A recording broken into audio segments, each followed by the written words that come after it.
Alright. Hello guys.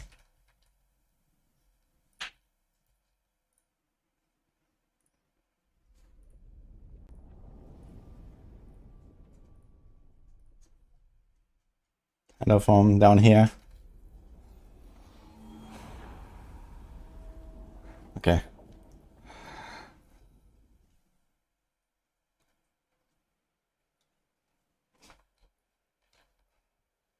How's everyone doing?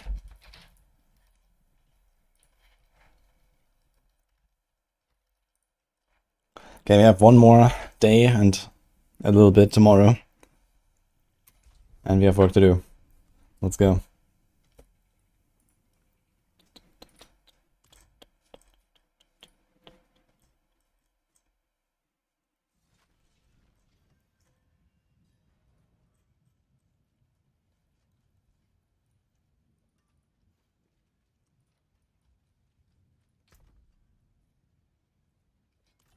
Do I have the setup saved here? Equip.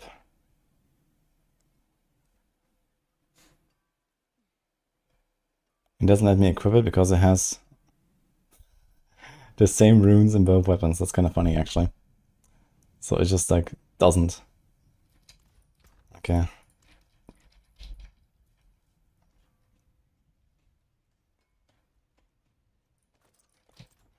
Hey, Carl Blast.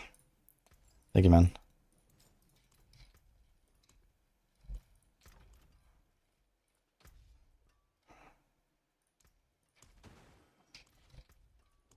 Okay.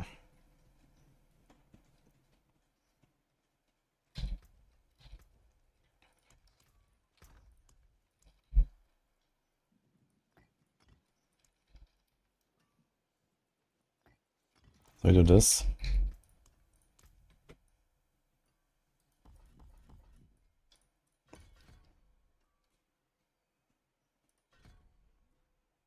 We do this.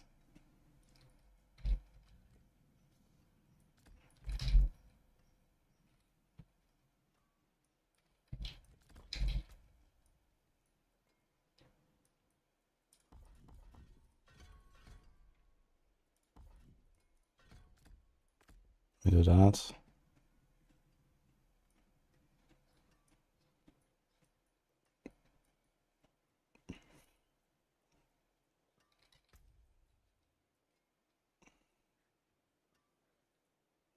Okay.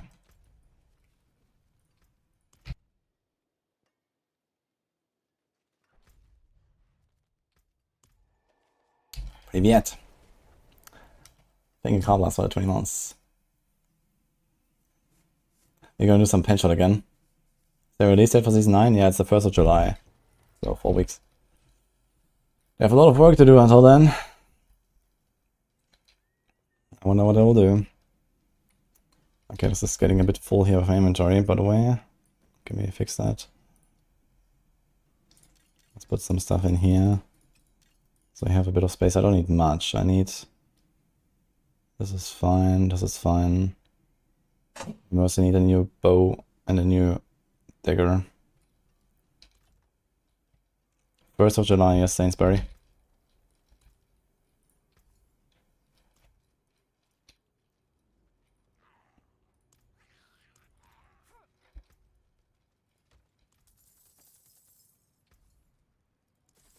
Very short season here this time. A bit surprising.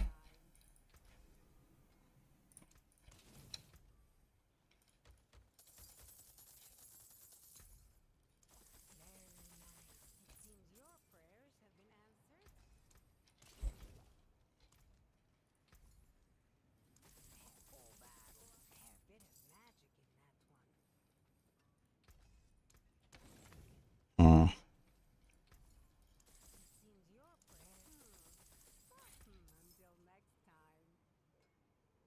Do we need a resource proc?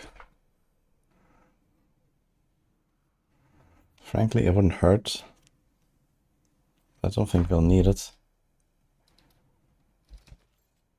And if anything, I want it on the one-handed.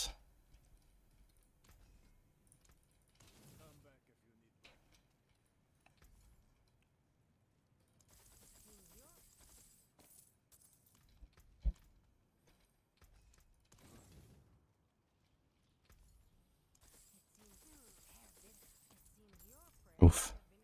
Actually, I might have some stuff in the stash. Let me check. Bow. No. Dagger. Mm-hmm.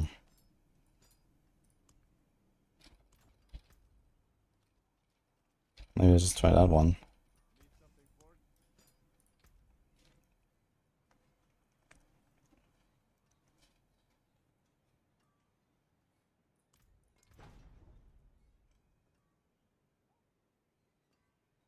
What?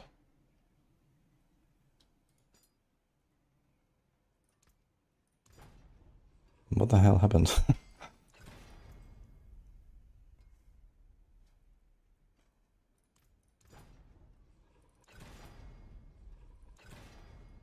Okay, we can do this. I still need a bow though.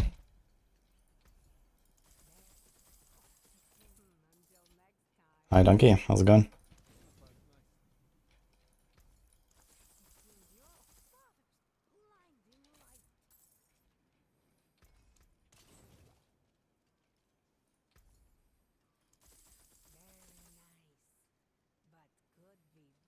Oh my god.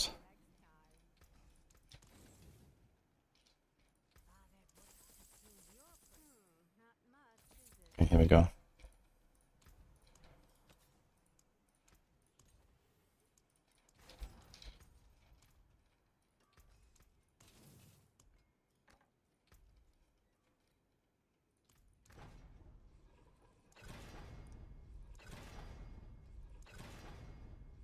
Free pen shots.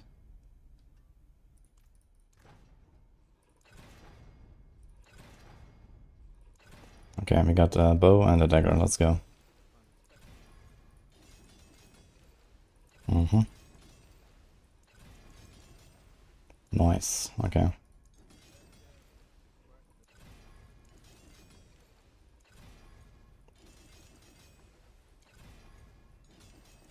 I don't want to hit the resource thing.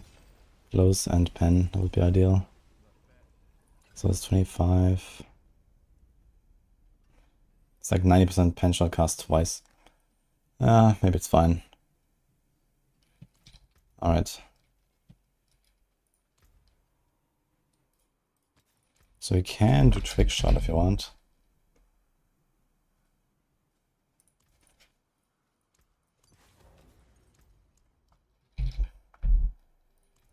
Conceded.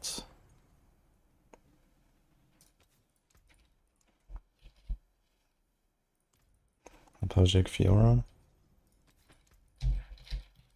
Maybe he's gonna do this here, to be honest. Well, we actually have it already. And here, they meant. The only other thing that we could put here is, I mean, I always had like Barrage, Twisting Blades, all the pen shot aspect now. What else is there? Accelerating? Elements, Inner Calm. It's all kind of shit, if you're being honest. Frostbitten. Yeah, so everything's kind of shit. So I'll probably just go Trick Shot. Make this like some decent...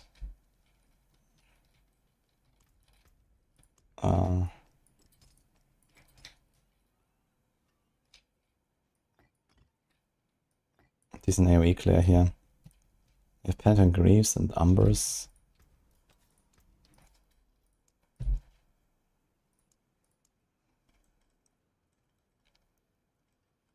I think there's really anything here.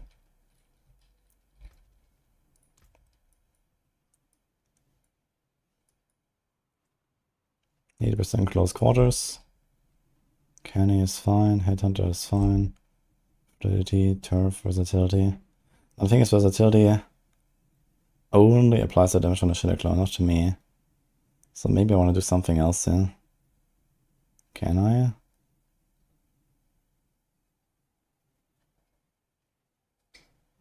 There's only control and devious.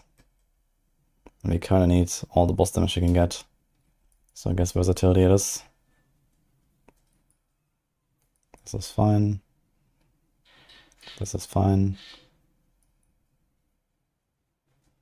Okay.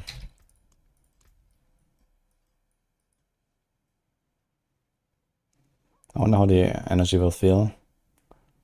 Do we have poison? We have poison here, so we can activate that. It lasts 8 seconds, so that's pretty comfy.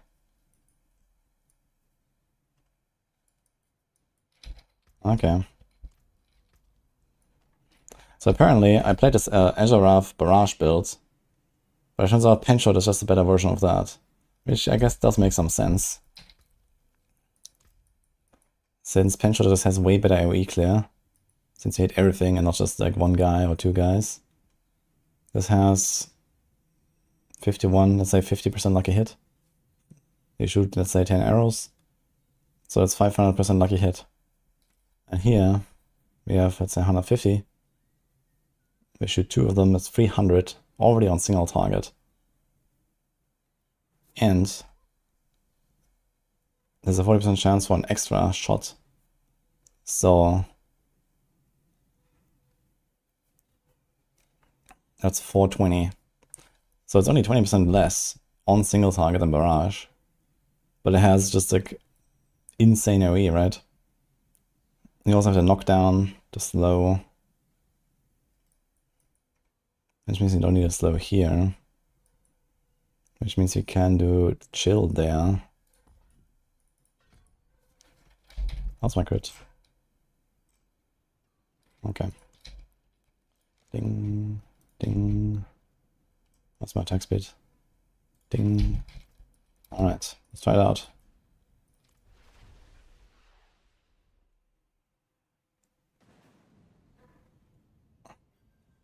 Which classes are looking strong next season? Apparently Danger has done 103 on Druid. I'm not sure with what. But he's done it. So that seems pretty promising at least. I hope they're gonna do something big about Polarize. I actually recorded a video on Polarize and the new weapon and some suggestions.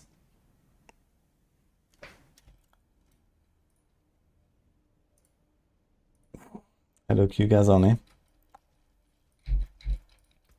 Okay, let's do a 75 and see what happens.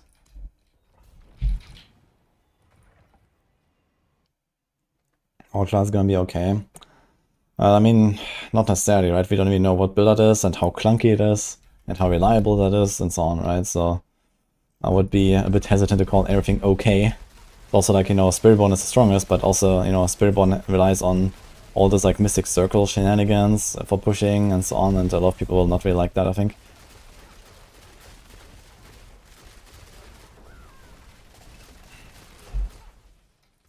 What are my season powers like anyway? Wait a minute. What do we have? We restart this. Season 9 going to be mind-blowing and amazing. Mind-blowing, no. Amazing, maybe. Let's do this. Actually, it doesn't matter.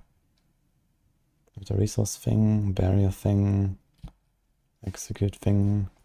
Let's just do that. Okay.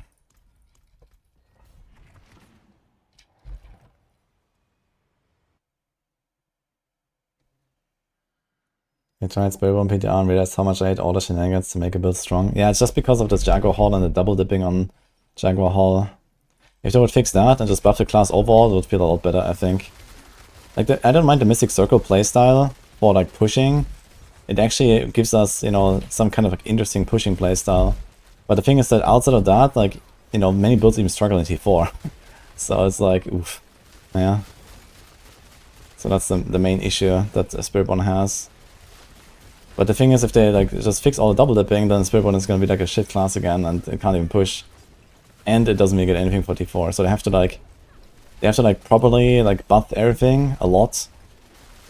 I gave them some suggestions of what to do. And then fix the double dipping. And, you know, we could have, like, a lot more variety on the class and a lot of good playstyles that feel good in all content. But yeah. I think the whole, like, Mystic Circle mechanic needs to be, like, a bit revamped. It's just, like, so inconsistent and clunky and stuff. Even if you remove the double dipping from it.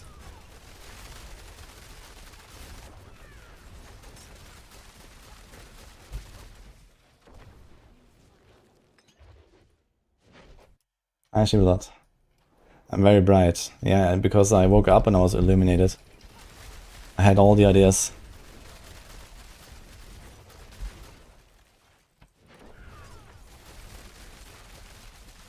You don't mind the circle. Yeah, I mean, I don't mind the circle, but only when you do like, you know, 5 minutes or so runs. You know, if you do faster than that, then the circles are ridiculously bad. And it just doesn't feel good, right? Like, you know, the circle procs and boom, you do like 20 times the damage. Like, you know, it's ridiculous. This is like the same shit as like overpower, right? It's like overpower procs, you one-shot everything. Overpower doesn't proc, you can't even kill like the little skeleton. You know, that's the same shit. It just doesn't feel good, and there's nothing you can do about it, really. I don't mind being rewarded for good gameplay or something. But if the game, like, in the meta is like as fast as it is, you know, 60-second runs, 90-second runs and all that, like, you can't have stuff like Mystic Circles and expect people to like it.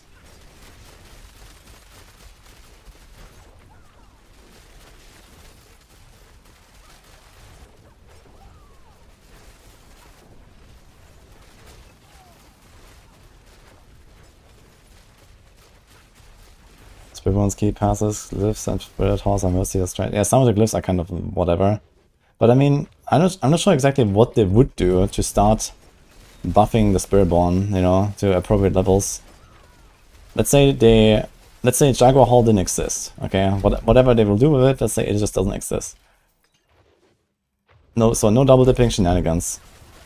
Like, what can they do to actually make the class good suddenly? They have to like buff everything by at least ×2, ×3. I'm never sure where they would start with that, because the key passes are not weak, they are actually really good. And the glyphs are just typical glyphs as in any other class. The Paragon boards are pretty typical Paragon boards like any other class. Like, what would they do? Okay, I guess they could like buff all the numbers slightly, like, okay, give all the key passes like another 10% more. Give all the Paragon boards another 10% more, and I guess that would roughly end up to something like a double damage buff.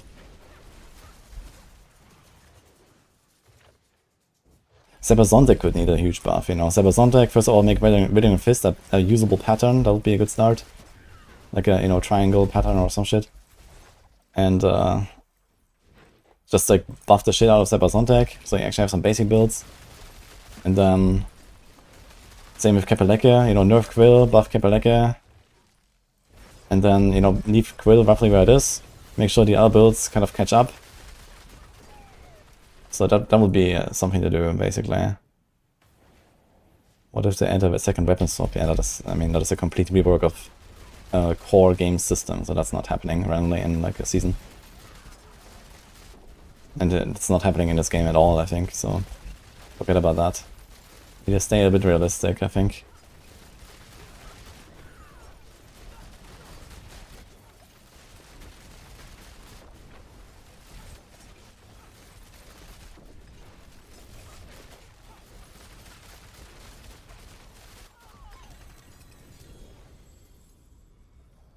I mean, if you do go for a push, you probably don't go trick shot here, right? You just put in a con, you have more boss damage. Like, this just doesn't really help us in many cases. But does help us for clear. Let's try a 70 and try to go faster. Buff Rod of Kepeleke. Yeah, that would be a start. Buffing the Kepeleke to like 1.0, but you have to nerf Quill if you do that. So that's what I told them. Nerf the single target and nerf the lucky hit of Quill. And then buff the Kepeleke. So I think this is like a pretty reasonable thing to do. Because Quill is exactly where it should be. But all the other core skills on Spiritborn are just like 10 pits behind Quill, because they just don't have single target. So I need to do something about that.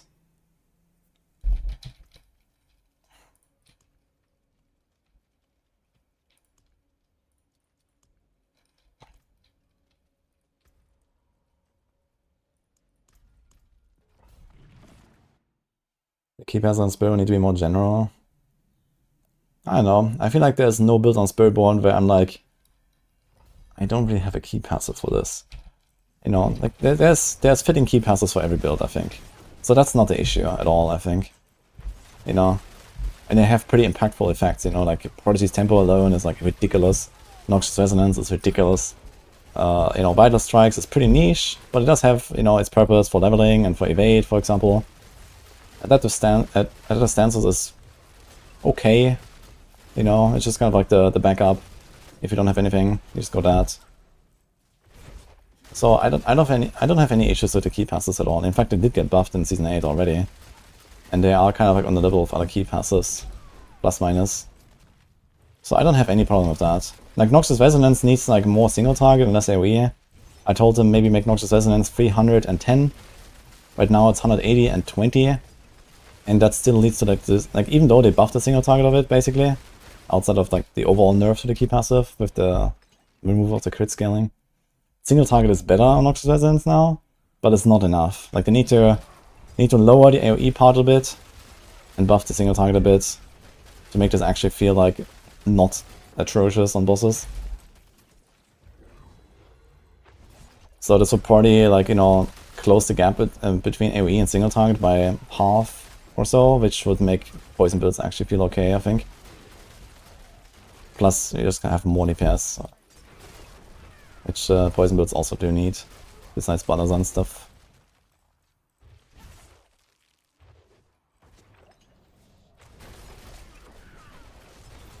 Will there be any build that can destroy levels in a few seconds? I think there will be probably at least 20 builds that can kill Belial in 5 seconds.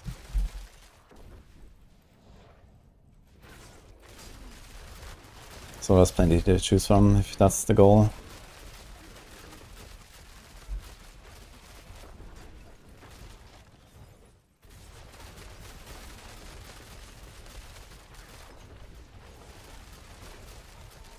Compared to like the shit I was doing yesterday with pen shots, this actually feels like it's a build. Problem is, it's not really the pen shot that I would like to see, but it's like one version of pen shot, I guess. I want like a kapow pen shot, you know. I don't want to like spam it like another barrage. But if you want to play some ranged rogue, then I guess it's an option. Just a fucking shadow clone doing whatever he wants.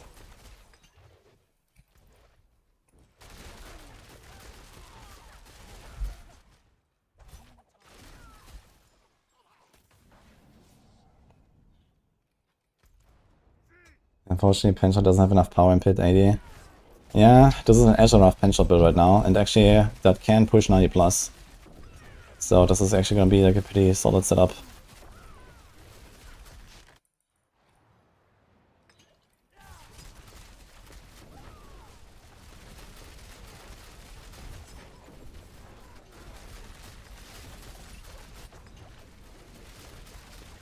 Looks at there, so.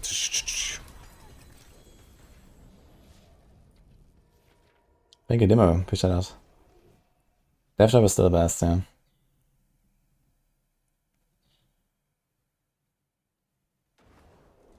How would I rank the different skills to trigger Balazans? Yeah, it's very hard to like really pinpoint this since there's a lot of RNG when you fish and stuff like that. But they all felt plus minus the same to me actually. So there might be like some other optimizations you find. But yeah, there's Quill, there's Rake, and there's Thrash, and they're all almost the same. So they will all do like 110, 115 plus. And then, you know, a few tiers maybe between them. So Spiritborn is like the strongest right now.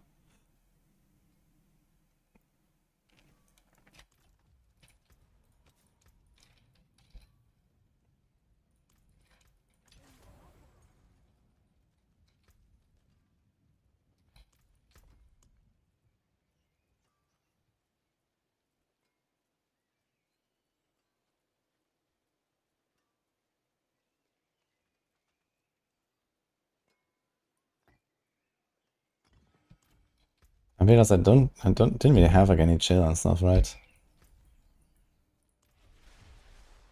Rake. Yeah, it's kind of cool that we can actually play Rake and it's gonna be very strong. I think a lot of people would like that.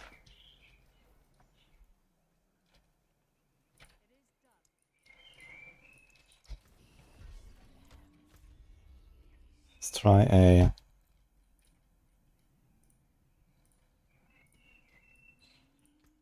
Belial.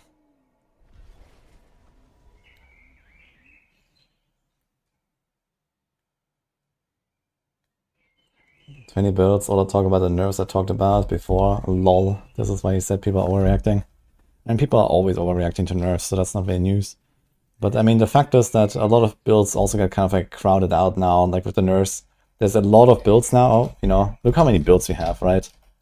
And these are just the builds we cover. There's more builds out there that we don't cover. But, you know, all this stuff here, I don't know, at least like maybe up to like the bottom half of B or something. Like these will not feel great in T4 even. And, you know, everything's just going down so much. So, you know, when it comes to like T4 bossing, yeah, sure, you have like a bunch of builds here. And then after that, there will be like builds that people will just like not want to play for any kind of T4 bossing or, you know, even like higher pits or something, because they push like maybe 80, 85 or some shit. And they can't kill Belial in like sub 1 minute. And if you can't kill Belial in sub 1 minute or even sub 10 seconds, then people don't want to do that, right? I mean, realistically, we're gonna see probably like a lot of people do like, here's a T4 build, and then here's the bossing build and the pushing build. You know, because a lot of the good builds we're gonna have, there's like gonna be like, you know, Balazan, variant 1, 2, 3 on Spiritborn. All these are insane pushing builds, but they're not really great in T4. And then, okay, there's like Death Trap, which is just good at everything. But then you also have, you know, some of the Sorc stuff, right? It's like, okay, Hydra's maybe a decent all-rounder, but then you have like the Necros with like, you know, Bone Spear. Very good for bossing, very good for pit push, but it's shit in T4, right? Same thing here. And, you know, same thing on like basically all the Necro stuff. Like you need like some kind of blaster build. Like, you know, if you want to do T4, you're going to play Blight or something. So I think a lot of people have to play like 2 different builds.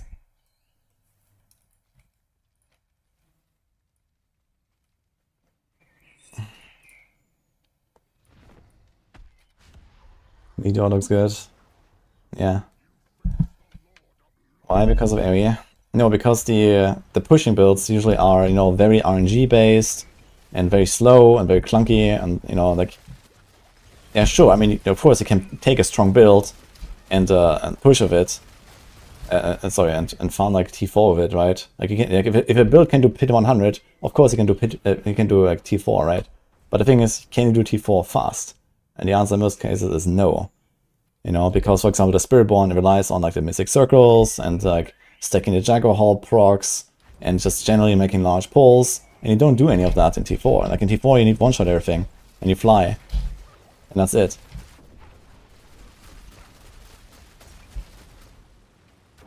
You know, yeah, sure, you can go into like your Nightmare Dungeon and clear it in 4 minutes, or you make a good build and clear it in 1 minute, you know? That's what I'm saying.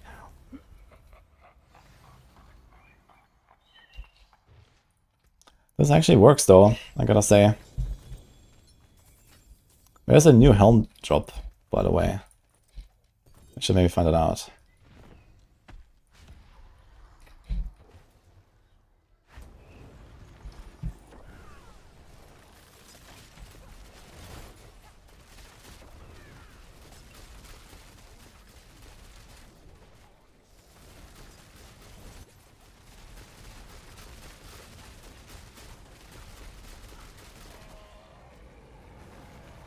I mean, that works. Just out of curiosity, I want to do a comparison to this. Do we have the barrage stuff? Twisting blades. I feel like it's somewhere in the stash.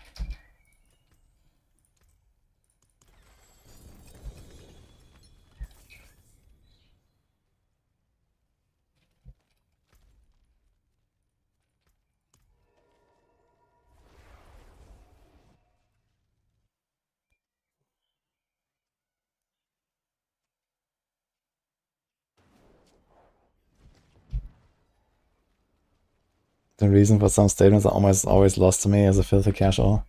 Yeah, I mean, I understand that, you know, if you're like, you know, you're playing the game for like 40 hours in a season, and you end up somewhere in Torment 3, and then you quit, or something like that. Yeah, a lot of people like in that area, like they will not really get what I'm talking about, and I mean, that's fine.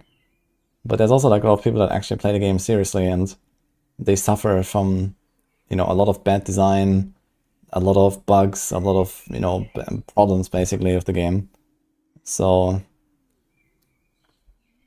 I just want stuff to be better and fixed.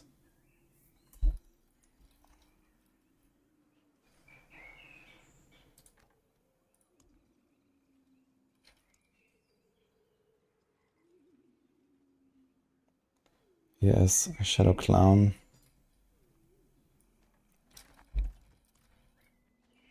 Let's see the difference.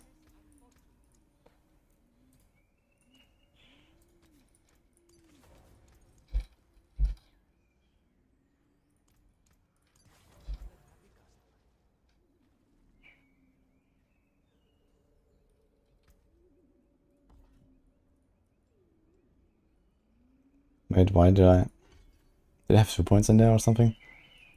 Apparently.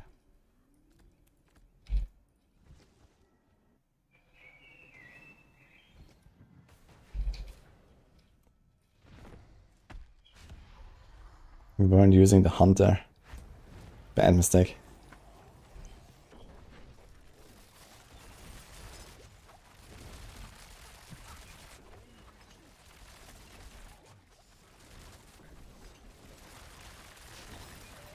Yeah, so it seems pretty comparable, but slightly faster.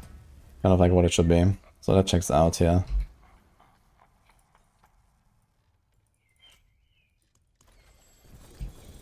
Actually, realize I have not done any testing on the new helm. Should I do that? Can I make a flurry? Maybe.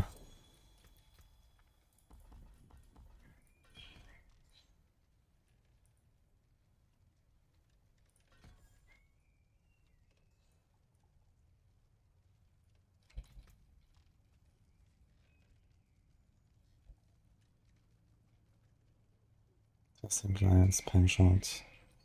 Pen shots.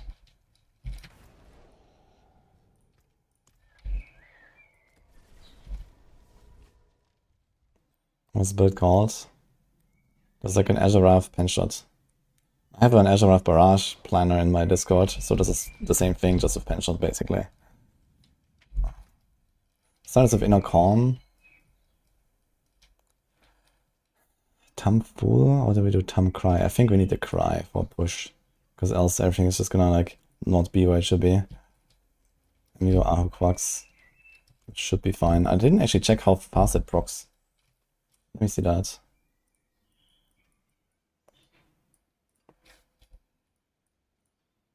Oh my god, I'm actually very bright.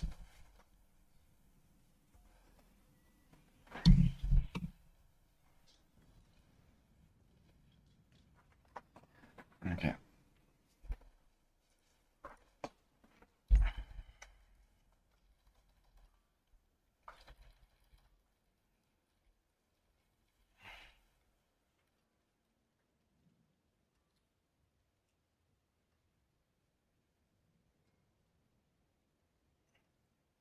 Okay, Quacks is actually almost perma up.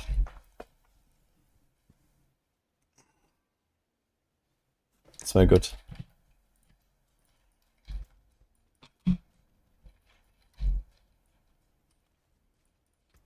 So open like an 85.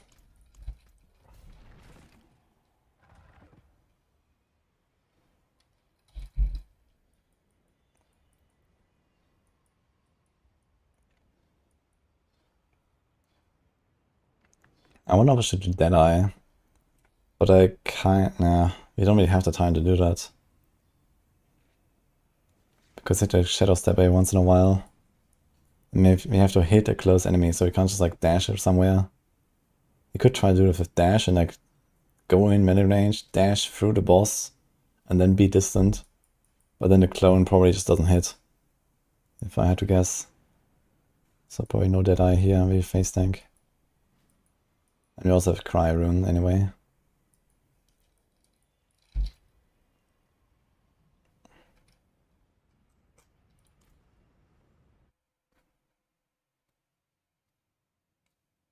Make Haida Sorc, does every content in the game. Yeah, Haida is gonna be a solid all-rounder for sure.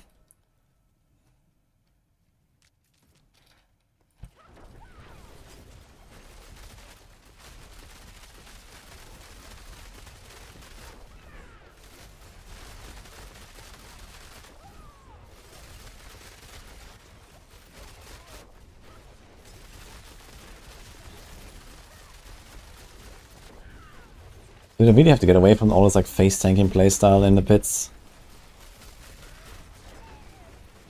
Like after doing all this like build testing and pushing and stuff, man.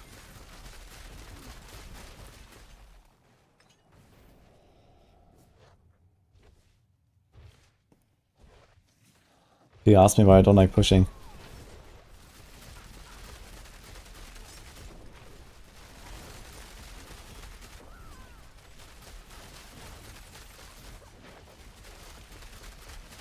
Yeah, look at that clone.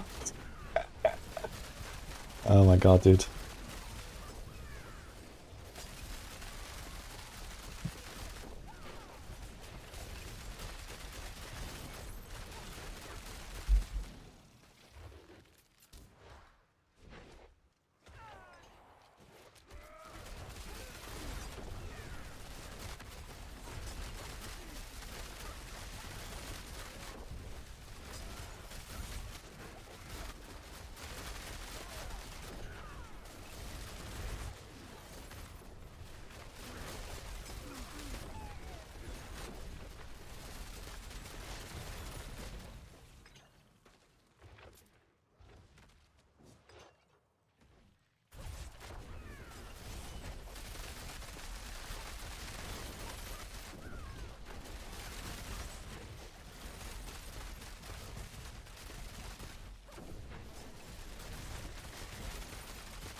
There's nothing infinite in D4.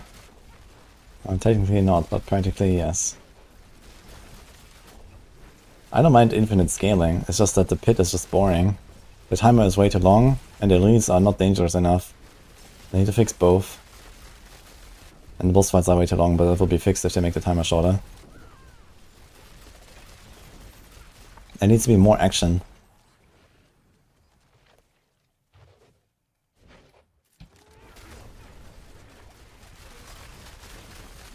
Like if they make the timer like, you know, 6 minutes or 8 minutes or something, you know, then it would actually have like, you know, a decent fast pace.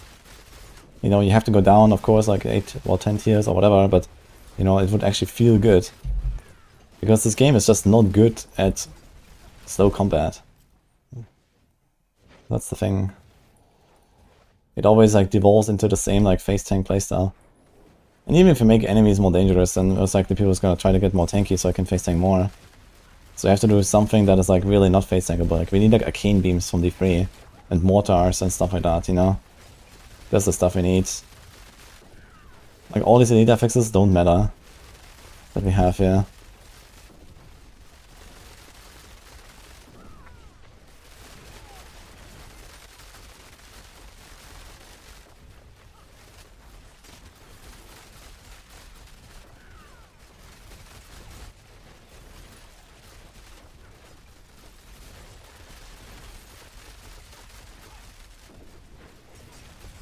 It's actually a very chill 85.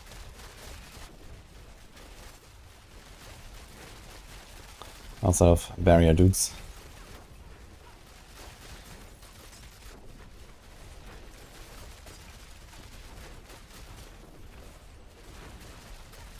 I wonder if a minion counts as an elite for the purpose of extra pen shots from the skill upgrade. Sometimes minions count as elites and sometimes they don't, so it's always RNG.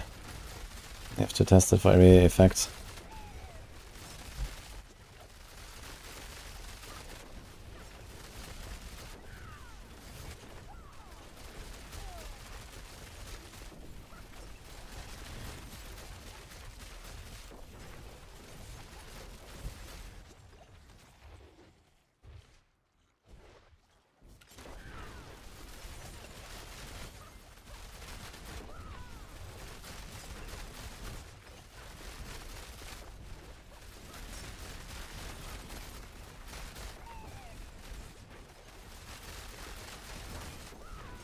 I kind of rogue have more of a range playstyle, it's not dependent on Shadow Clone.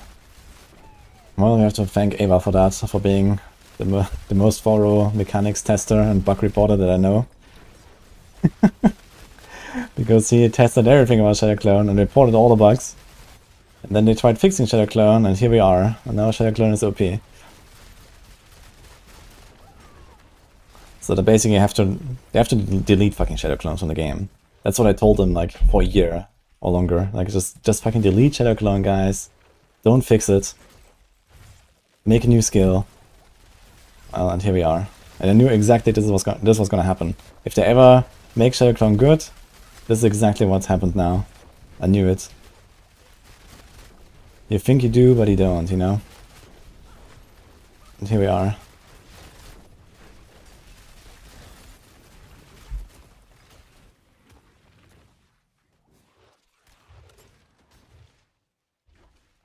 You needed a Bulwark rune, you got it after 2 weeks? It's a rare rune. What do you mean you got it after 2 weeks?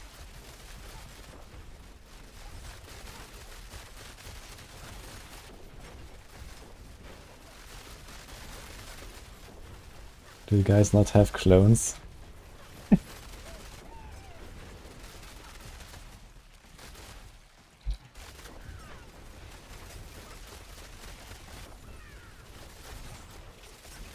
New season is in 4 weeks. But day 3 is on Friday.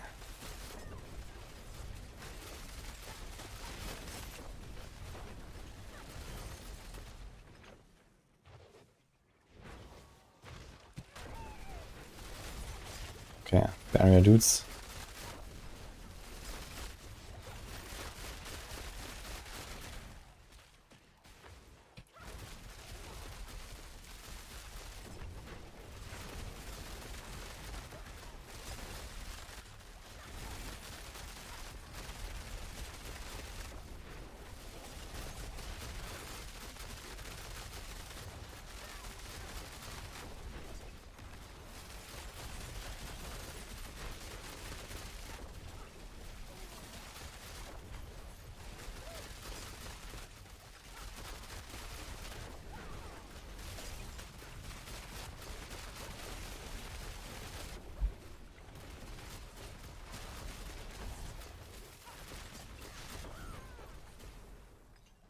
Okay.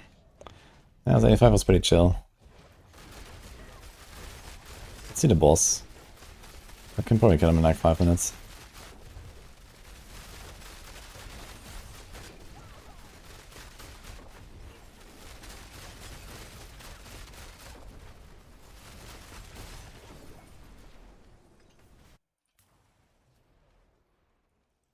Okay, shitty single target boss. But that's kind of what you want, I think, for this. You don't actually care about multi-targets. It would probably be bad because the clone just does whatever the fuck. Did the barrier disappear in that moment, or did this thing actually destroy my barrier?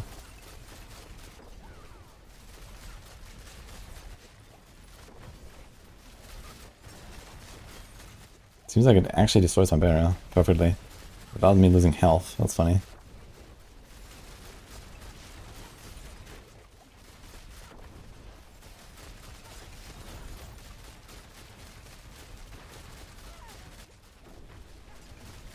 How much life do I have? 16k.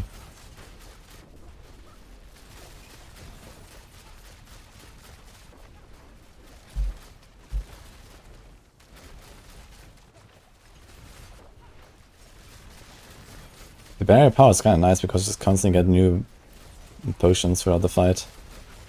So you can actually always keep up unstable elixirs.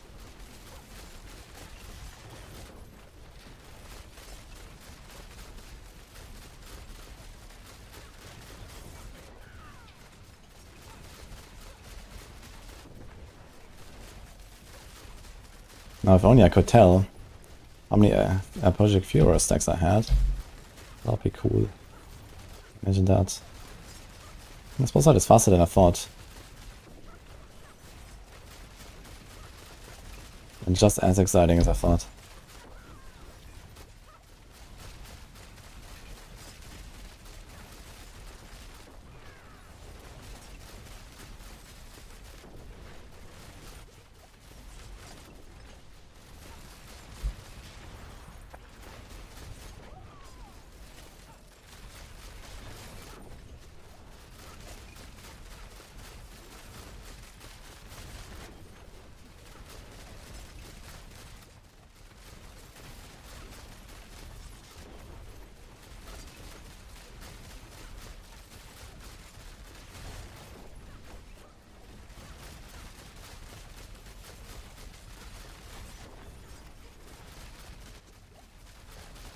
Okay, this was like around 3-minute kill actually.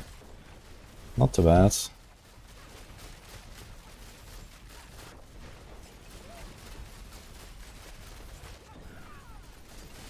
Yeah, so it seems like pinshot is actually pretty viable as a rough option.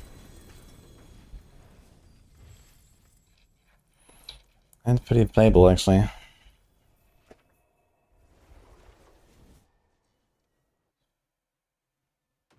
Hello, Speedy. Yeah, day 3 on Friday. Season 35. Is there a video about D3 progression, where to start and so on? I have approximately 2,000 Diablo 3 videos on my channel, so good luck.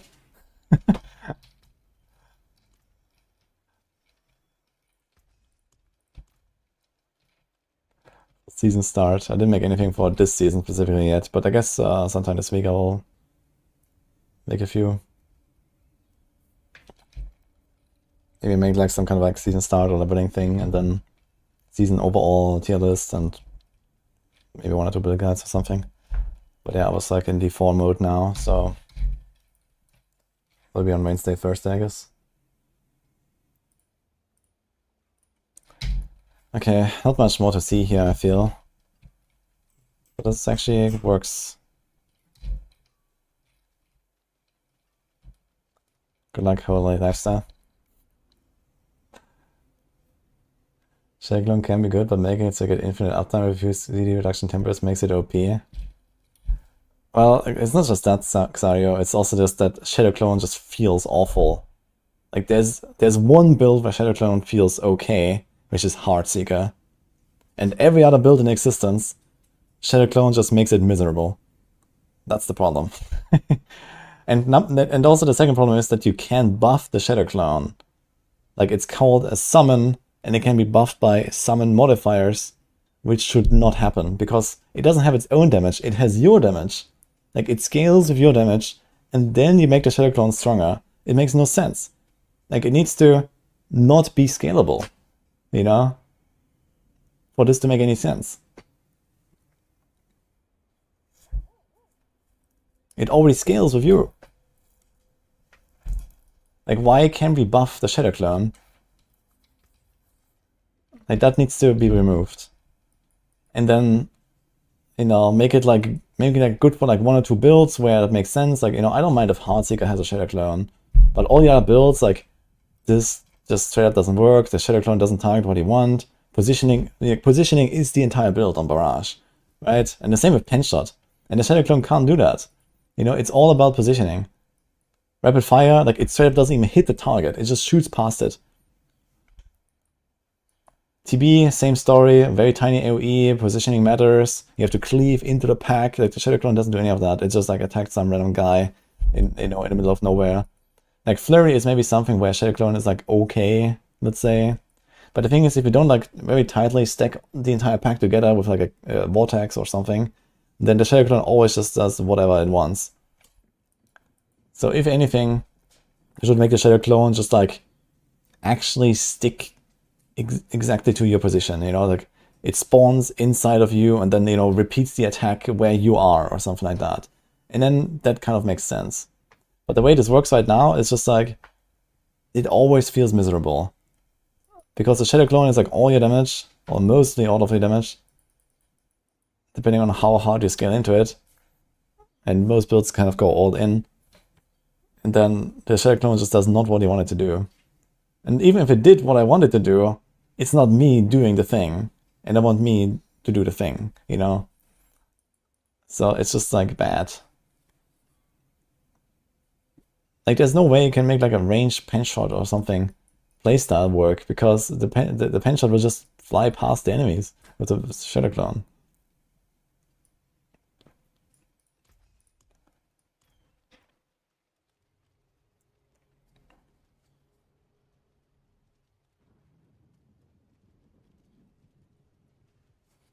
D4 has no earbuds right now, yeah, this will be in the second expansion.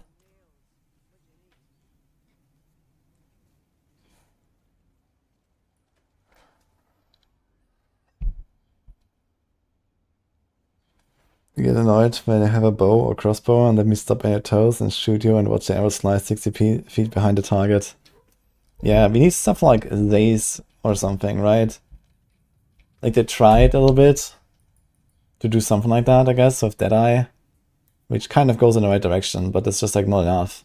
Not anywhere close to enough.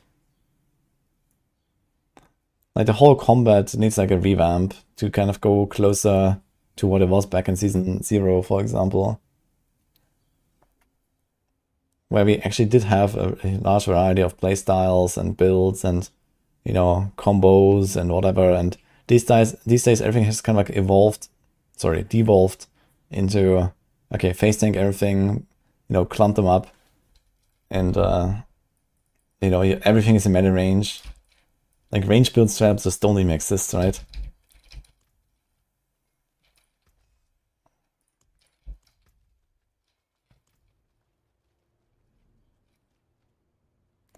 Imagine if they just kill Shadow Clone, how many builds on Rogue will disappear? Yeah, I mean, you don't have to necessarily fully kill it, but again, if they want to keep Shadow Clone around, they have to at least rework the skill to be like consistent enough so that it functions, right? And it doesn't make your life like terrible. And also they need to make it so that a clone is not all of your damage. So if they do these things, then it's okay. Otherwise, I would just straight up delete this fucking skill. And then you can still buff everything from there, right?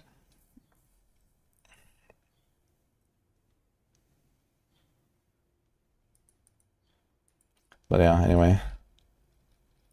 I mean, another thing that maybe wouldn't be a bad idea is to delete Unto Dawn, which would be a part of removing the scaling of the Shadow Clone. It would also, you know, bring Death Trap into a more reasonable position. Mirror Else is also very powerful. So it would kind of like solve a lot of problems if this passive didn't exist. Or at least it would help a little bit.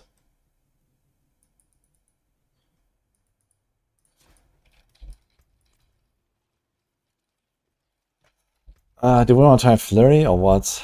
I'm not sure. What do we do? Momentum? Momentum, Flurry Helm. Kind of really don't want to. But okay. Do we want to go Starless for this? Like, the thing is, if I run Starless on Flurry, there's actually a solid chance that it just like straight up cannot lose enough energy to proc the Helm, right? Ugh.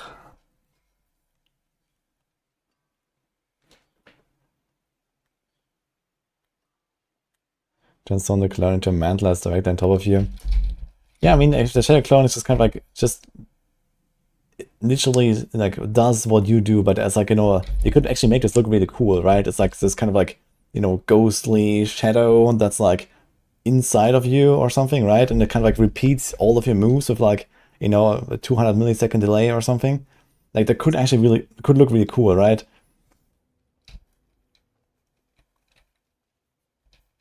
Like this is really what Shadow Clone should be. And not this like random entity that does whatever it wants. Use Quacks to proc the Helm. Yeah, okay.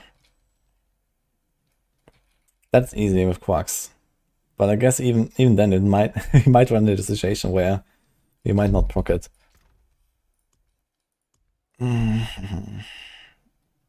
But yeah, sure. Let's try a build, I guess.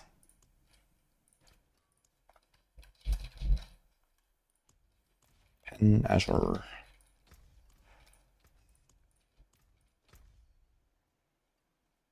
Death Trap, DB Azure. Okay, we have to make some setup from here, so.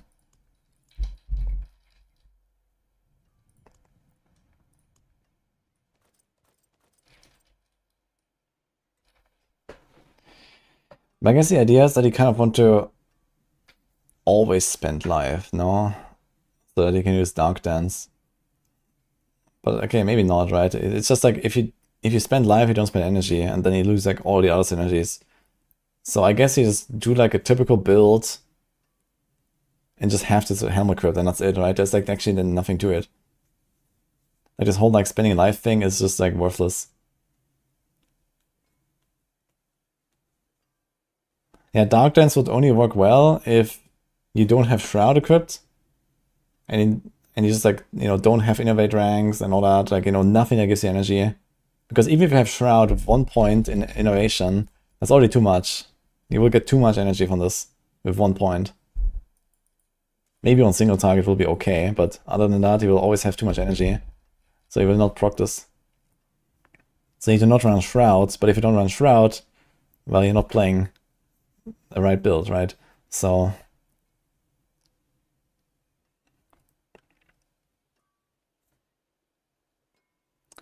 yeah, the helm will, like, it's not hard to activate the helm. I see that.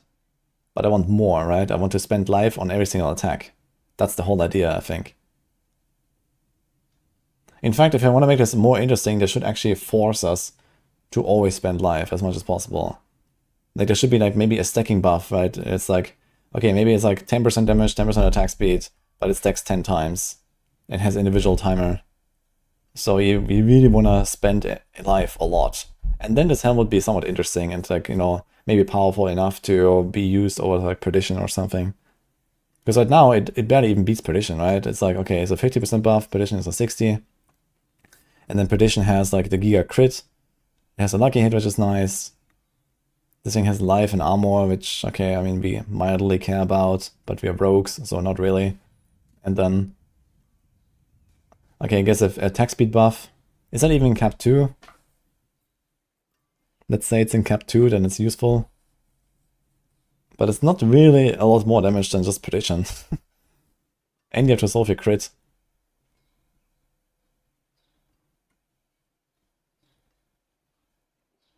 I mean, there's a good chance they're gonna buff it, right? No matter what.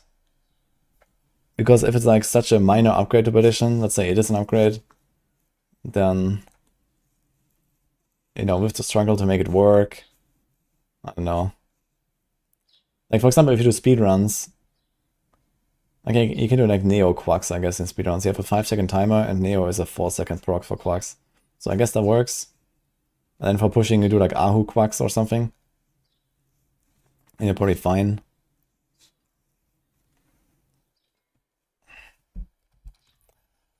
Let's try that.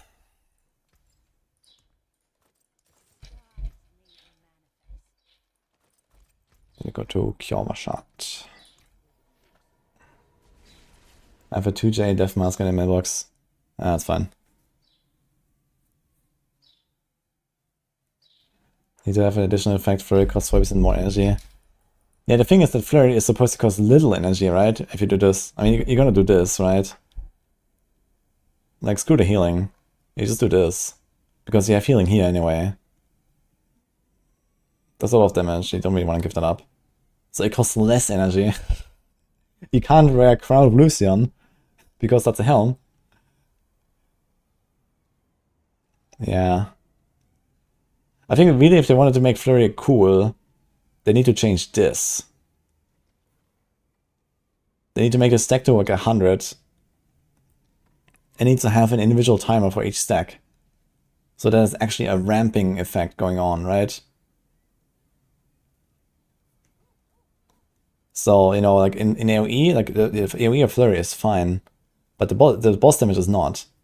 Like, this is the way to solve the boss damage here, but it's just like always 25 stacks no matter what. So this is just straight up a power creep. And it doesn't actually solve any like single target versus AoE issue that the skill has. Like, they need to fix this here to actually give you a single target, I think. And then the dash, and this, okay.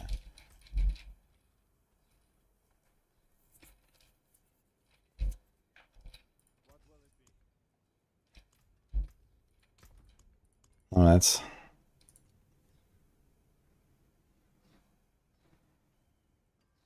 What do we do? Do we keep Penitent? Probably do. We could do a Tybalt or something, but I mean, Umbers will do for now. We need a new glove though, I think. Do we have a Flurry glove? Not really. We probably want to crit though.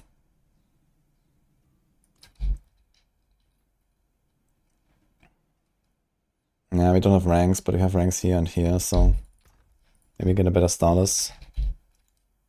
Hi, Kana.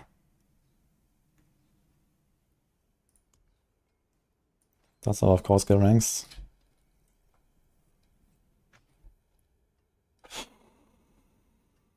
Okay, I can just keep this, right? It's actually okay.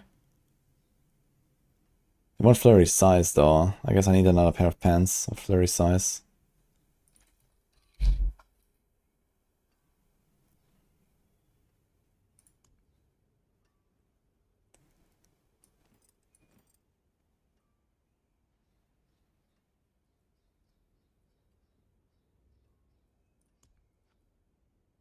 This thing has armor on it, so I don't think we need any armor here, to be honest. Attack speed, life, resistance, armor. Let's take that one. Agris. 650 armor. Really? How come it's so little when I have the armor on the helm? What did it have? Panzer at 500. And that's 270. Still kinda sus. Was it like undercut?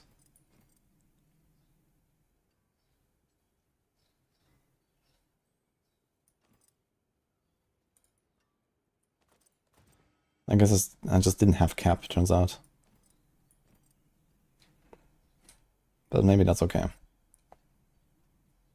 Maybe master this up a little bit. Okay. So we do second wind and flurry size. We kind of want to not go penitent, I feel. Even though the big damage. I want flurry size. Okay, we have 2 tempers for flurry size, might be fine.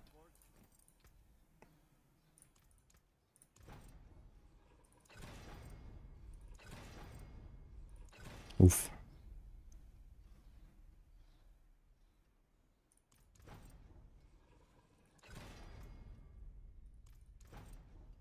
Okay.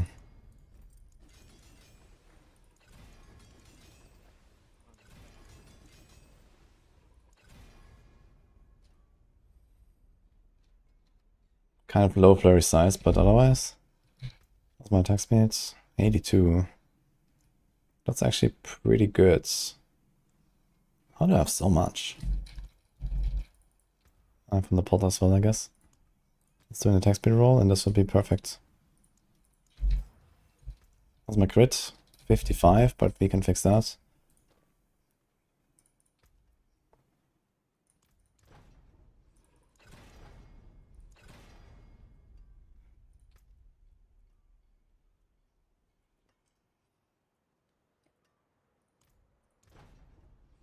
Nice. Okay, this is going well. I mean, we should have flurry ranks on the glove. But it's not too bad right now, since we have 2 other items with ranks. Okay, that was easy. We need like a bow and a dagger and 2 daggers, I suppose.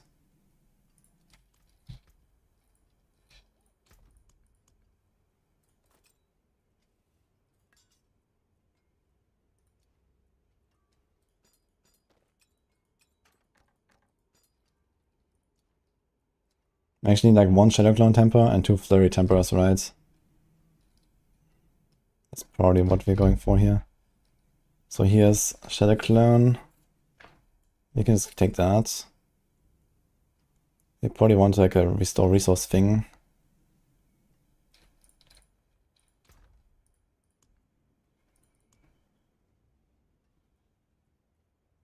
Pen.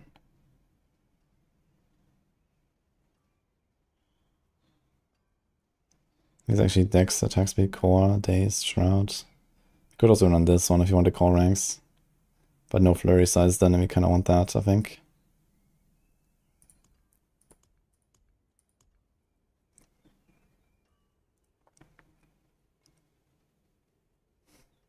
Okay, I need to make a weapon and a dagger.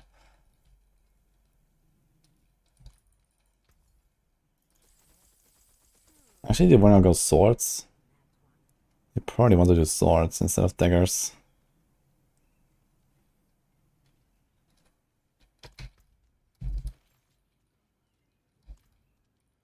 Let's get a resource proc.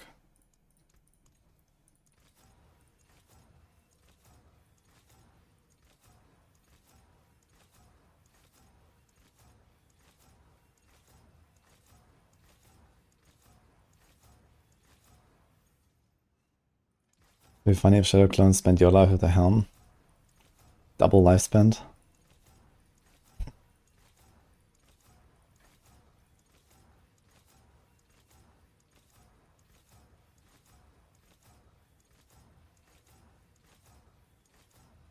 I don't know why they keep making these helms that are just competing with Perdition.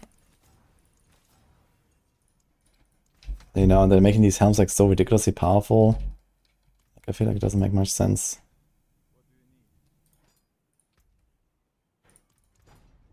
Shadow Clown.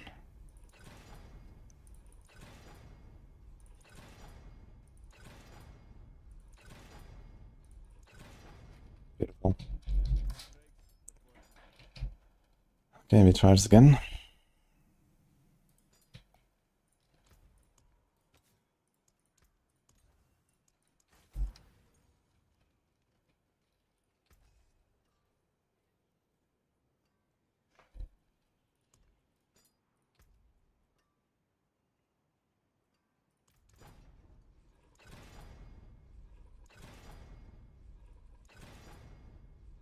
Getting like all the Flurry procs. Okay, so that didn't work.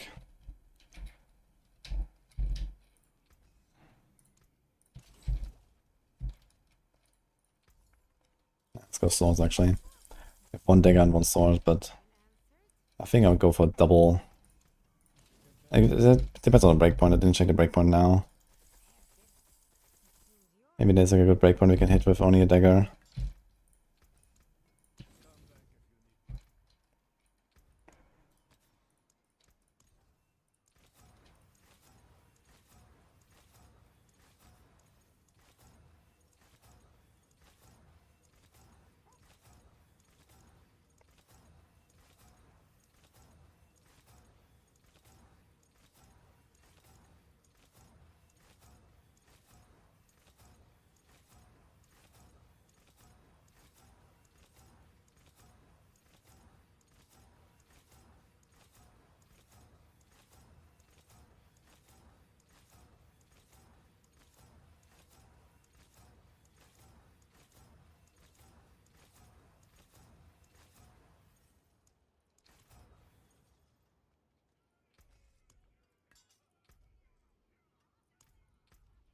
Dude, so far I haven't been able to hit the first temper.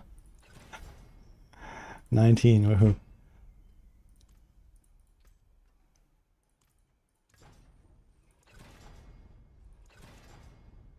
Okay, let's just go with that. Nice. Okay, so we have 32, 80% Shadow Clown.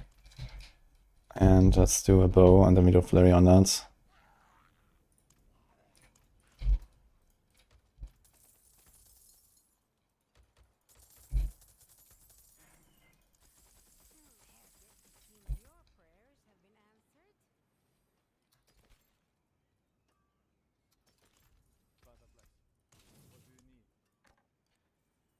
Do we go full?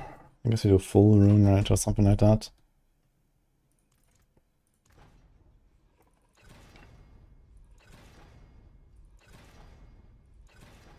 Flurry actually goes to 60%.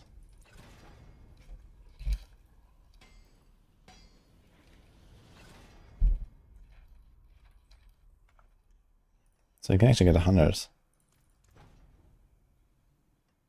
Is that correct?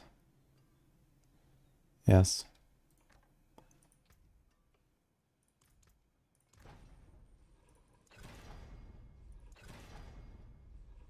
Mm-hmm.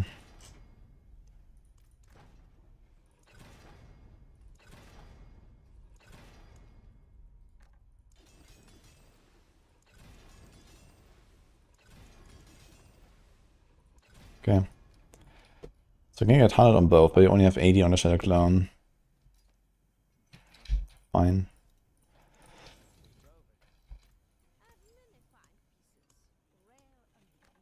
It's funny how this is like a completely different build. And I changed the whole 3 items. This stays the same, this stays the same. Okay, I made a different temper here. This is the same. Okay.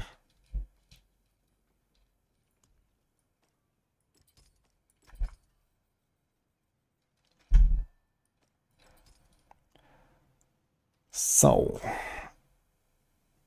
20% more elemental damage. This is not happening, so we want the pet thing. Catalytic skill against damage against cooldown reduction. Not sure if we really want that. Okay, how big is stolen? 50. How big are the flurry aspects? 55 and 45. And that's also a 50 on average. So yeah, I'm gonna put this on the neck or something. I mean, the thing is you can play around this a little bit to generally have the higher value. And we have the 2 times like that 100% double damage tempo on the Shadow Clone. We have that. So maybe we're gonna do 2-handed.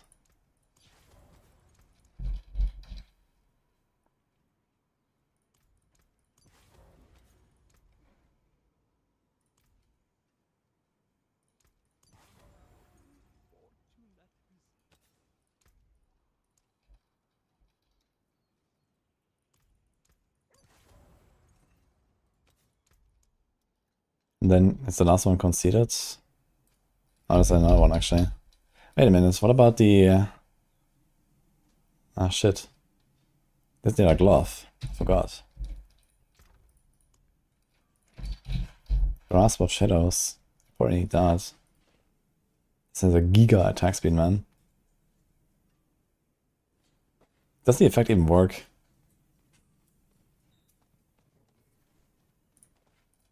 Okay, let's do this. There's no other aspects to put anyway, so... You conceded for this? Hello? Is there something I missed? Yeah, but now we really want normal boots, I feel. Because they have such a small flurry size, and the flurry size really matters, so the clone actually hits shit. In fact, I would also like to masterwork it up. There's an calm, there's retribution. We have actually a lot of like generic scaling here, and we have boss damage issues. So I don't really want to go retribution. It's only 45 anyway. I'd rather go like, you know, calm or some shit. Could I bash master? Yeah, conceded is okay, I guess. Do we have boots?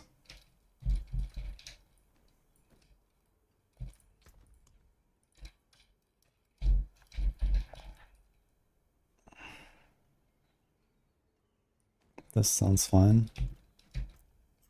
How's my speech? 21. There's movement here. And then making it like 50. I probably want to put move speed here.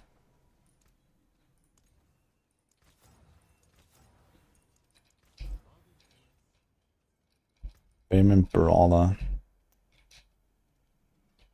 Actually, true. I thought I had it already. I mean, it's like slightly more. And it doesn't rely on the barrier, I guess. But it also means we have to sometimes shortcut our Shadow Clone casts. Okay.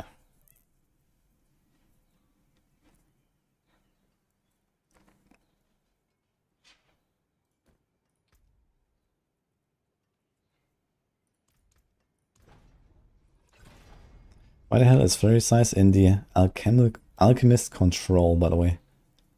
Seems kind of random.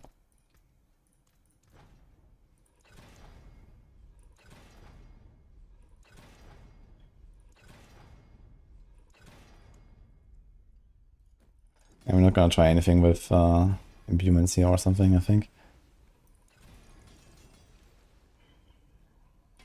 I want to get some Flurry size.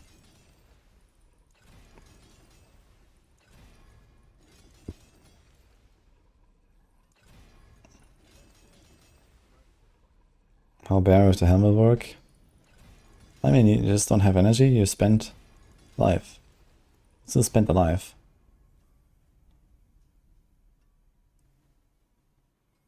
What the hell did I just masterwork on temper here? This is not the right boots. 400 armor. Yeah, that's a bit yikes.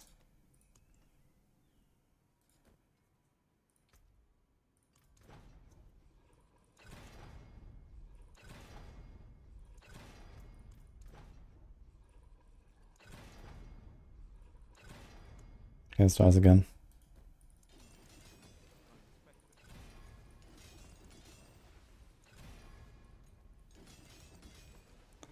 Which flavor Shadow Clone is this? This is Flurry. Actually, now that I think about it, we should probably put Flurry size on the neck for this.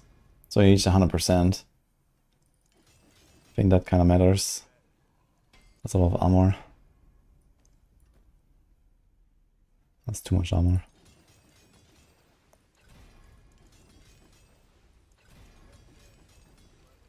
Yo. Yeah, I think instead of damage per dark shot, I would put Flurry size there. To make sure we just have better coverage.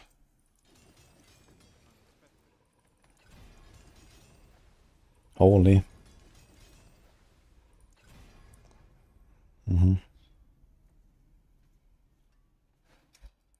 Alright. Looks playable. My attack speed is at almost perfect. 99.5. Do we do Umbers? We do Umbers. And we do nothing, I guess.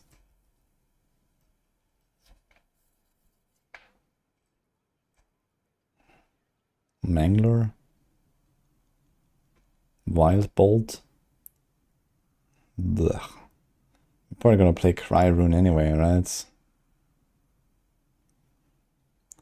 So yeah.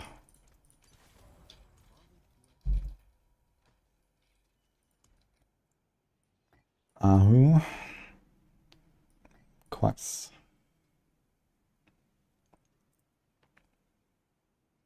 We do Igni Cry or Tam Cry.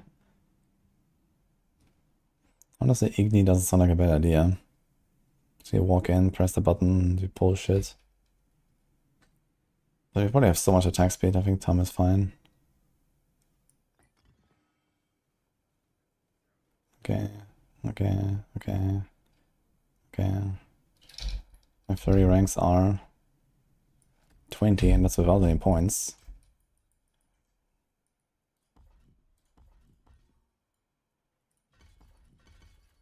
Okay, we have a lot of flurry ranks.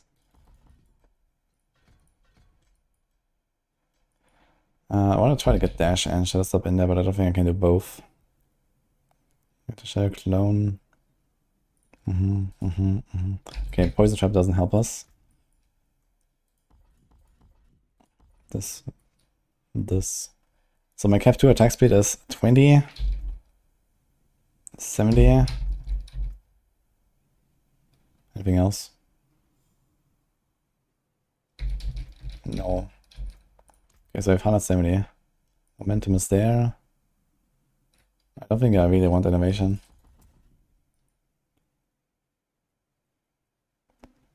Actually, the test if Impetus can be like snapshot into the clone cast. Do you want to move 50 meters, then cast clone? I never tried that. How's my crit? 55, so you probably want that. That's 65. And then 85. And then we can get more here, but you don't really want to.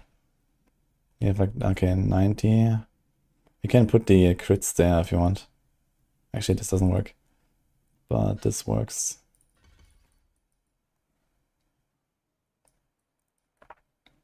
We don't do cold imbue.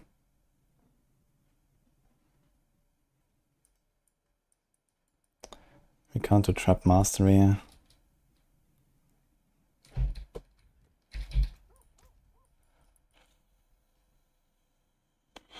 Well, this is actually a dash angle. Holy, I'm doing it.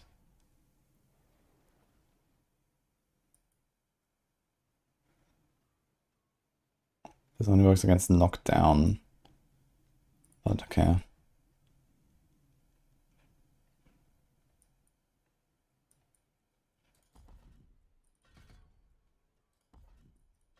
So that's 12 crits. 65. 75. 85. 105.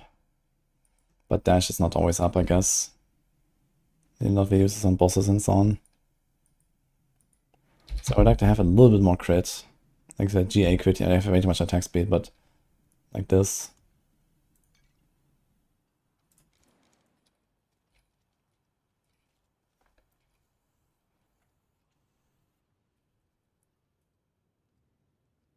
In worst case, I can put like a crit roll instead of life roll there. We have 17k life, that's a lot.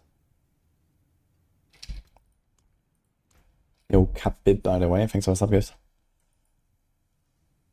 Okay, we got Kenny, that needs to go. We can do Chip, actually, which is kind of funny.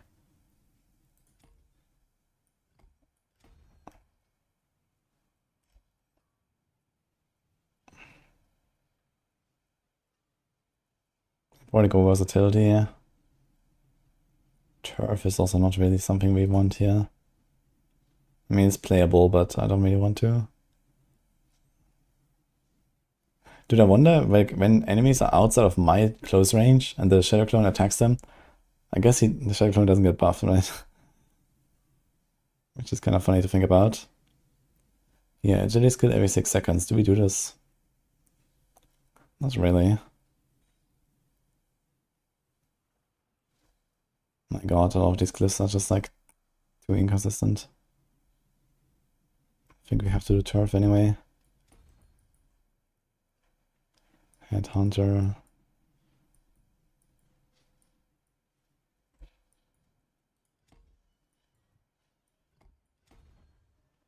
Chip.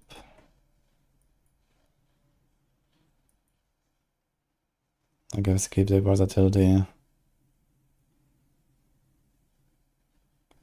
We keep the fluidity, I guess. So yeah, 6 seconds.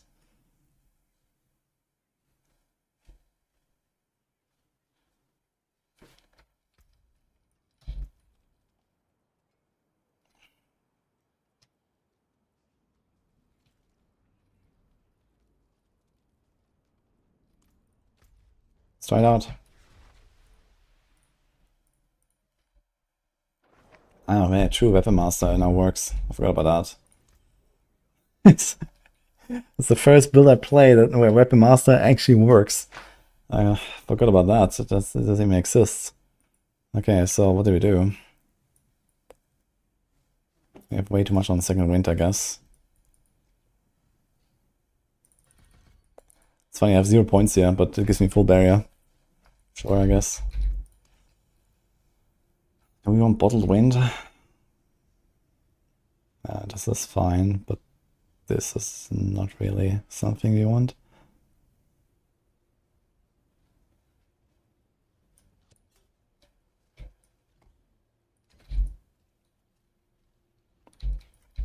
Little indie company.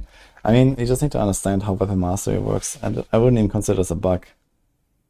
You know, it literally says based on the weapons used in your attack. And a lot of stuff does not use your weapons, like Azure Wrath is just a proc that is not, you know, a skill, like a melee or range skill, for example.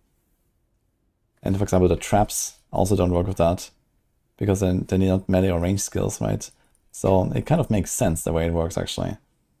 But you need to understand how it works.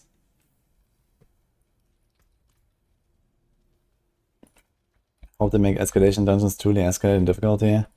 Yeah, they need to do something like, you know, it starts at tier 55, Torment 4, and then it's like, you know, 56, 57, 58, you know, and make it like, I don't know, 15 tiers. You know, it can go from 55 to 70 or something. Similar to Visions of Enmity, right? Visions of Enmity in D3, it has exactly that, basically, where it goes up like 1 GR every portal, and it kind of feels like it's intensifying. But the visions are just like such a like minor little thing, and I think it could be much more interesting here. Flurry by Matthias. Okay, let's see what he did here. So he did have the Grasp. Helm, Shroud. He did run Penitent. Yeah, he Penitent does more damage for sure. Flurry size. He didn't put Flurry size on a neck. Like, I'm considering running normal boots and Flurry size on a neck. But maybe it's fine. And he did Tamquax and Seovax.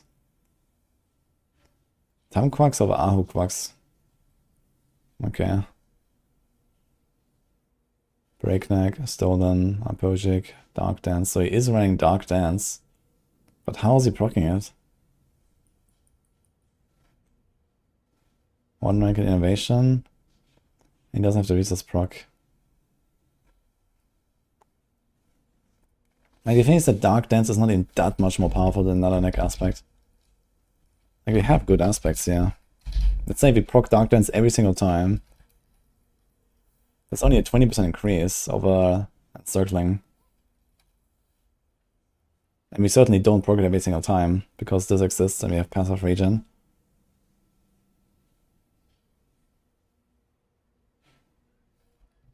I have two-handed Apogic. I think Encircling two-handed is fine.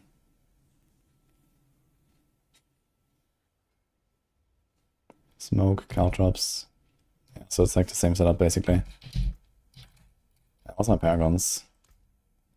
Deadly, No Witness, Exploit, Dance. Yeah, he probably has the same Paragon. Headhunter, Control, Chip, Versatility, Pride. Pride, huh? Actually, I forgot about that one. I have Fluidity. Yeah, I think Pride is just gonna feel better because you don't have to keep it up. You don't have to do anything for it. Let me get 2 points back. Incredible. And we can put them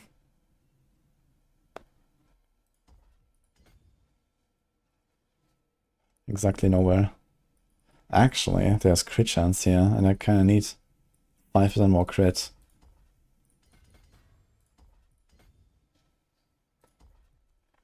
Nice. 55.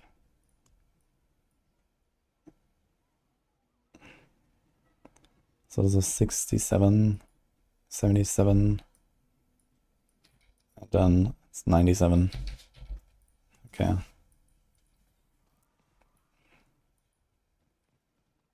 Okay. So I got basically the same setup here. But he's only for the 30%. Next week, he's like less attack speed here. He went all in on this. He's only 52 crits. He's going for a crit here, but how is he freezing? Just Penitent, I guess. Okay.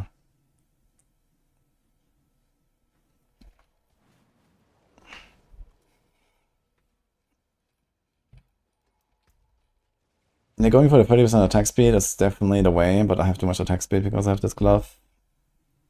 They have attack speed here. I'm not going to redo this now. Alright. So they basically had exactly the same.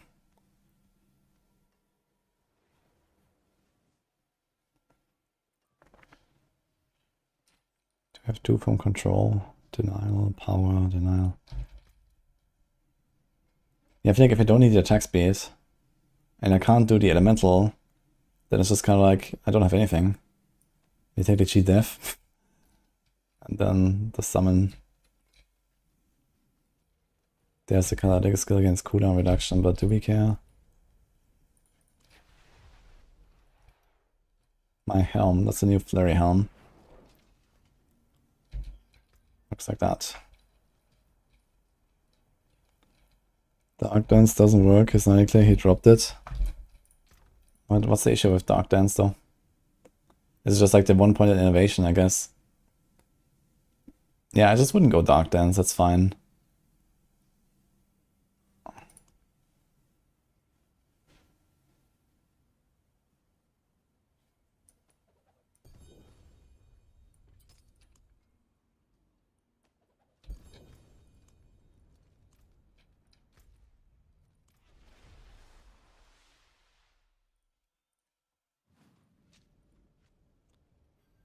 It's worth more than Shaco.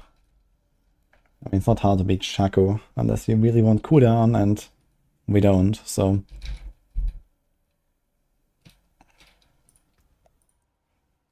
Okay, let's load up an 85 and see what happens.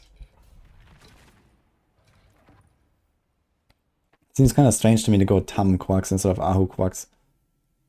Even without Fist of Fate and stuff, I think we should definitely be better off here, besides the start of the boss fight, I guess.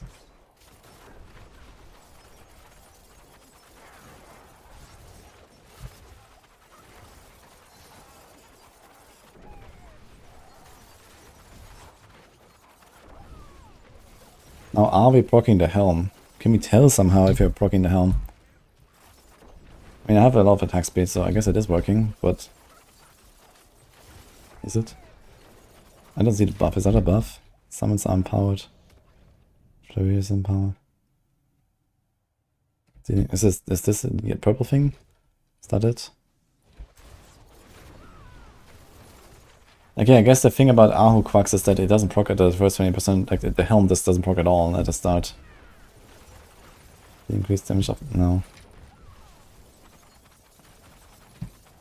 Dude, there's no buff icon for this fucking Helm. Like, literally. There's no buff icon for this. Oh my god. Yeah, okay. Maybe I shouldn't do Ahu Quacks. Or...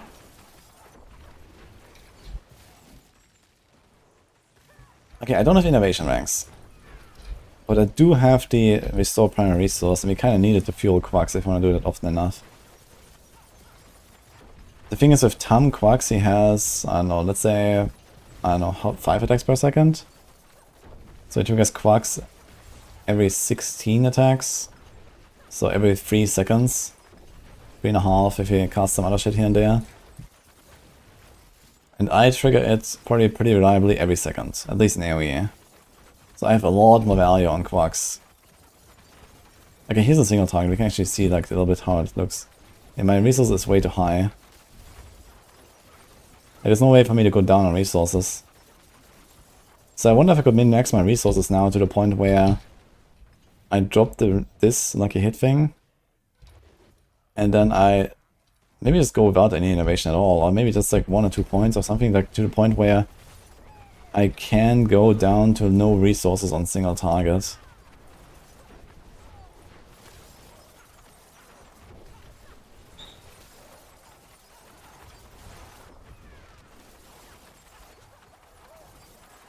Before I trigger Ahu. I mean, worst case is just the first 20% that are a bit scuffed because you don't trigger the Helm. So you're gonna lose, I don't know, 60% damage boost, 70% damage boost. Which is noticeable, but it's not the end of the world. And if you have ads on the boss, you're fine. Although you probably just generally don't want ads. Okay, it's actually just melting through those packs.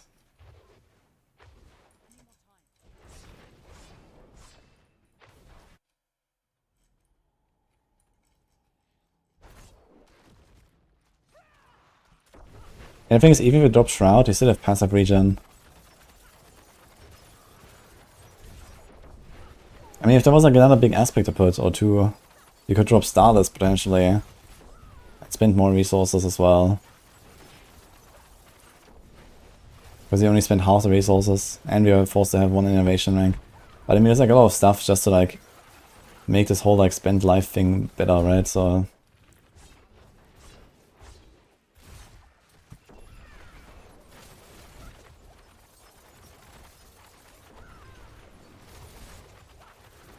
just need to remember we have Pride Glyph, so we actually deal more damage at the start of the fight. This helps a little bit. Get into Ahu range. I think Ahu is gonna be a better choice, even if the start of the fight is scuffed. I'm pretty sure even on single target I proc Ahu faster, or like the Ahu Quacks combo, compared to Tam Quacks. And in AoE I just proc it like every single second. You see how it's going down, up, going down, up.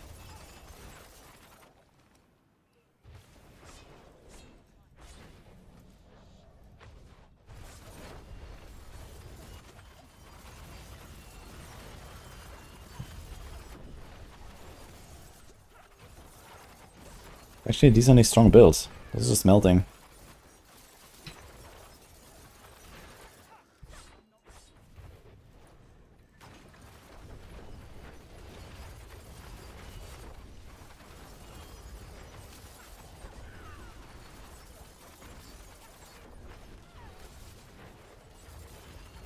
And now we have this like Flurry size problem.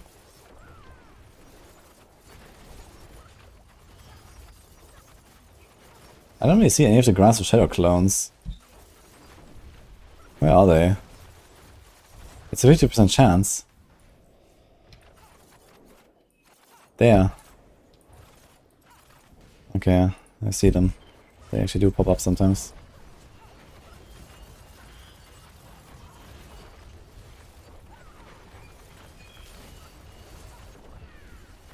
Can speed 165 or 70? Probably even 75 to be honest. You'll see the boss, I guess.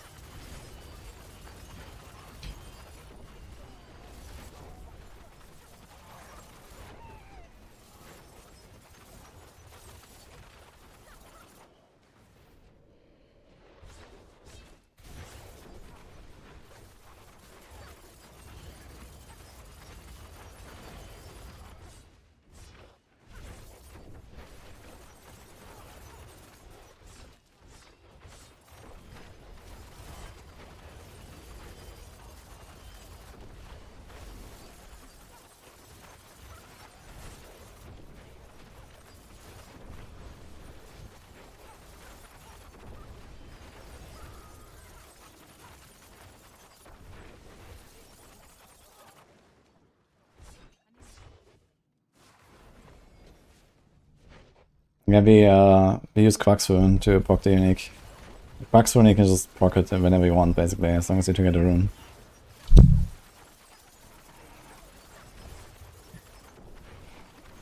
Yeah, like I trigger Quax every second right now.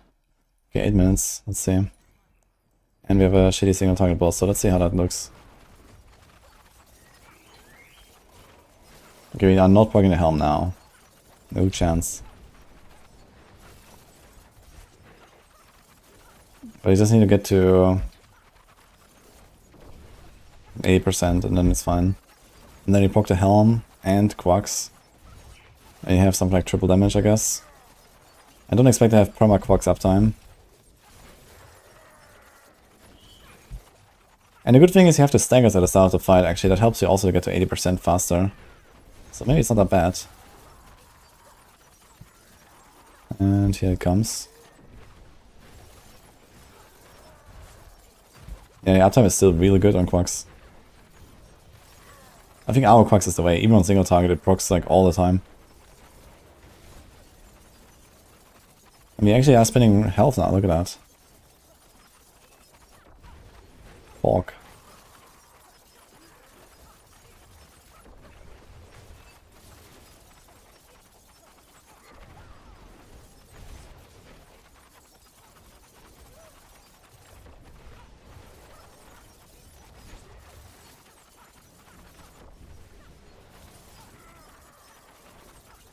Keep shadow stepping for no reason.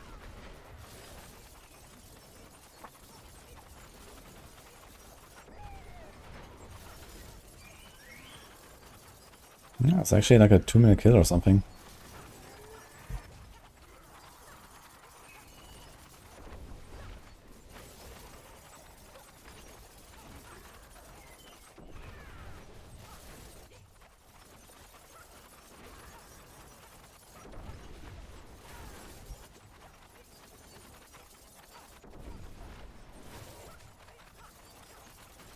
Exactly 2 minutes actually. Okay. I mean, it's pretty solid. Only Spiritborn gets a buff. I mean, first of all, everyone gets nerfed. But yeah, Spiritborn have a very powerful build. Well, multiple very powerful builds that are similar around the new unique. But there's also other strong builds, like Hydra is new, really strong. Let's try a... Let's try 75, but I think we need something better than Tam. I think we need a Neo for this. Neo Cry. It's every 4 seconds, but larger radius. With a Seer every also around 4 seconds. Okay, I see a 75 for this.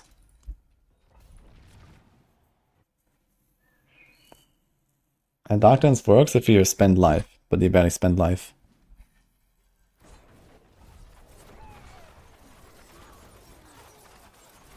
Okay, 75 might be a little bit too high still. That's okay-ish. So 70 speed time is definitely happening. That's good. But there's also like a bunch of stuff that we are like missing here. I guess we just like throw the caltrops and the smoke on the packs. It's okay.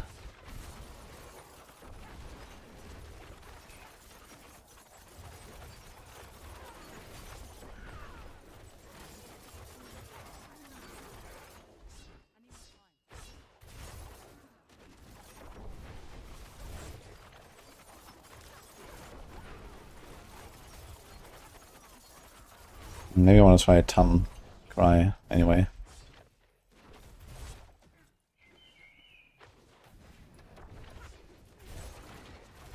As long as the vortex just happens in random places where it should be.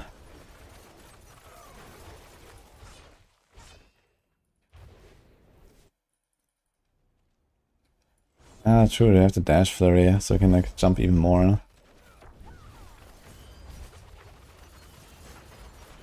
Like here it's probably fine to do this. We give up like 1 PTR or something and we go fast. But you already have Shadow Step, Dash, and Shadow Clone resets. So I'm not sure how much that really does.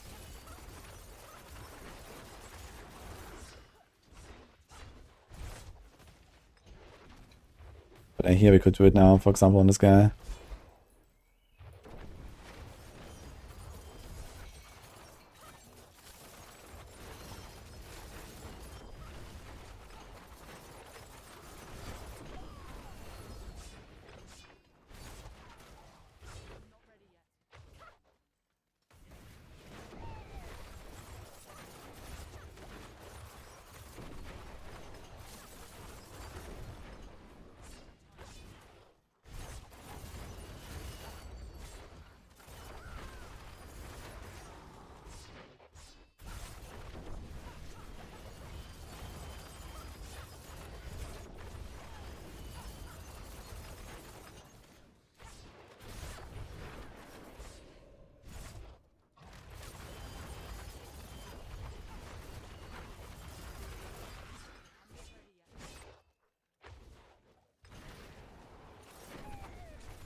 Okay, again, let's see.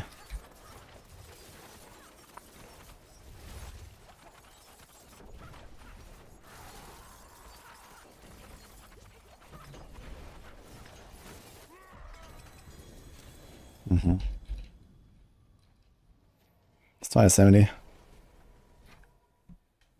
It's a new helm, not a ring, but yes, to some.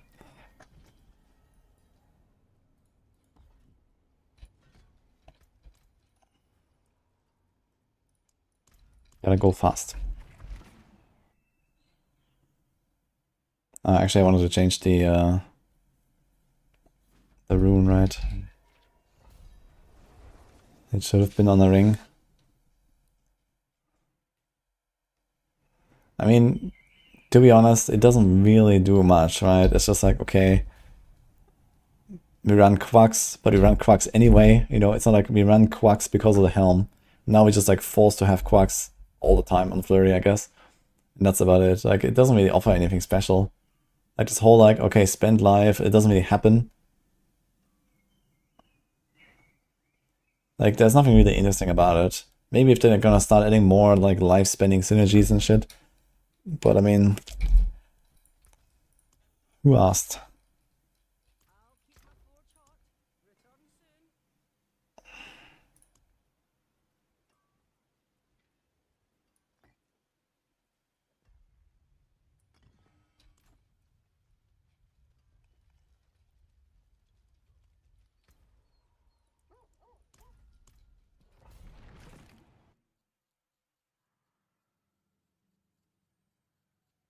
Disappointed with Season 9. I'll be always disappointed with the PTRs. And then comes the season and usually it's much better. So, have faith.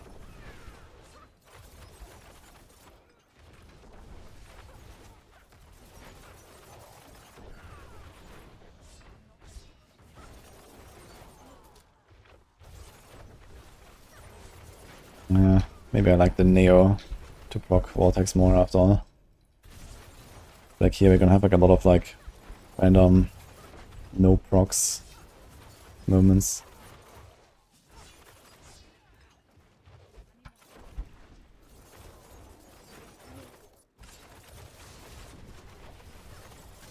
Hard to go really fast on this, despite the dashing and stuff. But like, you know, 2-minute runs or so will already be a bit of a challenge, I think. Unless we go Jar Rune as well. I don't think we really need to Jar. We already have like a bit of mobility. We have 3 separate mobility skills now. It's probably fine. But the Flurry dash is actually helpful here.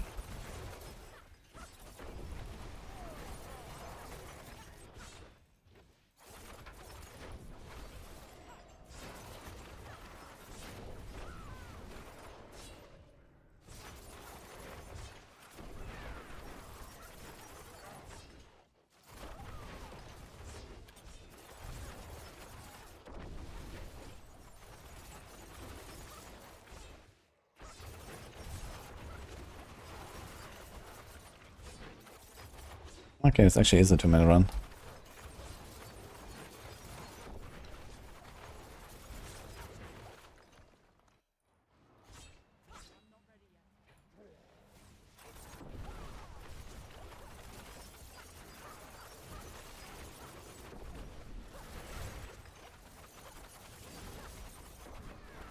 This deck is actually very slow, man.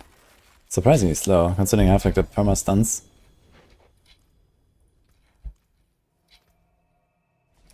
Takes a long time to stagger. We don't have days, I guess. Maybe you can fix that.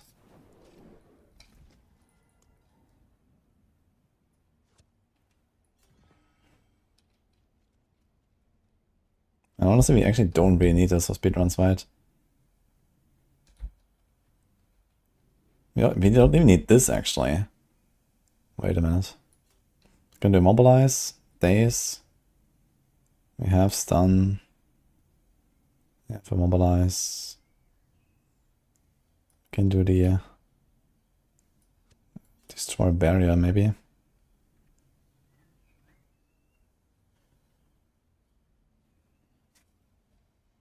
Can we do like the teleport shenanigans?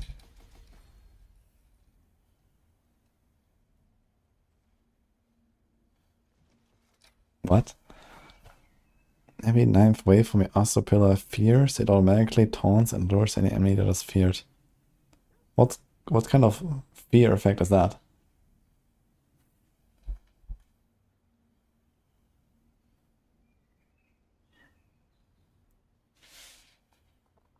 Maybe just do this honestly because you barely ever freeze anything. Control, control, control.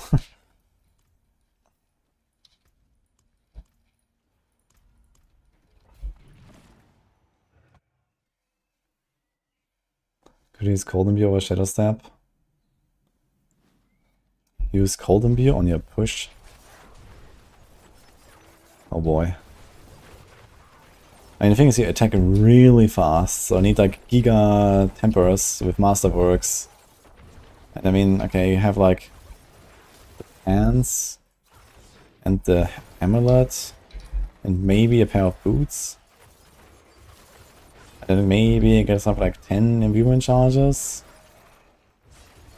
Maybe 15. I have to the problem is you have to cast your Shadow Clan a lot. And then you cycle through your Project Furor really fast. The thing is, like, with the aspect, you kind of want to cycle fast when you have low stacks, and then cycle slow when you have high stacks. So I'm not really sure if that's such an upside. And you lose the Flurry size.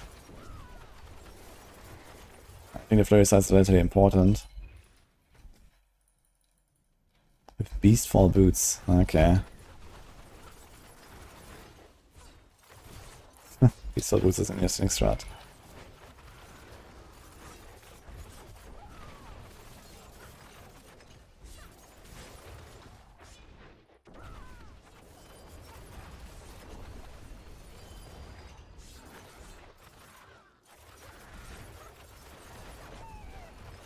Kind of a blaster build though, like he's just jumping around.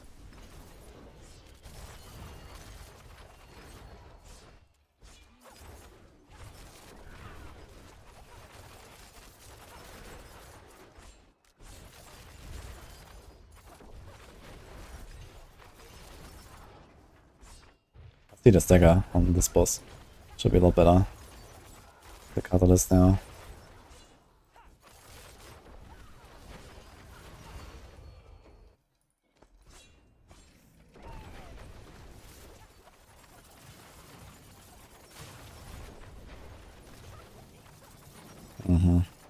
Last time I killed the boss before the stagger.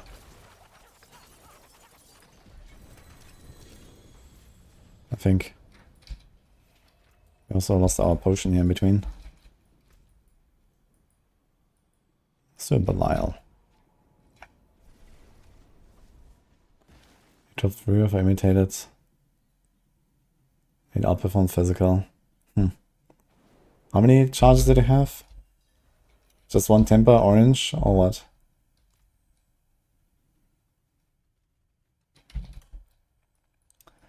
I mean, it's 40%. It's a lot.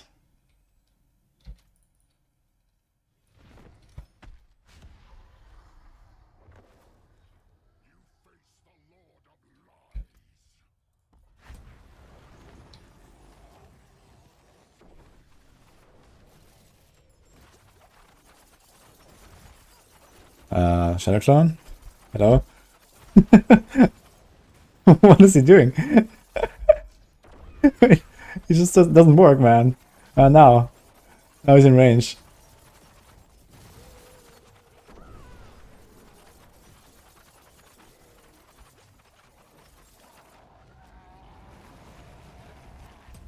Beautiful. Is there like a way for me to force a Shadow Clone to spawn somewhere? Looks like Beast drops this thing.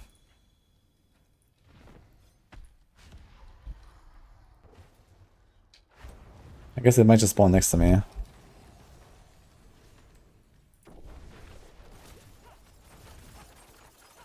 Yeah, much better.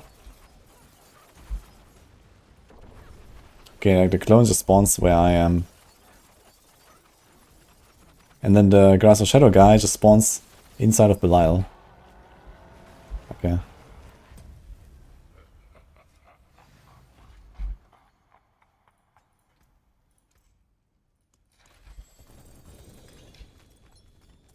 Yeah, the helm was from Beast. Okay, one more. I want to try this Shadow Step. So we cast in here. And okay, it seems like a Shadow Step also works. Does it like actually is always Shadow Step to target I'm Shadow Stepping? No, right? It's just randomly Shadow Steps in the outside world. Actually, I want to see if I can like get the guy to be where I want him to be.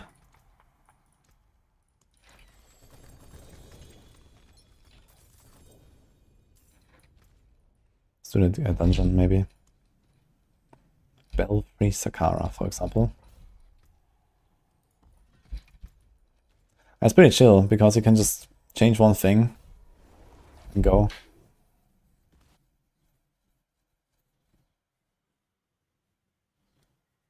Also, Shadow spawns on a cursor.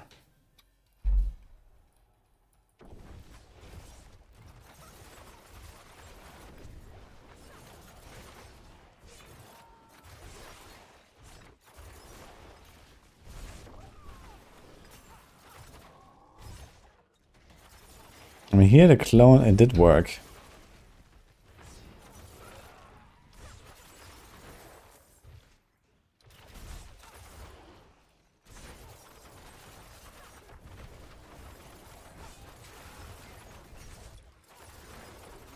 But then when I move, he just stays wherever he wants, right? Yeah, it's just like, he's not moving. Look, he's like, it's just zapping around.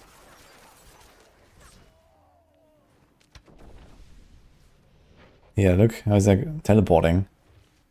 So he doesn't go where I want to go. So I need to like shadow step in and then it works. And then dash in, dash in. So we have to try that a bit more.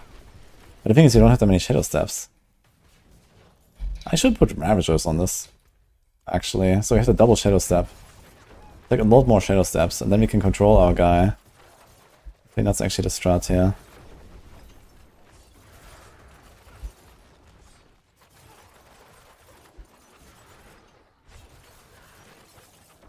But on the other hand, this is like way too fast paced to really do this. In a slow paced combat, we just like stack everything up anyway, right?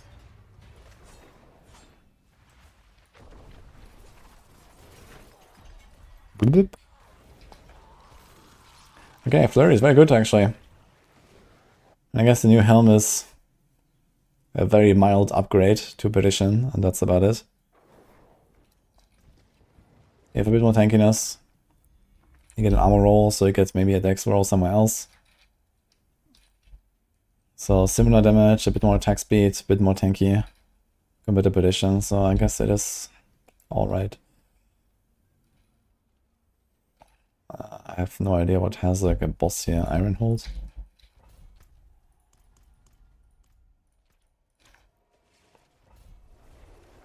Makes it easier to build compared to waiting for a year.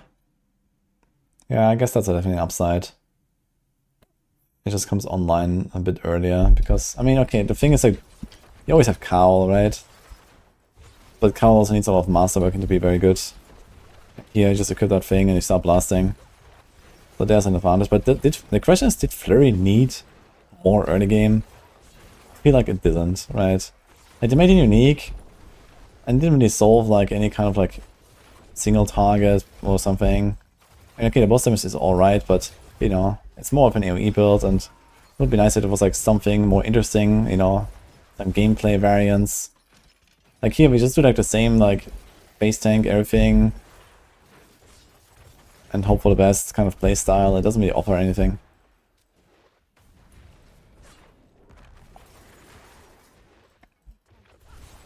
I feel like it's not really interesting enough, this helm. And let's say even if there were like better low life synergies and better like, you know, spend life synergies, it still wouldn't change the playstyle, just like the way we build it maybe. And the unique that doesn't really change the playstyle is just wasted, I think. Or at the very least it should like change, you know, the skill in some cool way, right? But it doesn't. Like, you know, Hydra neck doesn't really change the playstyle technically.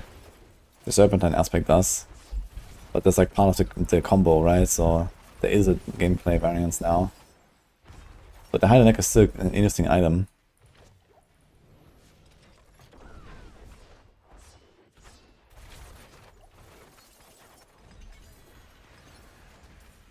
Okay, I mean, do we want to change anything?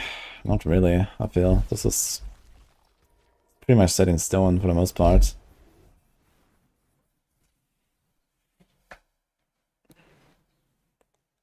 Would Shadow Imbue exploding help the speedrunning? Yeah, 2 years ago maybe.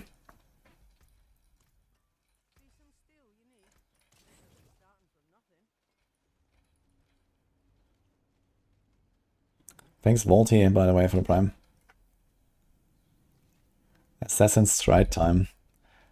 Well, you would think that Flurry should be a mobility skill, but it is not actually. It would be interesting if there was a mobility tag on Flurry. And on Stance of Knives, to be fair. I think both these skills could actually just, you know, when you have this thing, get a mobility tag. This thing, get a mobility tag, and you could do Assassin's Stride. That would be kind of fun.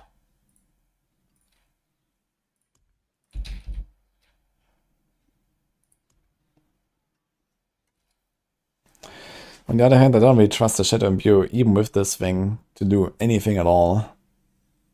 So, probably not. all they would do is basically more skill ranks. And then, okay, you have like non-physical scaling, you do like Kenny, Glyph, and, you know, stuff like that.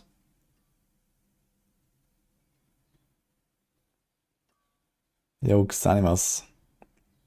I might do that. And Vanka, thanks for sub.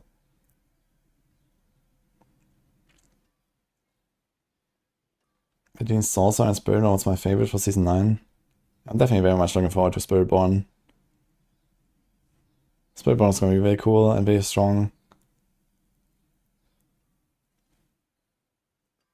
You could Moni Cry work. Well, if you had a mobility tag, then you could do Moni, yes, but right now you don't, so.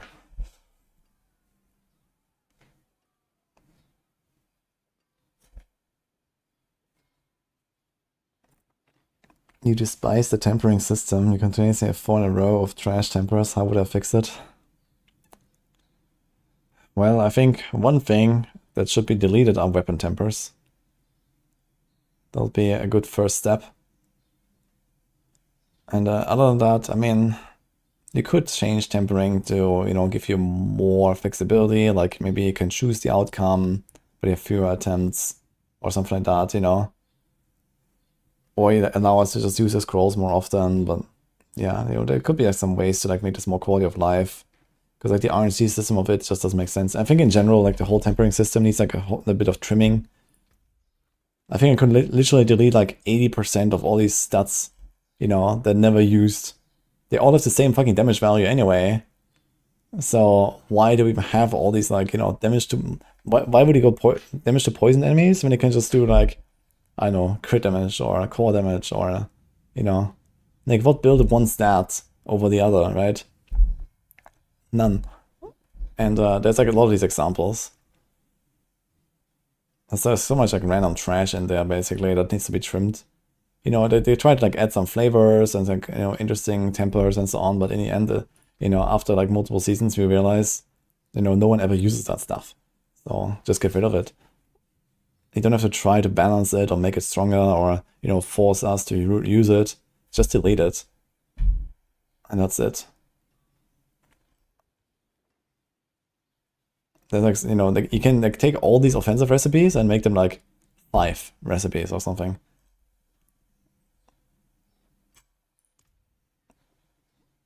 That would also be okay, I think. And then you can like change the system a little bit to be, you know, less frustrating, maybe. Yeah, they're all the same damage bucket. People still have issues with tempers. You feel like the scroll solves all the issues. Yeah, that's largely true. But some people maybe don't farm the scrolls. Like if you don't have scrolls, you're making it 10 times harder on yourself. If you have the scrolls and you just use them, then yeah, you almost never break your items. Unless you're like really greedy and you're trying to go for like a high roll and stuff. But it happens very rarely that you actually break the item if you use a scroll. And you're not being greedy. But yeah, the thing is also like, you know, you get an upgrade, right? You find like the 2 GAPs with exactly the stats of your 1 GAPs and you're like, pork, now let's go temper. And then it breaks and then it's like, fuck. Or it doesn't break and then you go masterwork it and then you're like, fuck. Like, you know, there's like way too many moments like that where it should be like just like a very straightforward, okay, finally I got the thing. But then you didn't, right? So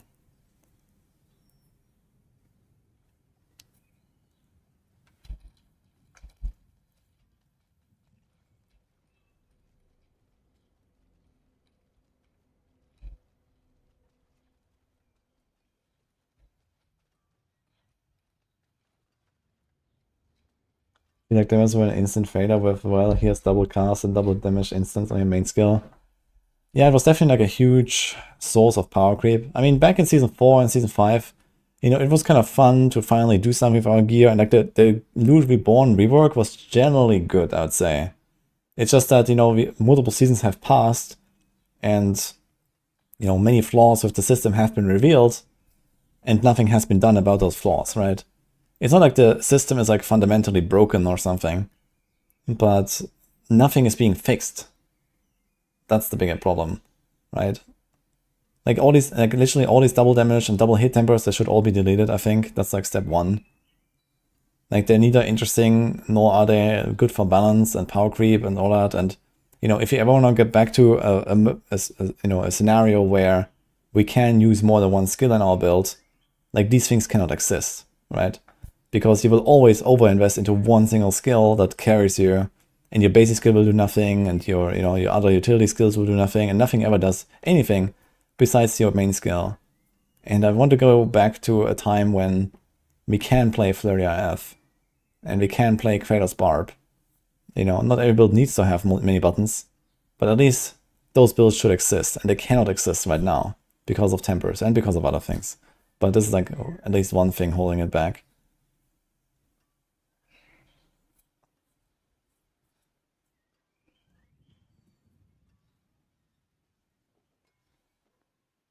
I have changed again. What did I do?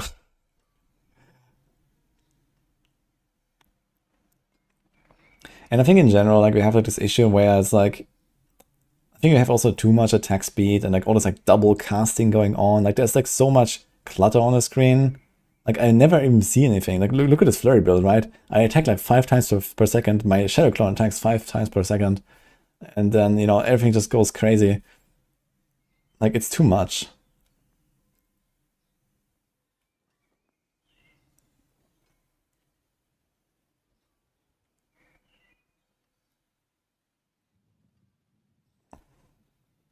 Classic Bliss. Every build has many buttons already, but mostly is just piano done. Yeah, that's like another thing, right? We have like so much cooldown reduction on most classes and most builds. It's like, you know, you just press all the cooldowns like every 2 seconds or something like that. There's not that many builds where you don't do this. And it's just like, it's just a kind of pointless power creep and makes the gameplay experience worse, I think.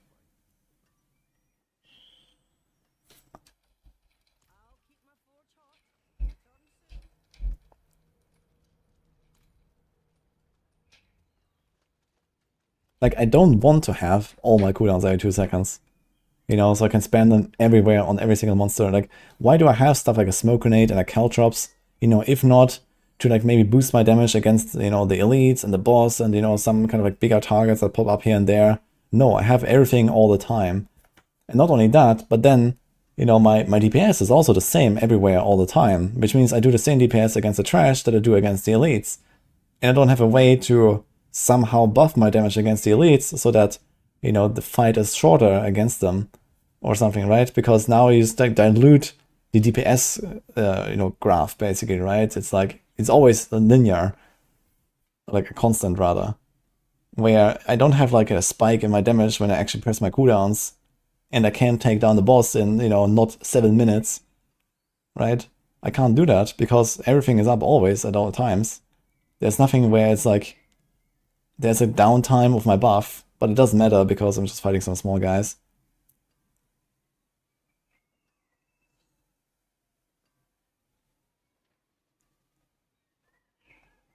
Hi, cat.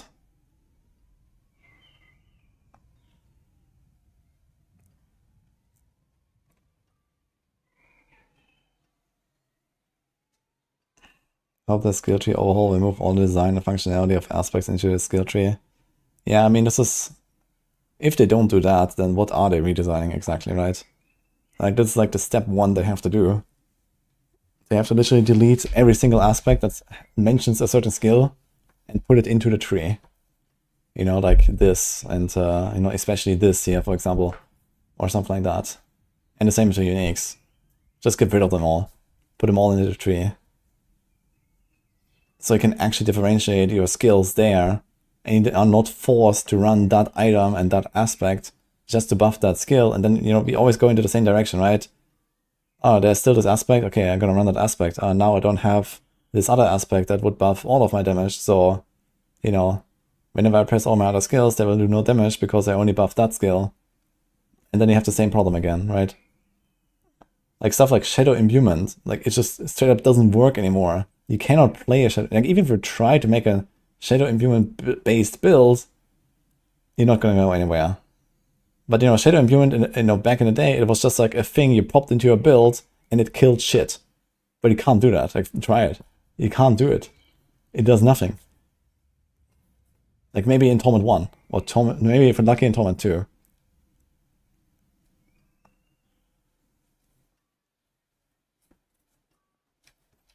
Like Shadow Imbuement is just completely dead. And there's like many of these examples. Because they gave us more and more specialization, you know, the tempers, you know, the aspects, the uniques, you know, this thing only buffs the Flurry. Yeah, okay, it's nice. It's fine to make a Flurry build, but it's also, it would be cool if I am not forced to run that unique just to play Flurry, right? Or something with Flurry, let's say. Why cannot have another skill, you know, Flurry IF? And then, you know, you can't do Flurry IF because you have the Scoundrel's Kiss Ring.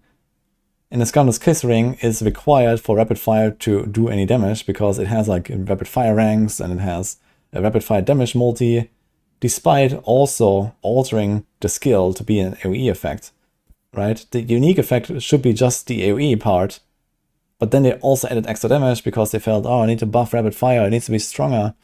So what do? They buff the unique and add some random damage to it, and then they add skill ranks to it. And suddenly, you know, you can never play Rapid Fire without the ring.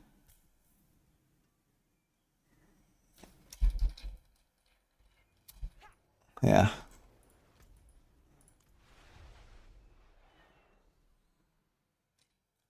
I'm talking about a different game. I am. I'm talking about Diablo 4, 2 years ago. Which is a different game, actually.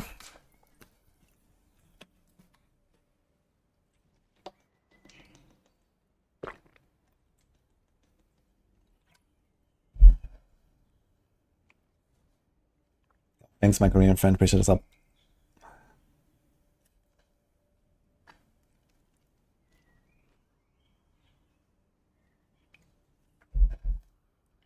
Can you just make an RPG? Just make an RPG, yeah.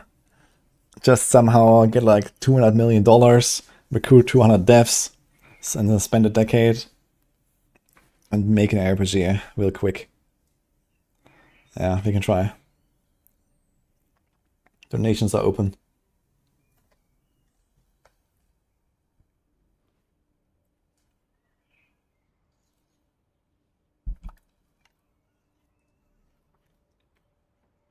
What about Shadow Step with Heraldic Blink and Shadow Implement Boots? I mean, the Shadow Step build runs the Assassin's Stride, but I'm very doubtful that the Shadow Imbuement actually contributes any kind of damage, even with this thing. Like, okay, Shadow Imbuement has 117 potency, and then damaging it has a chance to instantly trigger the explosion. So maybe it does a little bit. But realistically, it's just Shadow Step carrying this build, right? I don't know. I haven't really tried it, but some other people have. And I strongly doubt that this kills anything in like a pit 80, even with those buffs here.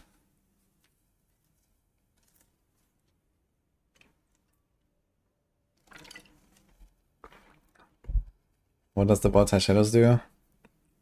It does what Shadow Imbuement is supposed to do baseline. It makes it scale with skill ranks of your core skill. This should just be part of the skill.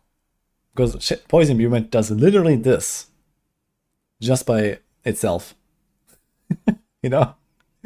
If you put one more point into your core skill and use Poison Imbuement, it will get this effect. But for Shadow Imbuement, it stays constant. Shadow Imbuement has its own damage value. It's not dependent on the core skill. But it should do this. It just needs to be like the enhancement or something. Like this random 15% crit, who cares, right? I mean, okay, it's like a nice little perk, but realistically no one cares. Just put it here. You know, delete this volatile shadow thing and put it there. And then this will be at least a start. It's not really going to be anywhere close to enough to fix Shadow Imbuement, but it's something to go in the right direction.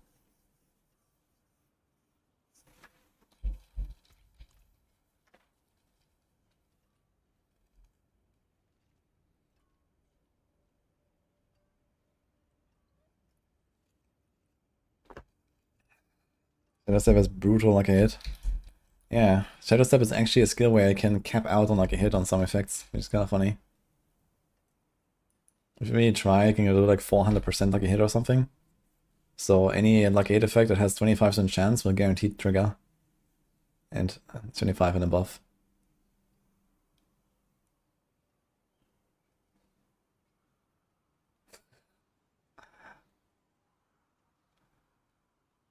Well, it's not an easy bastion, I guess.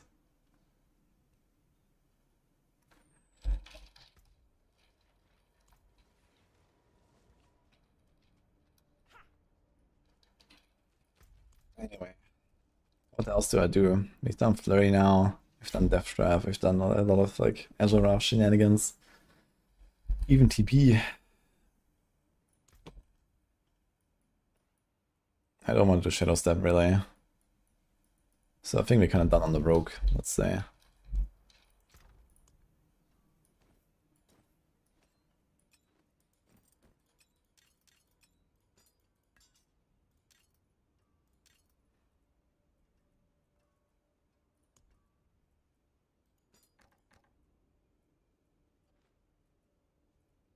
Pedigrees. I mean, realistically, I don't think we're gonna run them on another class.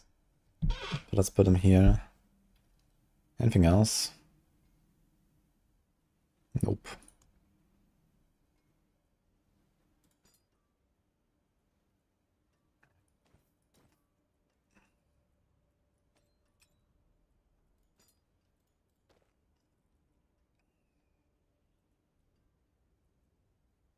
Okay. How good is Ball Lightning? I wonder.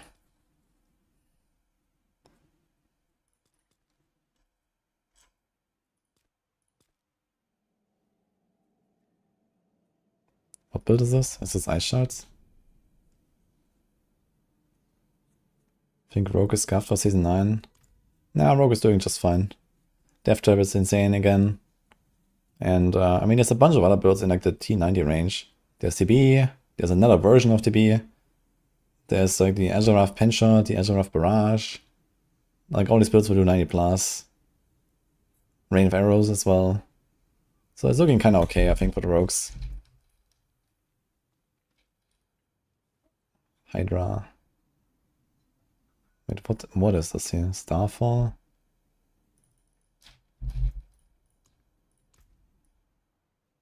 This is Meteor, actually. For some reason, Meteor is not on the bar. But since we have Meteor built, we can try it out briefly.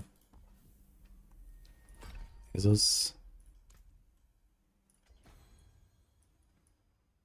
Apparently I was testing something, we had like this thing disabled. This is non-season right now from Season 8. This is my character from Season 8. 750 Starfall. Beautiful. Do we go Starless?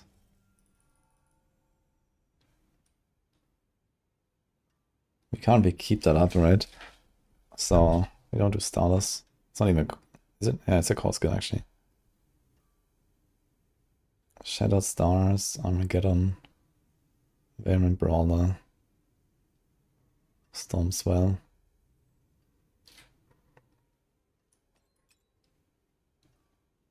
Elements, really. We did that for Enlightenment stuff. But here we probably want to do something like Conceited. There's Ancient Flame, but it's capped 1, right? Now we have 44 attack speed.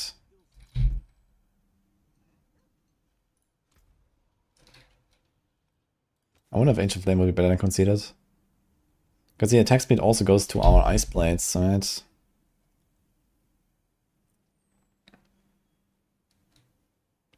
Which I don't have here right now.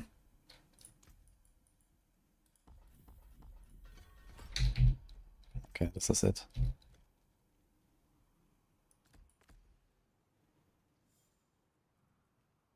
The problem is we want to do Enchantment Master, but we need a fire skill in there.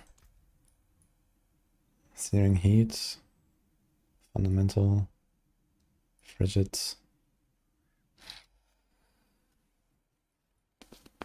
I mean, okay, we don't really need Enchantment Master for Also, you don't need teleport for farming, but you kind of want it for speedrunning.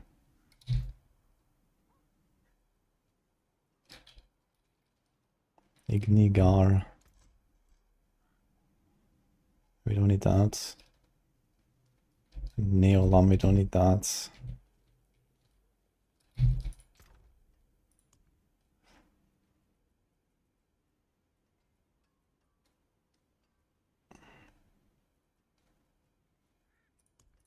Do we have any gems?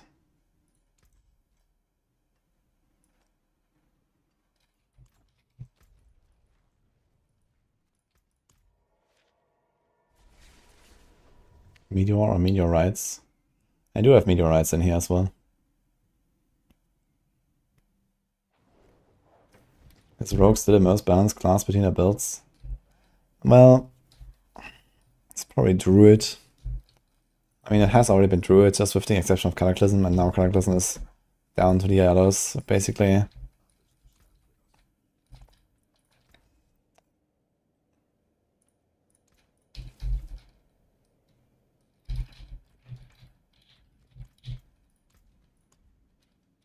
You have the armor thing.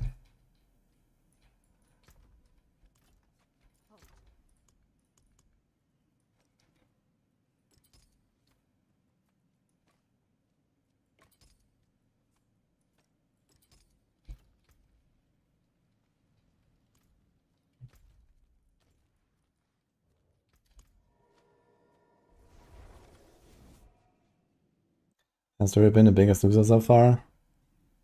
Yes. But Danger has done 103 on a Druid. I'm not sure what build though.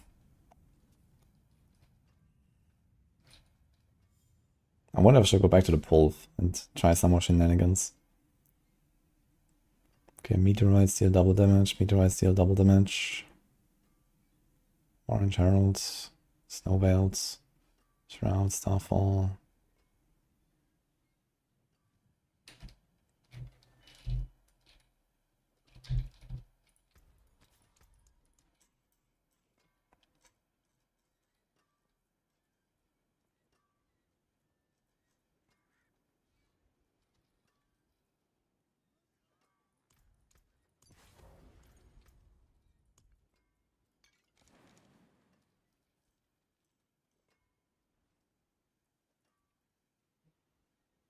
Okay, this is non-season. We don't have the seasonal powers here. But apparently Meteor is doing like 95 or so.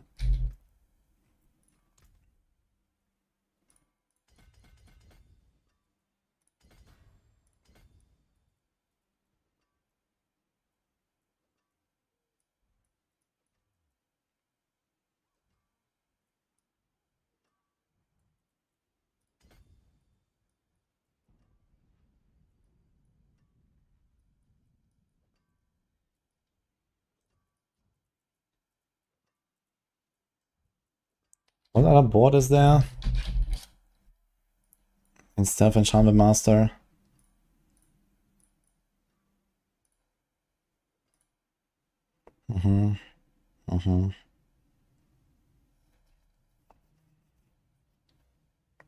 Does this work with the meteorites?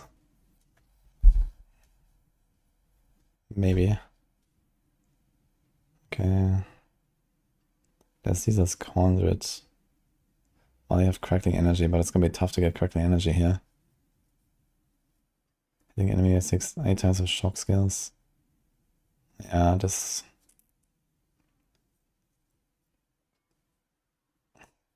I wonder if like you can do a teleport and hit 8 targets and proc this, but it won't work on a boss.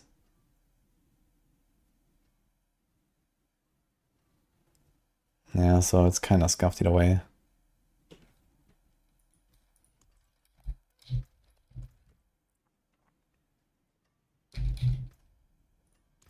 Dude, I don't know where to put these points. I have 17 points.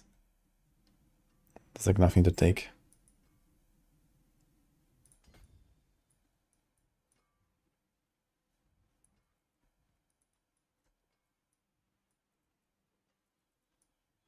Just take int.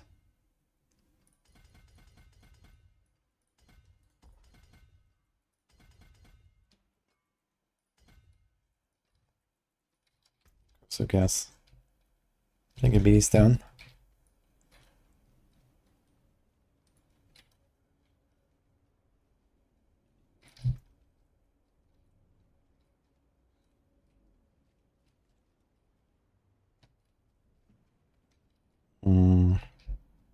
Like really scuffed aspects here. Can we fix this?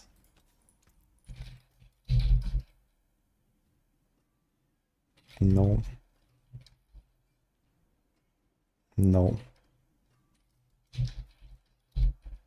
But I guess I have none of these actually higher because I didn't play a Sorc since the expansion. This is my first Sorc, so this is what I got.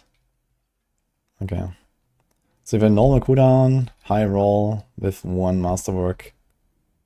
We have a normal helm with no masterwork. We have an orange non-GA Tarasha. Nothing. I feel like it's gonna feel pretty miserable, the cooldown on this thing. Okay, it says charge cooldown 1.37. And then the ice plates, they should be attacking pretty fast. I don't know, let's try. Thank you, Anonymous, for the subgift. 70, let's try a 70. Wait, no, we have the wrong tempers here. What do we do?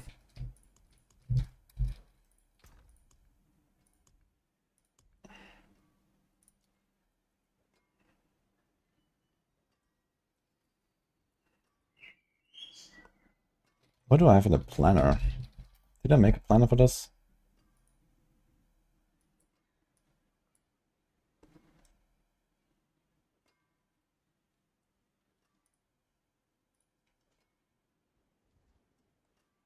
Semsec. Seal Vex. There's Meteor enchant and no ice plates enchant. Which is something that we probably have to do here.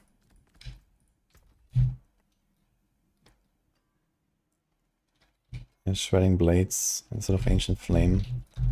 Which probably makes sense. Don't go for the ice plates. In that case, you can just do conceded, I guess. Since I have a 16 there.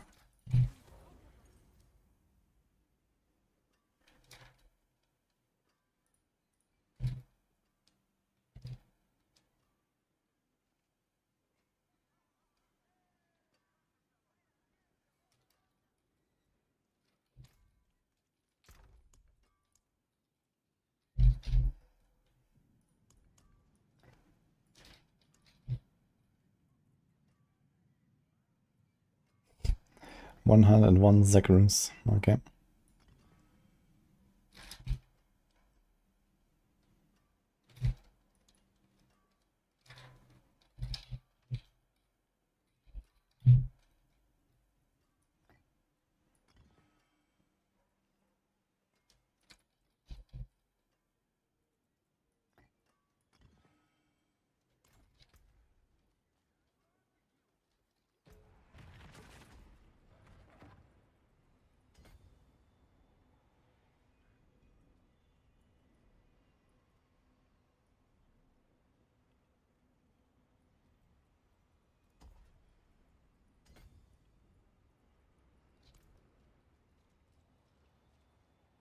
Yeah, but this is a 70, I think.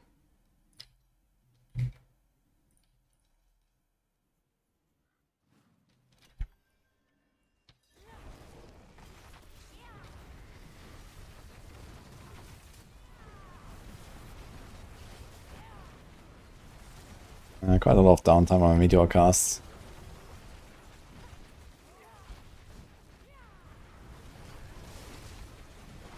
I guess if you just hold down the button, then you don't really know, but it kind of feels weird to... you know, this whole like cooldown Meteor thing, I don't really like it, to be honest. Because you always have to rely on these ice blades, and they're kind of slow at doing that. If I had like the ice blades enchant, maybe it would be better.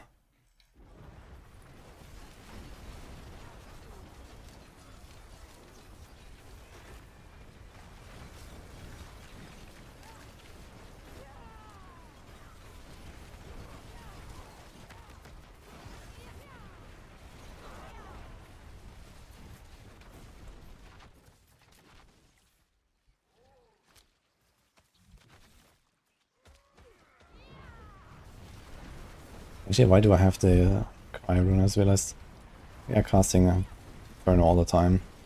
Don't need the Vortex.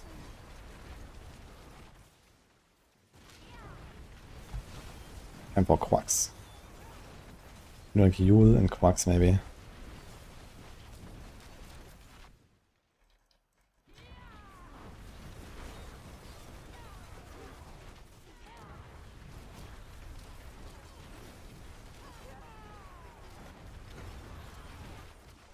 It's very fun though.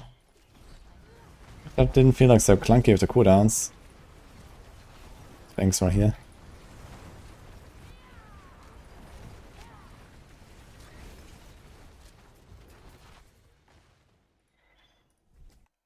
I wonder if I can use Xan Rune for the meteorites. I should test this.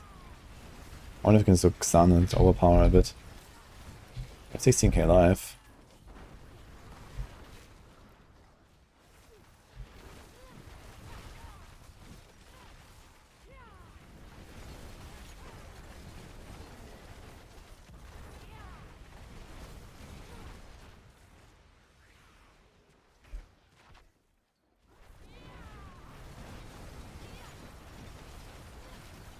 And I want to see if I can proc mana shields Quacks.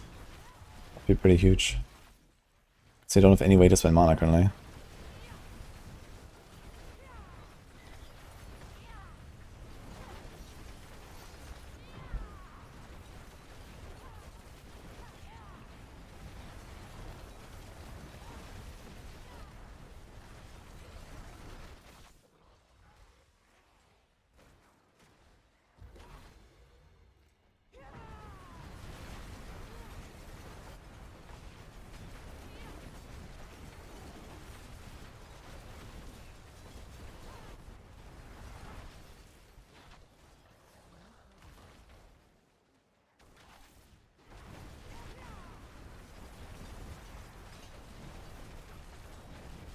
The only answer is just you don't see anything and die to explosions. I mean, you can usually see in advance if they have the explosion mod or not, right? You just need to pay attention to that.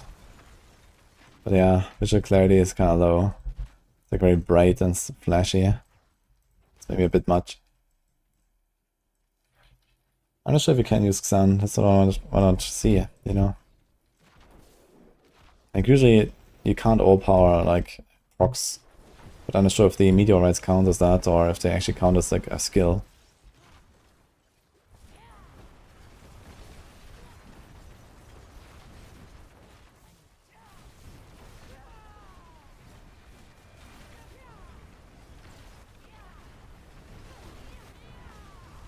I mean, to be honest, maybe the cooldown on the meteor is fine because of the clutter. If the damage is just higher and like... The thing is, it just feels so clunky. I mean, I just stand there and like, for example, when I try to like scroll and stutter step, I just like walk more than I attack because there's only just like very short attack animation. And I just kind of like keep walking where normally I would expect an attack. And it's also like just inconsistent when it resets because of the ice blades. So I don't even have like the same attack pattern. That's actually a very weak performance, I gotta say.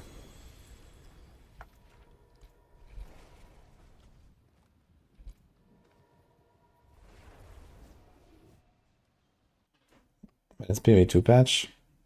I don't know, I mean, is that either last week or this week? It's already Monday. It hasn't happened yet, so I guess in the next 4 days.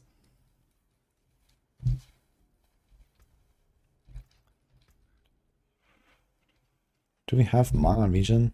What if just pop in the Quacks? Nothing else. Neo Quacks. Xan. Okay, I want to see if the Xan rune actually works. You always found it in Meteor build, you didn't use the helm. Yeah, it's definitely better to use the helm. It's like so much. I lose 3 additional meteors. The enchantment and enhancement drop 1 additional.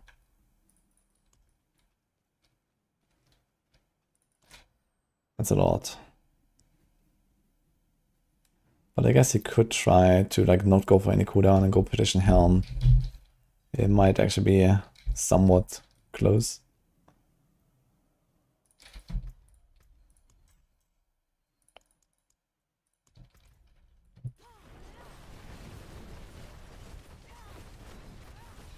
Okay, we saw a few orange numbers, but not all of them, so... Yeah, it's pretty obvious. The meteorites don't work with the sun. Only the main meteors.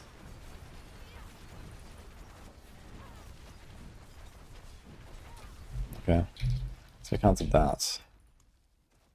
How about some Frost Nova, actually? I don't have Frost Nova. That's kind of good.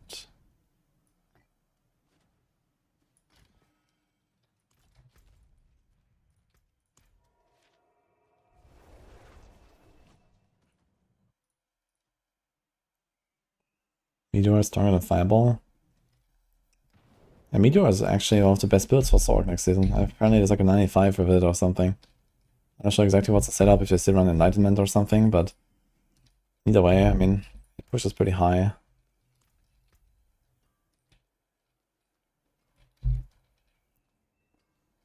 As well as I have Snow Veiled. And Stormswell. I need it, and it's not on my bar. So I'm not sure what happened here. Actually, this should be like that, right? Do we care about casting Familiar? Okay.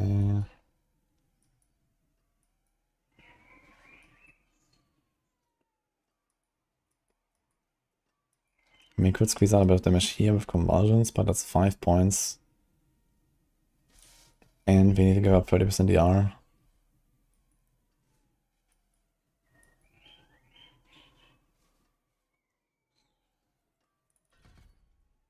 Let's try the Mana Shield. I wonder if that actually works now.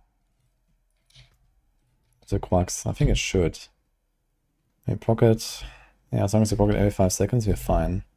We pocket every 4. So we should have perma Mana Shield, as long as we regenerate it. My mana per second is 12. I get a bit more here. So my mana per second might not be enough.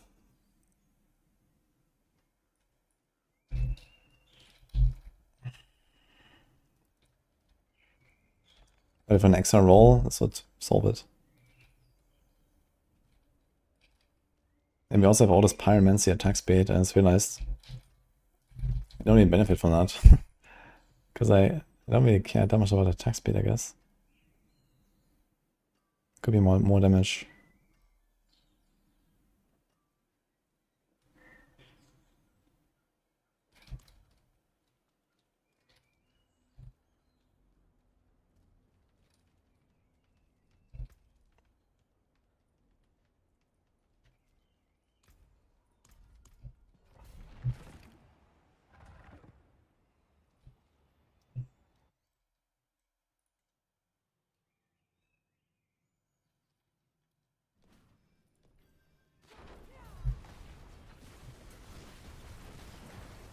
Shit.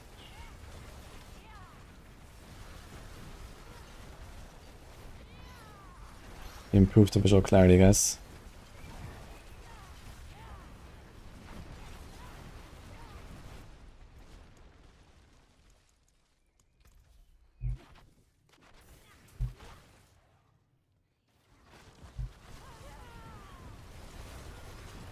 Okay, now we actually have some damage here with the ice armor.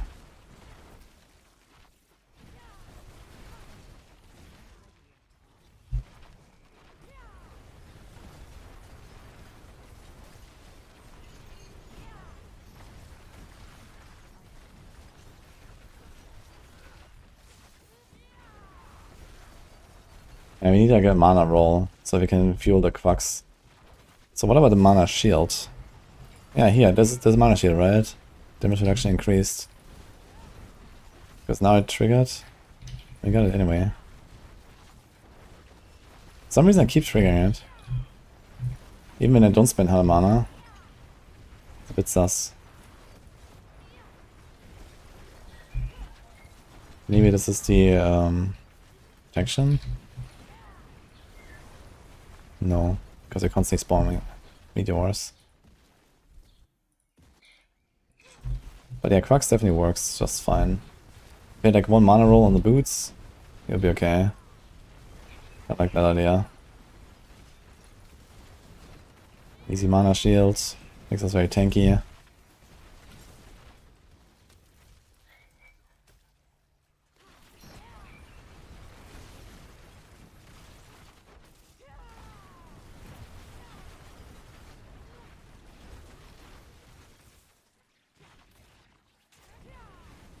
Let's go into like an 85 and see what happens.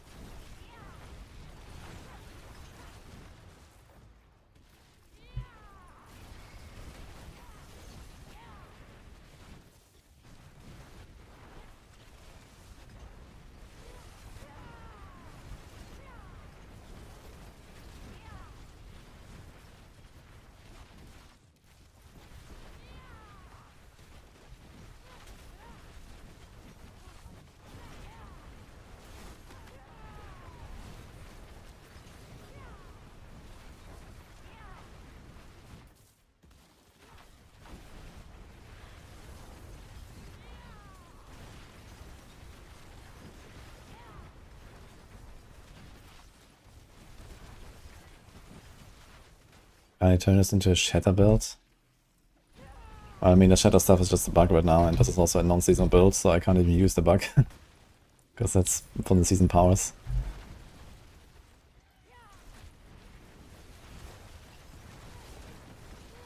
Like, shatter builds don't really exist these days. Shatter builds are only there when there's a bug.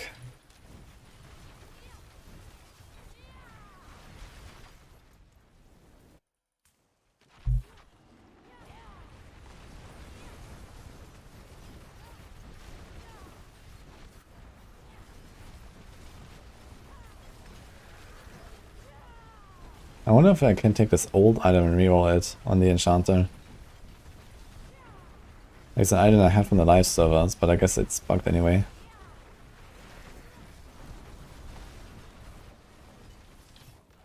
You're going to an 85, it's gonna be a long boss fight. Yo. Lightning spear stuff. Attack speed does matter, build feels clunky without it.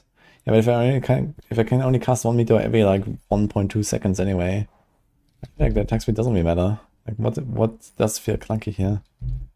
I could get so much more additive. This is 1, 2, 3, 4 tempers. That is like, you know, 500 additive. And how much do I have? 8, 9, 14, 2.4, 2.7. Okay, we have like 3k. Could get like another 15% or something. Maybe it's worth to keep the attack speed, but I can't cast more meteors, so.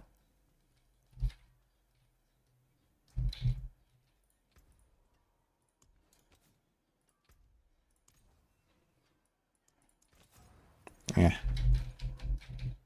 Could make a new weapon real quick. Put the restore resource thing on it.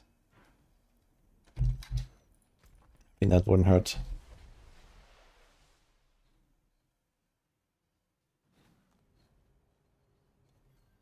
Can't get Banazan's drop in PTR.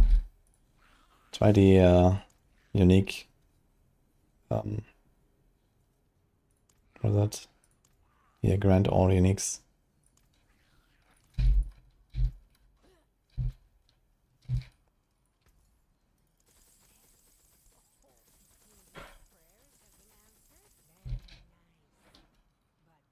Okay, literally same thing.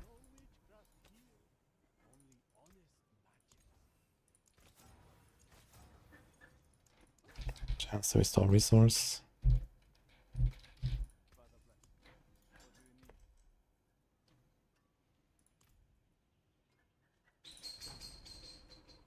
Mm-hmm.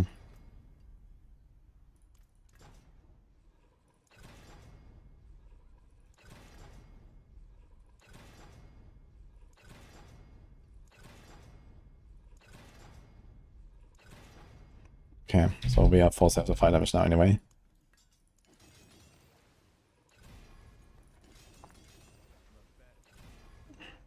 Yo, Befolver, thanks for the sub.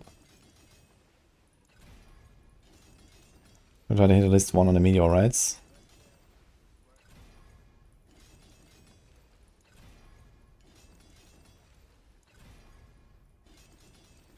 So if you get one proc every 4 seconds, so it should be very easy. They have decent lucky hit and stuff, even on single target, they should easily proc him once every 4 seconds. We go back to full resources, no matter what, basically. And then we proc the Quax rune, you get a full mana shield. You get a full Quax value. I think that's pretty good.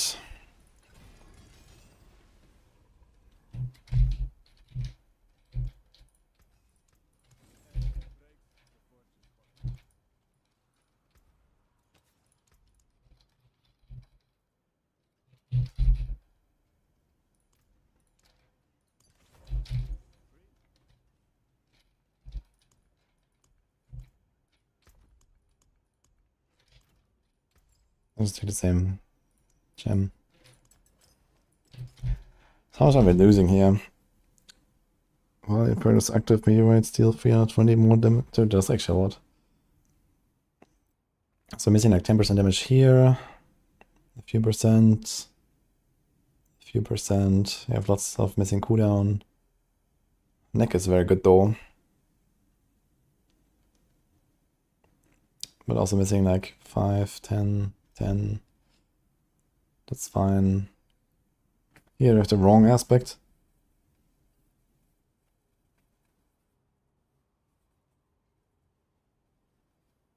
In fact, we don't have Stormswell. Why not?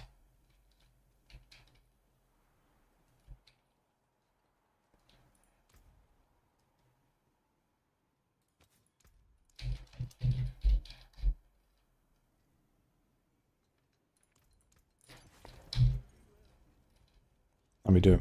Fuck. Okay, we're probably missing something like 25% DPS or so just on the aspects. And yeah, other optimizations, I guess. Plus cooldown. Plus season powers. So I'd say something like double. Quite doable.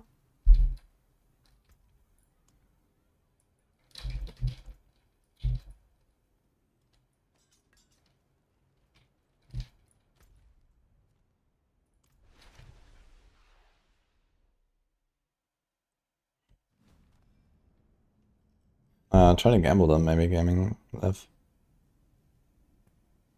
You don't have to be on season to get Balazan. But I didn't have any trouble. Iron Spiritborn.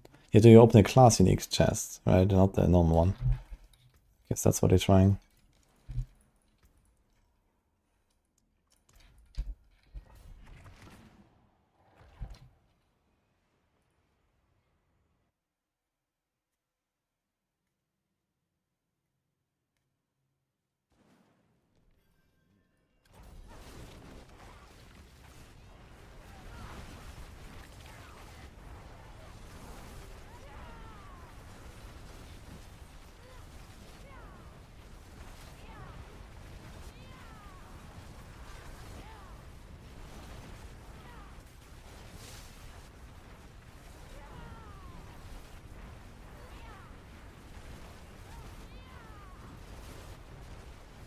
Thanks for the subgift.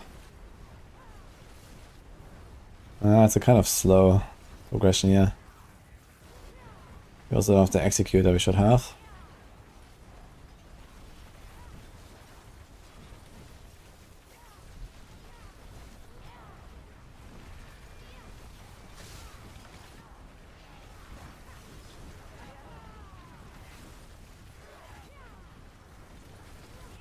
How often can I reset my defensive cooldowns? Every 10 seconds.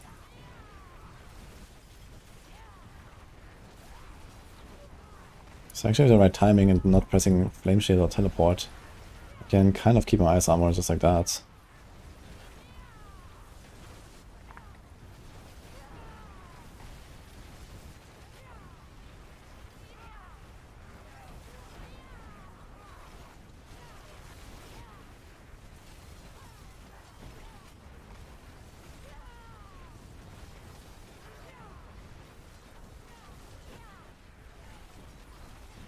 I guess the ice base also makes sure that I can kind of keep it up.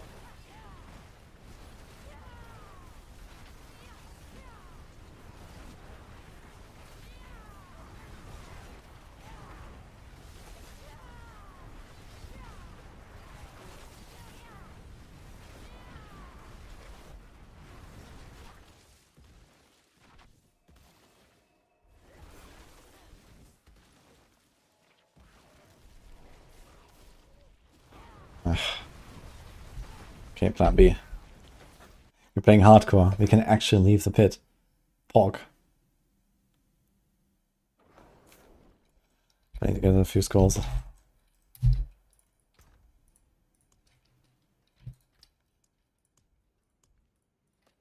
Okay. I should always do my PTR testing on hardcore so I can leave pits. What am I playing tomorrow? What do you mean? I mean after PTR? Thinking about doing a little Sirocco session with the boys. And then I'm probably gonna, you know, Wednesday for Thursday, I'm probably log into D3 and do a bit of warm-up.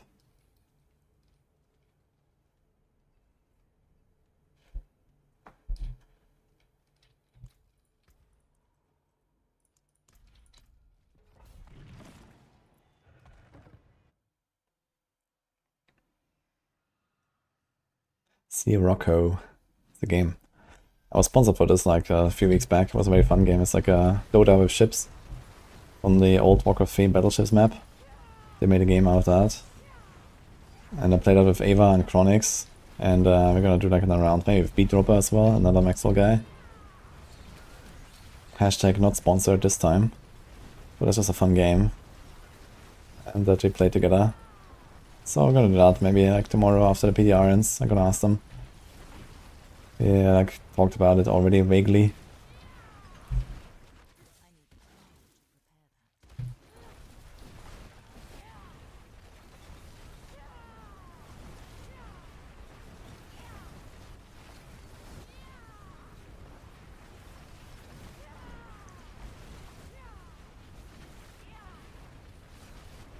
His 9 is 1st July.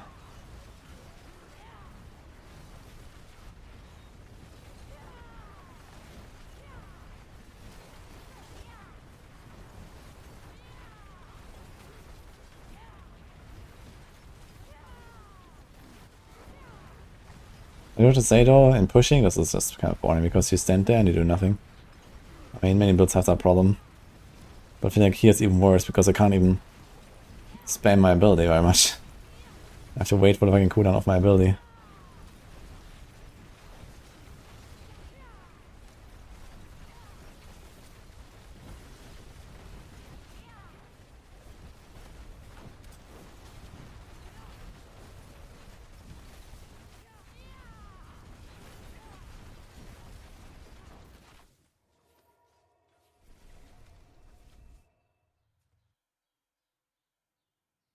Star Belial.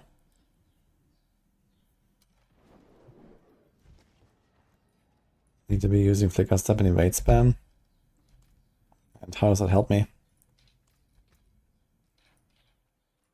Like, what does that do that I cannot do now?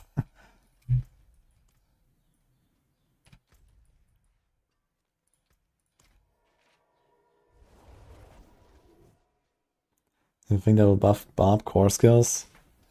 No amount of buffing that it can reasonably do will bring the core skills back right now, so maybe, but it's gonna be pointless. Like, core skills on Barb need like a bigger overhaul than just some numbers. They're very far away from anywhere.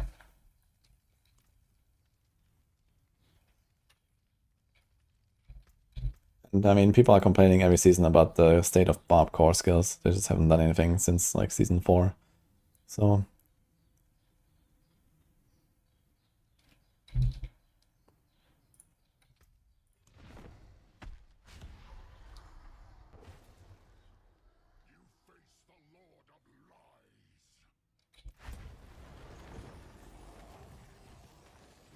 I know Temper bugged. What's bugged with it? Didn't know there was any bug.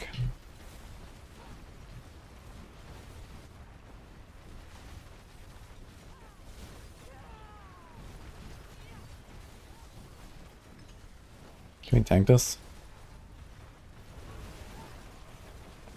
Yeah, pretty much.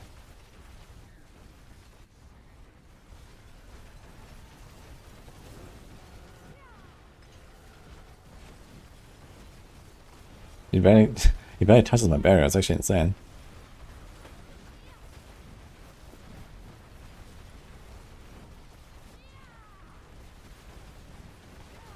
Kind of long fight though.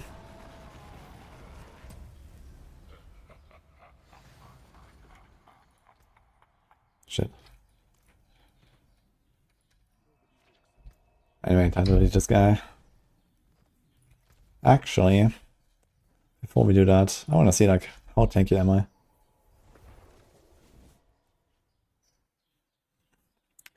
You should maybe look at the amulet you're wearing, Grumpy Man.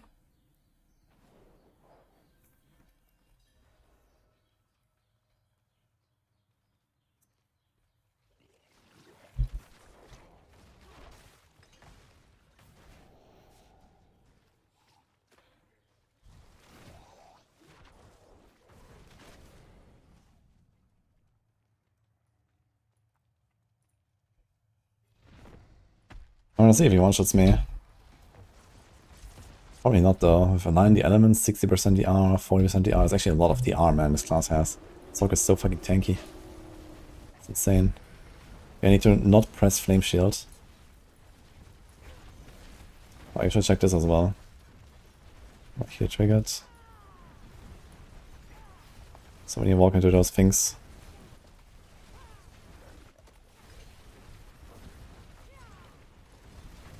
Oh, just stand in it, I guess. Okay.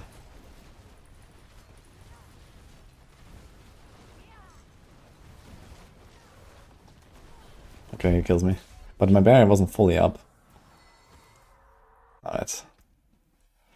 So we made space.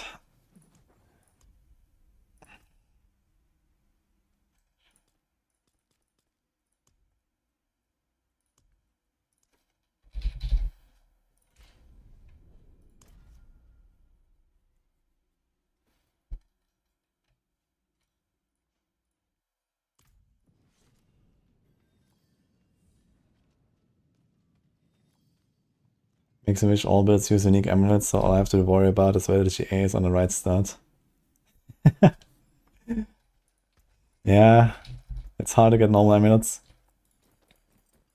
You can definitely do like an overhaul of like, you know, affixes on items and stat weights and so on, right? I feel like it always makes more sense if, like, you know, the general stats have like a higher weight on drops, but not so much when you roll for them. Like the rolling is like when you make you give it a stat that you want, right? And there should be like more of the special stuff, like the ranks on the amulets, the ranks for the skills, maybe the right resistances, and whatever. Like there's like the same weight between a drop item and a roll on the enchanter, and I think that makes no sense. Like the enchanter the enchanter needs a different weight, basically.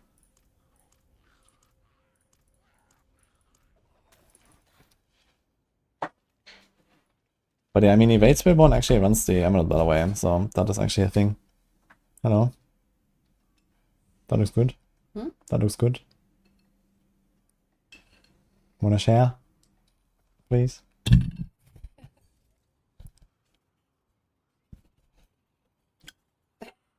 You look funny. You have a all the way down. What do you think? That's what was. You'd enjoy this. It's already melting here. That's why.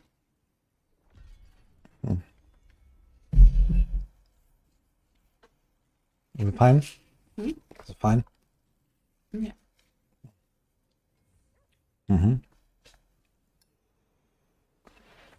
Thank you. Did you make this? Congrats, guys. You only see a brown thing. No, man, this ice cream is not for you. Chocolate ice cream.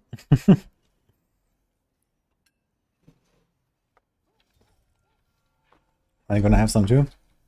I had already. You had already? Mm-hmm. I'm very sleepy. Yeah, why don't you lie down?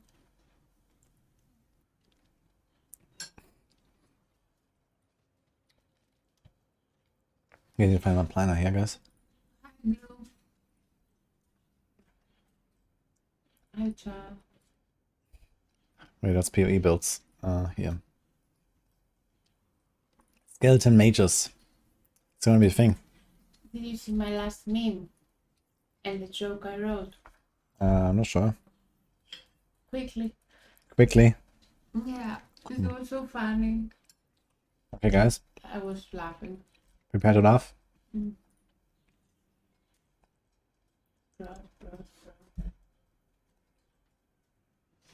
This? Or what? Yeah. This? Well, mostly the joke. And Pan enters the room and kills 10 people. Pan in, 10 dead. It's very funny, isn't it? I didn't realize until you actually said it out loud. Really? Yeah. I thought people would find it very funny. Okay, we find it very funny, guys. It's actually good. Yeah. But I was laughing for like half an hour. I didn't get it though. On my own. No, What? Really? I didn't get it. No, I intended. I'm too stupid. Oh. Oh.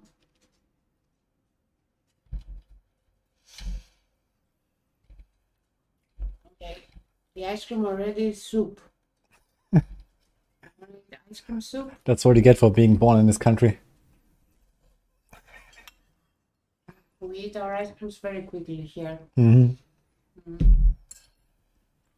It's cold. Cold, but it's melted. Great. This can happen only here.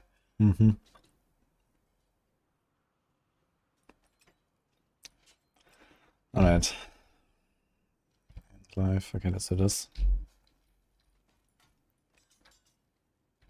When is the PTR ending?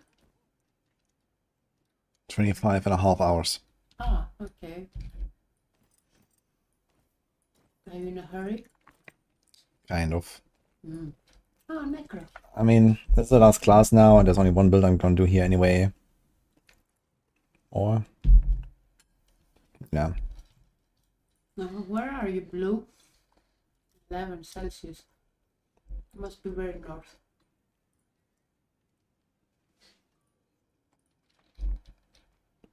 Maybe I'll do 2 builds, actually.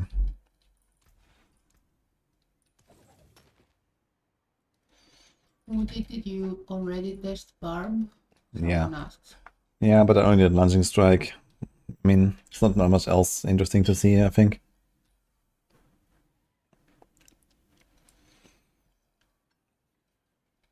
When was it? I think 2 days ago. Okay. Or maybe yesterday. It's got a mage ultimate cooldown. Oh, shit.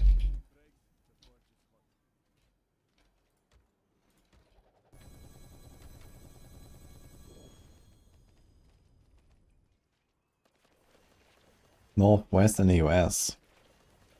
11 Celsius. Damn. What? It's fucking June. Are you in Alaska? That kind of Northwest?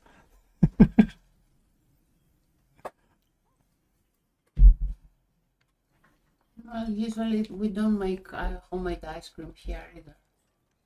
But it's a special case because it's keto ice cream.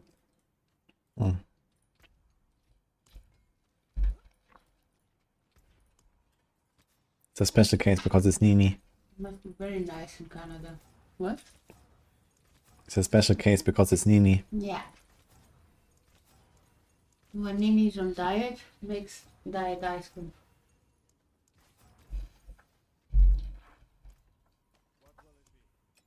Marlene, are you gonna stay with Dad? Yeah?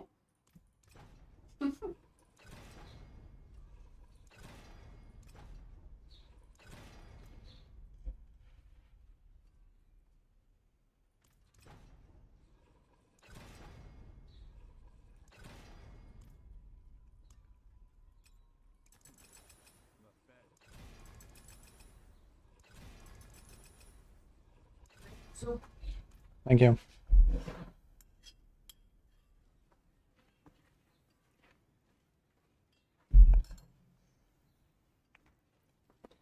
Okay, I realized like up there is like still morning actually, so this is why it's 11:30. Makes sense.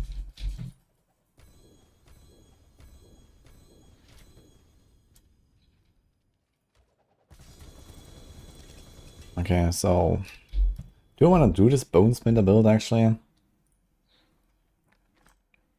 I cooked this. Could try it and see if it does anything.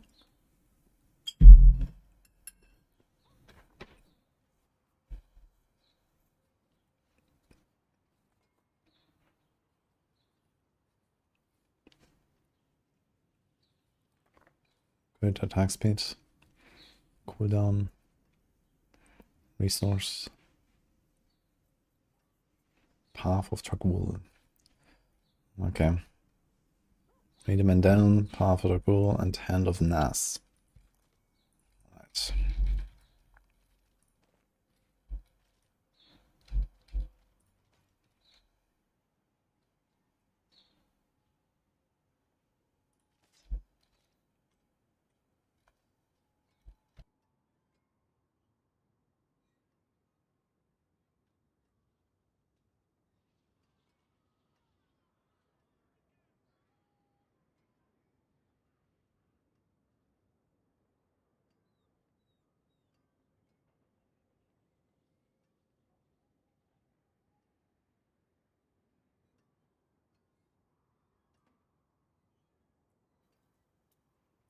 Alright.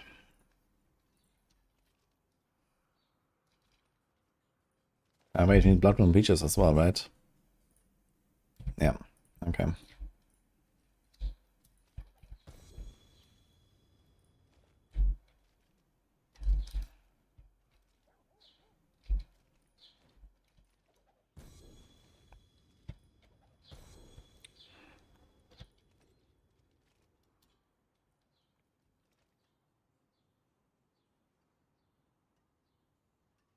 Wait, how's that with the Ring of Mandel? Is it like the same bug that the Spiritborn have, where you have to like put 1 point in your skill tree when you start a run?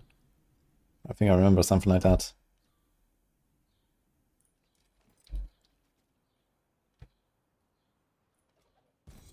My god, there's too many fucking pants and everything.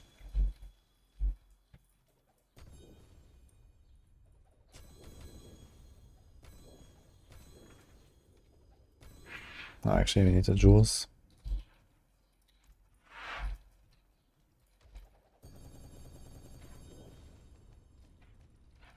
Mineral has no command right now. Soon.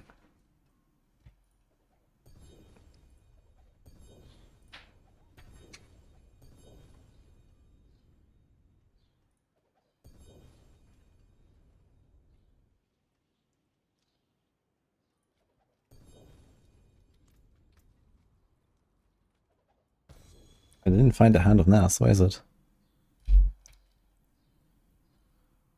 Wait, is it not here? It's not in the fucking pack.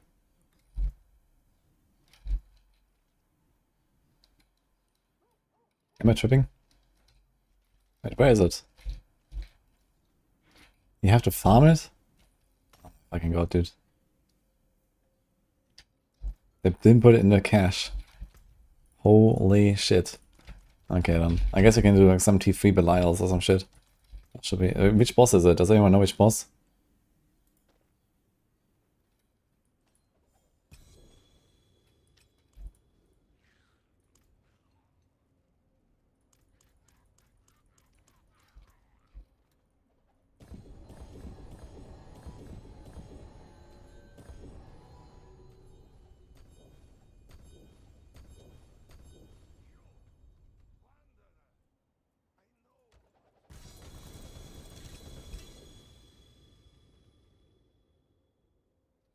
I think it's time for Sorc on PTR.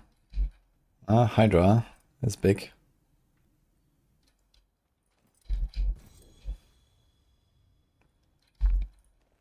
Okay, you don't have to pick up the gloves, but you want to pick up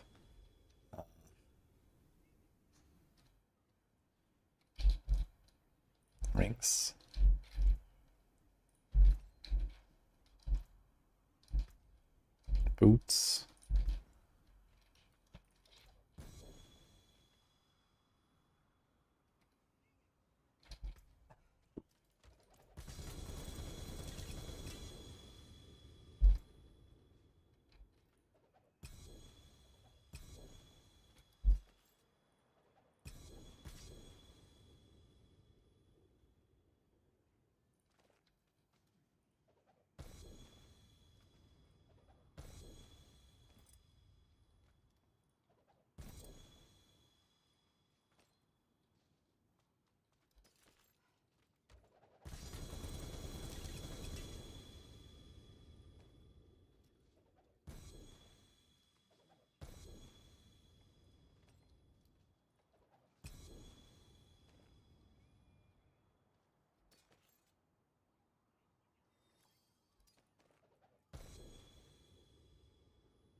Always pick out the wrong boots and always pick out the wrong pants first.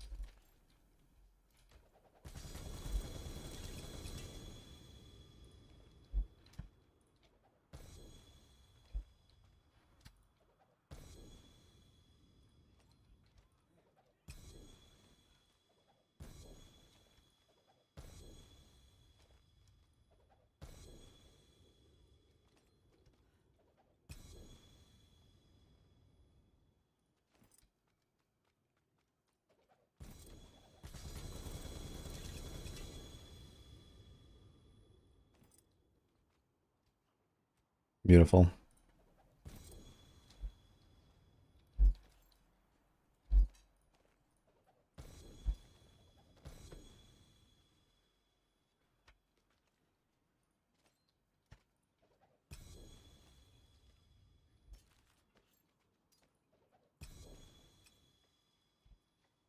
Okay.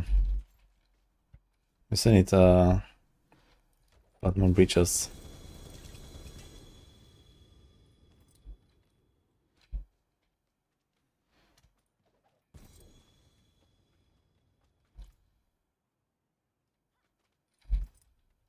He was a 44% and okay crit roll, so let me just do that. It should be GA crit because all the other stats are useless. But okay.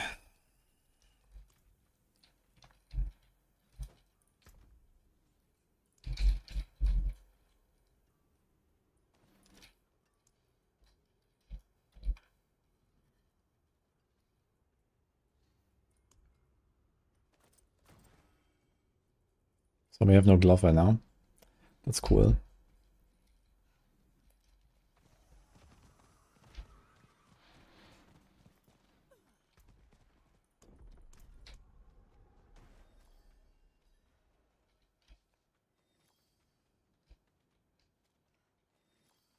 It's stupid if the streamer keeps banning viewers and why he streams in the first place. I mean, there are legitimate reasons to ban viewers. I mean, you can't really ban someone from watching you can't just ban someone from chatting. A lot of people chat and don't always say great things. I mean, I usually don't really ban people, but it happens.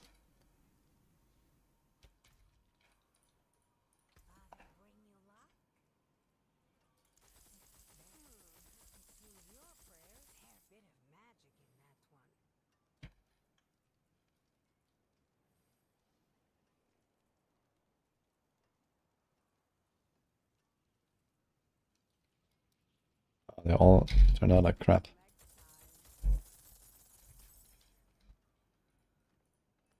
Imagine watching a stream by a band. Oh, there's certainly plenty of people doing that.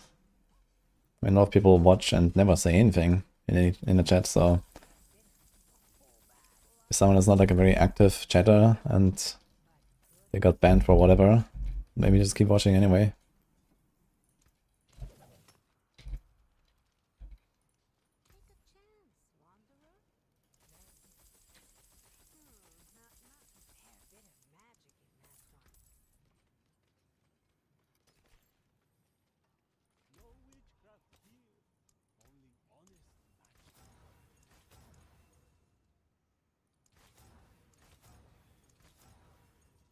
I mean, I don't know who banned you and what you said. You know, some people are more trigger happy than others.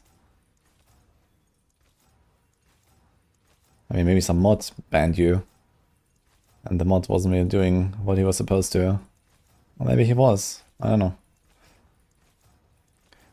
I mean, the good thing is on Twitch, at least you have the ban appeal. Like, for example, in Discord, like, we know we constantly ban people in Discord. You know, we have like 90,000 people on the server. And then there's like, you know, people that get hacked and spam bots and whatnot. And we ban people all the time. Much more than on Twitch. But on Discord, there's no feature to get unbanned. You know, you just banned. And then what, right? It's kind of stupid. Like, Discord actually needs that feature, like, really badly. And they also need a fucking, like, anti-scam bot system. That would be great, too. While we're at it.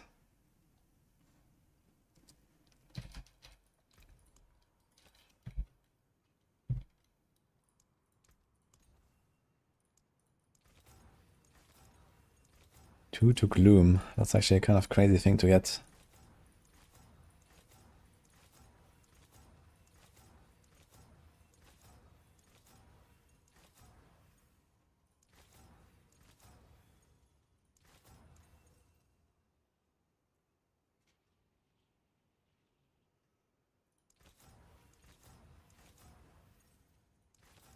If you got banned for some reason, you would never watch the stream again. Really?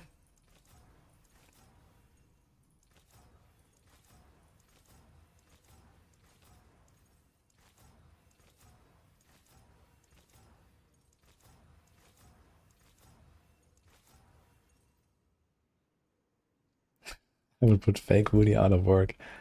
That would be terrible.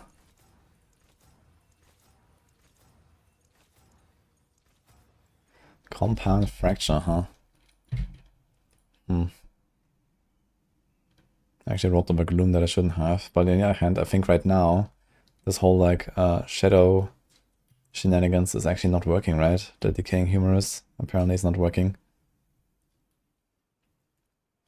So that's amazing. So I guess you make a new amulet.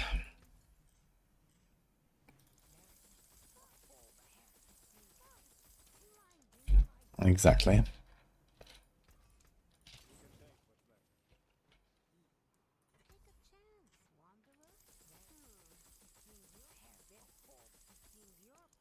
Well, 9 minutes of extra experience, get it over 1 to 17. Yeah, it's really good in the low levels.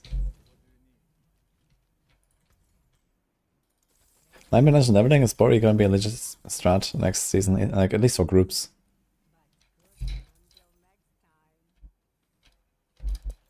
Death's Embrace. Sure, I guess.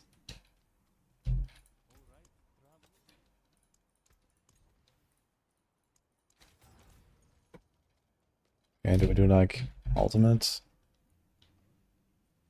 Skeletal mage damage.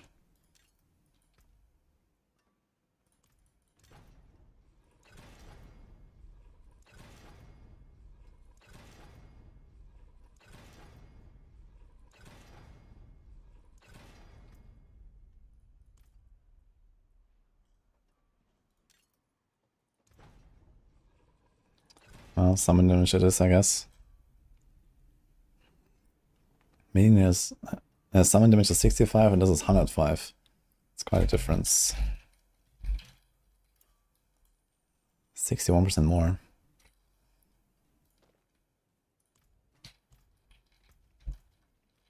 What's that other hand of Naz? Attack speed, mage, life, mastery.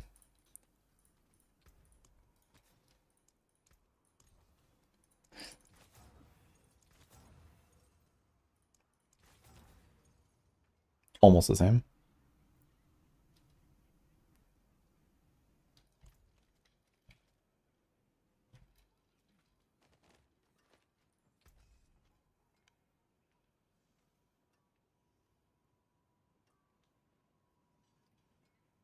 Got banned on Zach Raw a few years ago.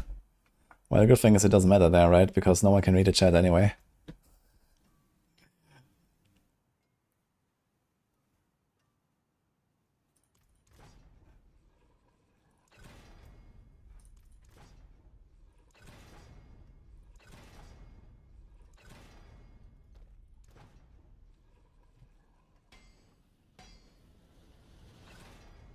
Soul Rift duration. Probably want to do Corpse Tendrils though.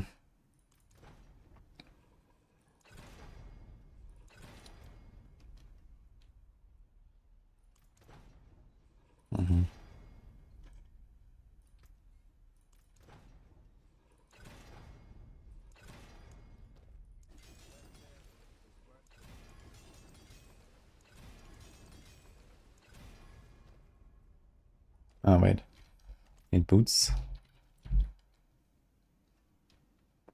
Res, armor, life.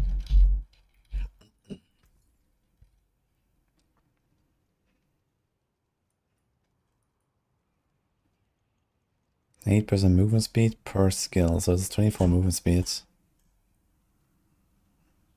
Helm, boots, death approach, Reaper's pursuit.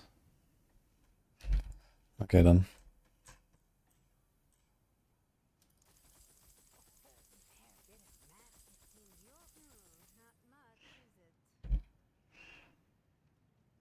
Res, armor, life. Holy.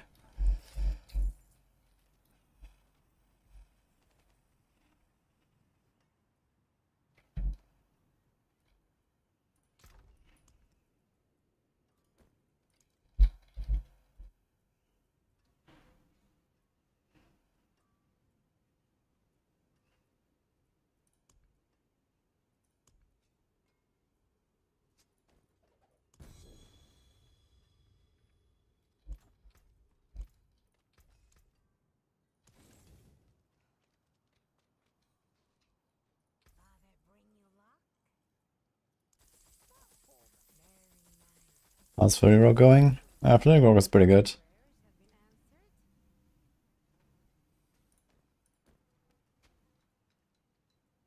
Like the new helm is not really like a mega upgrade to the build or something, or really as interesting as it could be.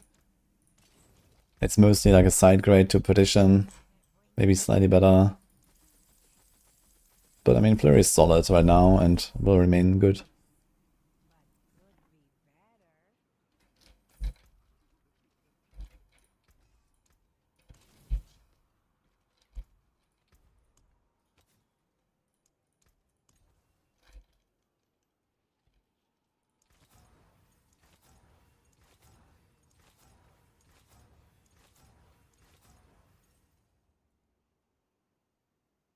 We just use Perdition Helm. Flurry Helm is probably slightly better. I didn't map it out exactly, but it should be slightly better than Perdition. It also gives you an armor roll and a life roll for free. You don't really care about the lucky hit and the movement speed on the Perdition. So you have like similar skill ranks. You have a 60% buff versus a 50% buff. But then the Flurry Helm also gives you life and armor and 50% cap 2 attack speed. So the Flurry Helm definitely wins by a little bit, I would say. But not by much. And then, okay, a Perdition has a crit, but it's not hard to get 100% crit on a rogue. You have so many crit busts from various places. So the Perdition Helm doesn't really make up for that. There is a viable pen shot build for Season 9, yeah, I played earlier. There's like a pen shot build I can do like 90 plus. And it's actually pretty solid even in farming. It's with Azure Wrath. Basically the Barrage Azure Wrath build that I made, but with pen shots.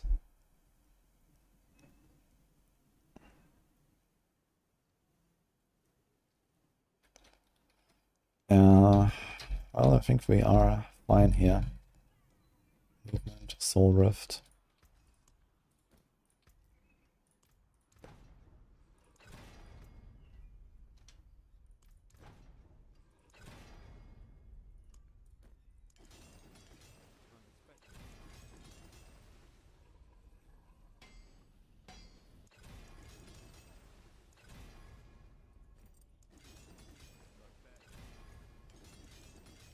Yo, OB John Kenobi. Thank you.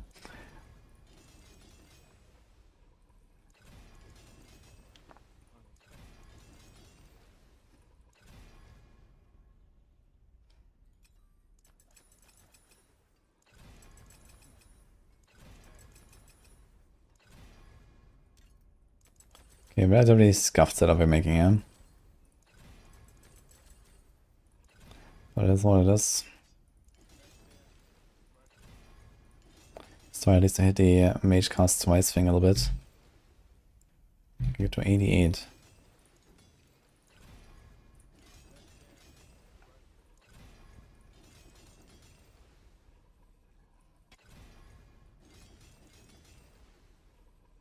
Flurry build was earlier today, yeah. Didn't play it that long, but Flurry's looking pretty good.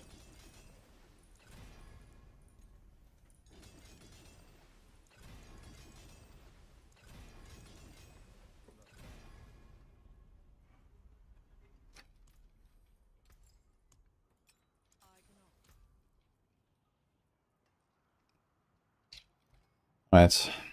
Service and sacrifice. Reanimation, occult. Blood getters.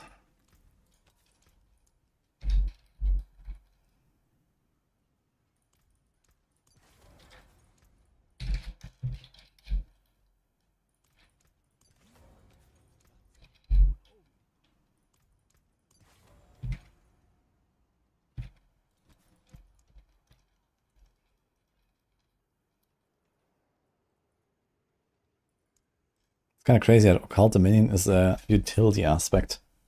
And this build actually puts it on the neck. Like, why is that a utility in the first place?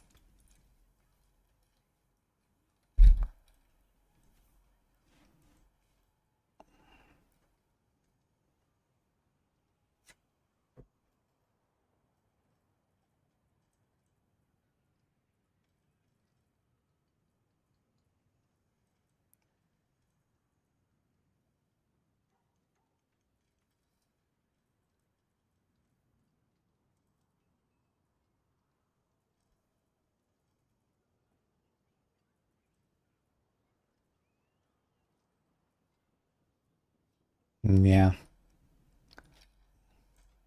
Does Edge Masters even work on minions? Good question, dude. Otherwise, so conceited. Be done with this. It's just temporary anyway. Okay, what is that? Ahu San. Nagu Quax.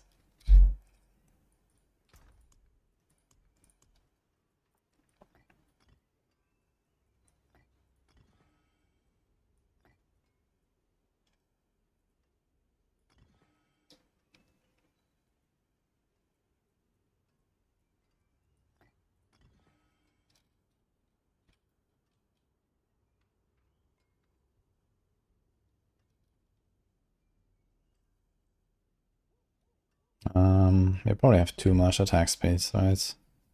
Or maybe not.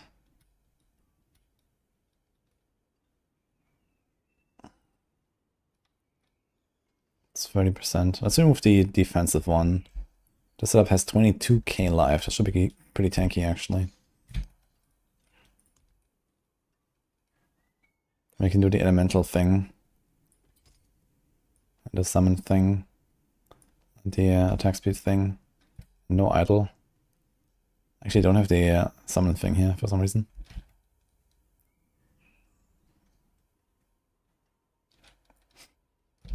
I mean, does it work when just the summons do damage? I guess so, right?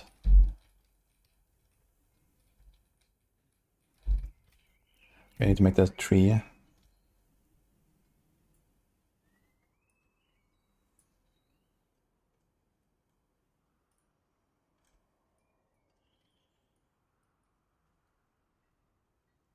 I wish Twitch did yearly metrics so I could see how much you watch me. Yeah, I did do that actually.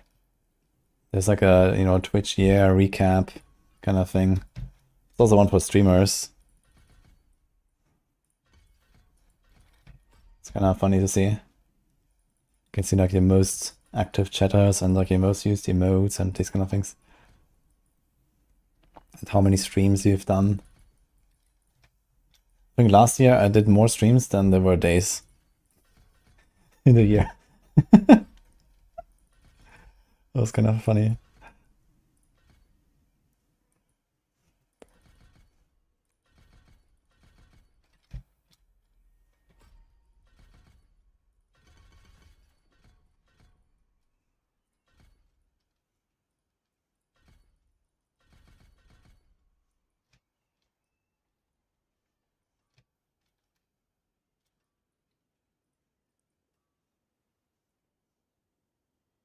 What? I have 10 points.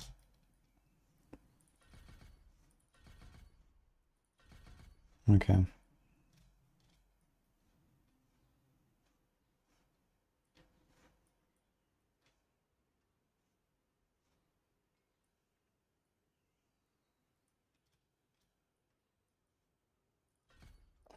Actually, I'm missing 2 points.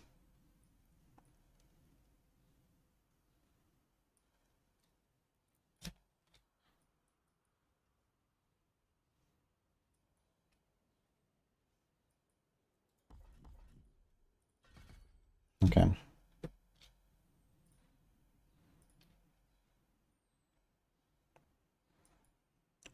Well, if you love watching me when I stream Diablo 3, then you are in for a treat.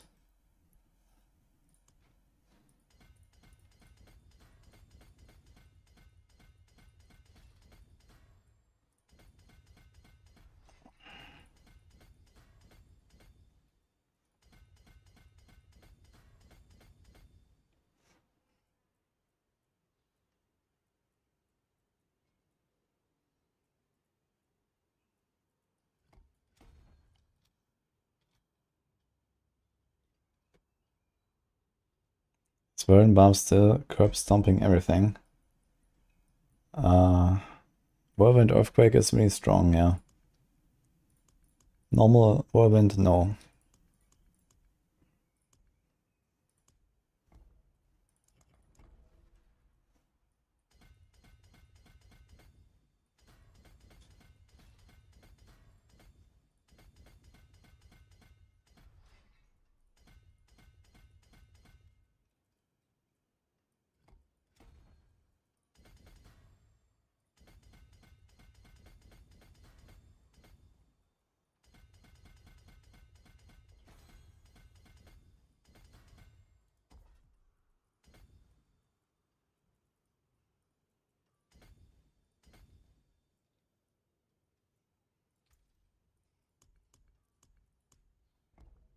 Thank you, Snowing Blood.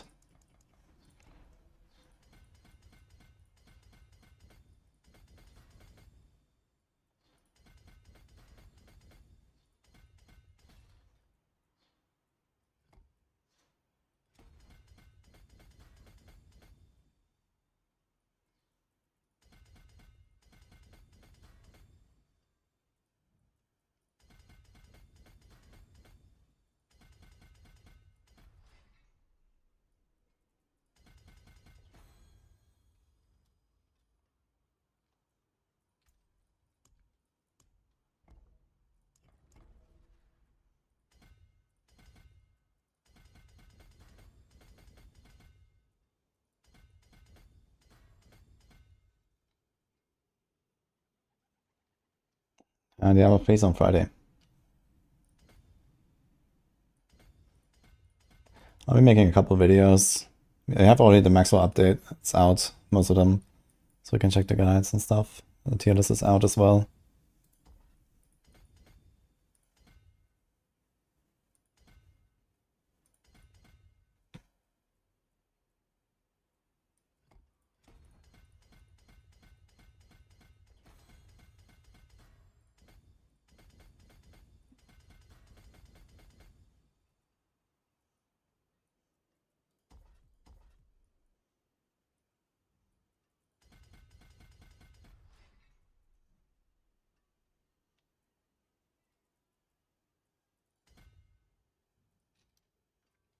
We have 100 points left. There's only one board.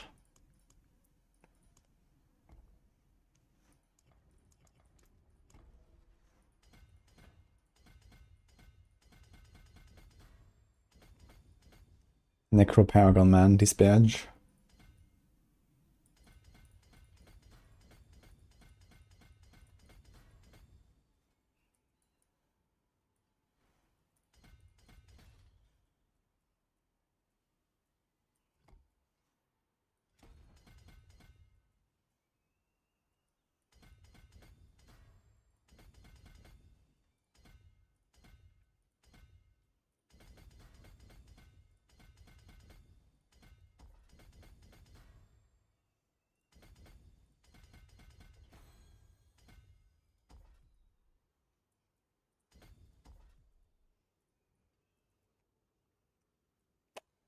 Yeah.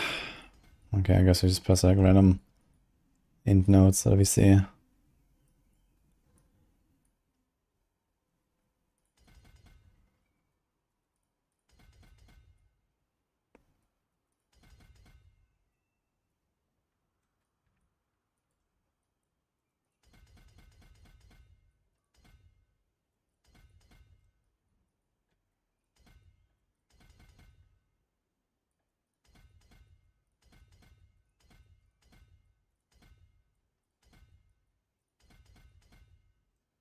Okay, beautiful.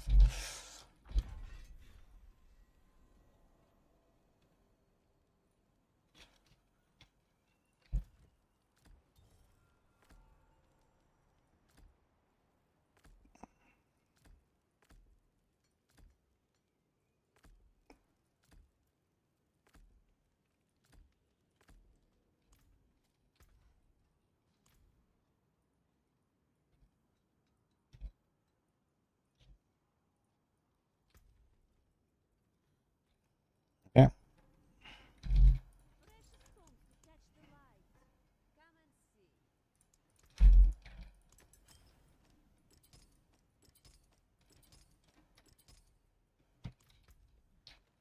$950. Rest capped. I don't even have her here.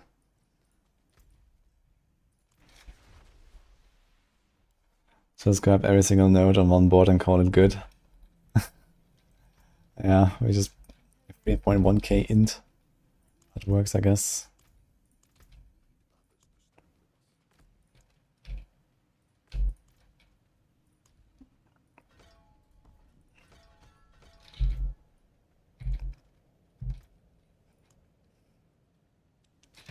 Oh, what do we do here?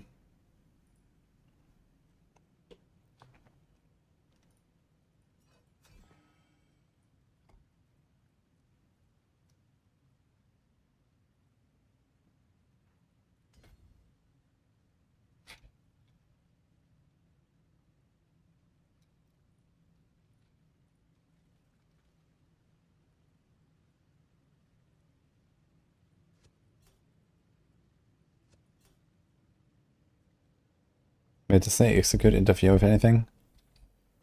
We should be fine, right?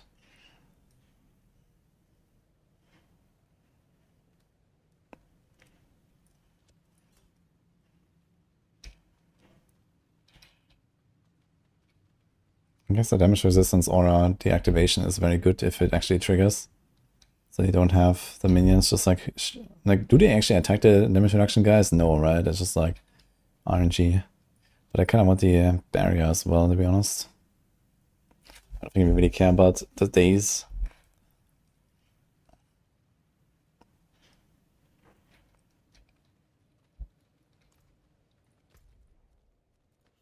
Okay, I have to go farm Belial.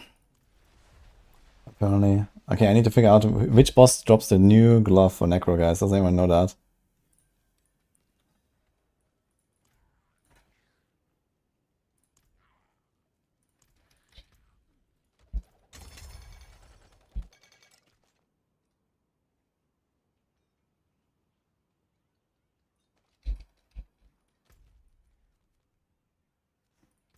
Duriel. Okay. Well, that's easy at least.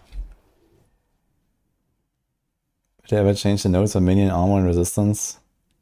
Yeah. Good question.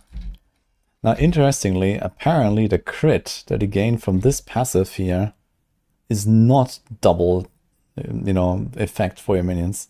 So you get 16 crit and your minions get 24, but your 16 from this apparently does not transfer to minions. At least that's what I've been told. Which is kind of weird, because that's like the only effect that does not transfer, right? But yeah, I mean, whole Necro Paragon board is just like a mess, I feel. Like this class is missing like 2 more boards at least. And the other boards that they have needs to be fixed. What's my crit chance anyway? 100 apparently. Okay then.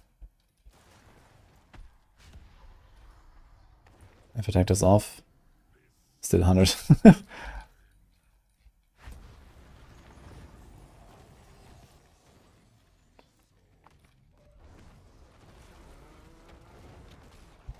Go, skitties. Okay.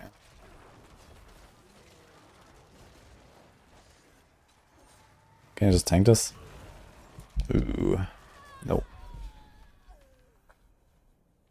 Don't we have like the big barrier generation right now? Like my lucky hit is it's like enough to get a barrier, but it can't just like out heal this, I guess. It's only 20% lucky hit to get a barrier. Maybe with the old Soul Rift. I guess on live server you can probably tank this. But Soul Rift doesn't give you a barrier anymore, it's just like very small regen now.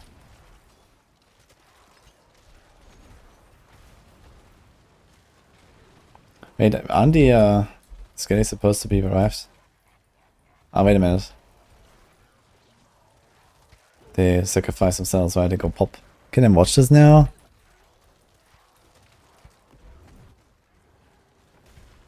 So I see them here losing health, and then they just die. Wait, they don't even explode or something.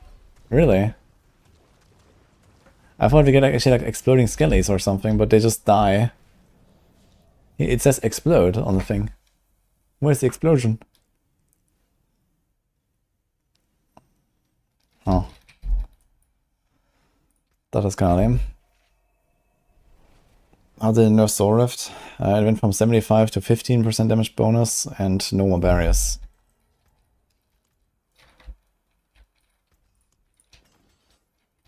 Anyway, let's do this on T3 for a little bit. We also need some mats. That's some incense. Actually, do we? We have 10k life. 11. That's like way too low. Wait, is that planner life that I have? In planner I have like double the life. Is that with potion? That's without potion. So somehow I have half the life I should have. Very cool. I'm not sure how. Okay.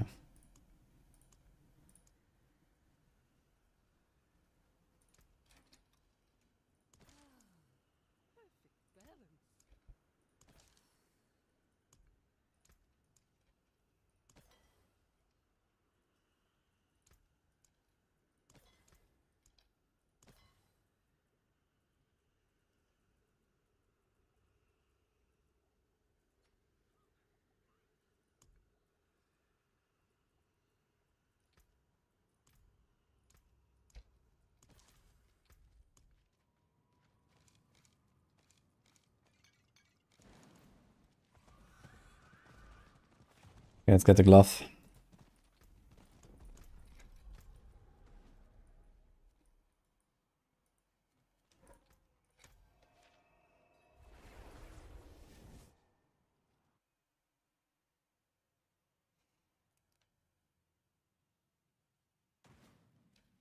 He gave Cornix a rate plan and he didn't give me 5 stars.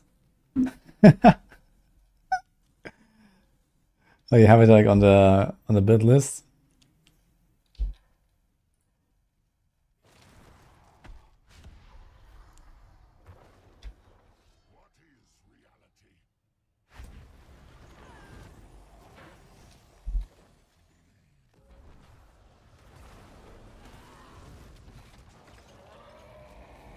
Can't find the difference between T3 and T4.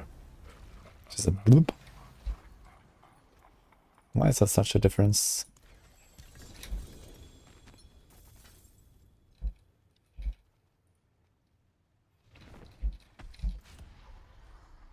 Oh, this actually does Blood Moon breaches, huh? That's huge.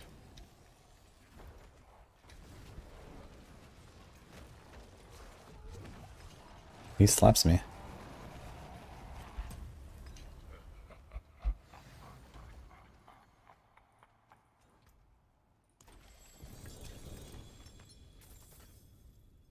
Okay.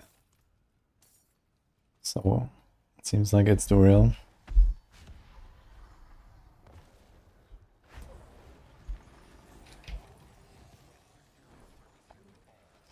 I guess you can just make a copy of the planner, make it like a private thing again, and then delete the other one, hand sanitizer. If that's what you want to do.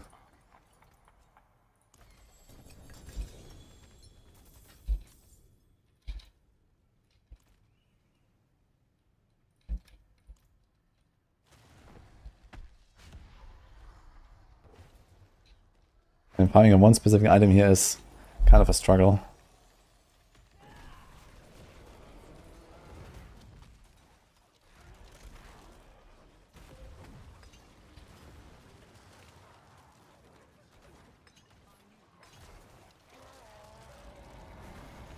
Wait, do we have this bug here with the Ring of Men down?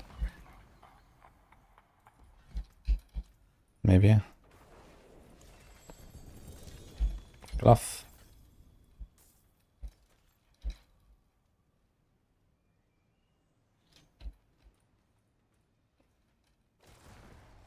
Oh, I guess I just equipped them.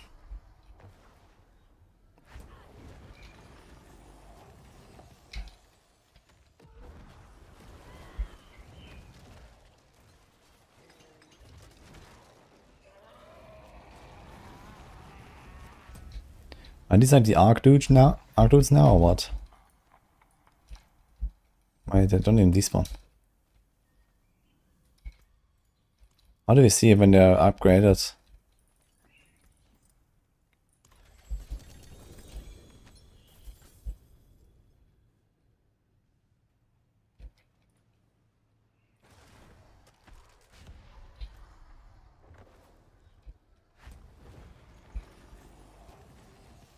I have to say, Nago Quax is kind of strange.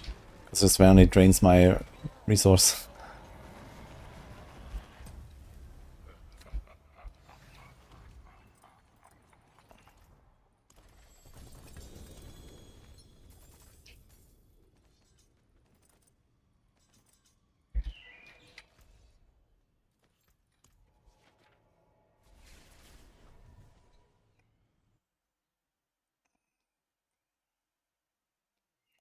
Ridiculous that if we health is so low compared to D4. Yeah, I mean in general, like the whole like scaling and you know the damage numbers are like too out of control.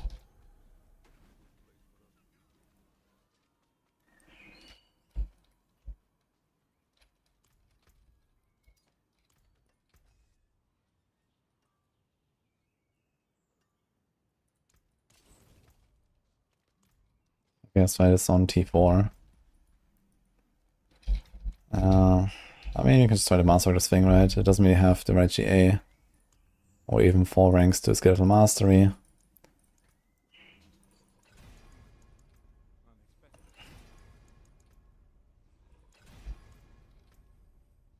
could be 10 ranks of skeletal mastery, right? Let's see. I currently have...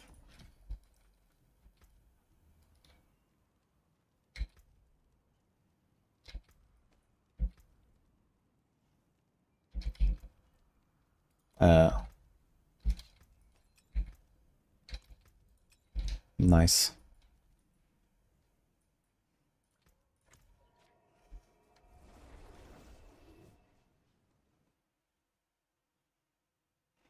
The sheet does not reflect the true amount. So do I get it? It just doesn't show? Or what? It's very sus.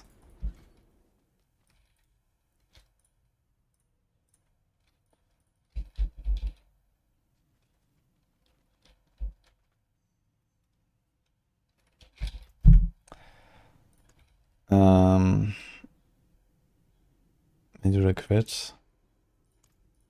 And we do the shadow. And maybe I should actually select what we want here. It's kind of funny because this is supposed to buff you, right? But it also buffs the minions through you. So this thing has just become completely pointless. And this lost its identity. Great.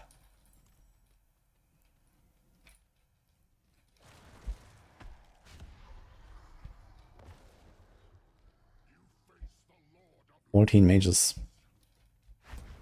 They bombard enemies with spells at range.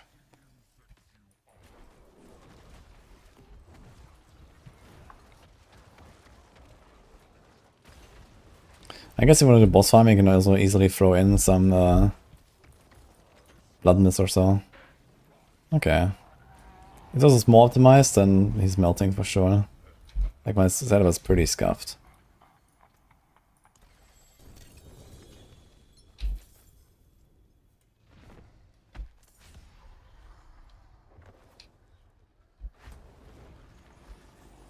Managed to make a Soul build T4 viable.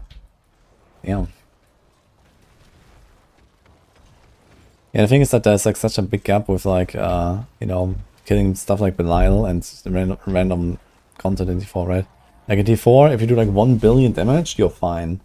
9 penetrantions and 4s and whatever. But Belial has 100 billion HP in solo, so it takes a long time.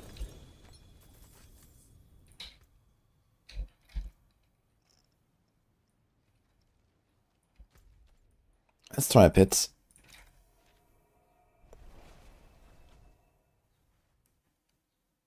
What's the best way to get plus ranks on gear? Yeah. Pain and suffering is the only way.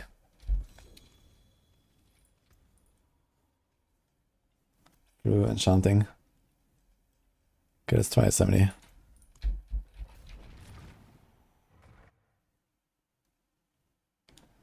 How does the Ancestor drop rate feel?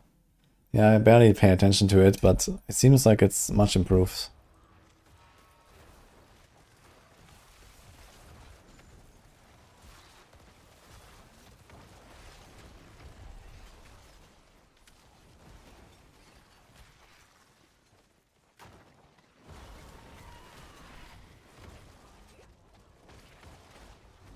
I guess we want to... Do I care much about the Bone Prison? I guess Bone Prison gives 80% damage, okay. I mean, they're kind of blasting, actually.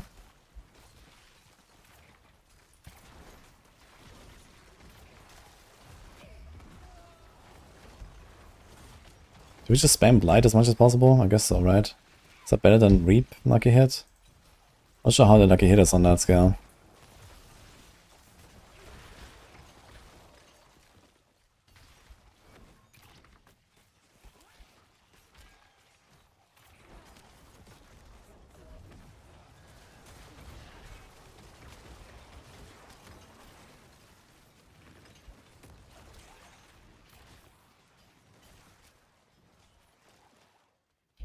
I don't really see how the mages look different when they're archmages.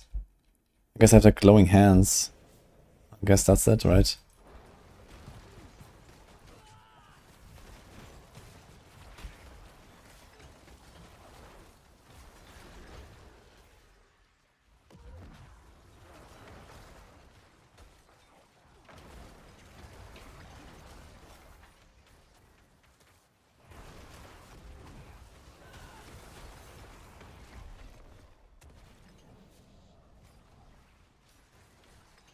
Okay, are we gonna do red runs next season, guys? What do you say? Red runs are back.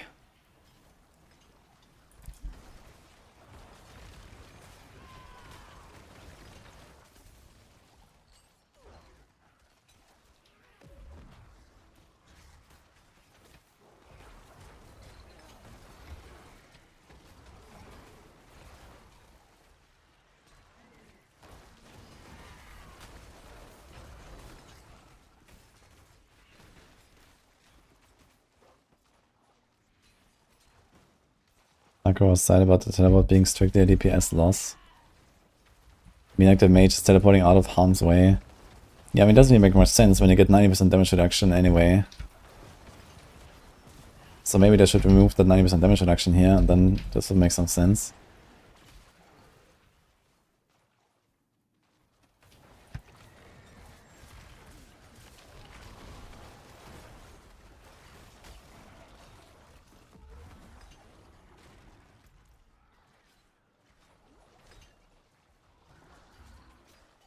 I guess I need to taunt everything. Just move the teleport. I mean, it's a kind of cool gimmick though, I feel. The mages teleporting when they get hit. I think that's kind of amazing.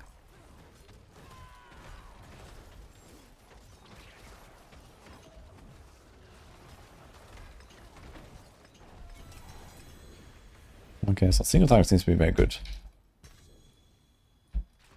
Let's go higher.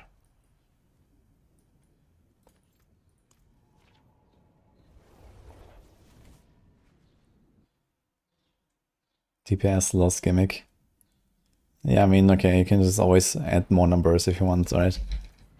If you're upset that you lose DPS because they teleport and then don't attack for like half a second or whatever, well, you add one more skill to Mage Mastery rank and problem solved, right? So...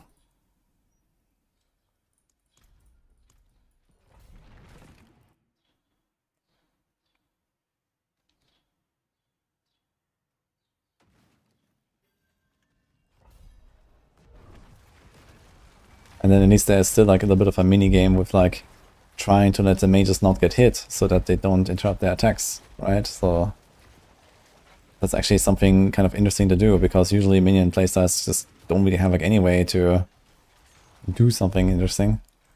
And this here you can like min-max a little bit by, you know, your positioning, taking aggro and whatever.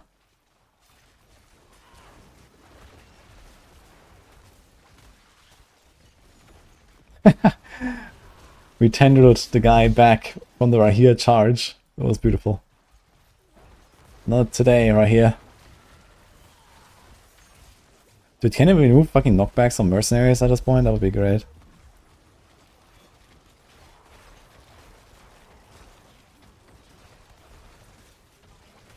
Dude, the barrier guy. It's insane.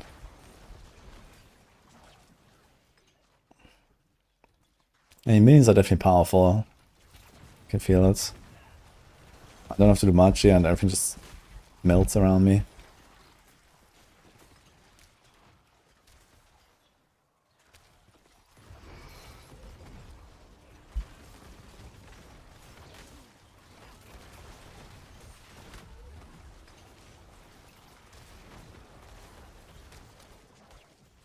Oh, yeah, okay, can someone like enlighten me about the Mandelen bugs? I know there are some bugs, but I'm not sure what is going on and what to do about it.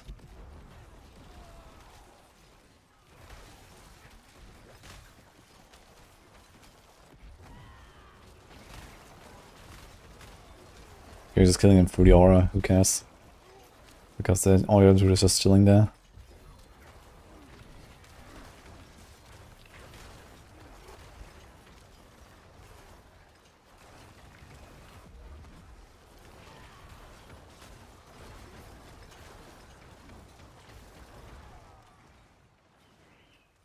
Adding more damage to the Archmage or skill ranks to Skeleton Mages doesn't actually do anything. What do you mean? Skeleton Mage Mastery, does that not buff the Mandelen damage? Then why do we go for it?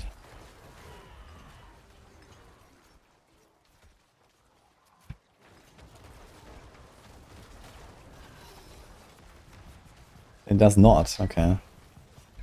Wait, so what, we just go like GA int and stuff on Mandelen? And then here we just go attack speed? Yeah, that's kind of stupid actually, I guess that should... Like all these mages ranks don't matter then.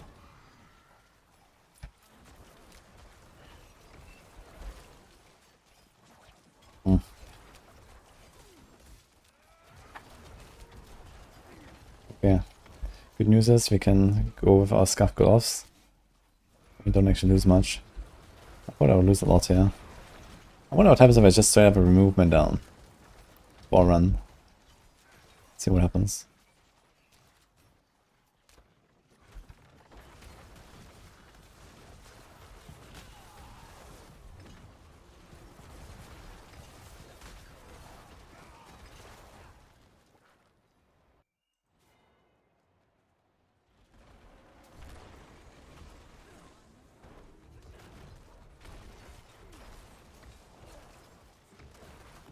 I mean, either way, minion build is strong enough. And I mean, this is most likely a stronger minion build than the one we already had, right? So even if like the teleport sometimes resets their attack animation, I don't think that's a big deal at all. How much DPS do you realistically lose? Like 3%, 5%? Like how often do they get hit and teleport around? Like this is like such a minor thing to be upset about, I feel.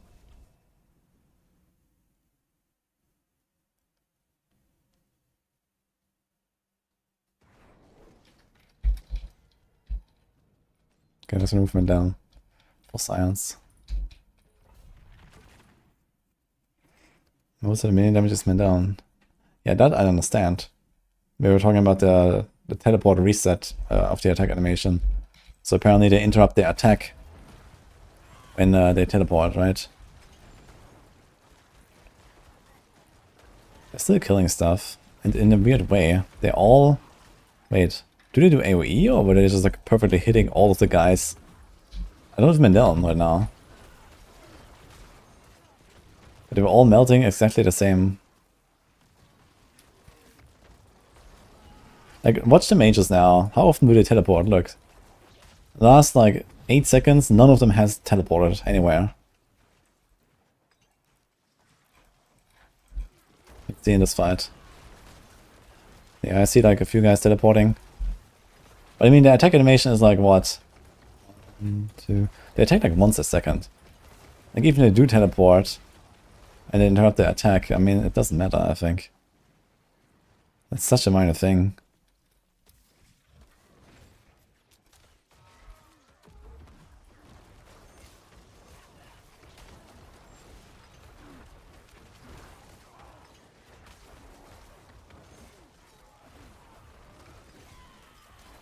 If no minions die, can't select multi won't apply. Wait, is this bugged as well or what?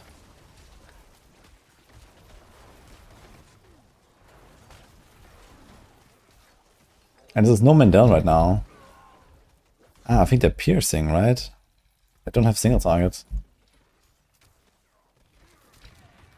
Yeah, piercing shadow bolts. Okay, this is why they're doing damage to everything. So I'm missing a 20 multi from the gem and man down right now. And this is still a bit chilling. I don't know. Glove gets the more survivability. I mean, they can't die anyway because of service and sacrifice. They have 90% less damage taken unless they don't run out.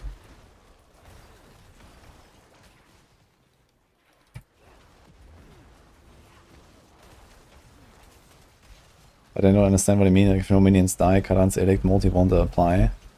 So wait, do they need to die? Ah, this one here. When one of your minions dies, they're dealing 20% extra damage for 3 seconds. Yeah, okay, I mean, that is not happening, right? You can't do that. With Service and Sacrifice, you can do that, actually. When you have the normal minion build without the mages.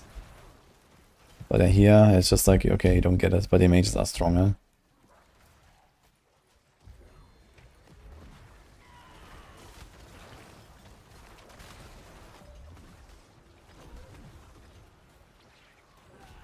I mean, we're a bit slower, we don't have so much clear and so much damage, but we can definitely go without men down.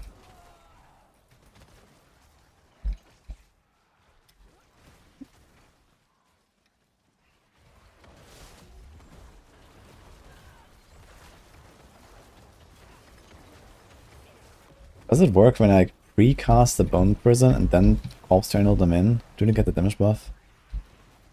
Enemies inside your Bone Prison when cast. Ah, okay, it's not.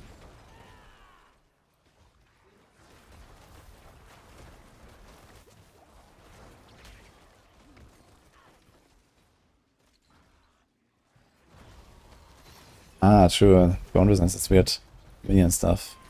I remember they used to do that for some effects. Does it also count as more minions for your Kalan's Edict?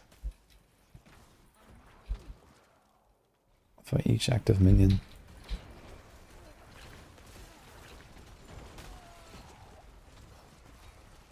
I guess I can see it on a boss. When I cast it, we should probably see a noticeable increase in DPS.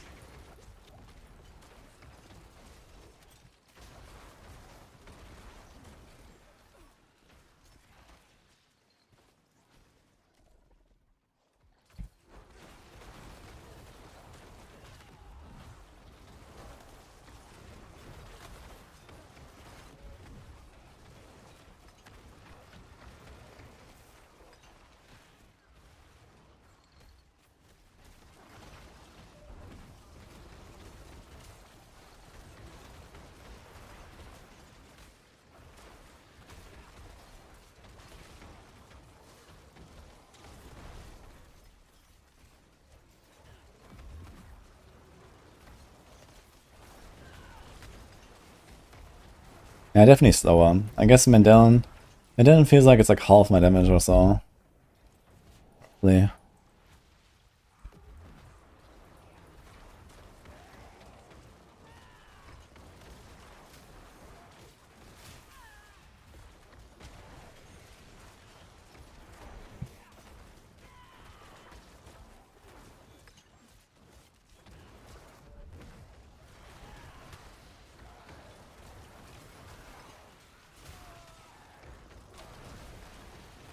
They don't always teleport. This guy just stood in the AoE.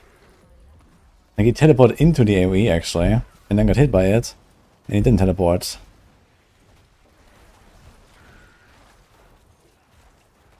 Look how they're all like lined up here on the left. Okay.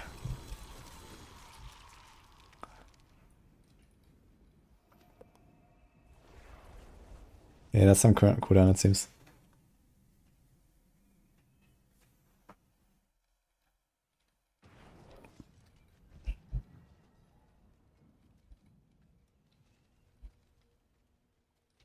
I don't know what they're doing wrong, but they can't seem to go over 8 million damage on Quill and not over 30 with Rockspell 8 million of Quill and crit and overpower. 8 million sounds ridiculously low.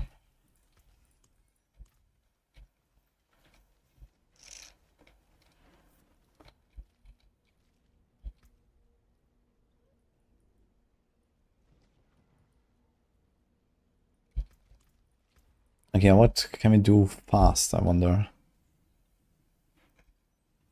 Do we care about the overpower that much? Hooks on. What if it goes as Bug Jar and we run? We can actually cosplay a red run Necro. Because we don't have basically Blood Rush. So let's see how that goes. When you go to a tier where everything just dies. Let's try at 65.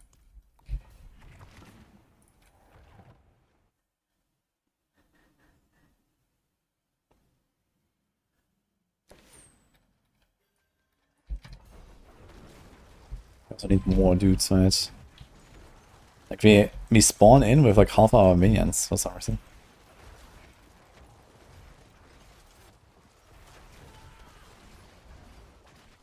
Okay, we need to go faster. I need to like run, and everything needs to die. One shot.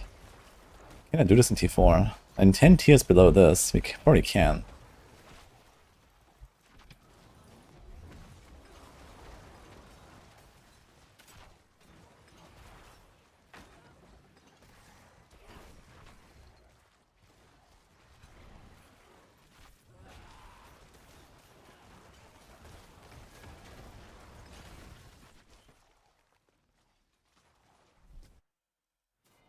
I got perfect spindly energy aspect. Trade chat.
It's like 2 minutes run. What's the 65?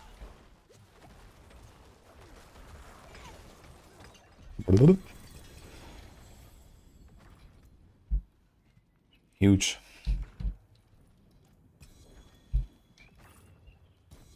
Wait a minute, layered wards. They put all these like Spiritborn aspects on a Necro. Interesting. Let's try some Nightmare Dungeons with this. And then a hide here. Let's build a clear 80 for sure. You mean like 100. I think on the PTR minions has done 100 or very close to it at least.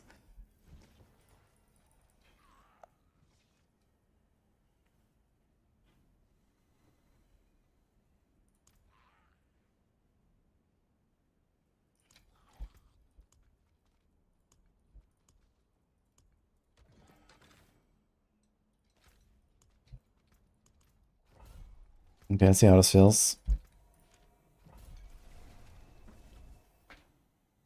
Oh, yeah, season 8. Wait, okay, that was about a specific energy. Yeah, try the trade side if you're looking for a specific aspect and you can't get it. Someone might sell it. I sell my perfect aspects sometimes when I don't need them.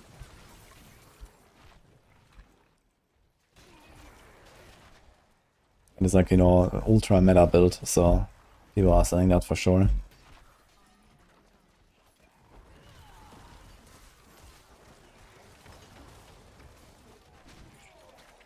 Actually, it does feel slower than I thought it would be. Because these minions are not really falling fast enough, they're not really clearing AoE that well. Compared to like what I would expect, yeah. Even if they one-shot stuff, you know, they're kind of just slow at doing that.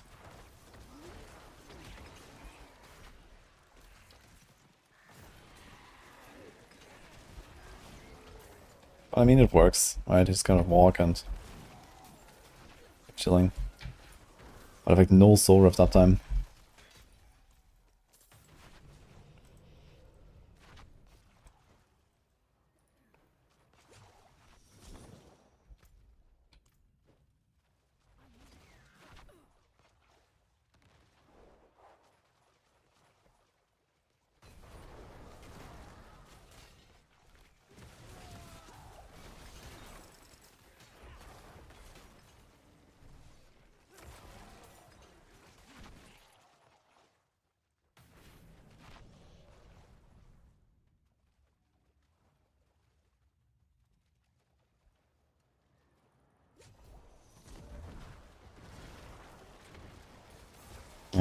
The favorite and favorite aspect doesn't change anything with like what the loot looks like. It just shows at the top when you open the Occultist page. Get army over soul rift? Yeah, maybe. Does it like resummon the guys like instantly where they are, or does it just revive them? It says raise your warriors and mages. What's the cooldown on that? 44 seconds. I mean, it has such a long cooldown anyway, so I don't know. I always have to get my vulnerable somehow. I guess you could put like a chance to make vulnerable ring or some shit.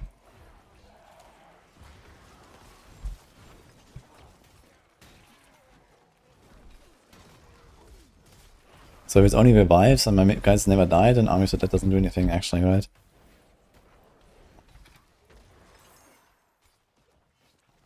Yeah.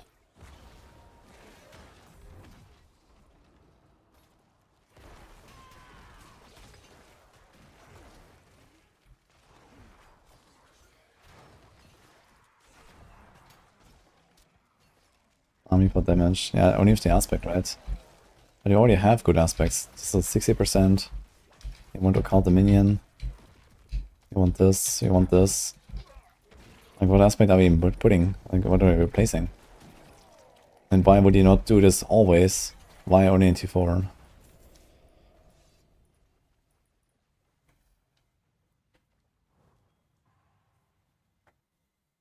You want minions to die. Yeah, but they can't die. How do we kill them?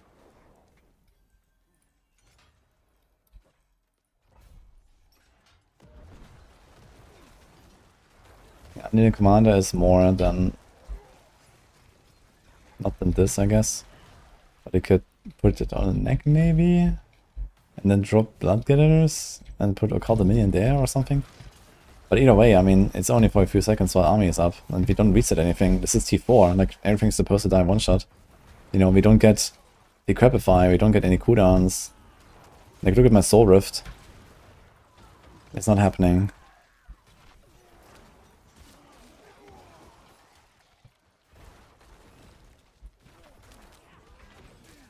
Bone Mages die. True, we can do the Bone Mages. But they kind of don't want to kill your mages, you know? They need to stay alive, that's the whole point of this build. Mages are not supposed to die. So you're not getting that multiplier, basically, that's it.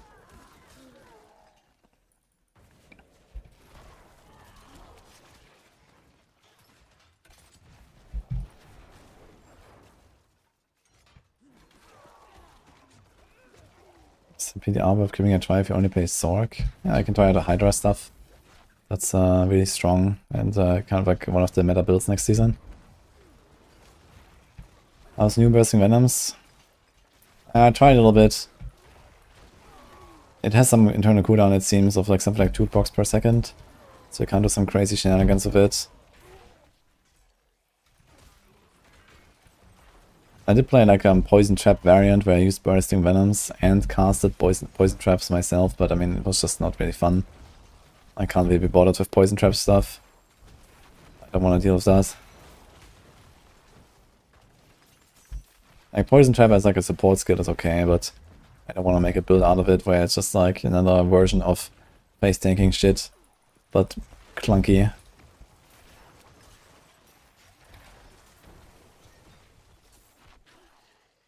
I mean, honestly, the speed in T4 is okay for this, I think. It's pretty chill. Don't really have to do anything. What if I just don't press buttons? I was walking. How about the boss?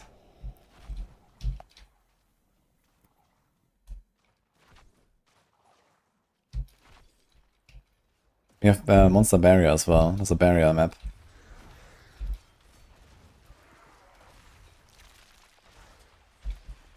Yeah, but the barrier is like insta-kill.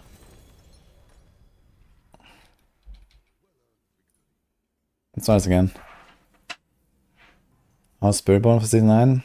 OP, OP. Try Harbinger. Yeah, I can do Harbinger. Decrepify through runes. I mean, the problem is not applying Decrepify, it's partially applying Decrepify, but also we need to proc it, right? If everything just dies one shot, like, even if I have Decrepify on them, I don't really get much. Yeah, you can do like, I don't know, buck what or something. Right? And just gotta walk around and cast Decrepify automatically, but I think this is really gonna help us, and we kinda want the teleport.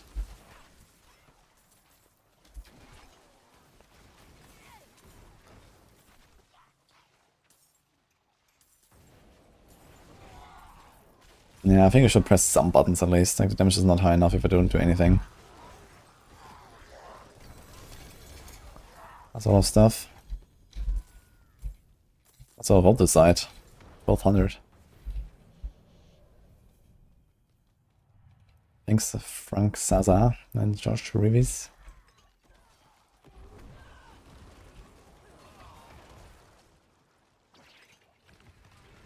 I didn't see that, by the way, Ma.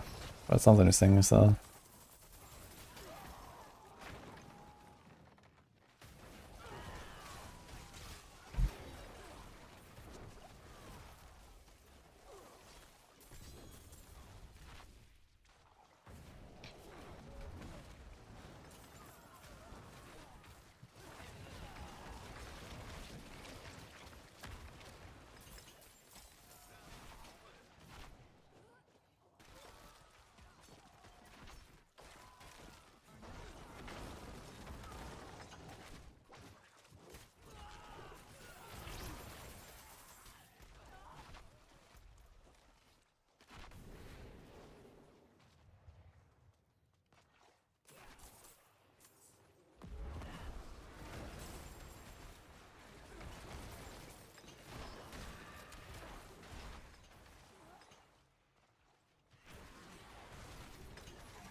Mages are worse than D4. I don't have to press anything, it's just like, it doesn't insta-kill everything. So here, like if I just walk and do nothing, and there's elites, and they have barriers, and then there's like an aura guy, like here, I'm waiting. There's like 2 seconds for this guy, 2 seconds for this guy. Like it takes it kind of long. If I press some buttons and stuff dies. And I don't have to press much. Soul Rift every 30 seconds. Maybe like the... How long does it cast? 8 seconds here for the buff from the priest. So we do like 1 cast every 8 seconds. The Butcher. Okay.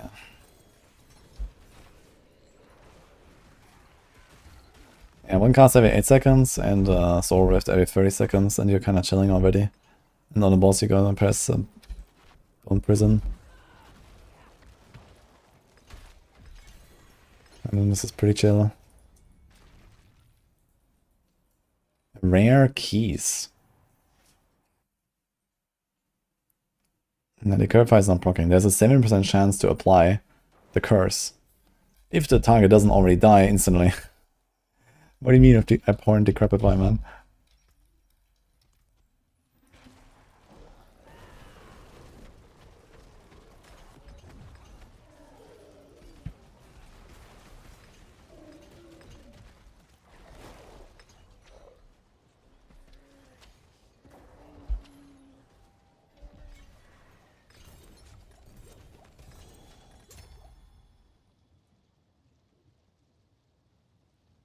What are the rare keys now?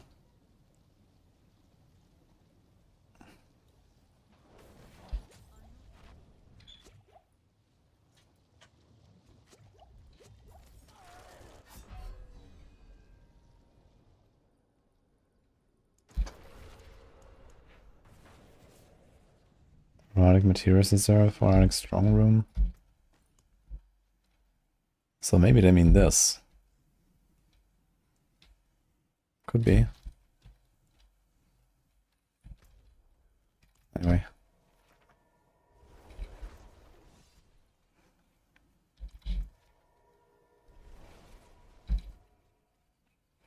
That's such a letdown, boss.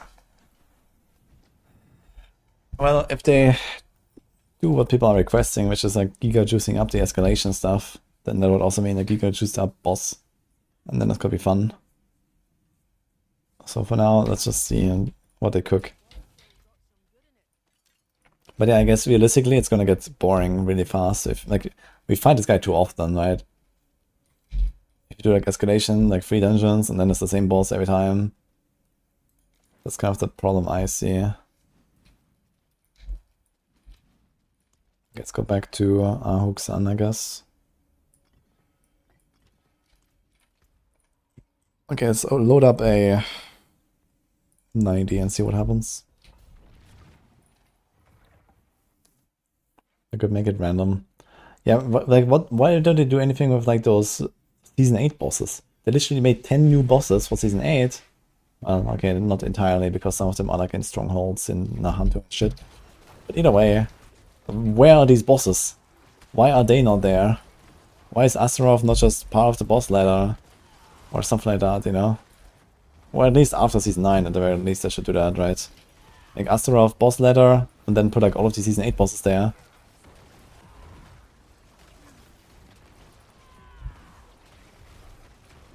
Then you actually have a bit of variety, and you have some, you know, you don't always see the same shit.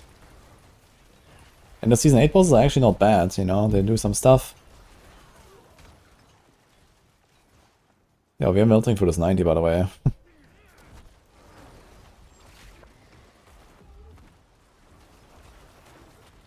Oh boy, the Chilling Wind. Okay, basically wanna try to tank these guys in a straight line so that they all hit right through it. Yeah, this is absolutely melting actually. At 90. Easy.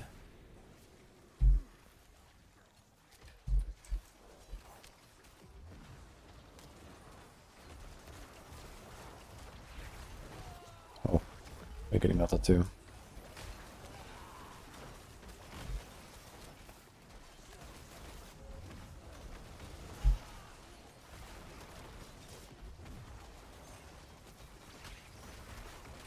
Does anyone know if the Blood Begets Blood buff resets the timer when I pick up 1 orb? Or do I have to pick up 5 orbs every time?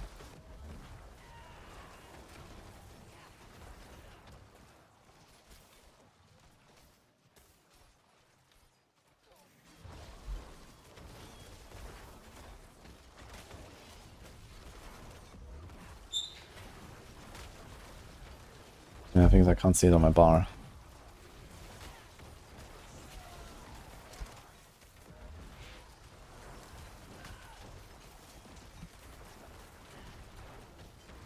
Yeah, Flash Eater.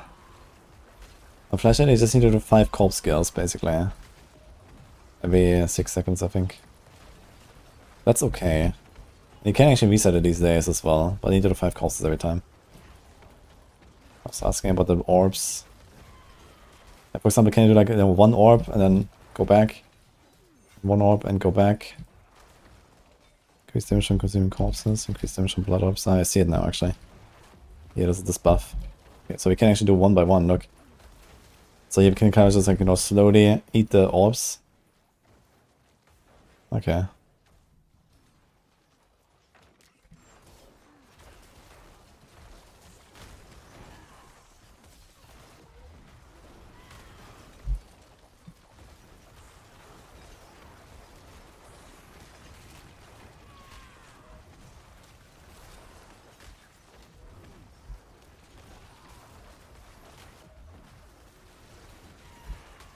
Are they destroying my bone prison? I think they are destroying my bone prison because it's like just timing out somehow.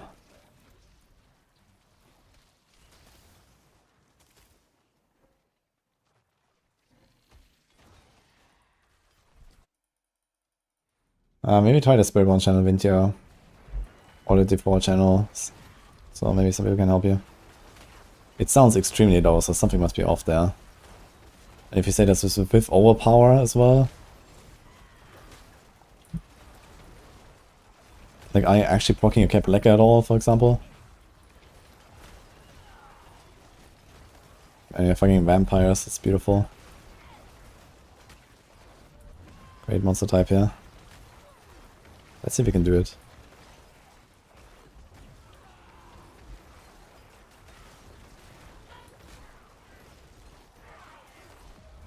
What was that? Increase damage by 0.1 per stack. Oh, that's a Soul Rift. Wait, 0.1, 150 stacks. Okay. This is a bit overkill to make this 150 stacks, by the way. For a 15% buff.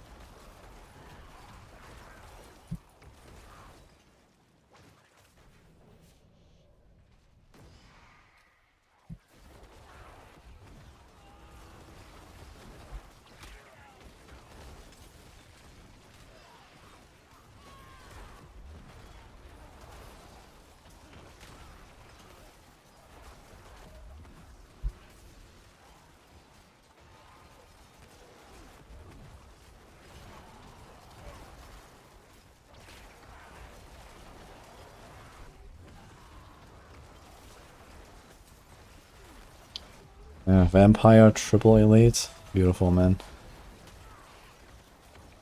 And the thing is, I have no way to, like, purposefully reposition or retarget my minions or something like that, right? They just kind of do whatever the fuck they want. Like, what do I do? I guess I can, like, move them like this, but then the minions might move as well. When do they even teleport? I can't even see them on the minimap.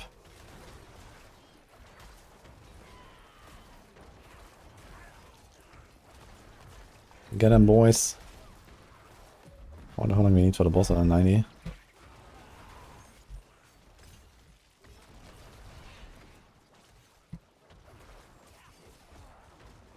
But yeah, looking at this, I can absolutely believe she's gonna do 100. If you get like a better mod type where you don't have fucking vampires lying away all the time.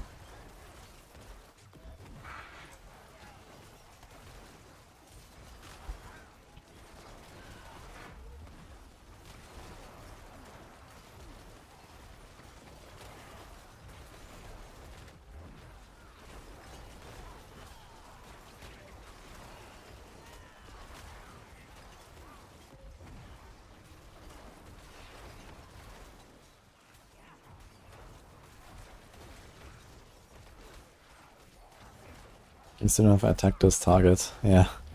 People have been asking for it since the open beta, like, hey, we need this. It's crazy. Like, even if it's just like, you know, I don't know, some button, and it's just like, okay, the guy that you have targeted, right? Like, here, this guy that is, my mouse is moving over, just attack that guy, right? That would already solve, like, almost all the issues by itself. And it would actually make the minion playstyle a little bit more, like, involved, right? It's like, okay, I want to target that dude, kill him, right? Is that so hard? Like, what is going on?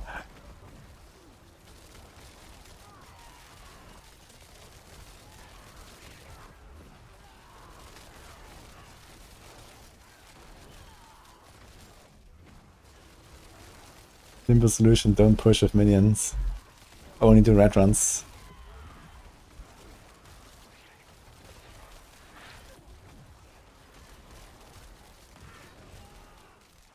Like, at least it would actually you know, involve a bit of like gameplay and stuff. Like here, okay, I spam a few cooldowns, but other than that, I can't really do anything to like help my minions. If I could at least tell them, okay, attack this dude, you know, then, you know, also like with, I could see, okay, where are my mages right now? You know, maybe I want to attack the other guy because then they would all shoot in a line through the entire pack, right? I can kind of like do some little shenanigans.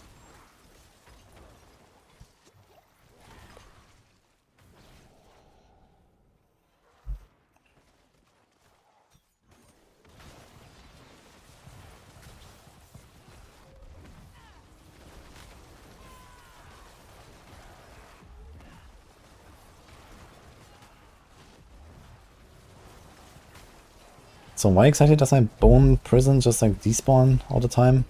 Is it actually dying? Oh, it just falls over. Like, I don't know why. It just explodes after like a few seconds. But it says 6 seconds, but it's definitely not 6 seconds. It's like 2. Then it's gone.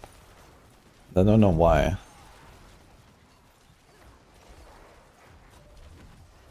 Bone Spear from Necrom.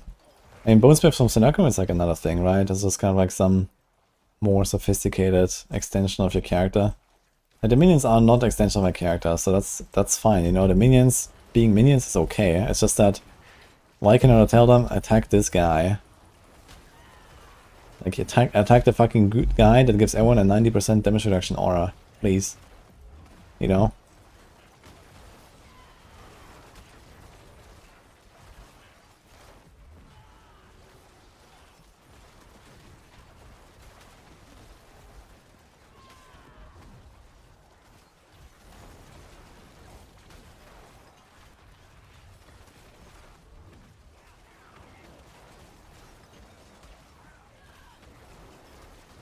Like, it's season 9. It's the first time I actually really play a minion build. You know, it's been 15 minutes. And I already can't stand it because I can't command them. Like, how did we get here? What happened in the last 2 years?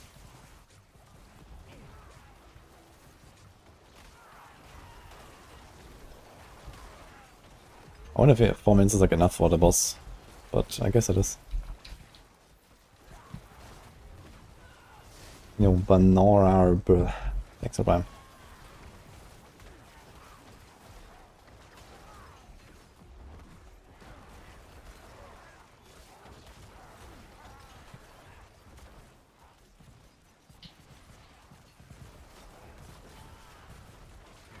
Yeah, I guess it could also be built into your skills, right? Like if you use an attack, it will just target. They will just like retarget to whatever you target on, right?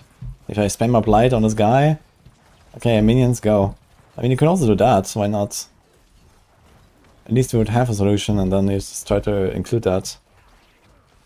And most of the time, you have like some kind of skill that you spam, right? Be it reap or be it blight or whatever. And he executes. This guy doesn't care about my bone prison.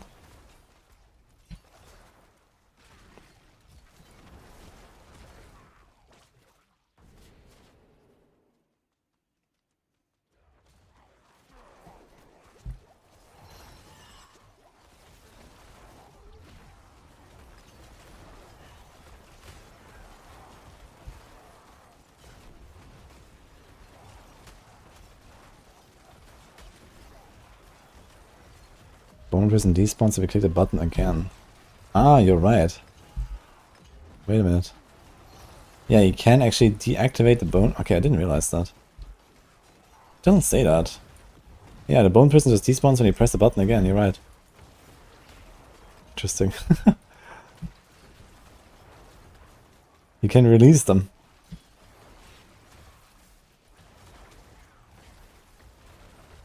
Is that like useful for anything?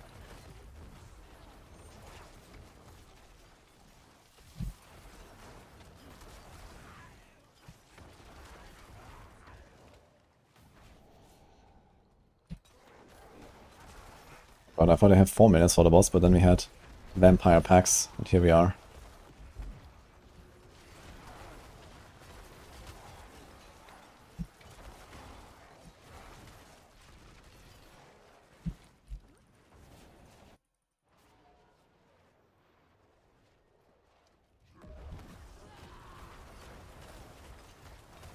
Does the bone prison actually keep the boss inside? That'd be kind of wild.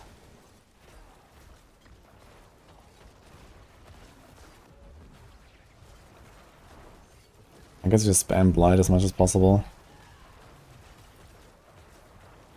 And here we go, and now they're gonna pump the blisters. Very cool. Am I gonna die from the blisters? Ooh.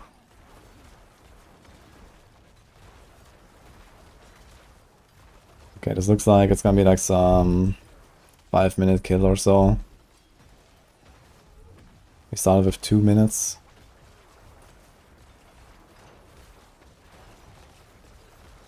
Dude, doing 100 of this is gonna be rough. There's certainly a bunch of stuff I'm missing though.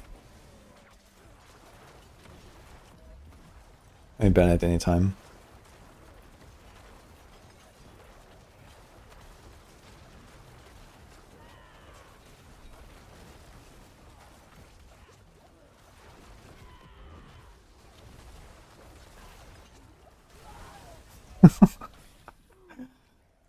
This is actually nuts, yeah, holy. I do have cut armor. Anyway, I don't really want to kill this boss. Let's just like a little test run.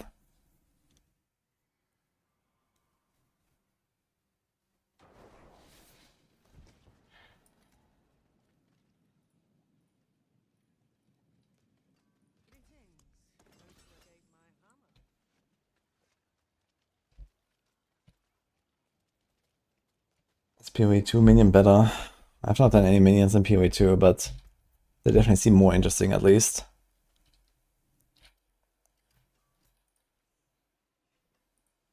Okay, so what about this build?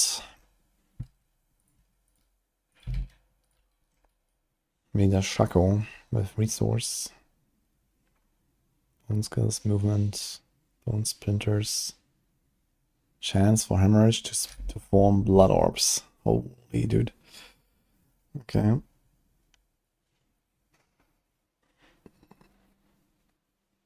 So this is apparently not working right now. So you find a replacement for the shadow stuff.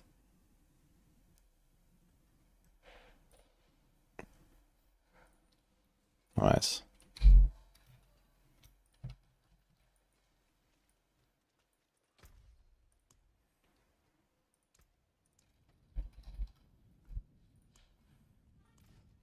Thank you, Jules.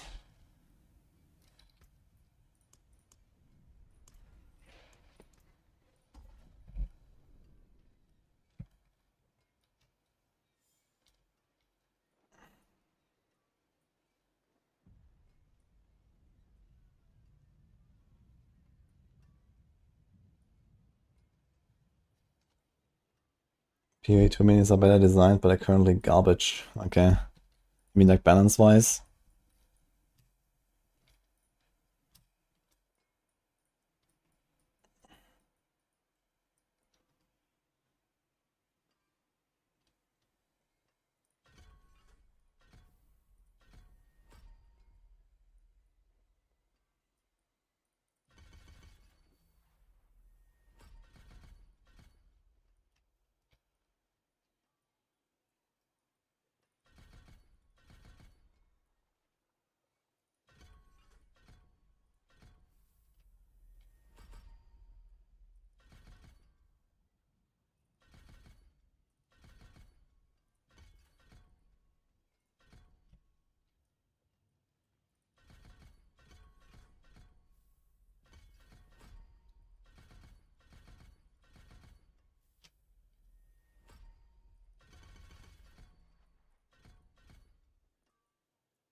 We have one whole darkness skill on the bar.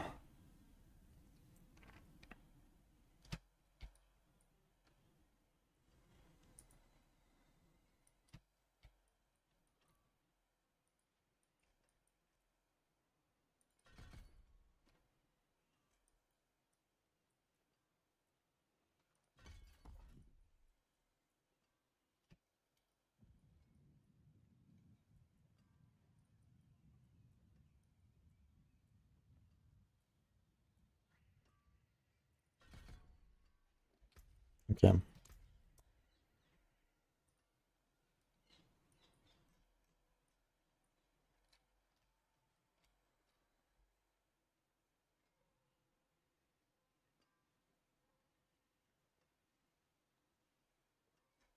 Yeah, I understand that you cancelled the Bone Prison. I didn't know that this was a thing. I barely ever used Bone Prison. I mean, it's nice that you can do that, you just need to know about it. And then need to like not mindlessly spam it, basically. I mean, the thing is that the debuff is applied to them anyway, right? It's like an 8-second application on cast. So they have the 15% damage taken. So it's not such a big deal. If there's like some synergy with like, you know, minions dying from Kalin's Edict, then you kind of want to cast it again. But I'm not sure if that actually works.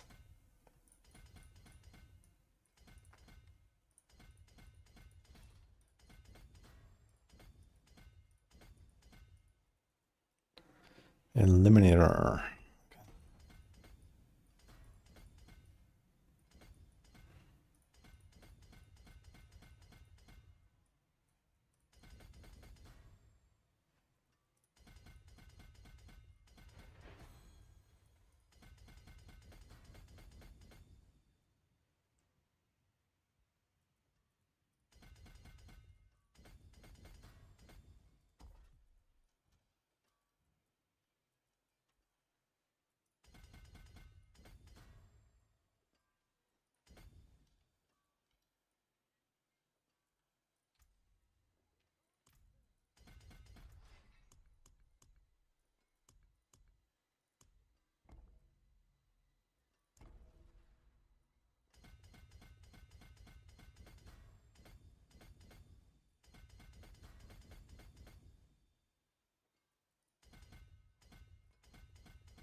I don't know why you're so anti-vegan, News GP.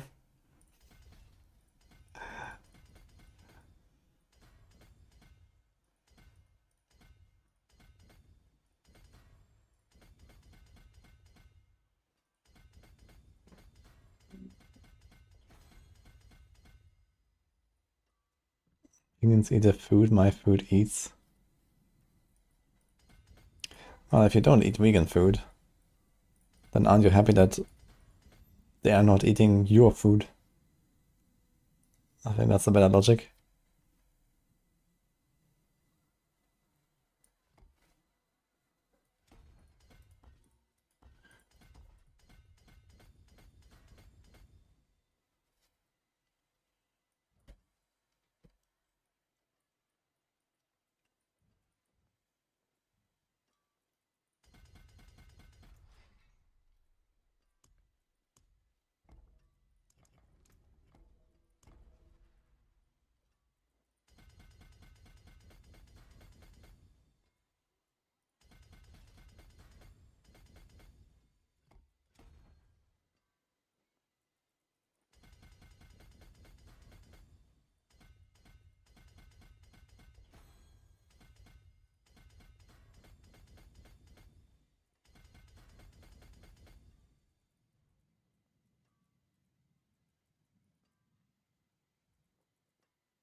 Why do you always end up in the situation where you have literally nothing to take but random int nodes?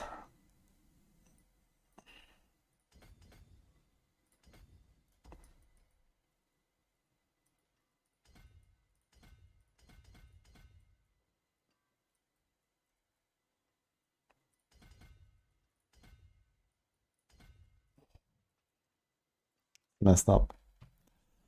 Okay. Do we have to hit like a certain like resource breakpoint or something? Not 84 maximum resource.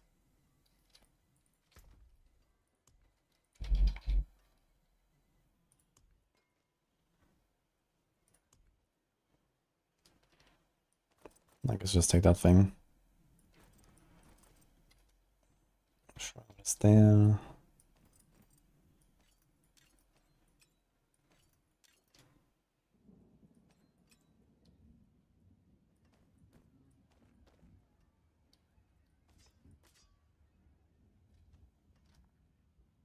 Attack speed glove.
Matters only when you have 250 plus paragons to test builds. In progression you can't copy, you need to do your own thing anyway.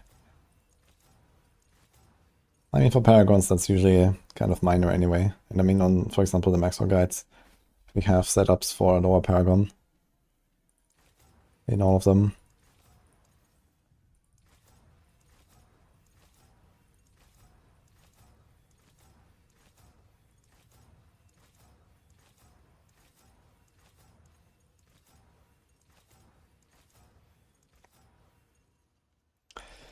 Ugh. Okay.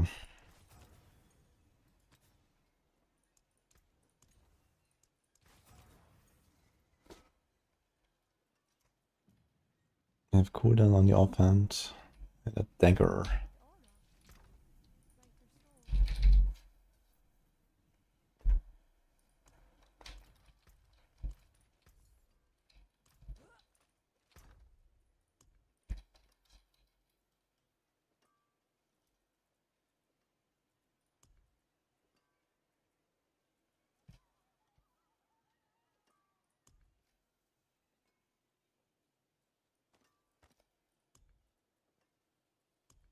And to roll this thing to cooldown, which is gonna be a pain, and then brick it. It's gonna be great. Oh.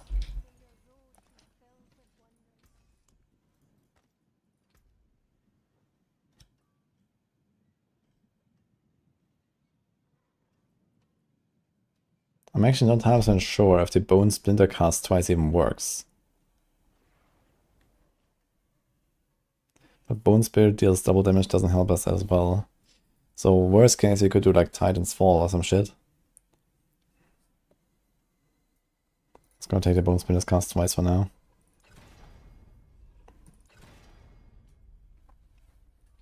And Bone crit. Okay,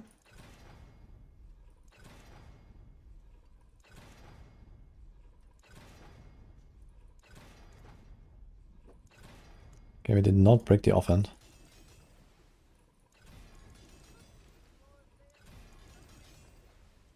I'm pretty sure the cast twice works at least for the boots, if I'm not mistaken.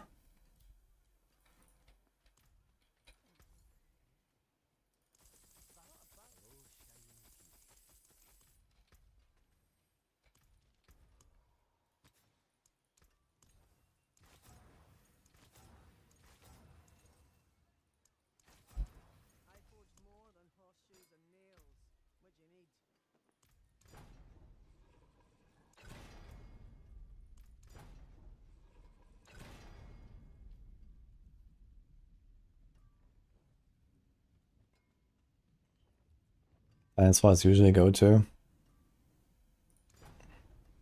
Yeah, but only on builds where you don't actually profit from the weapon tempo, right?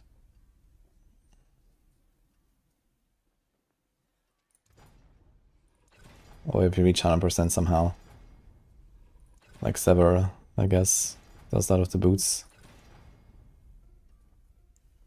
Well, it has bone damage, I guess we'll go.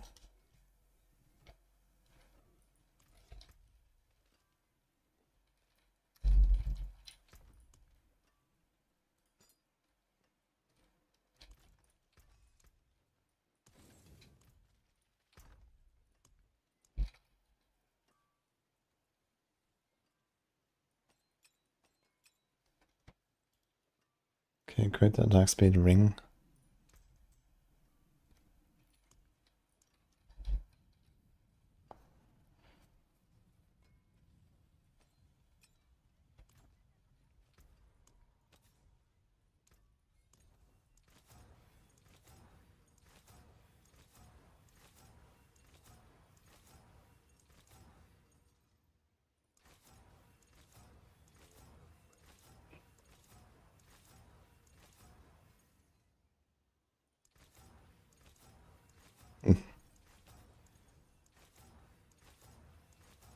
Dude, I remember back in the day when we had the weird priority roll system. You could always get crit chance so easily and stuff. Good times.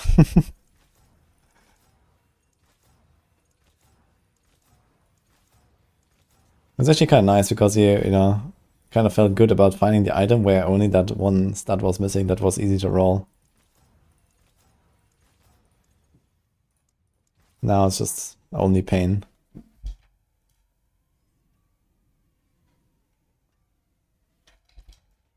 Okay, we want Macabre skills, we store resource on both.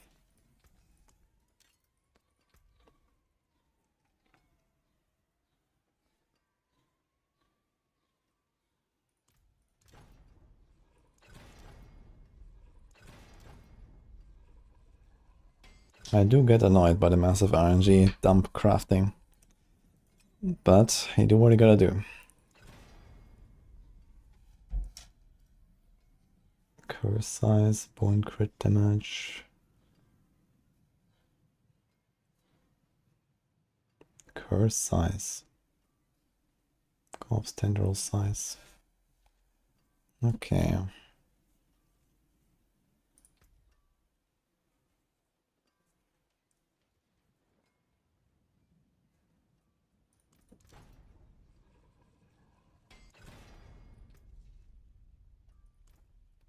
Can get a bit more, this has 16.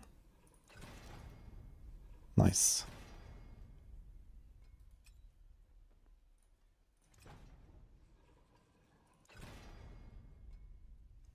Oh, they both got perfect tempers, okay. Well done.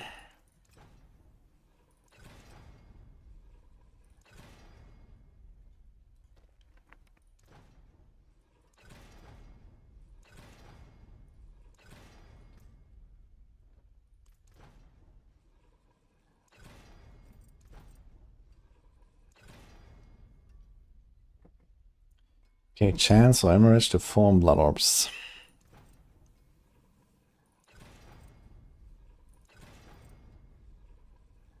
Okay.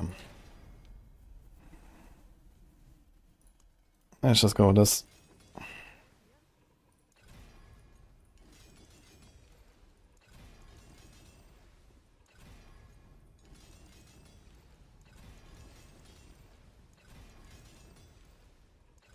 Mm-hmm.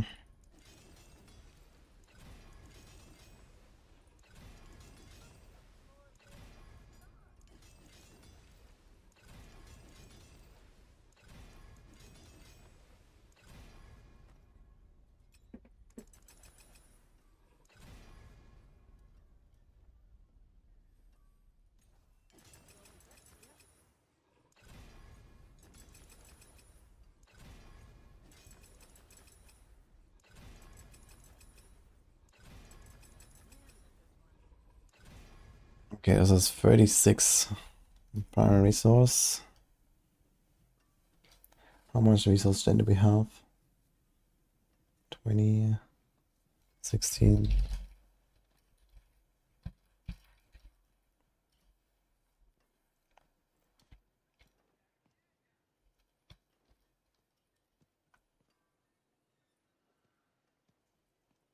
Hmm.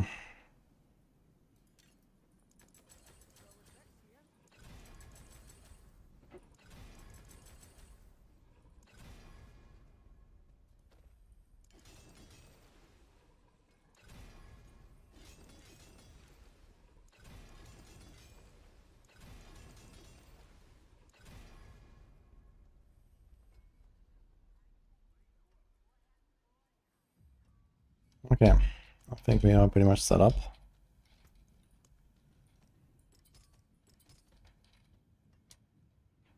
What is ST this season?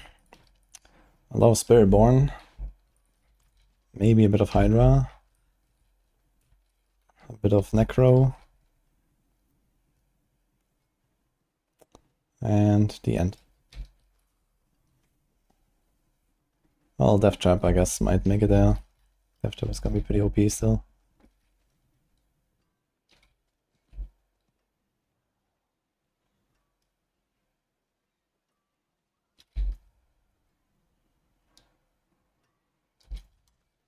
Okay, I have to freestyle a little bit because we're supposed to run Decaying Humorous, which is not actually functional right now.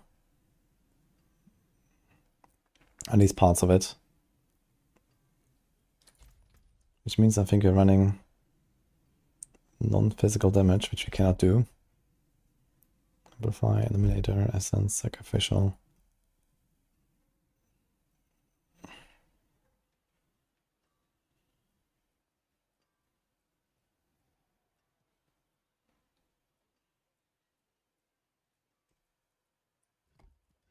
I think the same fucking glyph. This one is physical, the other one is non-physical. Yeah. Actually, this one has higher magic nodes. And it gives us speed as well, for no reason. Alright then. Let's do this. Bone, Spirit. We sacrifice. Oh, we're supposed to sacrifice the shadow dudes. Because we don't need that crit, I mean, we certainly don't need that. So we kind of have to do this anyway. Does anyone know exactly what is bugged with the Decaying Humorous? Is it just like the passives that don't work?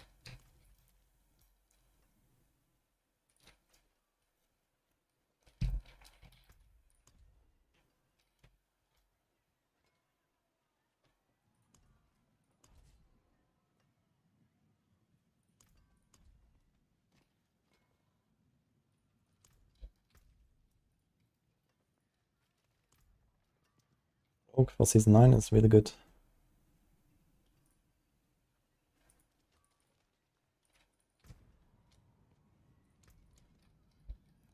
Ooh.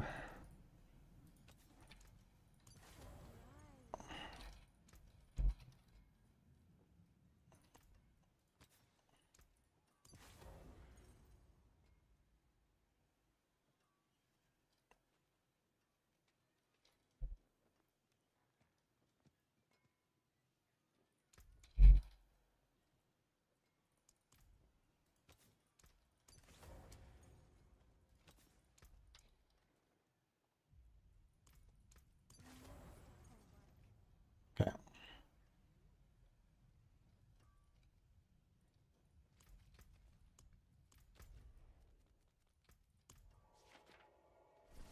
I do have plans to play the DFA season, yeah. I'm gonna go for first 150 hardcore on DH.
Actually, how about this? 30% more barrier. Sounds kind of neat. Unhindered.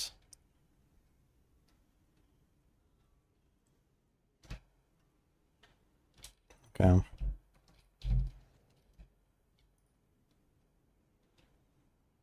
So we do Poksan, Ignija.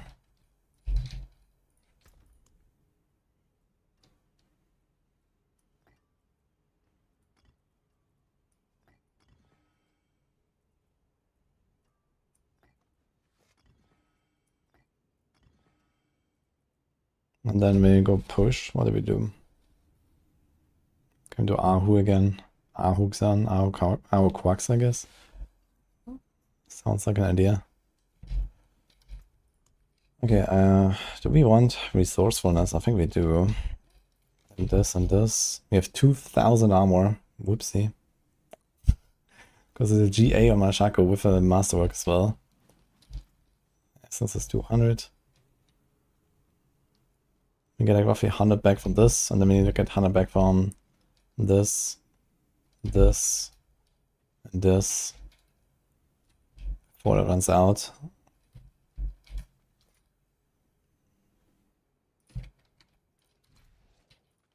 We even have a defensive aspect. Crazy. My crit chance is that including this? No. Okay, easy clap.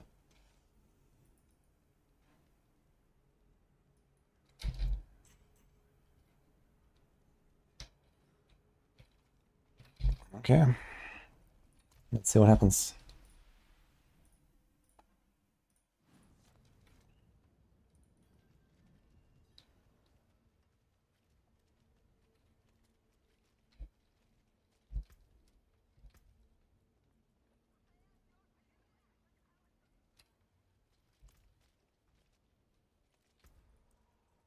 Can we do 70 farm?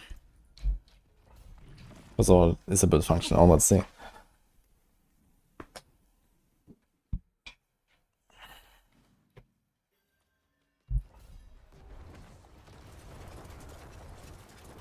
my cooldown is more than fine. We have this giga large bone personnel. Holy. Okay, my damage seems awful. Didn't expect it to be that bad.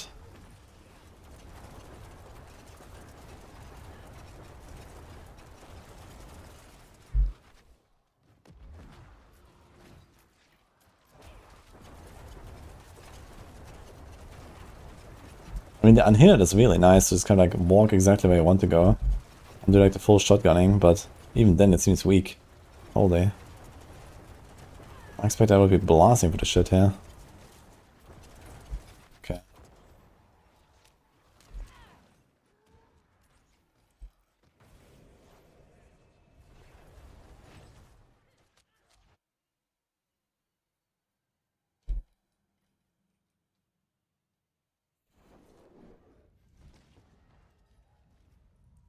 Okay, let's do 60 and see.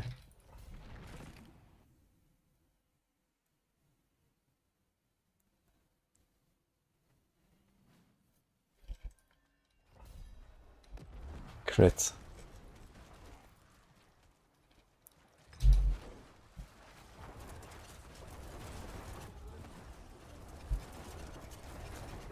Okay, resource is always full.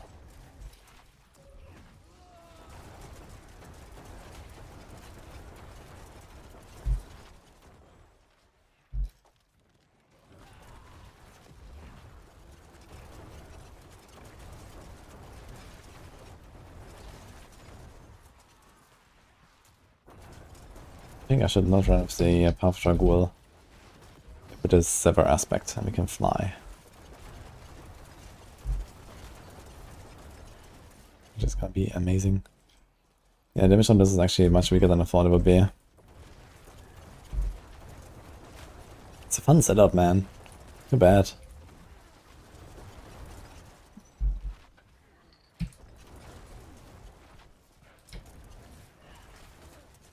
I need to understand what's bugged on the shadow shenanigans. Actually, I have a glyph now that does nothing because I put the physical glyph. Depending on how bugged it is, maybe it's okay.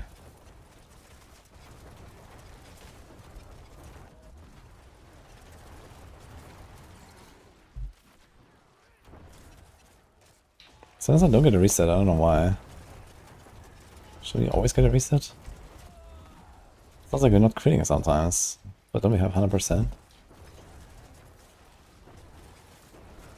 have 100% crit chance, so how can we not crit sometimes on the bone spirit?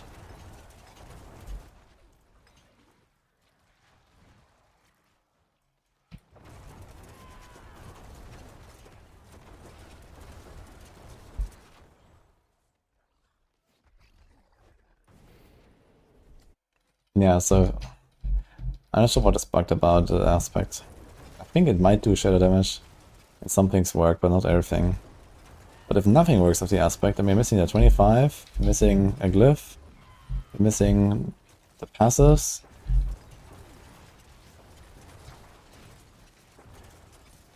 We're definitely talking about at least double damage here.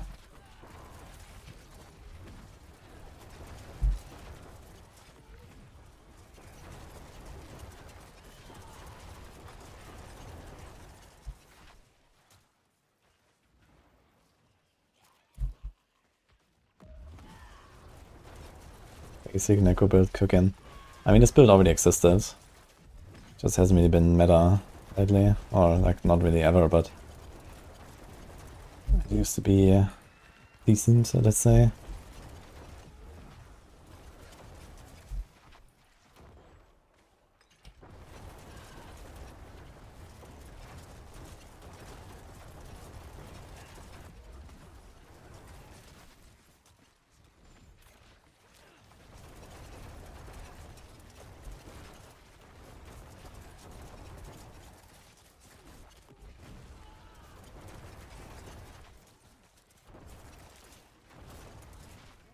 Yeah, but this is like a 4-minute run on a 60.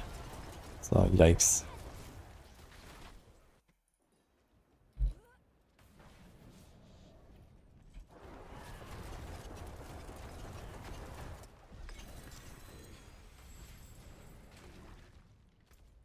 I kinda wanna see a Belial. I guess Belial is probably like a bad example here, because you wanna be inside the hitbox. And we can't do that on Belial, so we're only gonna hit him with like half of them or something. Or maybe a third.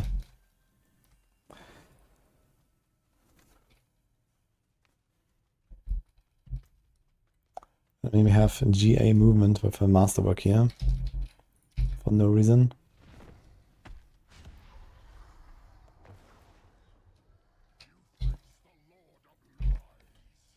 And we're missing 15% cast twice.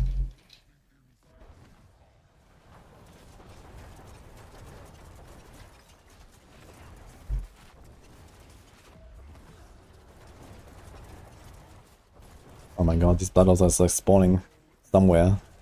But not really should. Can I tank this? Yeah, this build is actually tanky enough. We just tank it.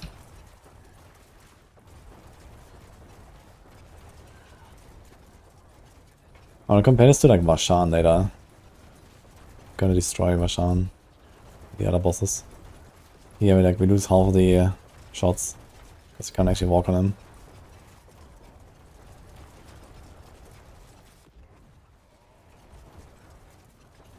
Just tank it.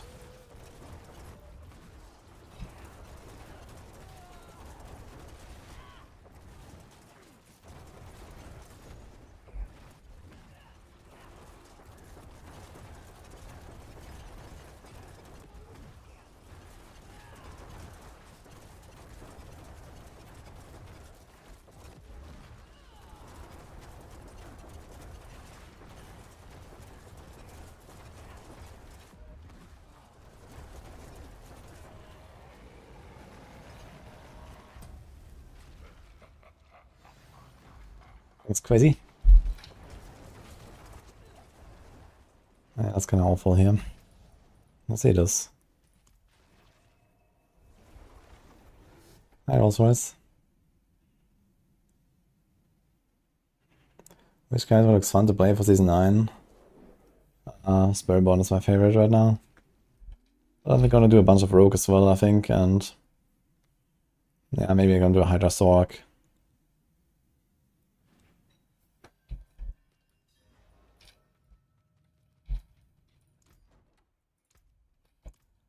Probably not gonna play all of the classes though. Yeah, like I did in Season 8. For some reason I cannot press confirm look. Oh, thank you. I'm stuck with the fucking shackle. Can I just spawn blood orbs? No, I have to hit a target. It would be nice if we could pre-spawn them.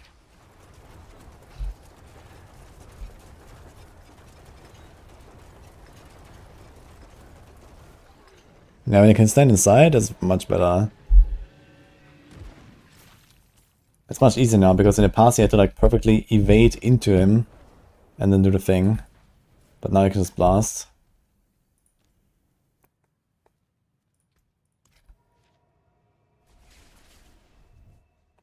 "27 Seer Chain killed." It's time for Belial.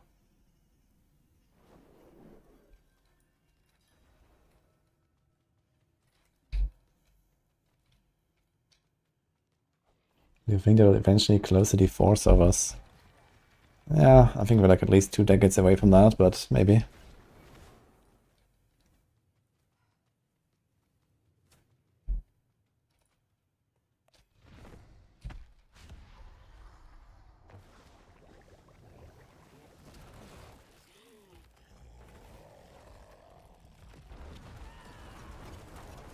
Can I tank this?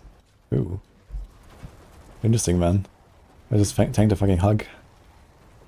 It's kind of funny how only the boss dies and not the ads. Okay. I mean, it's a bit gimmicky, but it's also kind of funny, I feel. It's a funny build because of the positioning and stuff. So someone said we should try, what the hell's going on here? Okay.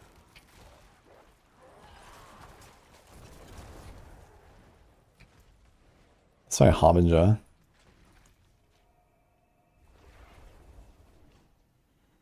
Ah, grazie allo Shaco.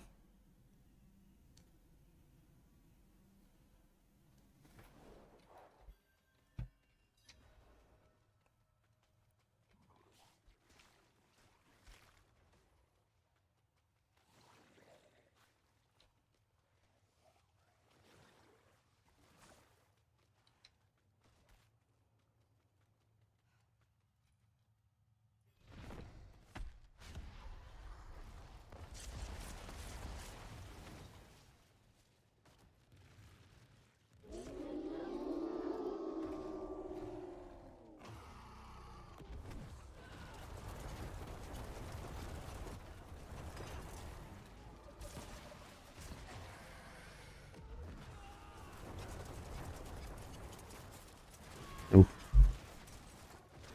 Okay, can I tank it? No, I can't. Okay. Yeah, the portal stuff seems awful. Like, I blast the boss, but the portals is actually rough. It also went in cooldown here. So it's like a little bit inconsistent as well. So it's like maybe another separate way to reset the cooldown. Although, I mean, we do have the passive, right? Can I just put a few points there?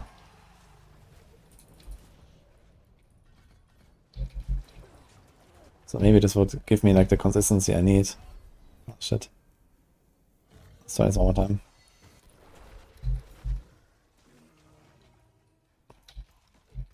Sorry, I moved like finality, which is something we shouldn't remove.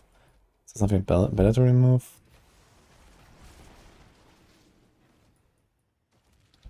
I don't really need the corpses that badly, I think.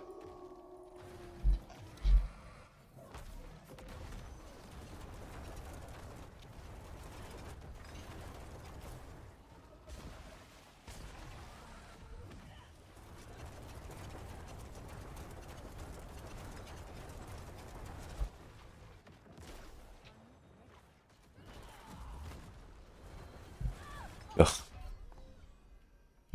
Didn't expect it too soon. But either way, it's a bit scuffed. I didn't really see the cooldown now because I was looking at other stuff. It's like a 9 dungeon.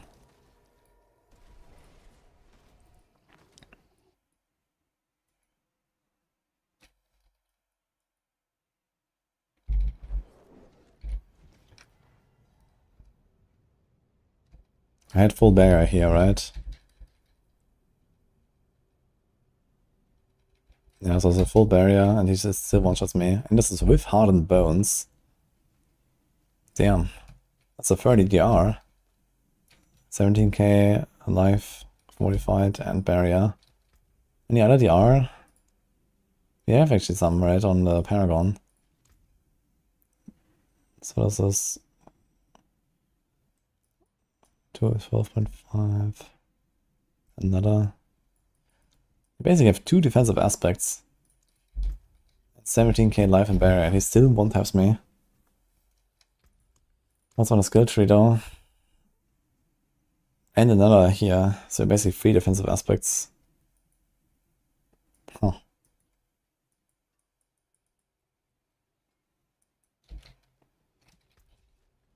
Actually, for science, I'm gonna do the life sacrifice. Let's see. And Shaco, actually, yeah. Have a lot. It's like 4, you know, typical DR effects, like 20 to 30%.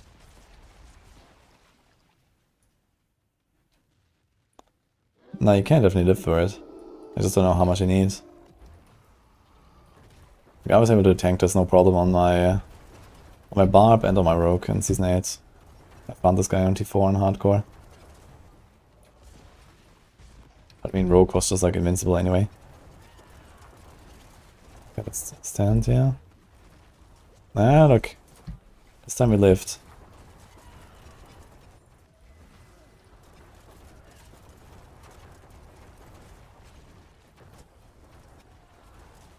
Barely. Question is that fire or is that physical? Can I move resistances somehow? Oh my god, I'm so overcut on res. How could I test that? I guess it's fire damage. But I don't know.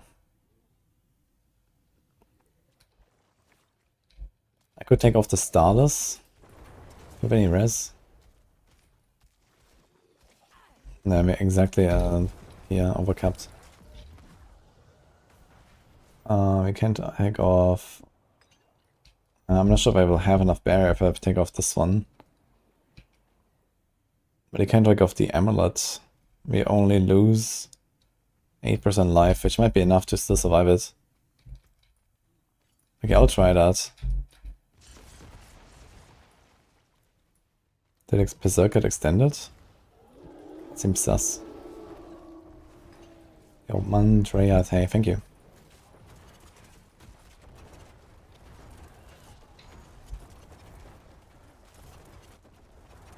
Wait, what happened? Somehow I'm not doing damage suddenly. But I have my gear equipped. The fuck?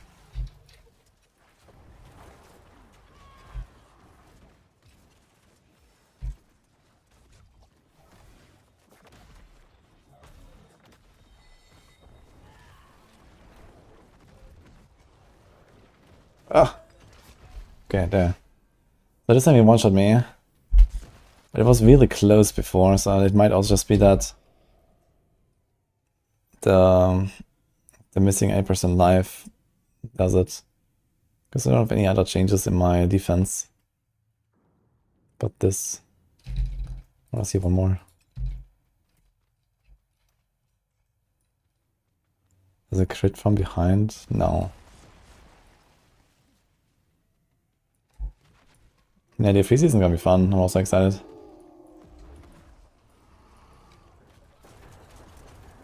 Some real pushing after all this time.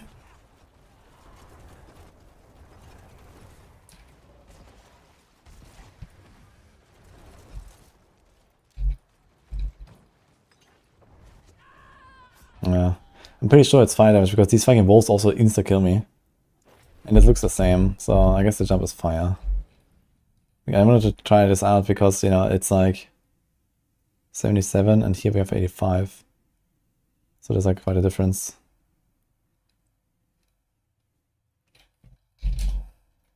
Yeah, my EHP is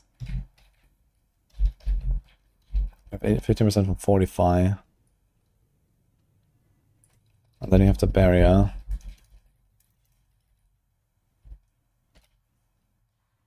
And then we have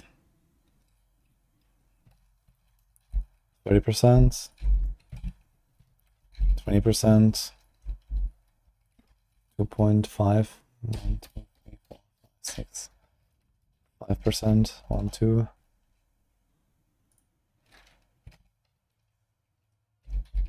24%.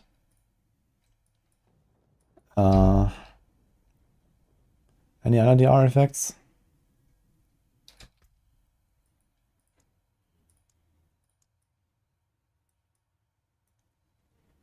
There's also this, but I guess this might not apply in that moment. Hard to say actually. Does it?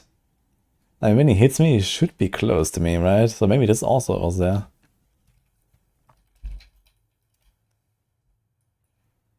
I guess the decurbifier was not up.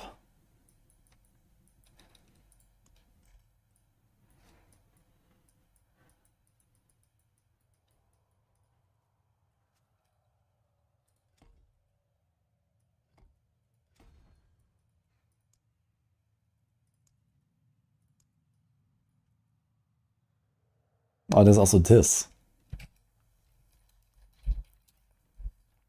It's actually crazy how much like DR Necro has everywhere. Okay, it looks like it does around 200,000 base damage. Oh wait, that's without the res.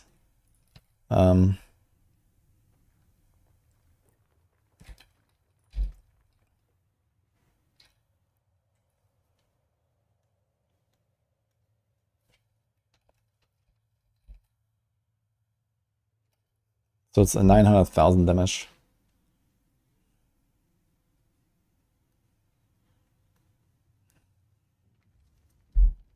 Okay.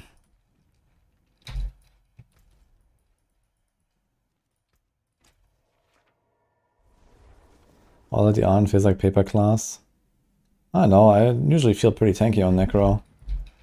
Like before the expansion and stuff, yeah, it was kind of rough. But since they added all this barrier generation, okay, it's gone from Soul Rift now, but you still have the Necrotic Fortitude here. Like that alone just carries you so hard. Since like most of the Necro builds are very like a hit based, you always have that thing. Yo, Gold Blaster, thanks what's up. Okay, can we do T4? I mean, we know we can kill bosses easily, so that's not a problem. So let's just run any dungeon.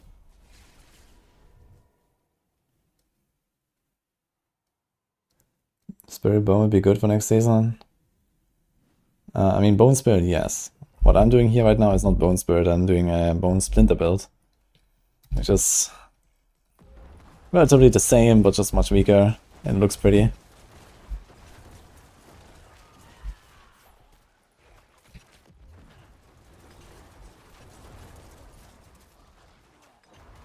I mean, you definitely have the damage, but I don't have the cooldown to do T4 consistently. Like, sometimes you just have to wait. Which is a bit annoying. I guess we can try to do Bone Prison a bit more, now I think about it. That will maybe solve it.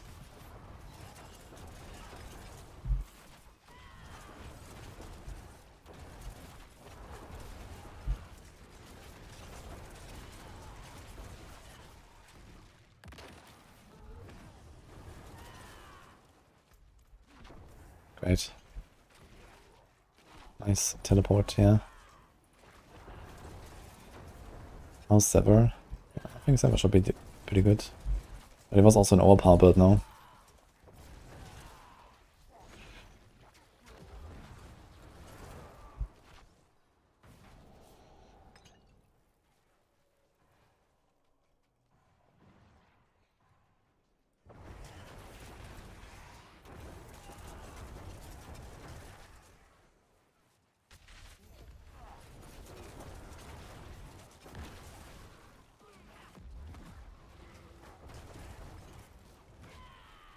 Yeah, it's just kind of clunky. Because you sometimes don't have cooldown. Doesn't feel great.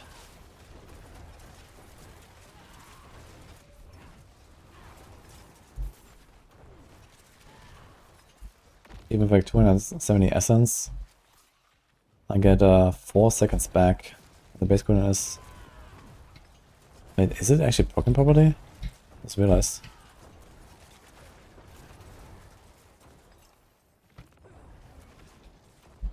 It seems like it can only proc once.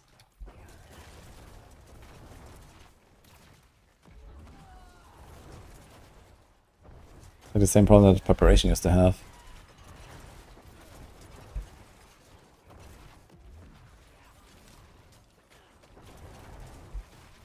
So if I spend over 100, I just get 1 proc. It doesn't reset. You can actually get to the point where you can reset it if that was working. Just get like 300 essence, I would be fine. Or get like a bit more cooldown reduction and 200 essence, I would be fine as well. Okay, anyway, enough of this.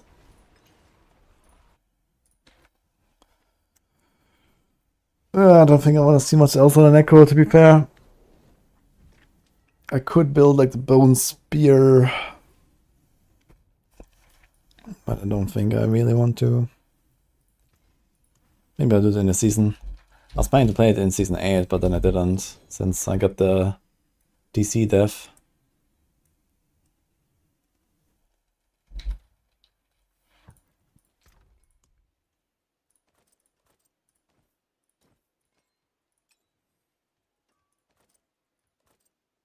Well, lag dev, actually.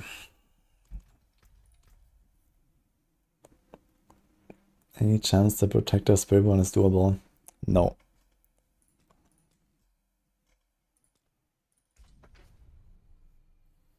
Is the Repulsion build going to get nerfed? I would say 100%. But you never know. So maybe it's 99.9%. Is it actually only a Necro thing, or is it like something for all classes? I've not actually done much of the season power carry stuff. So I should definitely try some stuff there. Because apparently it can go really fast with just the season powers and pretty high. There is still a chance, lol. Yeah, I don't think that this, like, it's just like an oversight similar to the Vashan stuff. I'm pretty sure they're gonna nuke that and put like a cooldown or something on this execute thing, or on the cooldown reset at least. And I mean, honestly, it also just doesn't really seem like it should be in the game, you know? I tried Poison Polarize, yeah, I also recorded a video on it already. It's like a very small upgrade, and only for bossing and for pushing on like the weakest class on one of the weakest builds. So it needs a lot more. It needs to be more comfy too.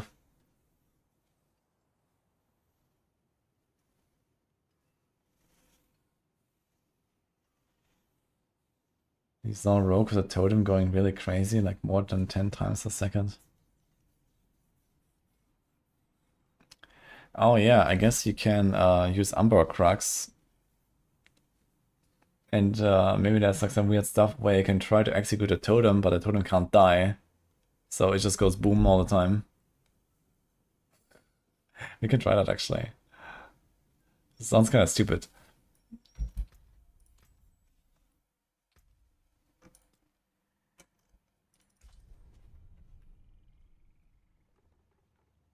Yeah, I have to do a lot of work on the Druid weapon. If you're interested, then you should watch my video.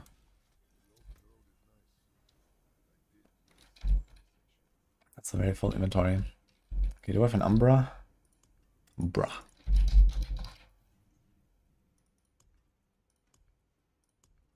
Here. Let's see this very quick.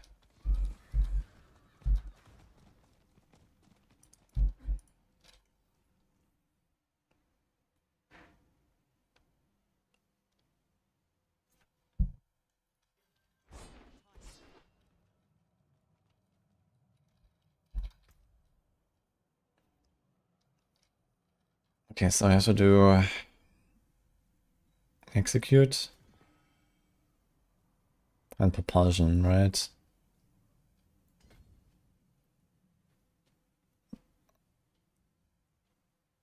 Mana blast on propulsion executes non-boss enemy. Successful executions reset it. So is that it?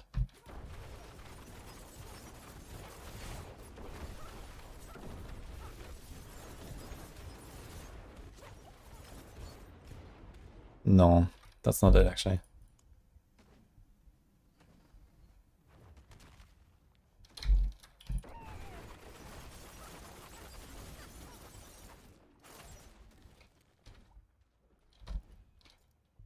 The hell?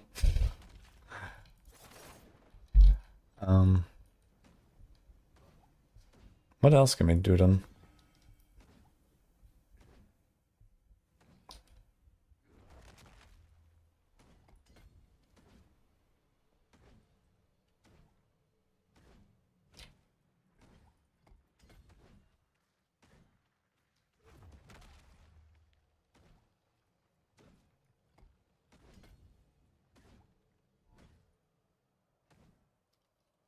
Successful executions reduce the cooldown by 2 seconds.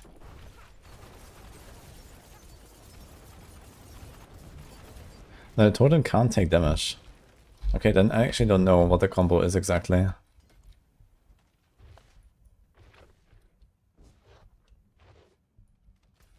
Unless it just doesn't work here, but it works in the run. We can try that.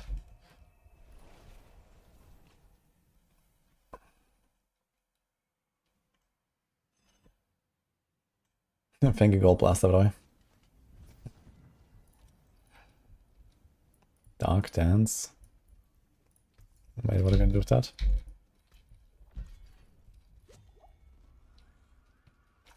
Ten seconds is too long for the proc, and the damage is laughable. Well, the damage is not laughable. Like the Pulverize, the new 200 mace on Pulverize is actually an upgrade.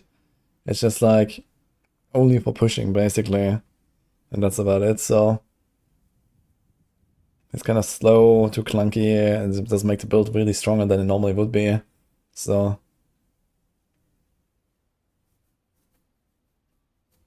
Okay, you can't link it in the YouTube chat. YouTube chat doesn't allow any links. But you can link it to me in Twitch or on Discord.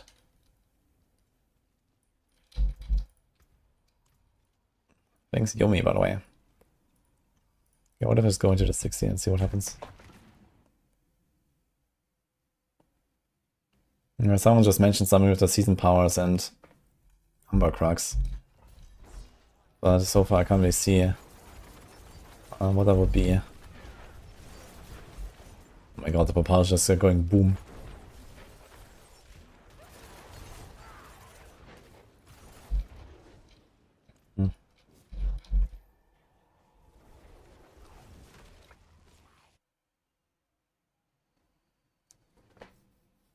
I need to replace my other weapon because this one doesn't have the resource. The innovation is not enough.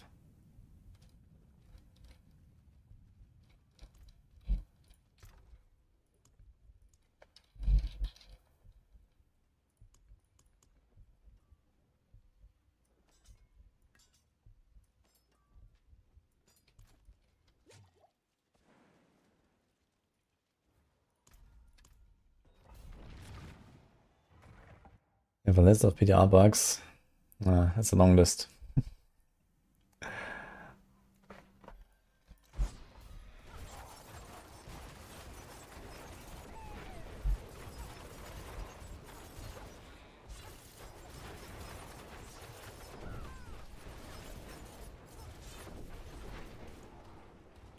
Propulsion. How do you do this?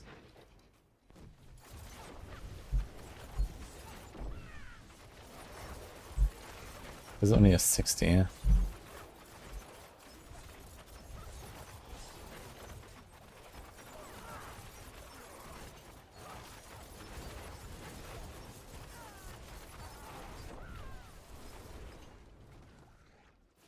think the armor cards are not helping us here. It must be something else.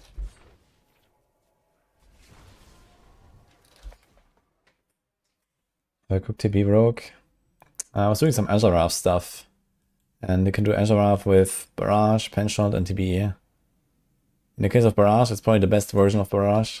In case of pinch shot, it is by far the best. In case of TB, it's kind of close to the poison imbue stuff. But it felt pretty fun. So I'm definitely gonna log in and do some Azurath Rogue, I think, in Season 9. And they all go into like the 90s.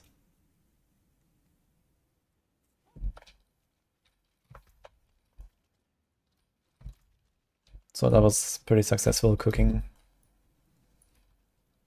Well, I basically took my Season 6 build and updated it, because I played that in Season 6. It was fun. I'll BRB real quick. Let me look for some more stuff to test.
And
oh, there was a little beetle or something here, but I threw it out. Okay, we're back. So, did we figure out what is happening with Umber Crux? That sort of thing always causes issues.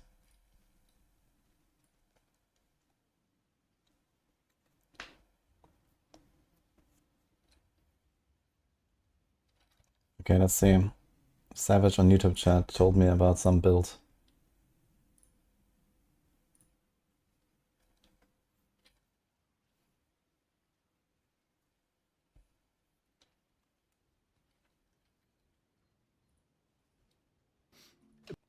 There's also something crazy you can do with this in the rogue. I believe this is the Umber Crux. You can kind of see here how crazy he can trigger. How is he triggering it? Because it didn't work for me at all. This explosion with no internal cooldown at all. I'm not sure how this is done yet. I mean, if you think this is not gonna get fixed, then just look at this. It's like, I don't know what, you know, 50 procs per second or some shit. Let me know in the comments if you Like, I'm just 100% getting a cooldown and that's it. class, and we're just figuring But this why is it out. working there, but not for me? Obviously, super map back, guys. For good measure. Yeah, it's not even like necessarily like a build, right? It's just like the interaction of the season powers. But I'm not sure why it works here. Crazy you can do this in the rogue. I believe this is. It's just, no, is he just executing the target dummy? This is a target dummy room. Wait.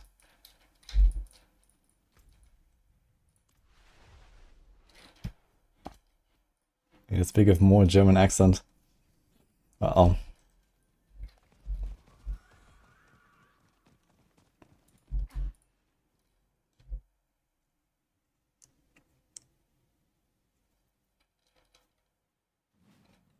Is the game worth picking up again, or should we wait until the next expansion? I mean, if you want to play Diablo 4, then do it, Tonka. Why not?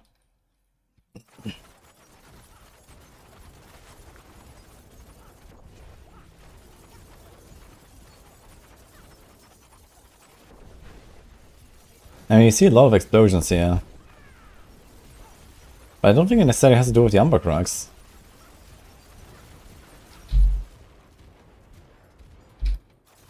Yeah, like, you see the explosions anyway, look. This has something to do with the Umber Crux.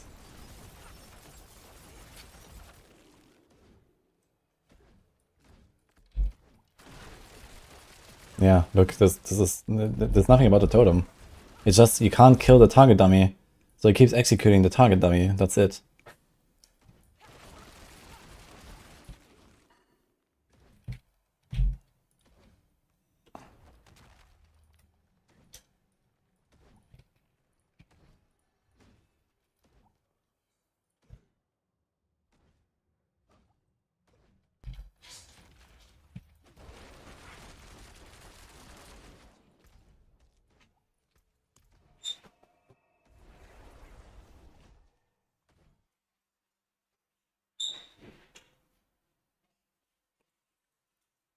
Which class and build do you like the most? Oh, good question. Dude, I wish they're gonna make Pulverize really good. That'd be nice. I would like to play that. I'll probably even season start. If Pulverize is like meta enough, let's say, I'll season start a Druid, I think. But other than that, I mean, I'm excited to see like Spiritborn really strong. And probably gonna do that for the most part. Yeah, I mean, there is definitely something with the Necros going on though. And I think in general, just like if you make a build around this and you go like low enough tiers, you'll just kind of fly. Let's just, I don't know, go like Torment. I don't know, we can do a Pit as well. We don't need to change Torment. So, I don't know. Let's put this here. Is that actually the right weapon? Women Brawler.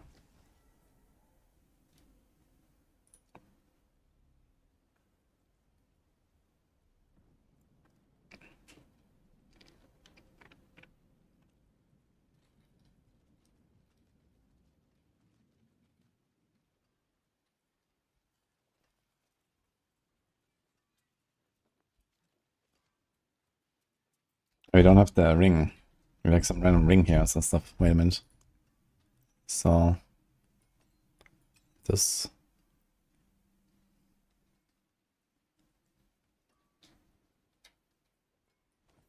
This. Ding, ding. That's Ahu Quarks, Tam Cry.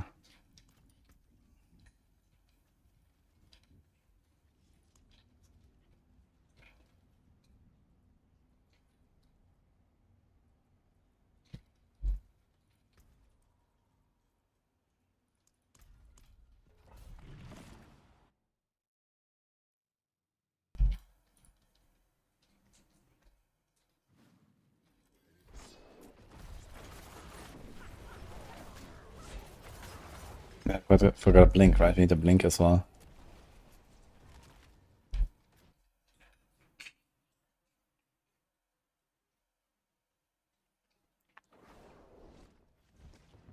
You're gonna be a Rabid Bear, Corrosive, Vapor God.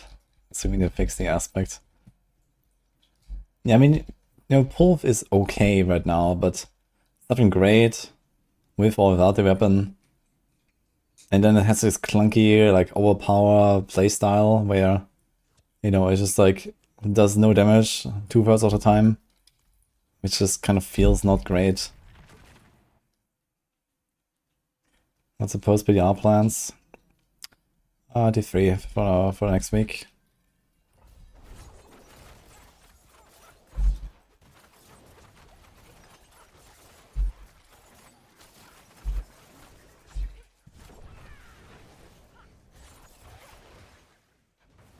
I can't really get this power to execute stuff. Like, I see some of the pops there, and you see like the circle that appears? The bright circle? That's the propulsion. But it doesn't do enough damage to actually execute shit.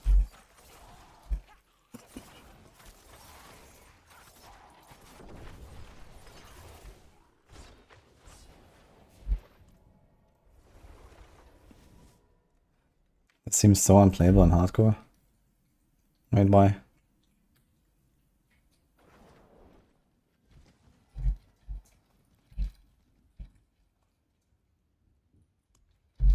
Okay, there's like a gem where you do like more damage with your season effects, right?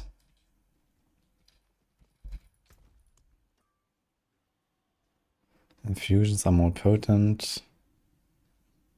Connects this 30% weapon damage of your infusions element over 3 seconds.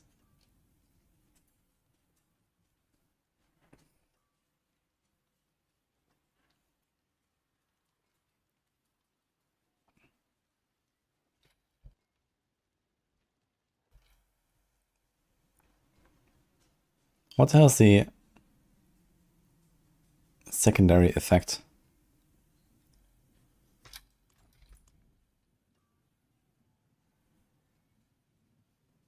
The deactivate thing, I guess?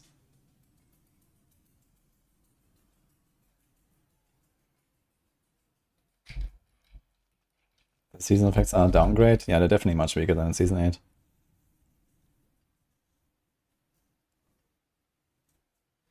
You have Brilliant Sigil in every build you made.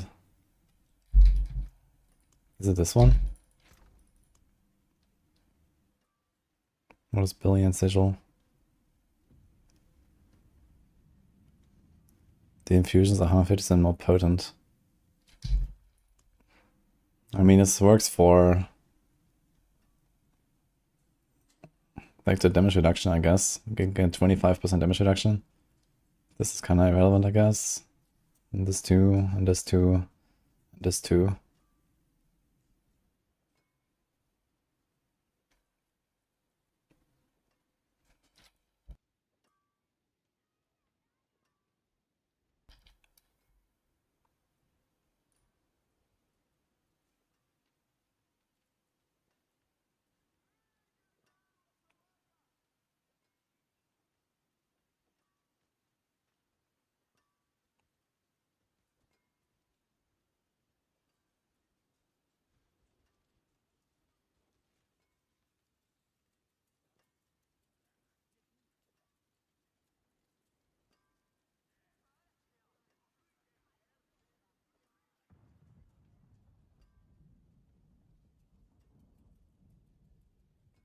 So I wonder if like the catalyst can be boosted by this to then kill stuff and execute stuff.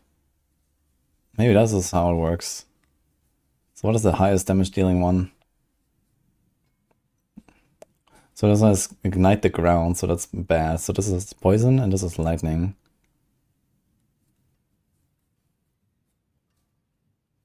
So I can write this.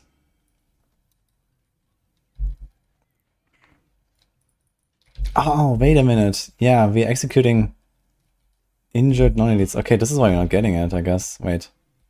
Let's just change the glove. So maybe this is what's causing the problem here. Because you already execute.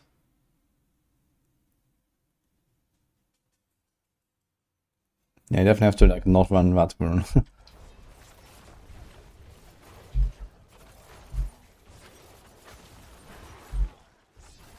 Yeah, but I think that's just me killing shit. Not the season power. I see, like here, there was a no execute there. Because it needs to like perfectly chain, right? That's the thing. It needs to like kill something, and then it needs to kill the next thing, and then it needs to kill the next thing, and then it works.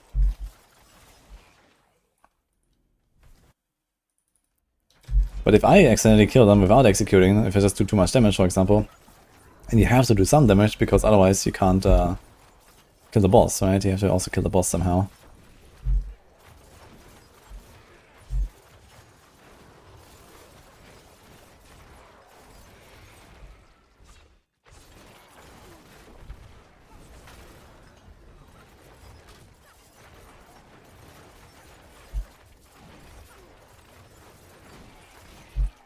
Yeah, the problem is like, even if the catalyst thing executes, we go so fast that there's actually no time for the dot to do anything. So this can't be it.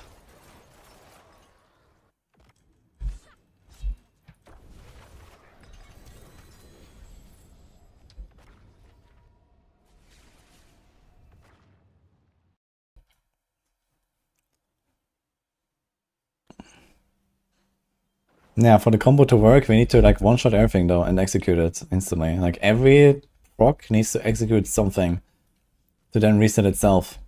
That's how the combo works. But I feel like I'm just doing way too much damage here. So I just kill everything.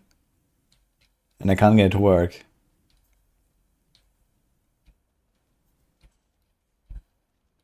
So what if I do less damage?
That's the reason bone necro.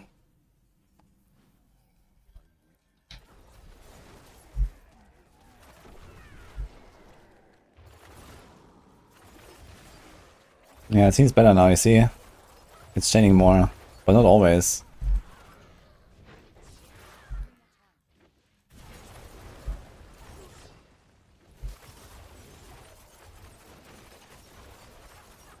The funny part is the teleport feels clunky and just me like dashing around and stuff. Like it actually feels like downgrade. But having no damage now, so I can't really get stuff. And then like the chain breaks way too often. That's the thing.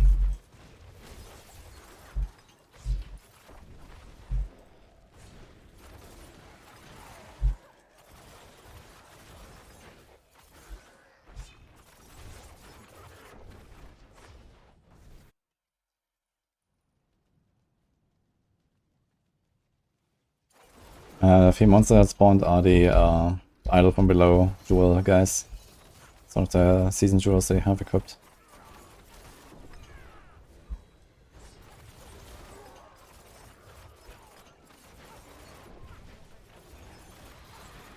Hi, Harriger.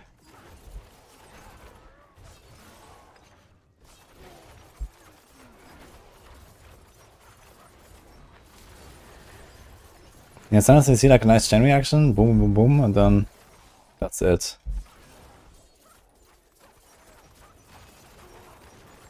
But honestly, I kind of have a hard time imagining that on a rogue this would be good enough. Because rogue is already so fast. And then you just play Death Trap, you do like 1 minute runs on like 75 and you're chilling, right? So...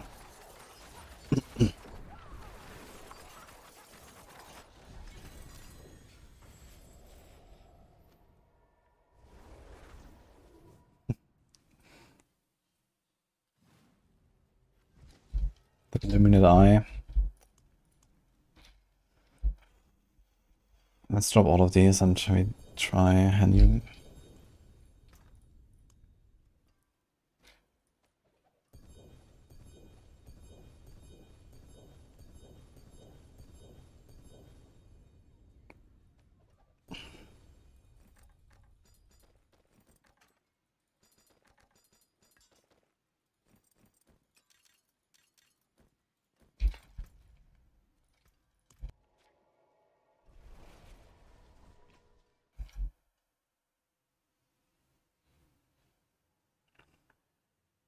What if the final boss of Diablo wasn't the inventory? That would be incredible, actually.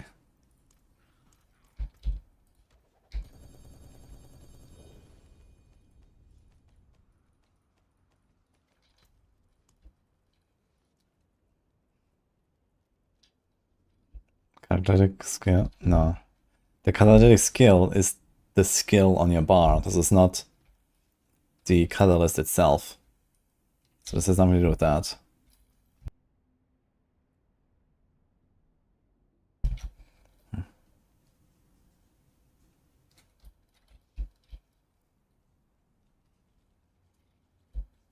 What if you can somehow do this?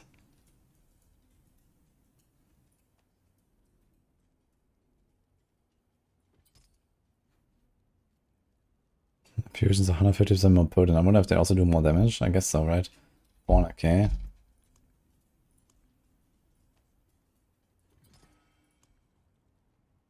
$900k.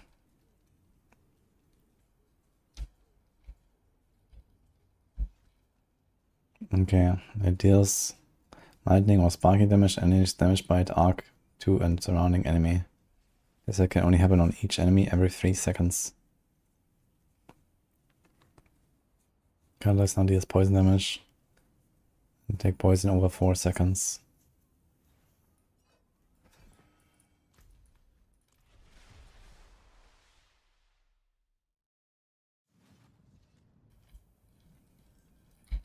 Gleaming Conduit. Yeah, this is larger. We can definitely do that.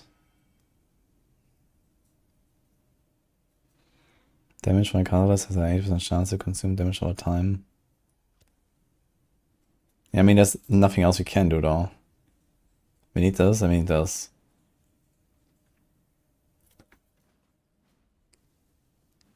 And we need propulsion. So there's only one more.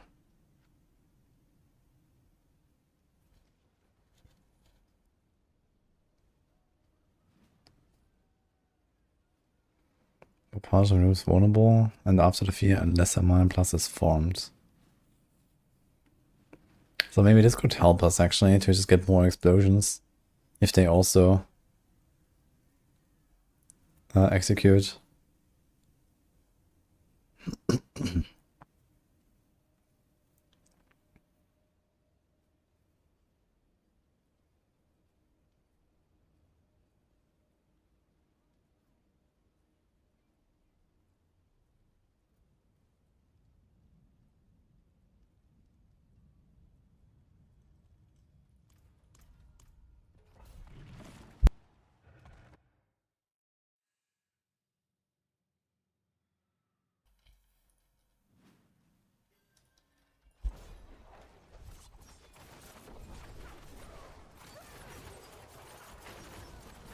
Yeah.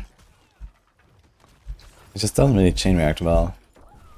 Also, like sometimes when the packs are just dead, and then, you know, that's it, right? I don't get the chain reactions. So I go lower.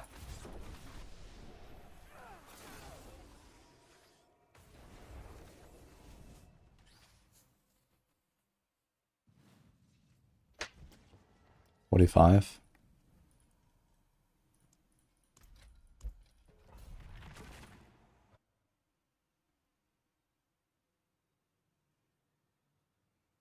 What makes you wonder if any execution works?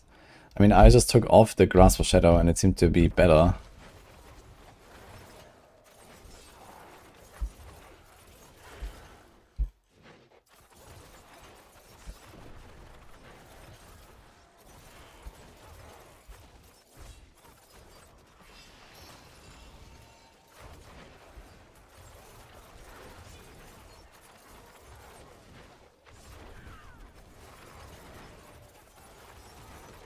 Yeah, but then sometimes it just like stops the chain and it feels bad.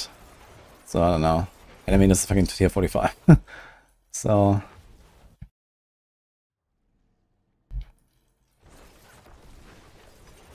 let's see. We're gonna keep cooking a little bit.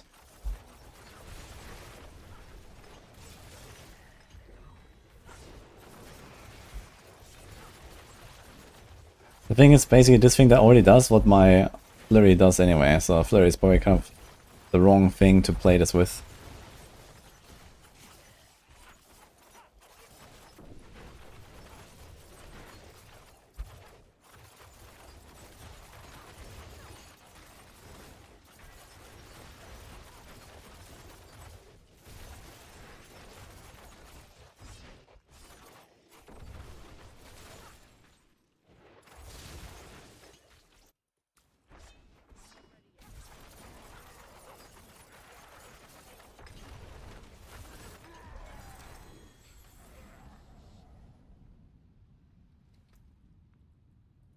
Let's not do this, let's do this.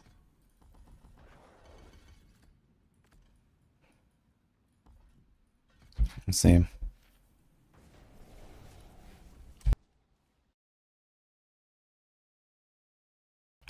What about puncture? Yeah, I mean, technically, pretty much anything should work, right? Like, it will teleport you forward to where you're attacking whenever you trigger your catalyst, which you should trigger every time you kill an enemy because it's supposed to execute something. I'm just trying to figure out, like, what is causing this chain reaction. Because right now I can't get it to work. D4 is playable, but if you're somewhat serious, you should get the expansion.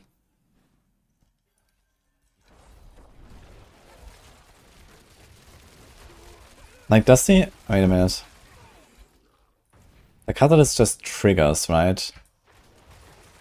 Or does it only trigger when I hit something? Can I see the cooldown somewhere? Oh, wait a minute. What?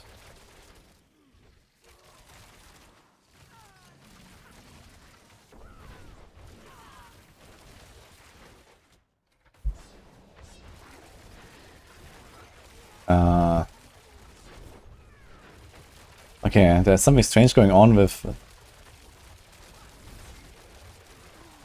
I think I know what's happening.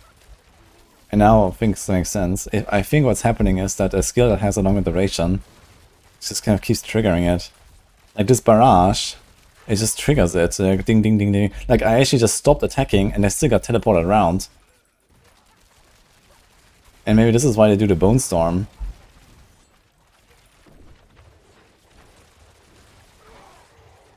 Like it just teleported me backwards through this wall. I never even hit that guy.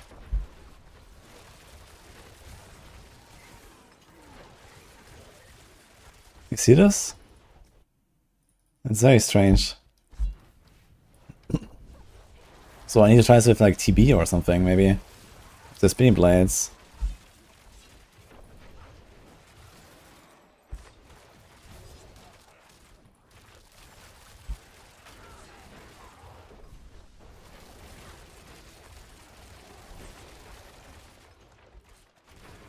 Yeah, we'll play D3.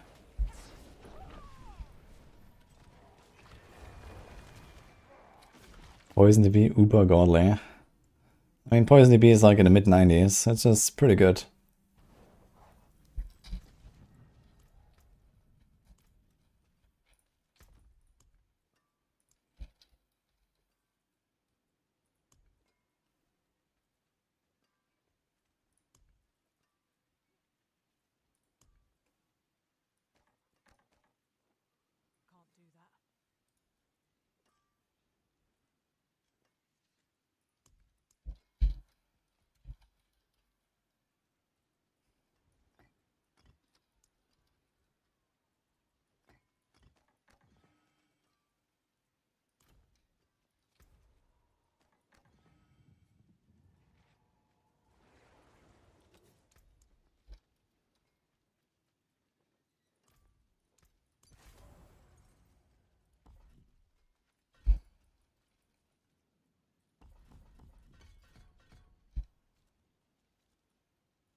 Let's see it.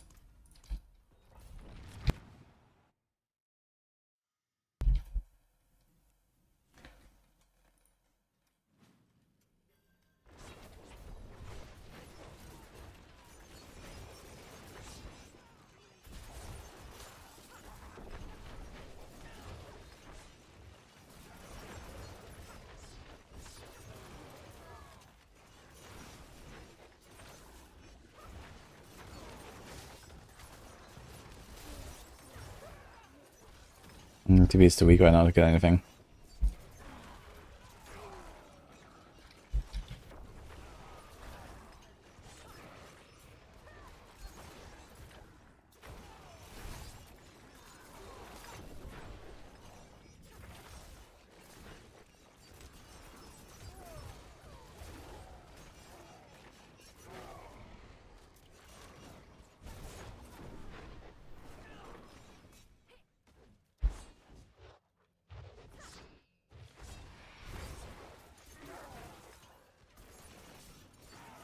I do have to say, it's kind of weird how it feels.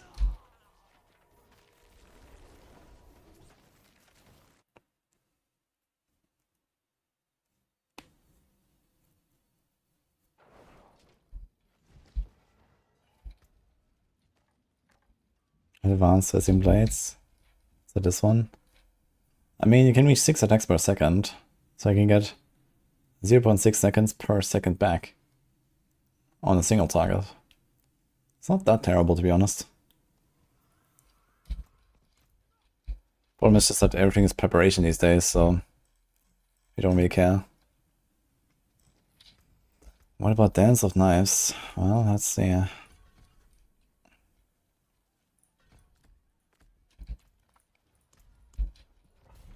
Inner Calm, that's so nice. It's 1st of July.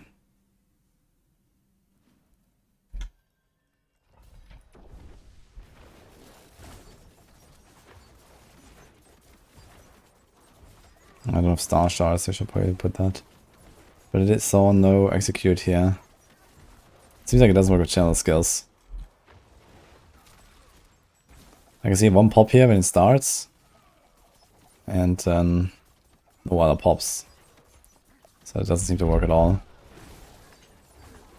Even when I kill everything, it doesn't properly chain react.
Enjoy farming on this like 75s.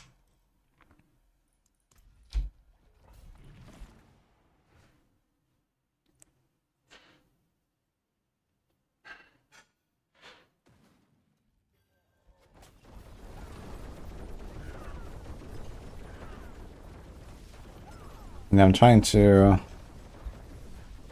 do the teleports like this, right? There's no more teleport effect now. But it doesn't help me at all right now.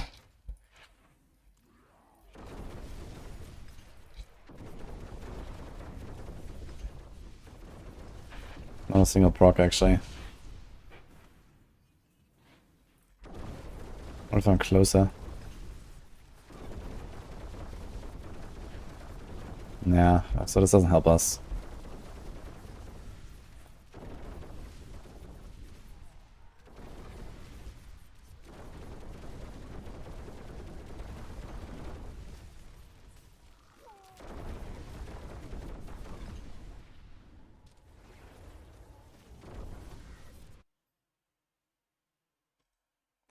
Your fell, thank you.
And this kind of has what you want.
100% more damage. He should probably do this, actually.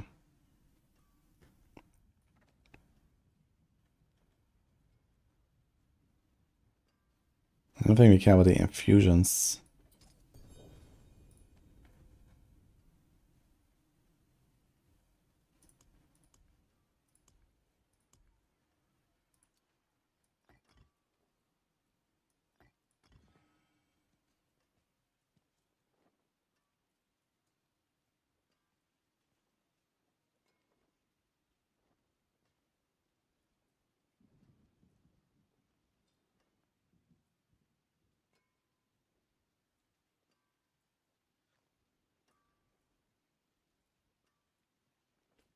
What do you mean, trolley?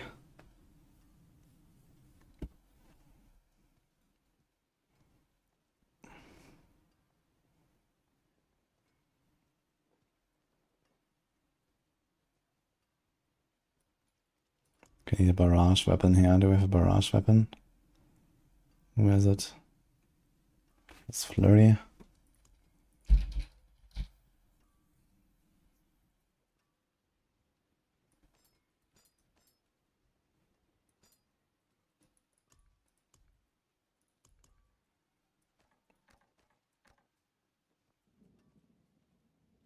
Okay. Now we have Penitent Greaves, so I'm not sure about that.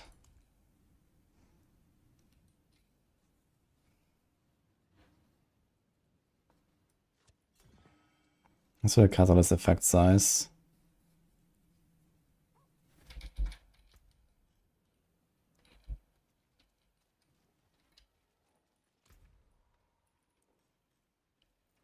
Let's do 60. See what happens. How long have we been testing Rogue? Not that much, actually. Maybe combined to 5 hours or something. It's not really that much to see.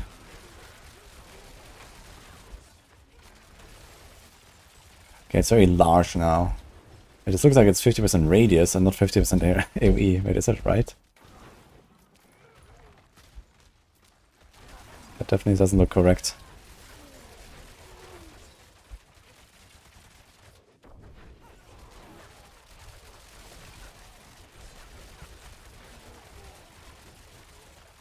Again, we get these pops and actually kill something, but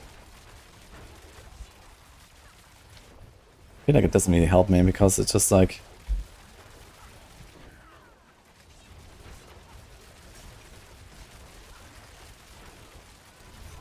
not consistent at all. And then it's like this downtime. Why don't I go higher?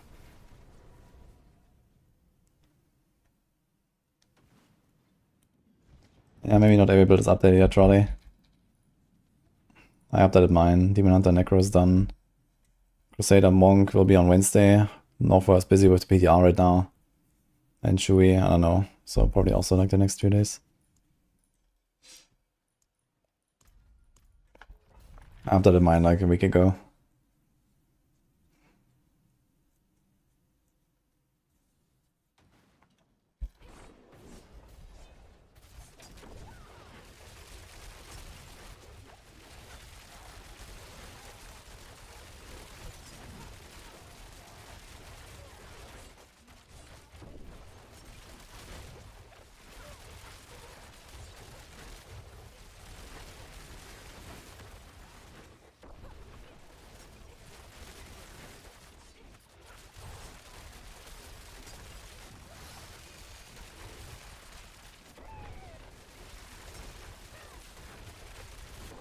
Okay, plan B. I have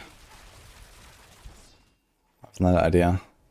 Since we're talking about duration-based skills.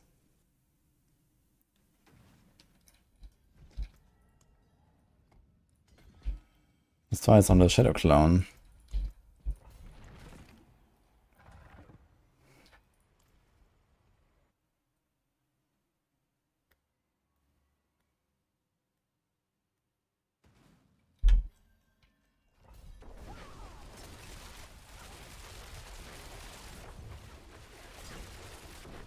Doesn't seem to help at all.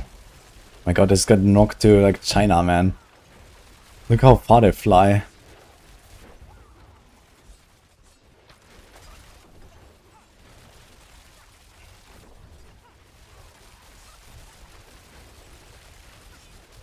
Okay, so it doesn't really help.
I'm trying to figure out how to do like the infinite teleport combo, but like don't really know.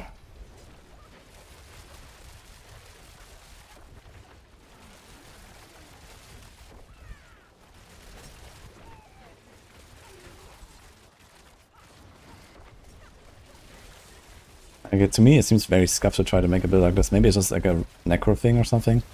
Not really for the other classes.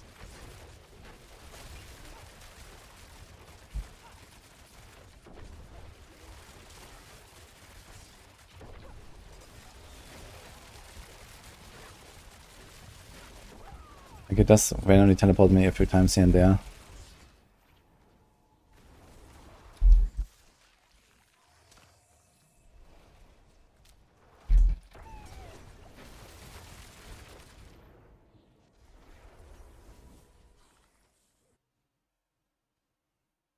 Staffel 9.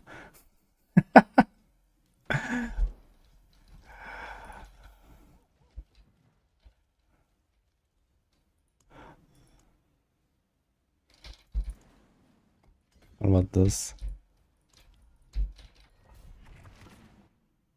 Did you try CDR for the Catalyst duel? CDR? Wait, does your character CDR affect it? That could be actually.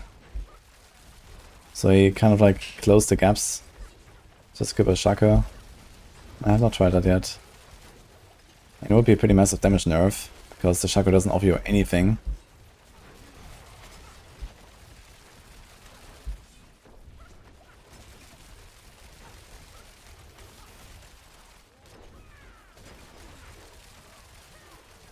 Okay, that didn't help it, eh?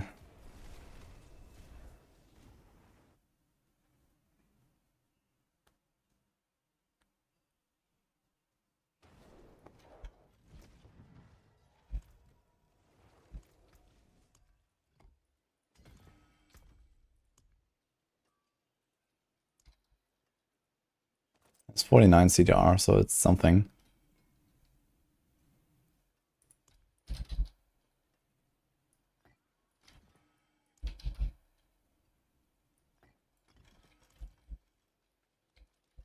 Luminate Eye. Is that a cooldown thing, right? Yeah, I don't think this should work.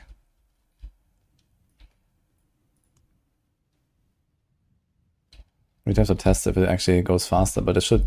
Like, this is for the skill that's on your bar. This is not for the catalyst itself.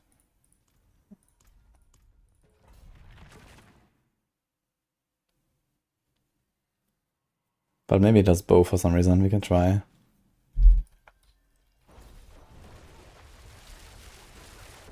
Here you got a few pops and then you didn't get a chain reaction.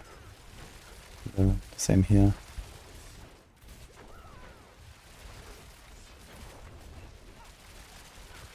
This looks pretty much like 4 seconds to me, so... Shaco would give me like 2 seconds cooldown. 3, 4... Boom, boom, boom, boom. 1, 2, 3, 4... Boom, boom, boom, boom, boom. 1, 2, 3, 4... Boom, boom, boom, boom. Yeah, okay, so... The Shaco does nothing. And even if the other thing does something, it's 25. Not that much. But you can test it.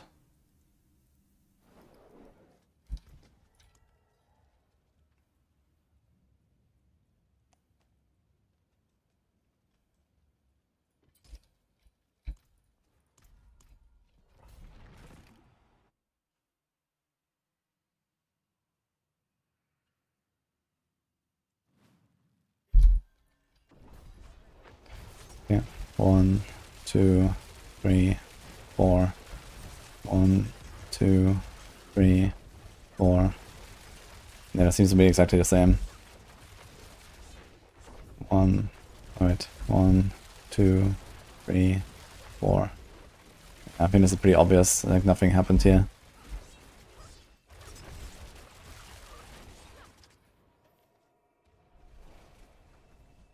Yeah, Illuminate Eye does nothing. Illuminate Eye gives you a cooldown buff for your skill. The one that is on that slot. Like, see this here? 13.37. And now if you walk out... Oh, wait. We have to do this here. So, 13.6.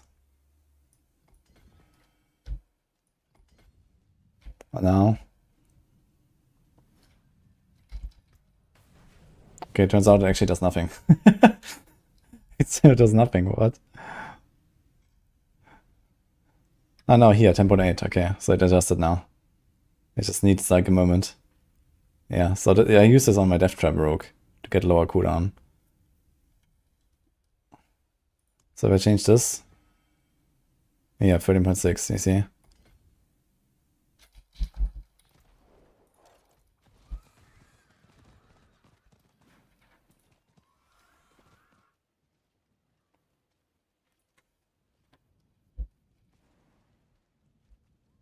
Play one multi-shot DH to relatively decent gear per season for the experience. Well, you're gonna have a good time then, because you get it as a Helix gift.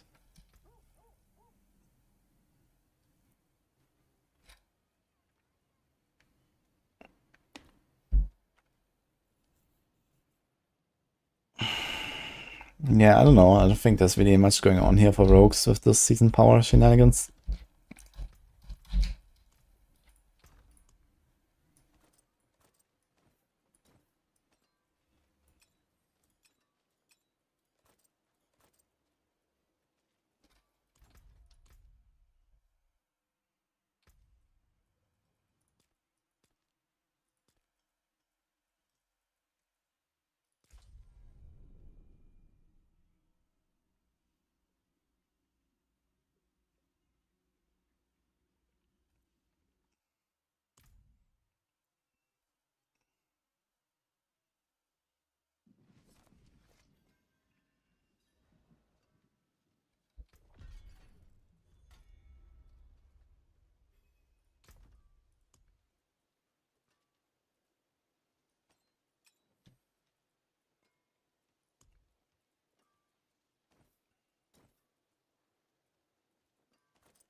Evade Spiritborn. I mean, Evade Spiritborn is already giga fast, so it doesn't really matter, I suppose.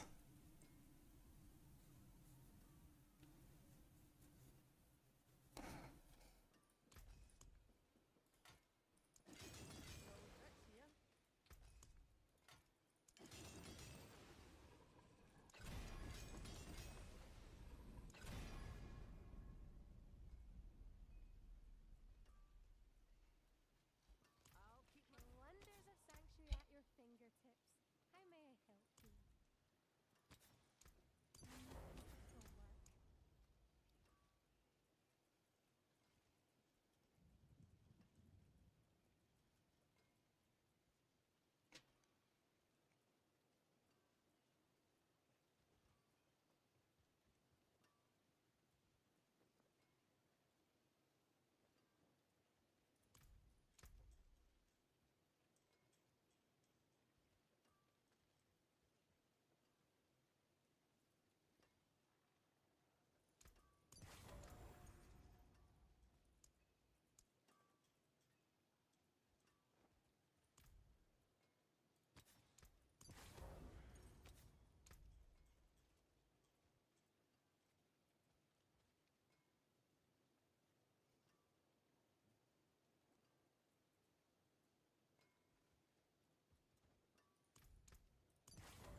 Slight suspicion what is going on here.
It's not working yet.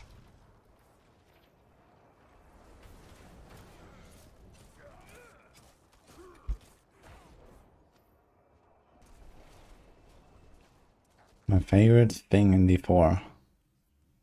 Good question.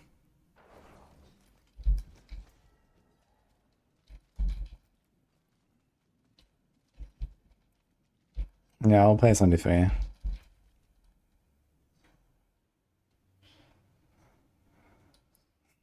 Let's remove the accursed aura. Maybe that's causing some issues.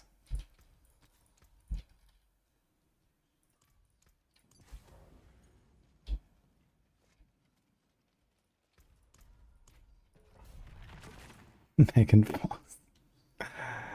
I don't know what's my favorite thing in D4, to be honest.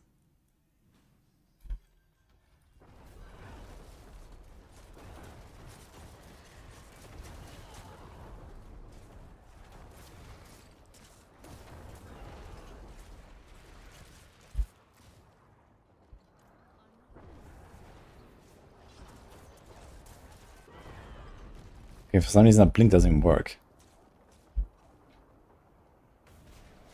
What?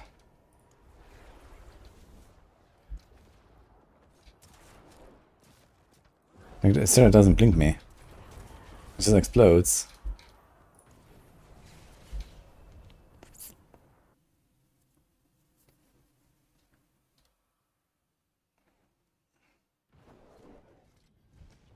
Actually, get us.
For some of it works. I still don't really understand why. Guess it's just a good chain reaction, basically. I mean, I can probably kill stuff. But then it just like drops and I don't kill anything.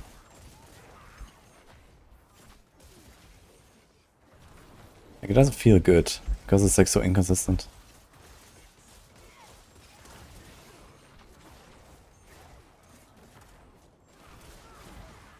And these enemies just fly, man. You know.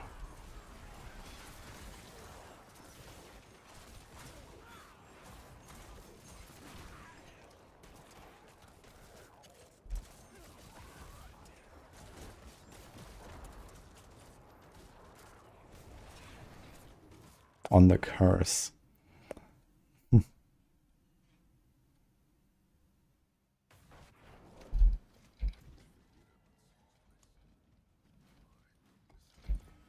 And then the cursed aura.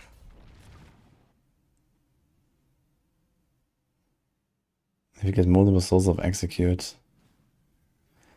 But that would kind of hurt it, no?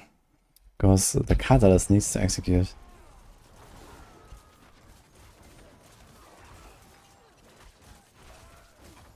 And the summer can like multi-execute and then, I don't know, it like gets multiple charges or some shit.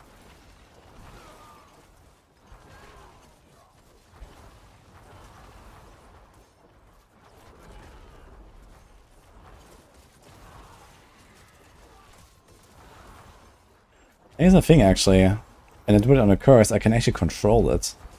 So when I know I will kill something, I can just cast a curse, and otherwise I don't, like this. You see? Yeah, I just go boom boom. The thing is that sometimes I just one-shot a pack accidentally. And then I can't.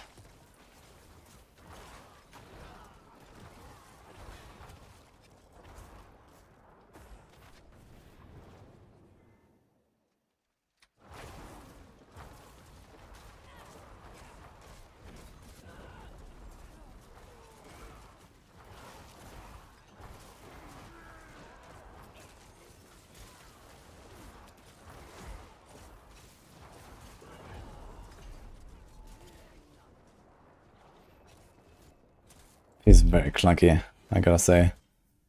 This is like not exciting.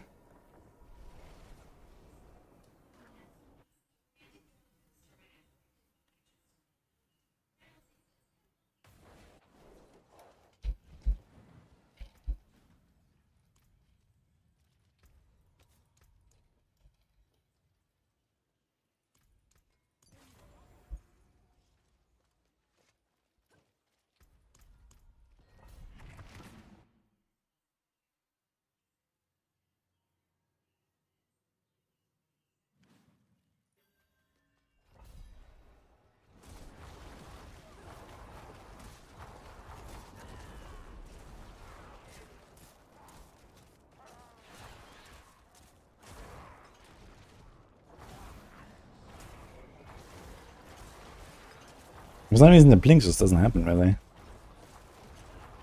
Sometimes. When again it blinks me towards where I curse.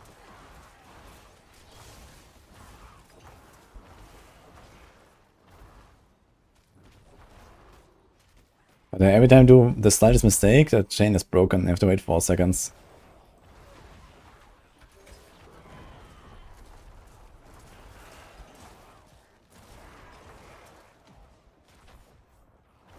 With anything, I would like to use this as like a backup teleport or so. Like when I know it's a skill I don't cast very often, let's say Bone Prison, I cast it and boom, I'm in there, right? Like this would make some sense, I feel. So you have like a targeted teleport.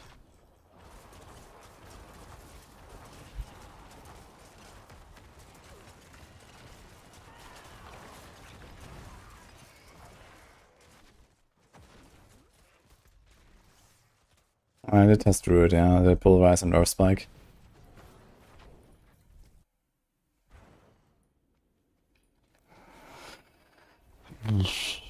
Yeah, I don't know, that seems annoying.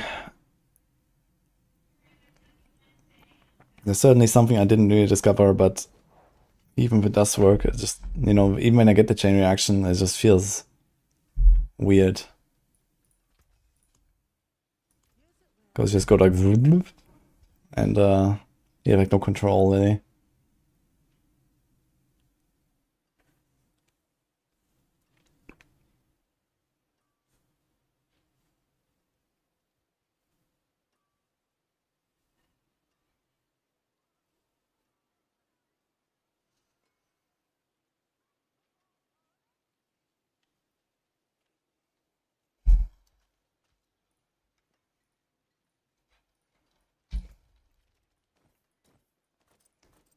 I say, screw that.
He just needs a transfer on this guy.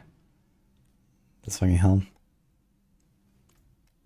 It looks cool. Yeah, the explosion and stuff, it looks cool, but yeah.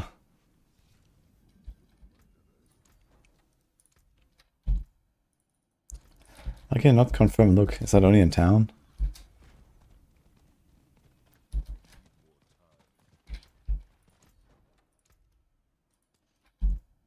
Yeah, so in town I can't do it, apparently.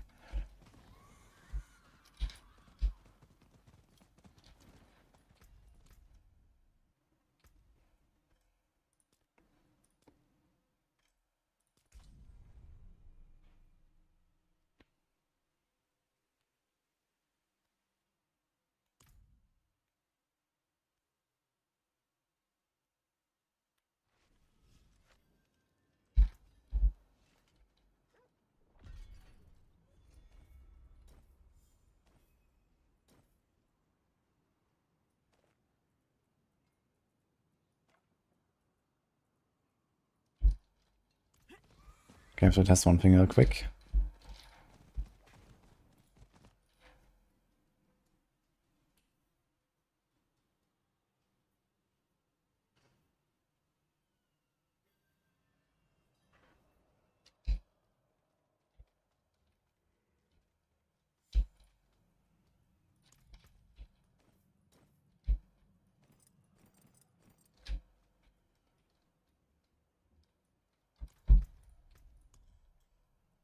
We're doing some more Balazan testing. One thing I found out is that bitter medicine setup just doesn't work. I have to remove this Paragon board.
So it seems like the Toxic Skin does work. With the double fawns. Was I running that?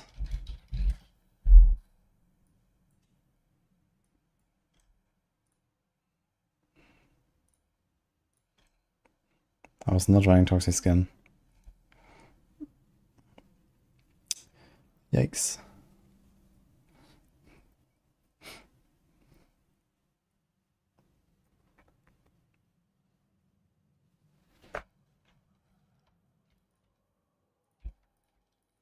Is there another way for me to poison? It is, actually.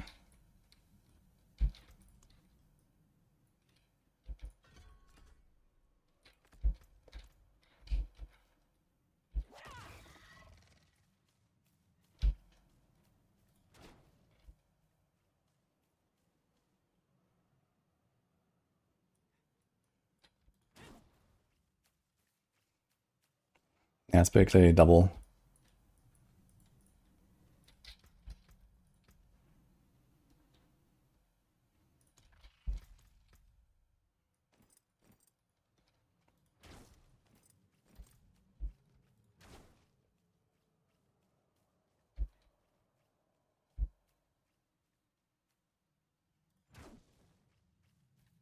Okay. So I have to include Toxic Skin in the build again.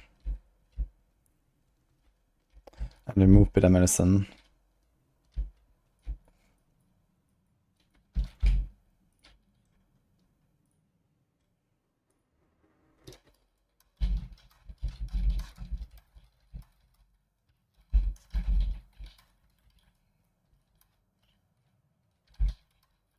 What's that called?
Bewaka or Harlequin in Quill Valley? Bewaka. Is there any info about the anniversary event? Actually, no. Should start in 4 days though. Which is also the season start for D3. So I don't know.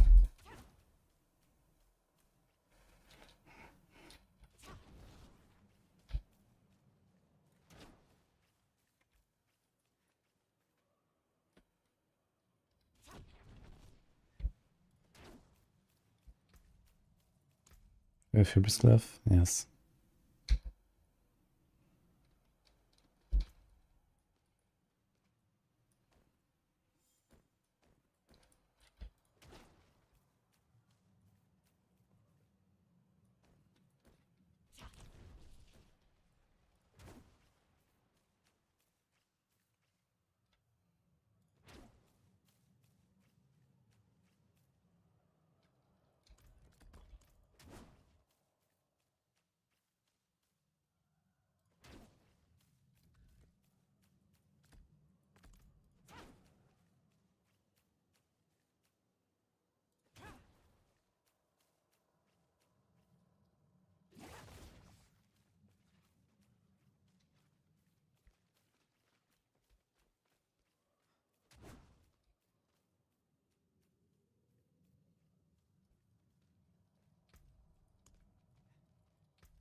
Sounds great, Spanaka. I also want to try PD2 at some point.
Where's the armory here?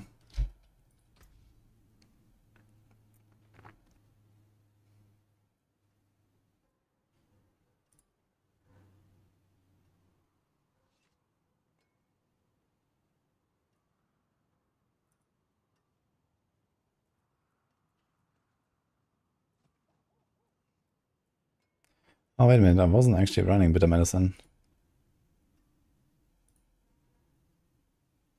None of these.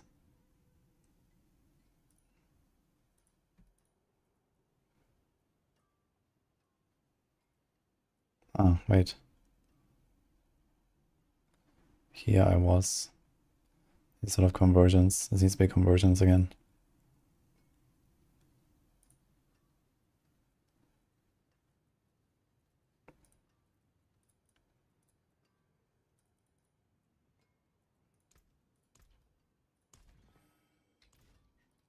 Okay, where's my helm?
Is this 60 active maxo? Is this something like Paragons, or how does that work, Spider-Cow? Oh, thanks for subgift.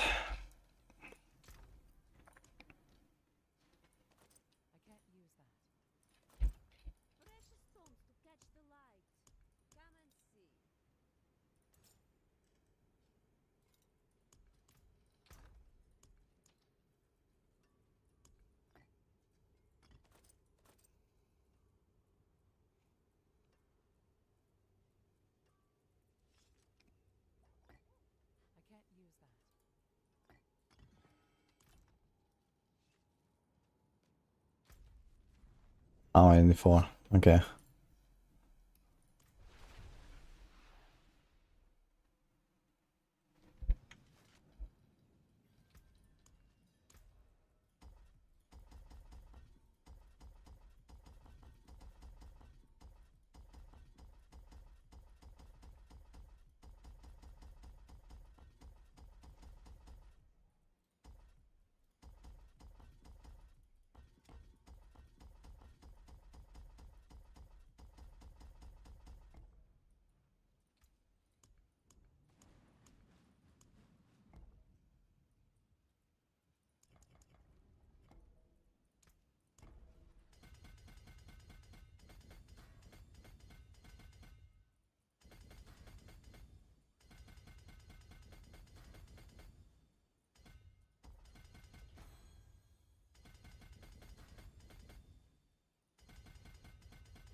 I need to check Bane, actually.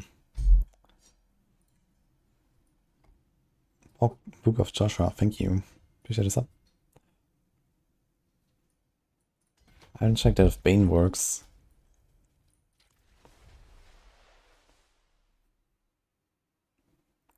Damage buff on Season 3 with 9. Yeah, Season 9 is way worse than Season 8.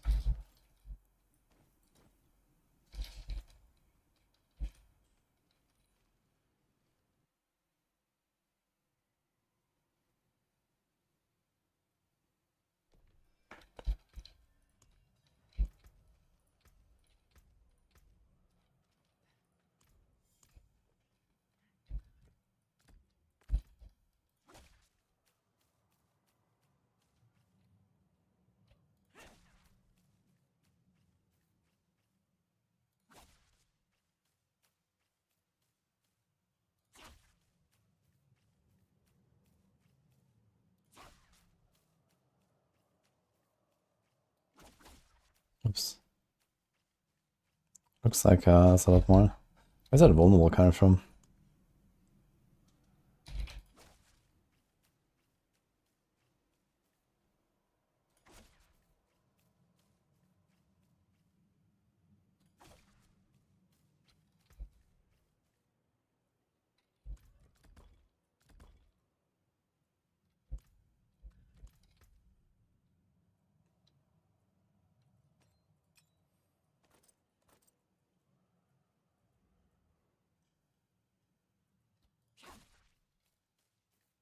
$700.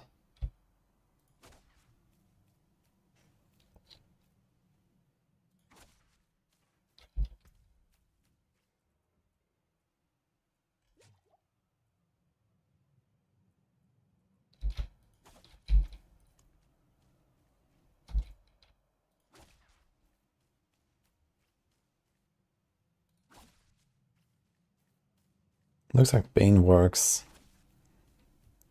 There was a 500k taken, here's 260.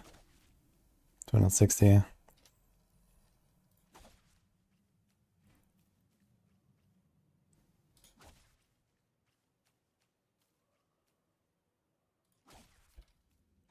$550.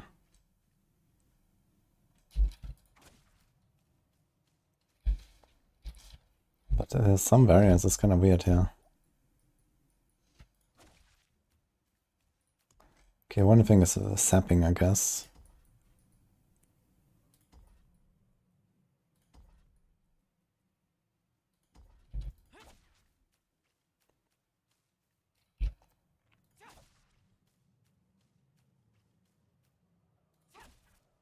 Okay, better.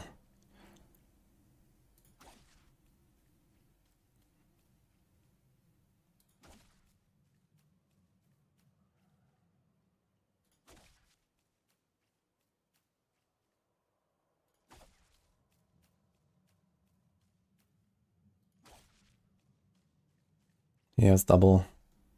So Bane is fine. Oops.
So he could run Bane. What else? Can he?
I do like some of them have in like their own icons and some of them don't. Kind of random.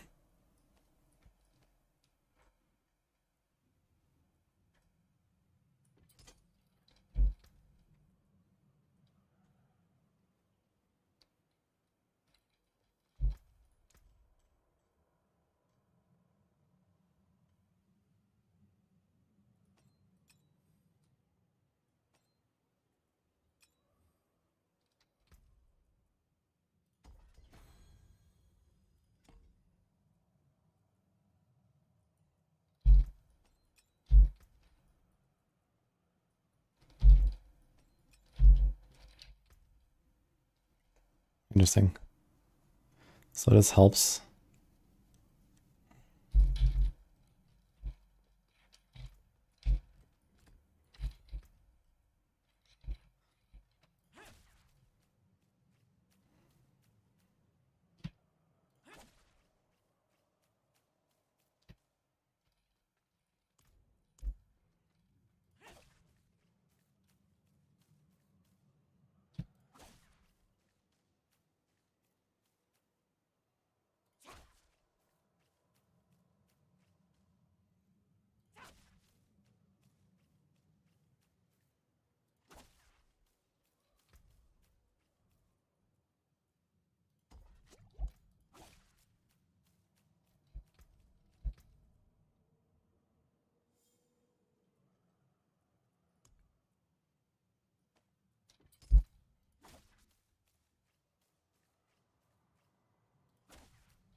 Okay.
That's a lot of points we get back Sunday.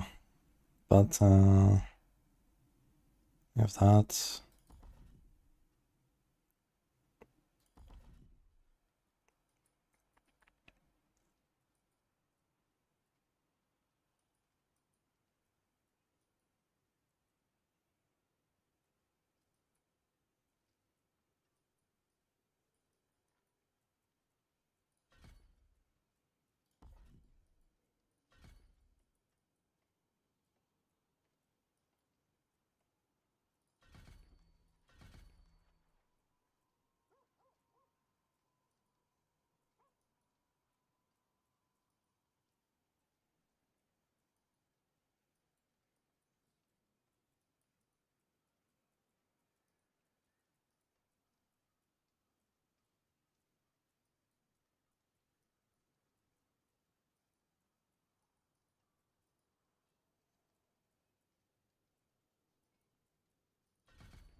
Okay.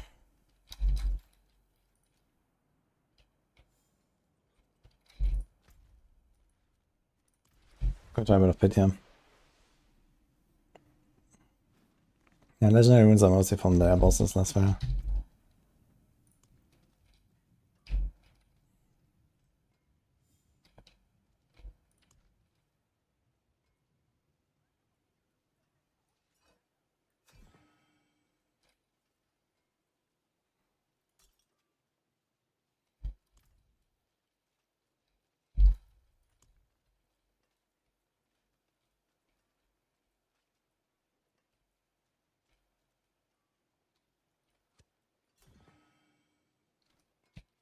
Thank you for Eric.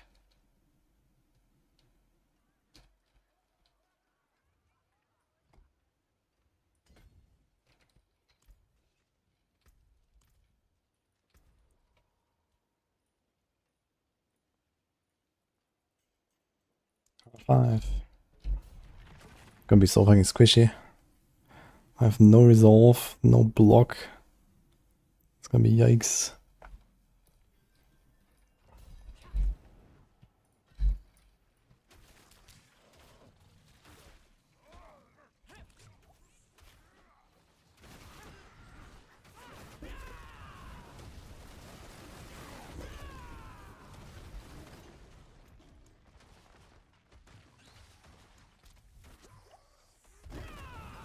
That's still way too many numbers. Okay.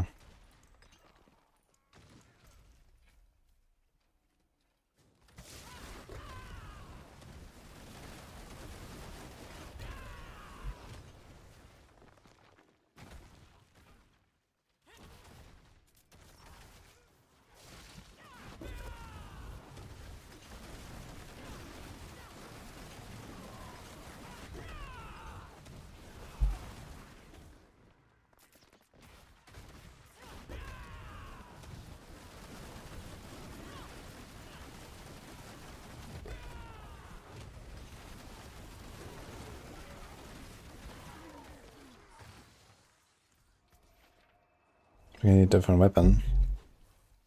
I don't have the Necro hit restore resource right now. And if we poke Crux that much, we kinda need that.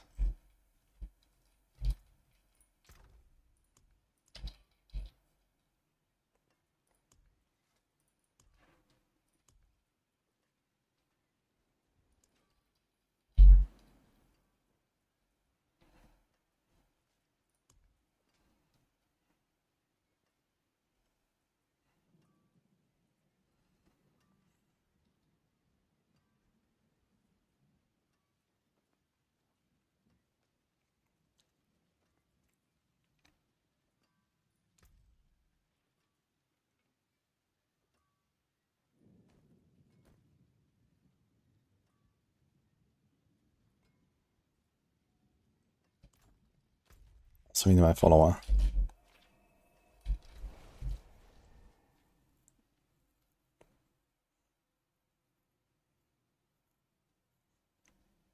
Companion Druid doing Pit 94.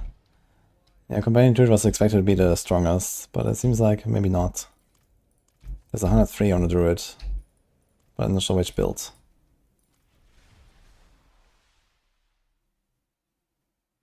What's gaming date for Trillions? It's the Balazan Pants and Jaguar Hall mostly doing the big hits.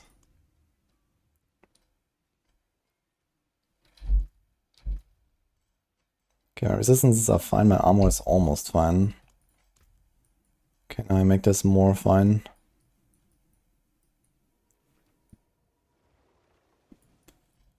Yeah, doesn't seem so. I have all the armor.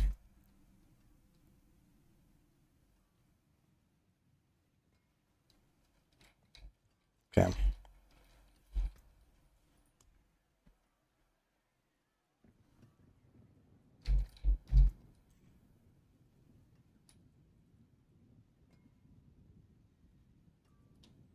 Oh, you make a weapon, I guess. Then try to get the rake extra hit. Not sure why I didn't have that.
Mineral.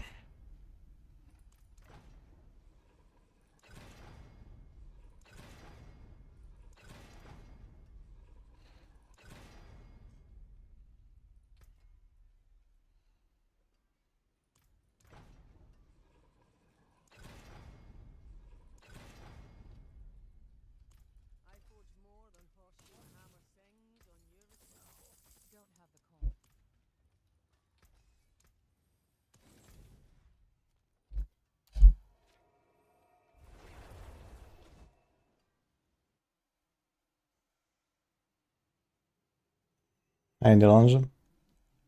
Well, I've been testing a lot of builds this PTR. I hope they're gonna do some work on, well, everything, to be honest. But, yeah, I think it's gonna be fun if they do some fixes and so on. Thank you, Zeph Bay. Appreciate the Prime.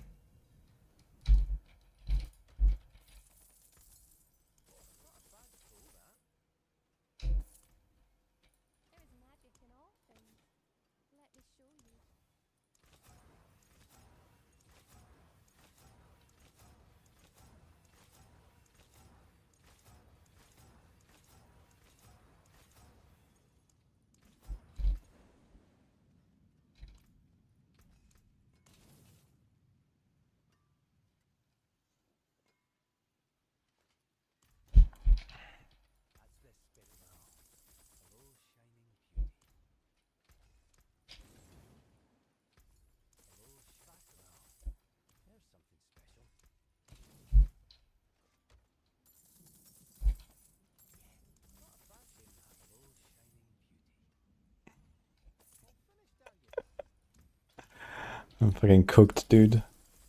Too much PTR. I want all this GA decks, man. I have so much decks. I need life, man. This is Giga Squish. I need life. GA life everywhere. Here could be GA life, here could be GA life, here could be GA life. This would actually help.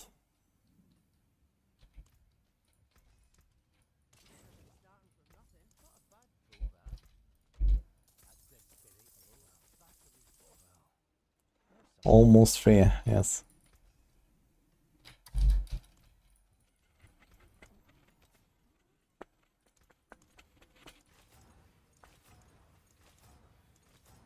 Dude, I can't wait to just like not stand in town for 8 hours a day. It's gonna be great.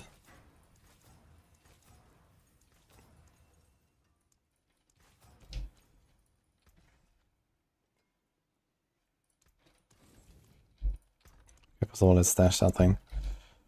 Get this. Don't break it. Good.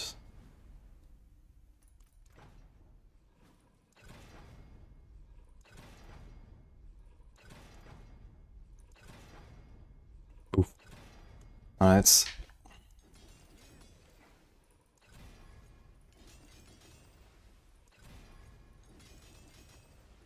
On Mystic Circle and Rake.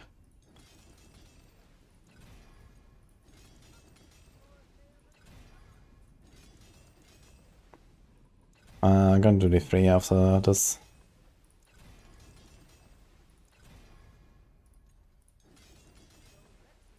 I should do a bit of a warm-up, it's been a while.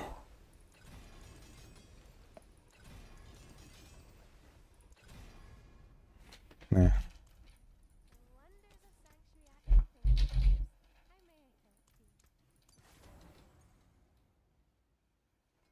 So this one at 60% extra hit, 51 Mystic Circle, G attacks. Okay.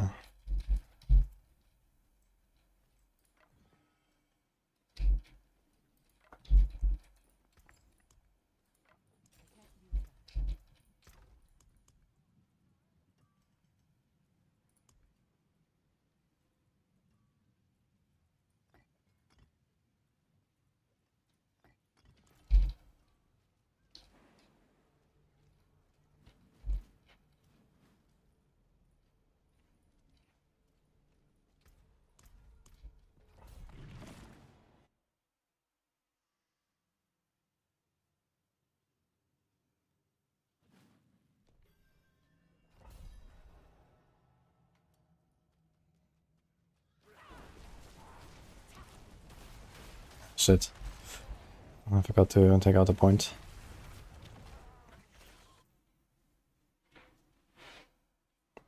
Sounds wonderful, Savage. Great gameplay.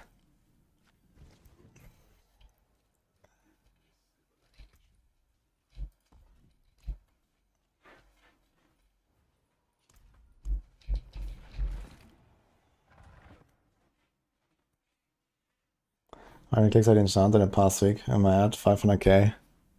Probably not that much, but...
Vortex size is very small.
It's like 3-minute spawn.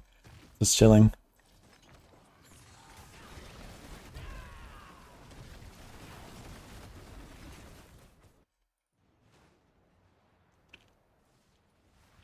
Okay, Drowncy hack, let's see it.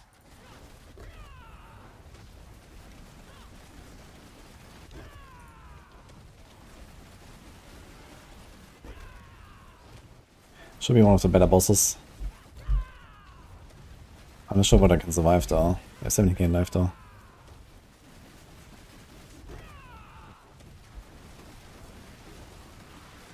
Okay.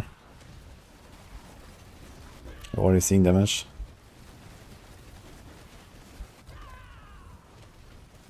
Thanks, Froschkönig.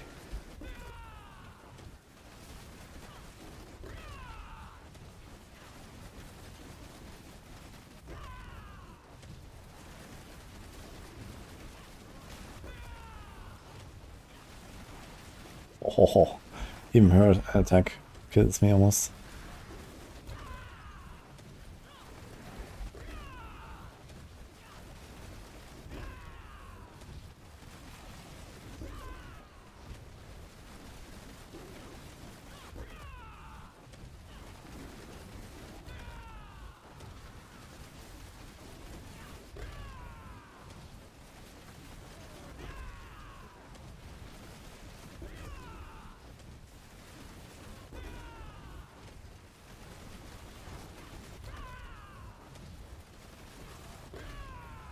There's a fucking ad out on the side here. Come in.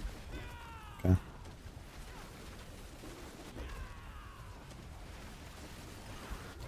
She's gonna melt so hard soon.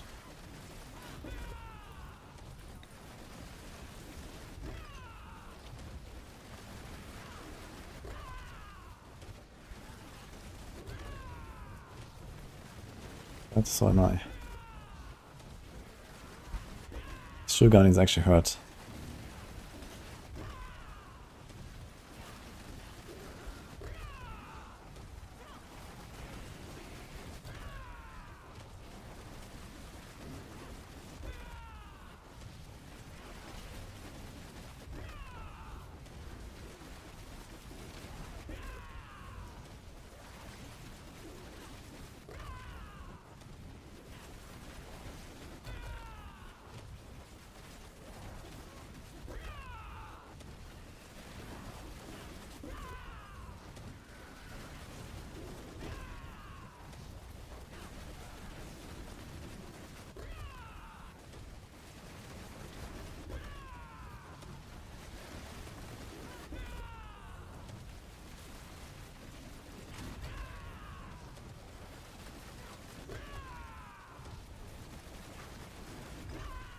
The ads are a little too small. I need like a Malice or Spirit Caller is probably better than this.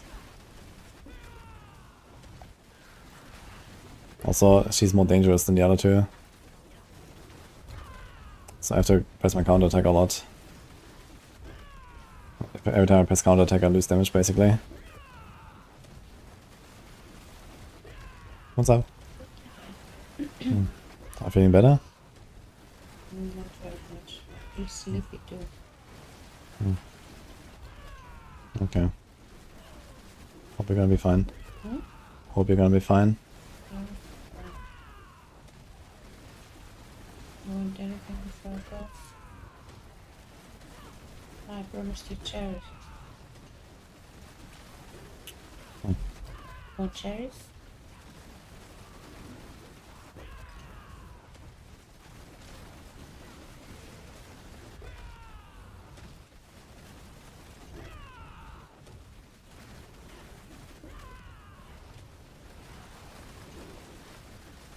This is stacks of the pants. Boss fight is definitely longer than I expected here. I must say.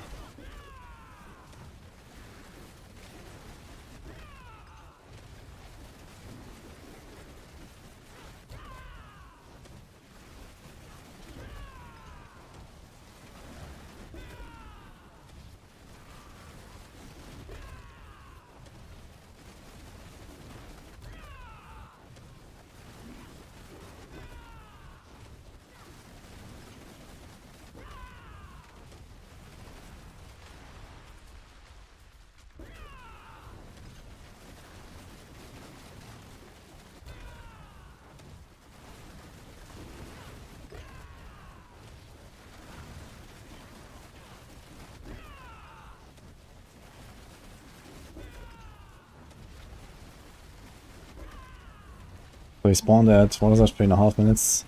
So 11.5 left, so it's like almost 5 now. It's only 105. Good night. Night.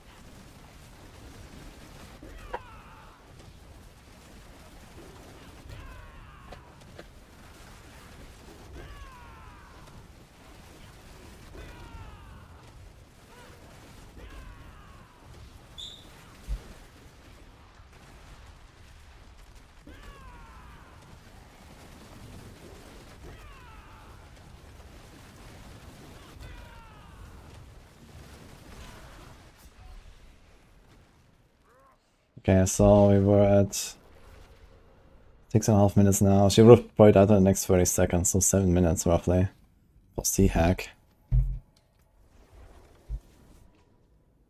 Ah, shit. I need to complete this for the unlock. Too late now, right? I can't probably fix it. Okay. Let me try another one.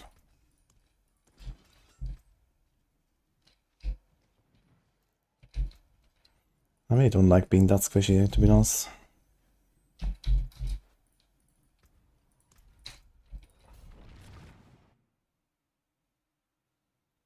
think the Blizzard would be open to adding a third weapon slot for all classes. No. I don't see why exactly. It's not hard to balance the classes if, you know, if you're taking into account the different weapon slots and stuff.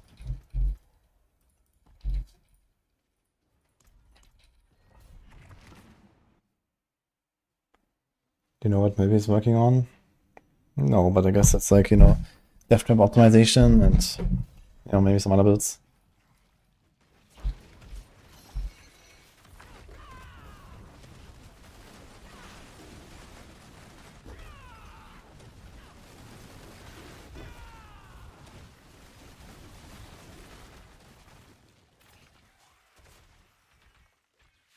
I mean, death trap didn't really change that much anyway. I guess. It's just you don't play Banishot anymore. You go exposure now. It's like basically a bit different stats that we stack, and that's about it.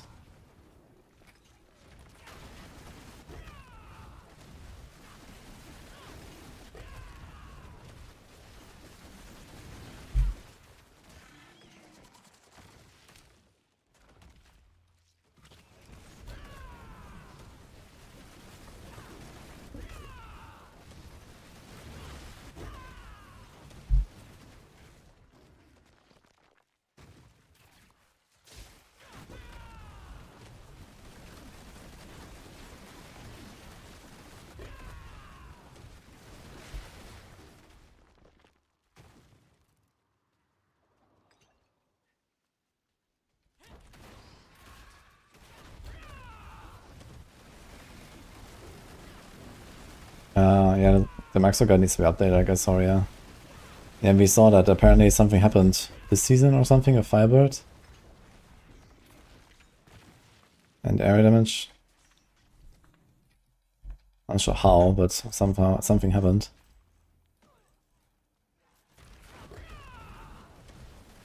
I think Northa was investigating this.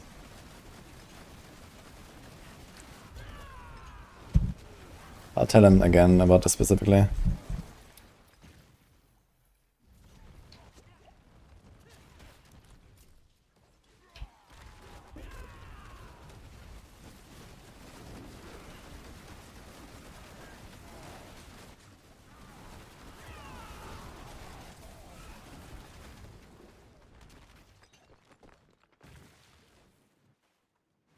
I think Spirit will go live as it is. I mean, I told him about the double dipping stuff. And maybe they'll change that. On the other hand, they're basically gonna kill off the entire Spiritborn class again. Because that's the only thing holding Spiritborn afloat right now. I mean, I wouldn't mind if they fix it, but they have to do like some other buffs then.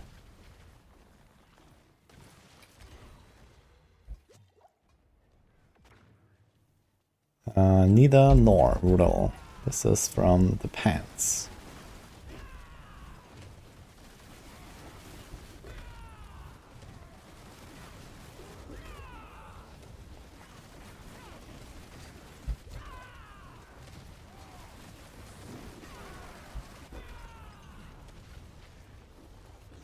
Balazan's Max to level. Great pair of pants.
Of the land. He does have some ads, but they are coming kind of late, I think, and not that many. Also, he just kills me with his fucking attacks, man. Holy. Crazy how much damage he does. Ground dot. The Pyrus cat.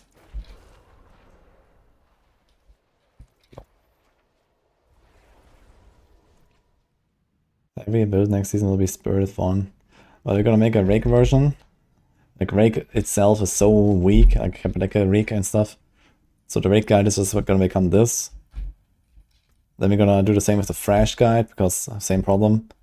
And then we're gonna have, like, the Quill Balazan and the regular Quill. Like, the normal Quill will stay, you know? That's, like, its own build still, good enough, and so on. But yeah, we're gonna probably have, like, 3 separate Balazan builds. And then, I mean, you have all the other stuff, right? There's Evade, there's Rock Splitter, there's, Rush, Touch of Death, all the core skills basically, and so on.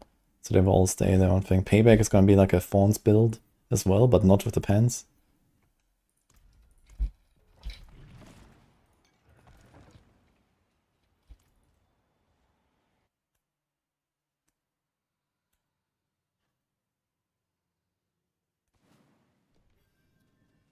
Yeah, they should fix the double dipping. And then I told them, like, mega buff the Sepasontek, mega buff the Kapaleke, nerf Quill Volley a bit, and then Spiritborn would be in like a much better spot.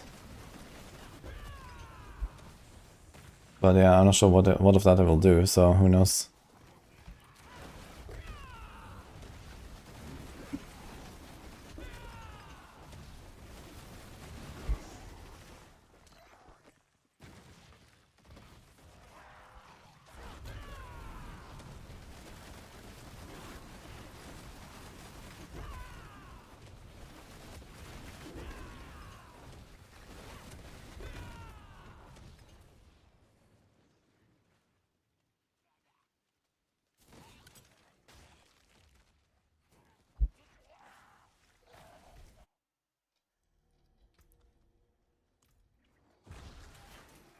Considering that it's like an item that requires you to get hit as much as possible, and also wants to be combined with Razor Blade, which has 0 defensive value,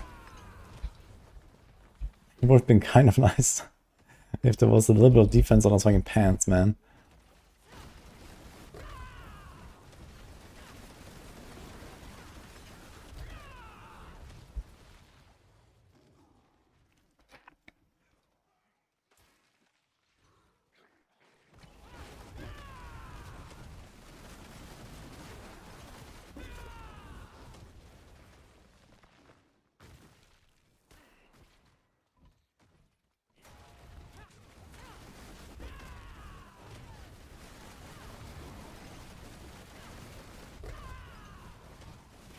Breaker. Hello guys. Thank you for the raid. Again. He's hitting me like 7 times per week right now. Appreciate that. Oh, hey Dread, by the way.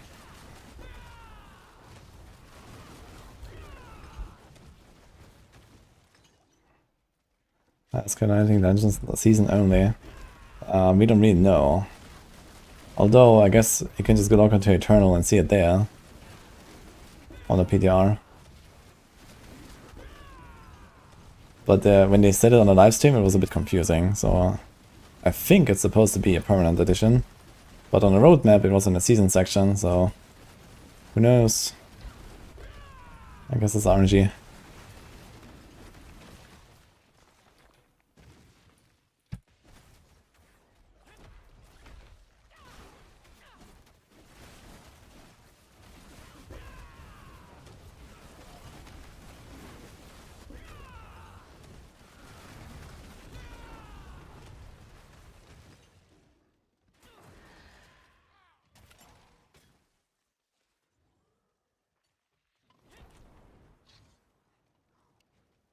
There's no API 44. Technology is not there yet.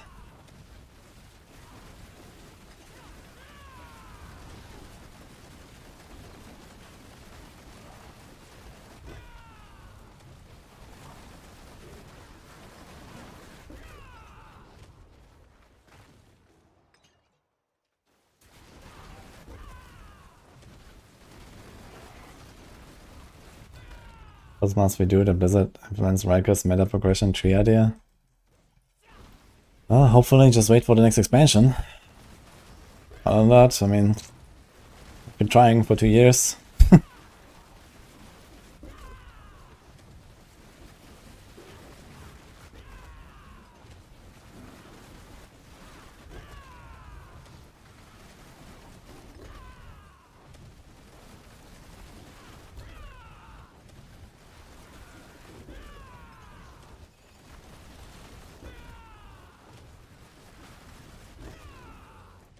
There's like no fucking monsters left. What?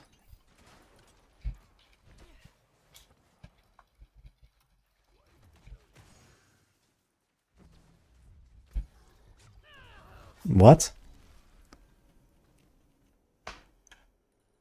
I need to rewatch this. No, trying to kill me. Does it have some dot on me or something? Was it from these guys, maybe?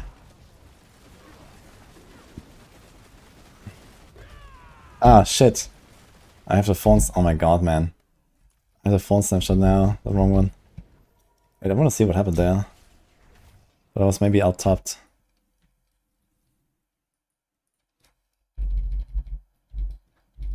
So here.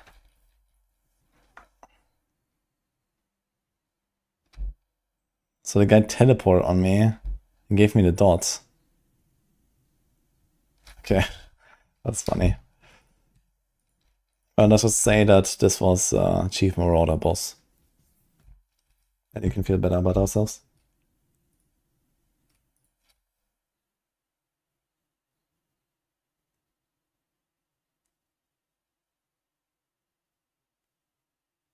Yeah, I'll watch the video when the PTR is over.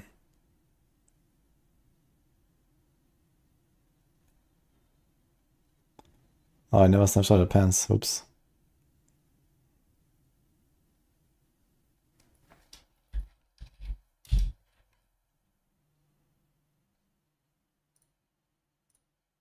End.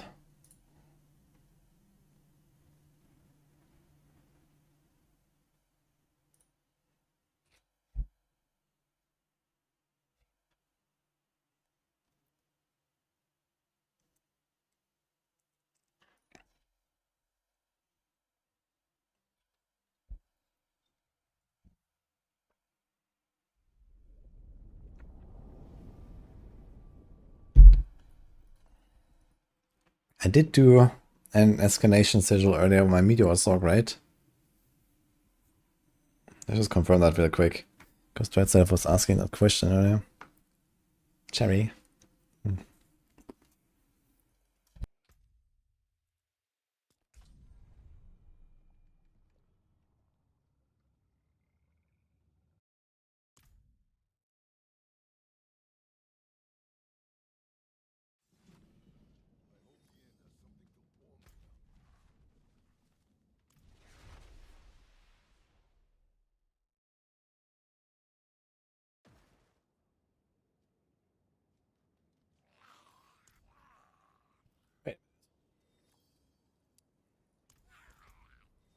This is my non-season character. But he can actually get the jewels. But he can't do this. That's kind of funny. So actually you could have just tested with your non-season characters and get most of the stuff. Because catalyst and whatever is, you know, kind of whatever most of the time.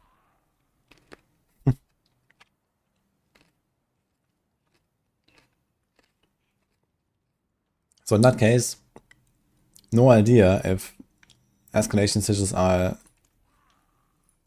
season only or not. I guess you have to farm some Nightmare Dungeons and see if you get the strong rooms.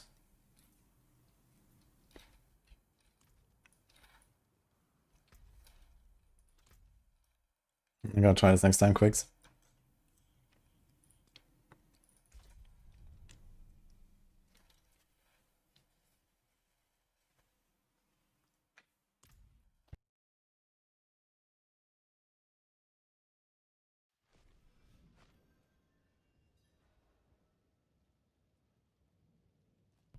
Maybe it can become a bit more tanky. If we drop this, put a control.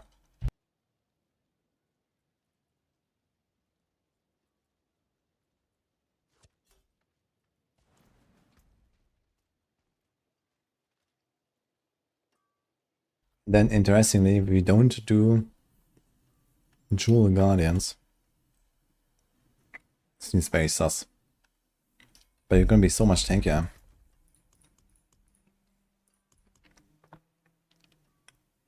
I mean, alternatively, you can do the cheat death every 75 seconds.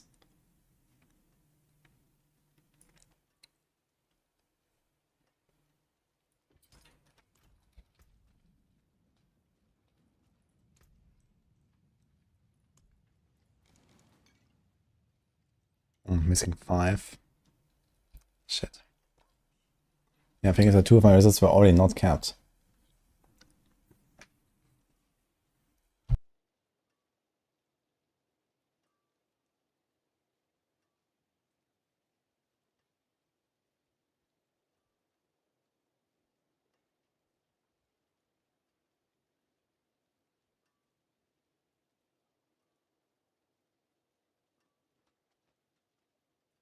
Not really gonna do that much for me.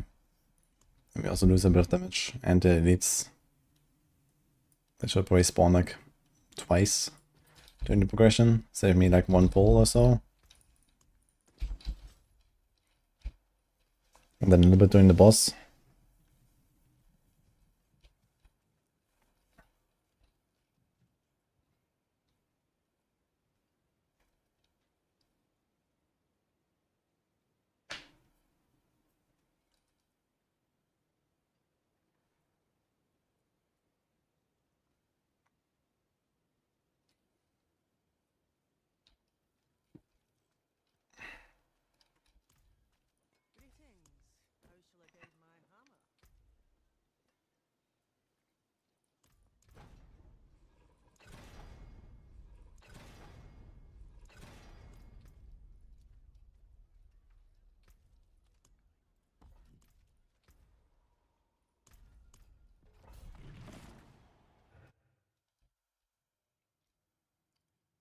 The next PoE2 race starts. I haven't practiced at all. What's the plan, bruh?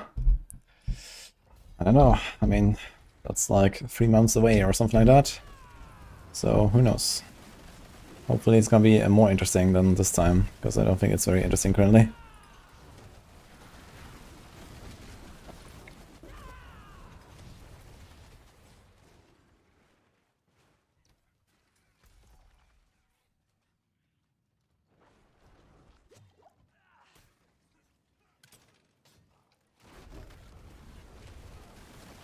Yeah, realistically, next time we also don't have like, you know, 2 default seasons back to back and these kind of things, right?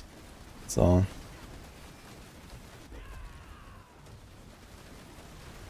what's going on here? Damage?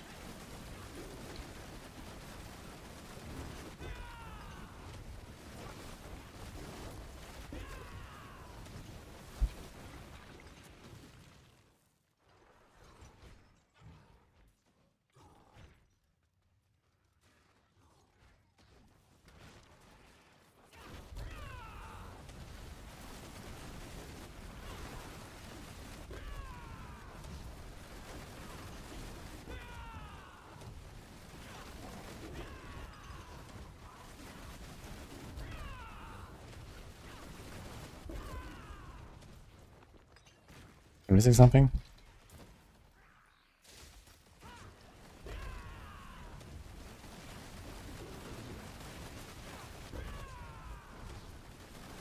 Oh, Hightor. Thank you.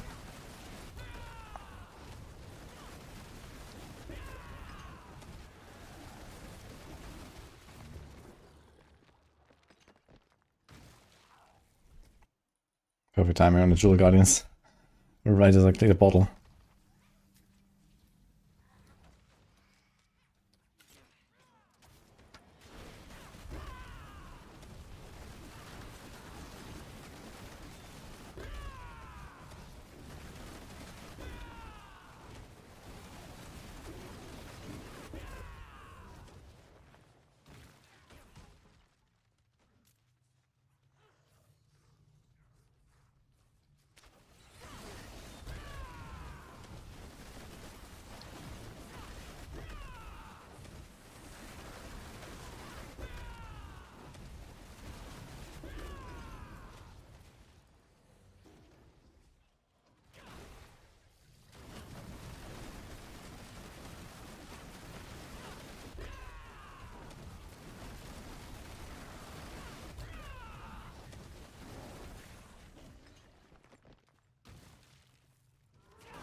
Go to level 50 and then do a Strongholds by the cow.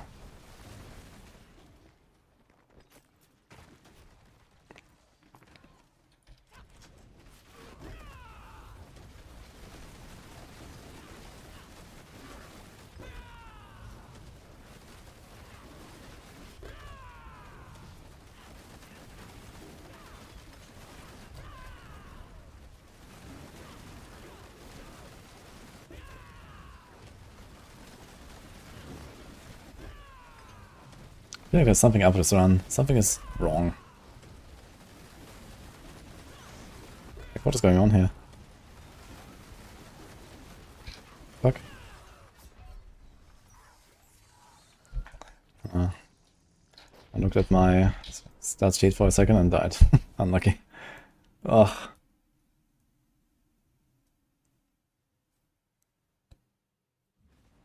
I didn't do a lightning spear. Not such a fan of that build, really.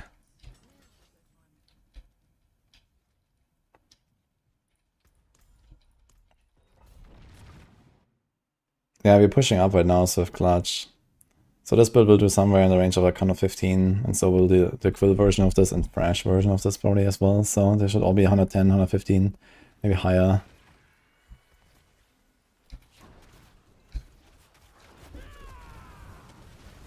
Hard to really pinpoint exactly which one is the highest, because there's a lot of RNG when it comes to the boss fights. So you'd have to do like, you know, dozens of runs and, you know, check it. So for now, we're just gonna like all put them like, you know, number 1, 2, 3 in S tier, and that's basically it.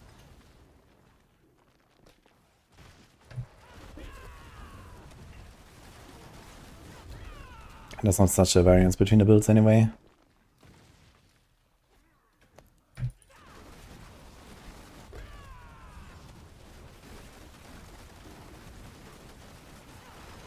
Okay, I think I didn't do the snapshot earlier, because everything is melting now.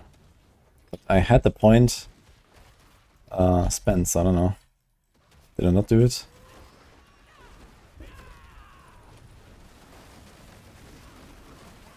Seems a lot better now.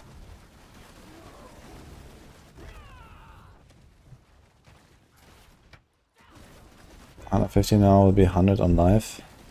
After uniques rebalancing.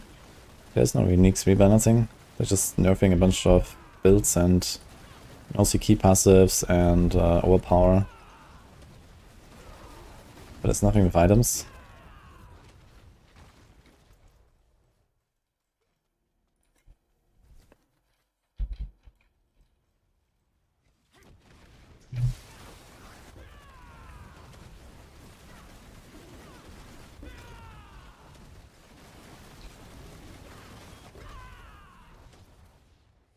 Game breaking.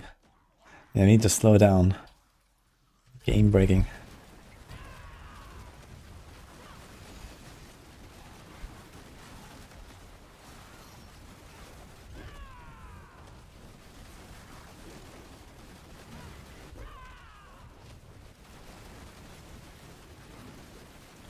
I think I am suffering from the bug where when there's too many targets and you apply dots, you don't do damage.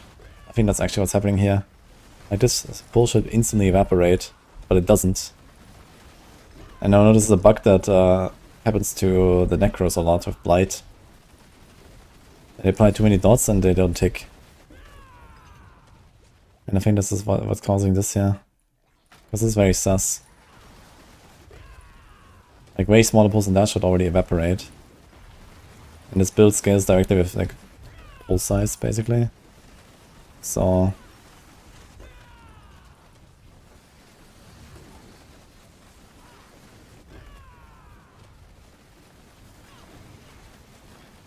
and the thing is also that the replenishing Ravager is getting eaten a lot by the elites here that have the aura on them.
This replenishing Ravager looks very funny, man.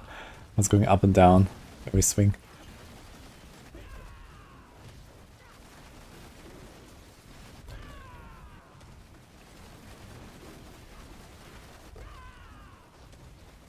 I think I removed the break damage resist aura without actually really benefiting from the other jewel, because I didn't actually change the jewel now. So this is actually why the runs feel more scuffed now. Because sometimes I would disable the aura and then just kill everything. And now I don't, so I have to kill on a kind of single target.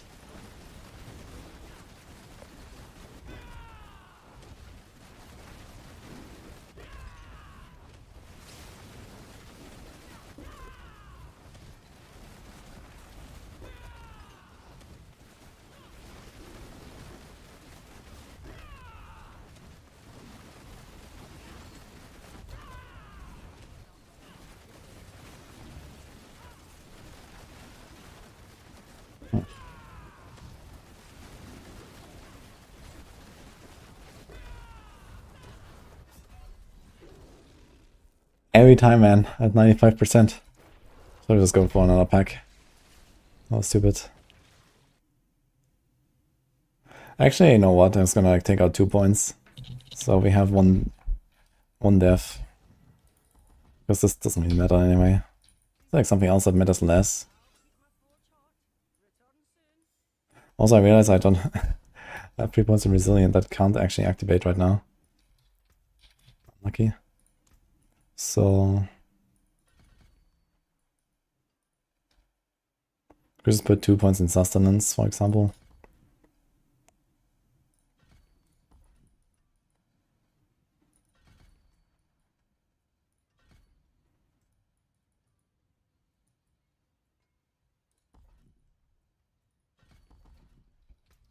How about that?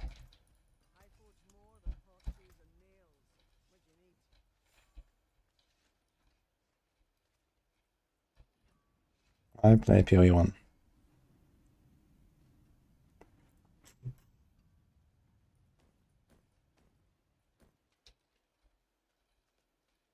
Definitely get away without the movement speed here, I think, for a push.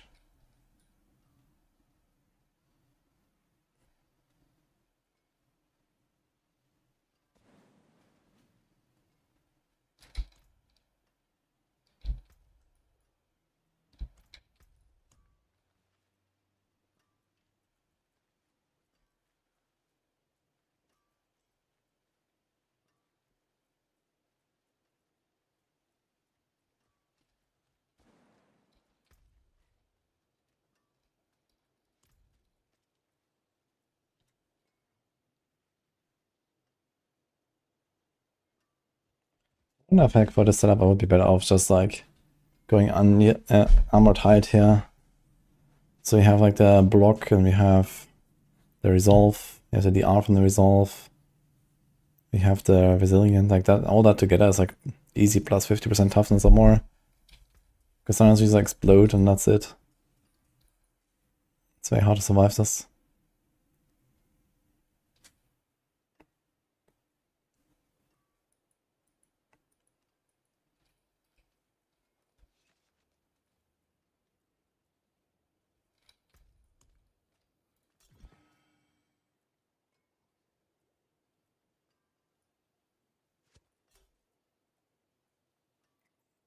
Oh shit, wait a minute.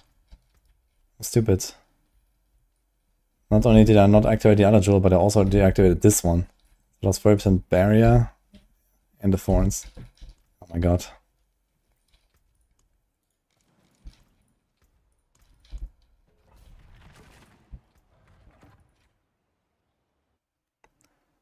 Season 9 PTR feedback video waiting room. Yeah, tomorrow after PTR I'm gonna like collect some feedback and stuff and then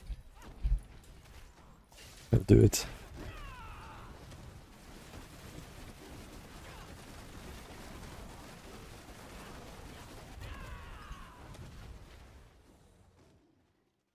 The Druid poison build. The one poison build. Which one?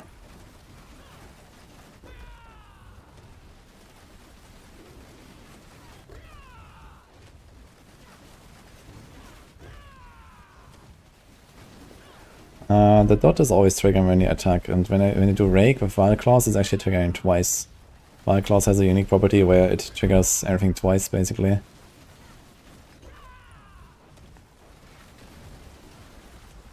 The bigger problem is I was missing a lot of thorns from having the wrong season power selected.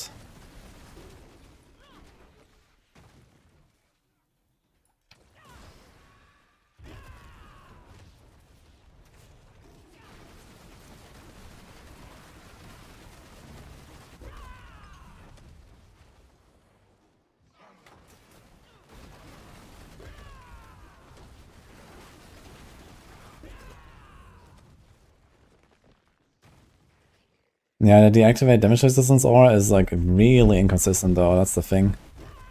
And even if you do activate it, it doesn't remove the lags. Like there's something very laggy about these damage resistance dudes, which doesn't matter for many builds, but in some builds it does matter, and even deactivating it does help for some reason.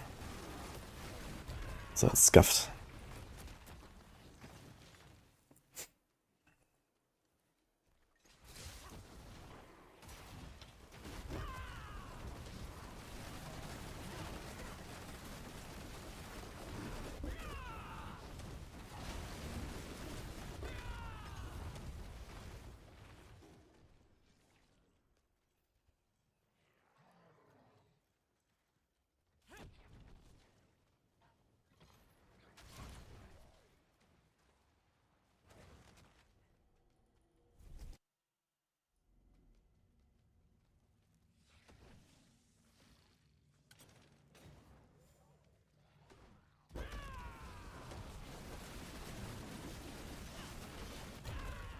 It's very comfy how with the rake setup you can just like, you know, press the buttons and you get the cooldown reset on everything.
coming. Sure, Guardian is coming. Holy.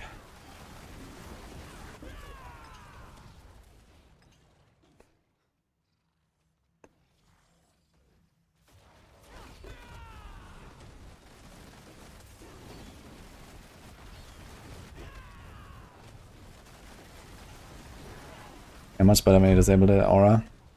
Turns out.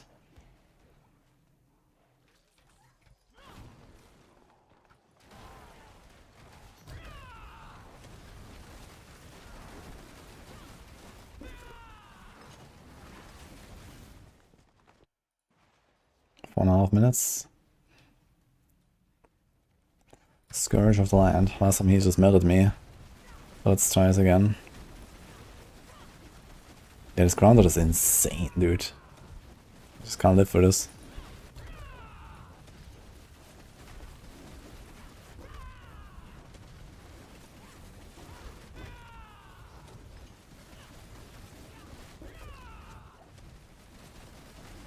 Never considered this guy to be a dangerous enemy. But here we are. Let me get that Lias, that's bad.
Yeah, that should be a kill.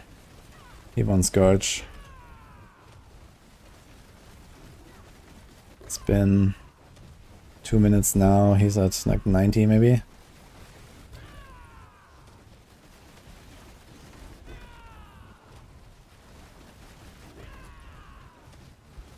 That is very dangerous, so he might just kill me.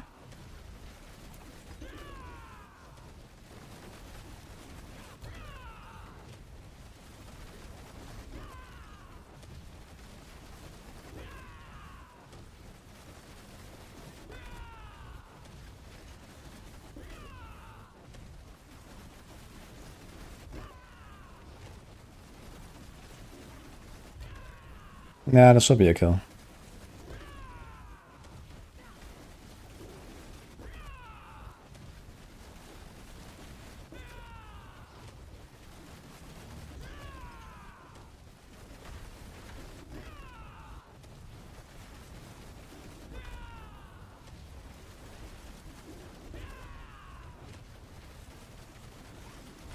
Okay, come out of this shitty corner.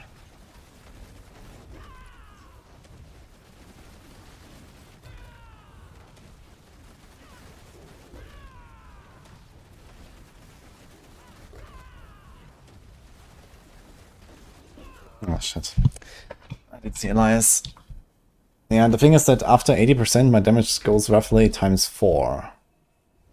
And then for the last 35% my damage goes another times 2. So basically the first 20% of the fight are like half the timer or something like that. Actually more than half. So, you know, if I get to 80% in like 5 minutes, I would kill him.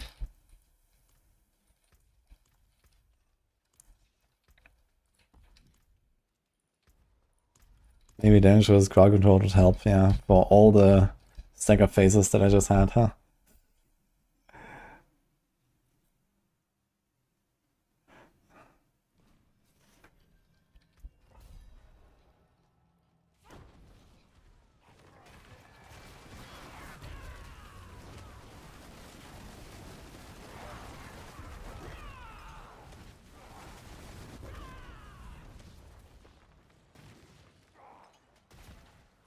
I think one thing they could do to make Spiritborn feel overall just like much better is remove Potent passive and put that somewhere on like a Paragon board or something.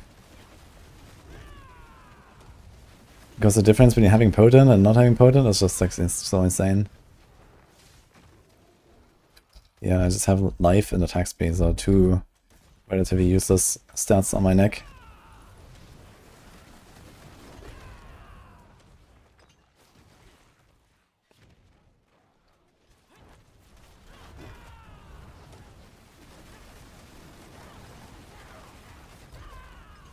And Potent is a pretty good solve for single target damage, but it's also, you know, so rare to get, and then you also need to masterwork it, like triple masterwork it. Like, oof. And then this is the solution to a single target damage, apparently, on this class.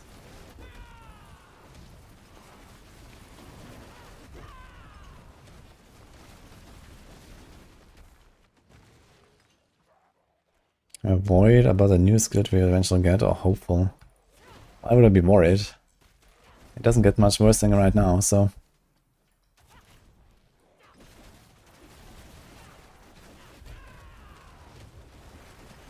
How's Necro looking? OP.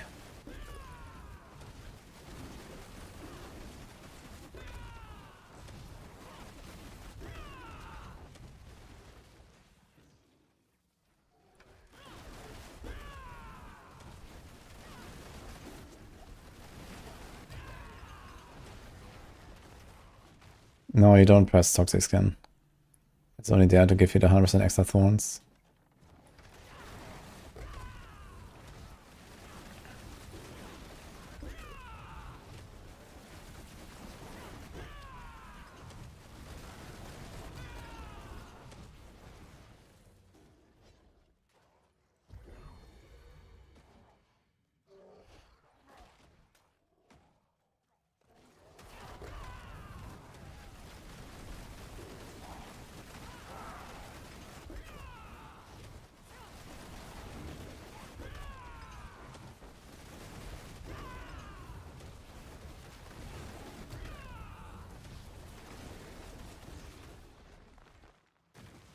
Visualizing.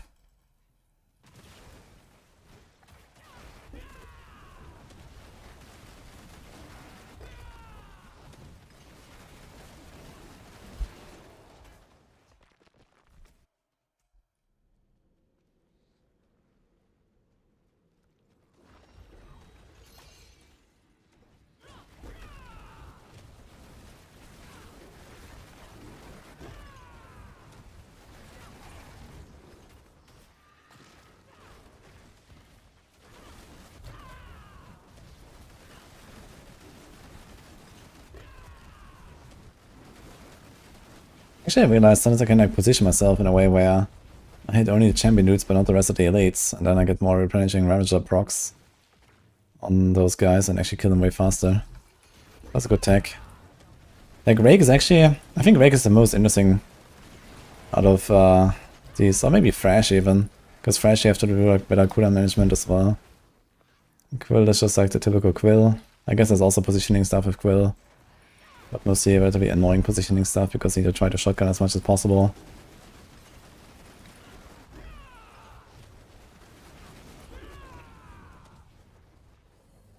Okay, let's see it. Okay, drown Sea Hag again.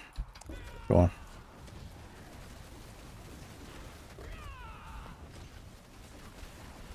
Wow, one single geyser almost one-shots me. Through the barrier too. Very nice.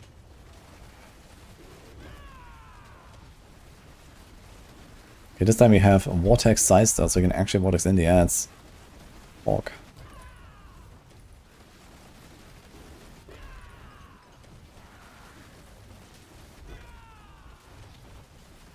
Okay. And this is like a visible shadow. Fucking Elias was tough to see.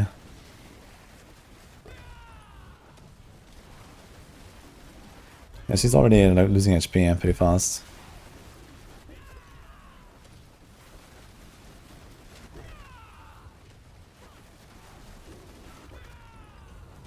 We entered at 10:40. This was 1 minute and we got here at 90. So this is this is already like more than twice as fast as Scourge and Land was earlier.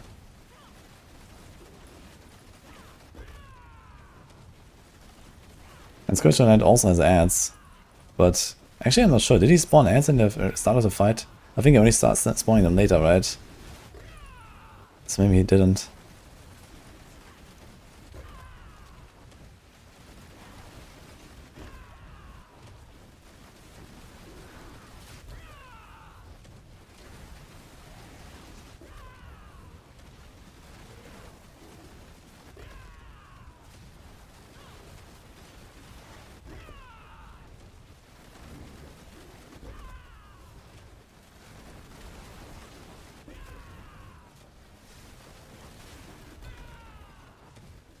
Okay, almost at 80. This is 2 minutes in. It's gonna be like a 5-minute kill or something.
Maybe 5 minutes, a bit optimistic.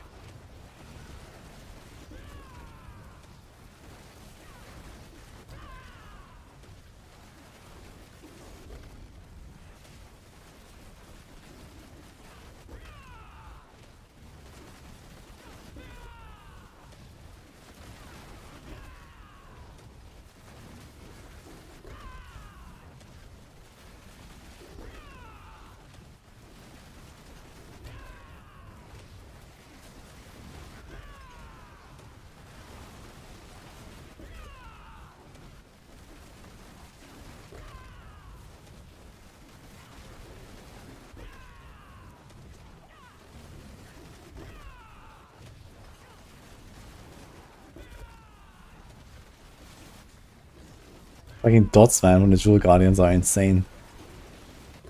I'm not really sure how to work.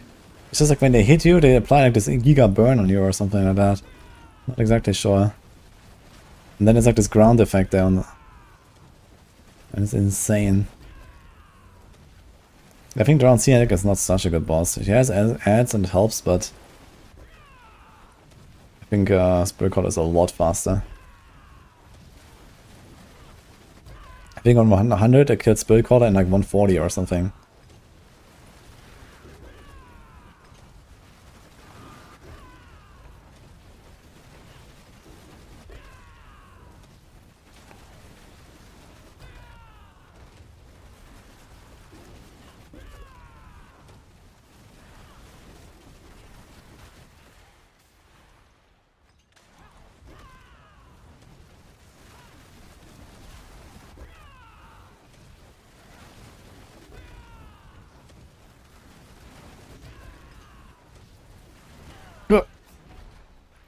My god. Didn't pay attention. No, fucking 105. Let's try a quill version. I wanna see if I notice a bit of differences there.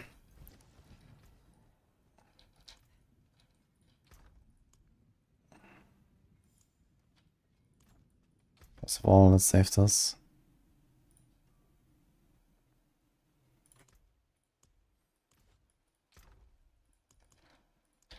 You only have to change the weapon basically, right? 59 quill, 37 mystic circle. The mystic circle is very low.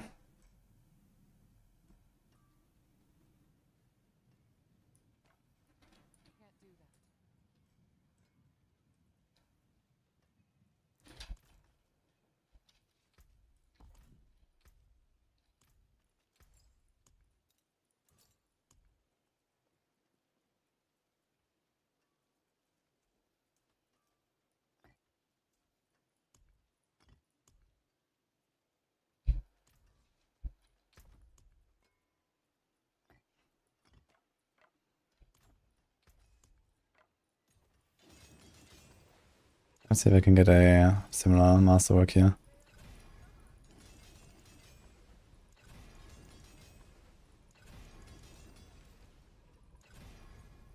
Maybe get a double quill or one on the Mystic Circle. 44, 56. No, 47 actually. Okay, 47, 44. So that's kind of comparable.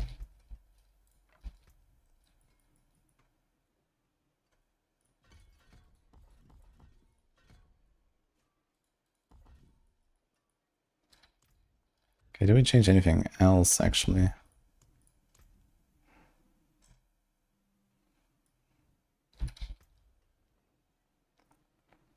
I have the rake size here. This is fresh. We have the Reset Spark on the weapon already. So we could just keep the same glove, to be honest.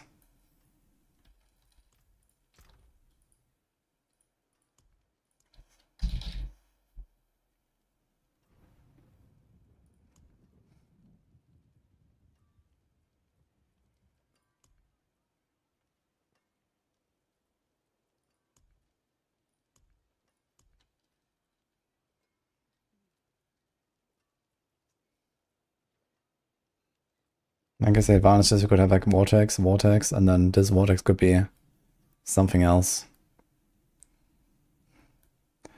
It should be nice to be resilient. If I had Armored Hide, but we're not running Armored Hide.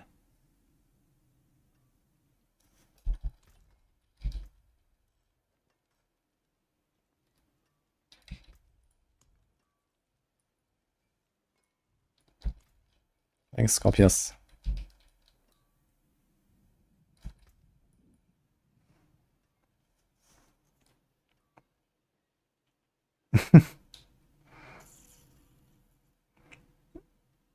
Now I do have a funny idea.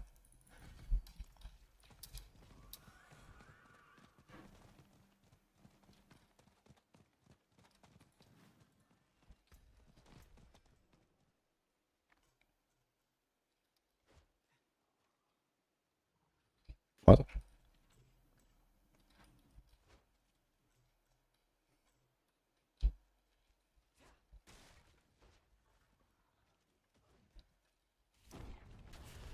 It doesn't work. And you get a dodge from the evade, it doesn't give you the pawns. Really? Why not?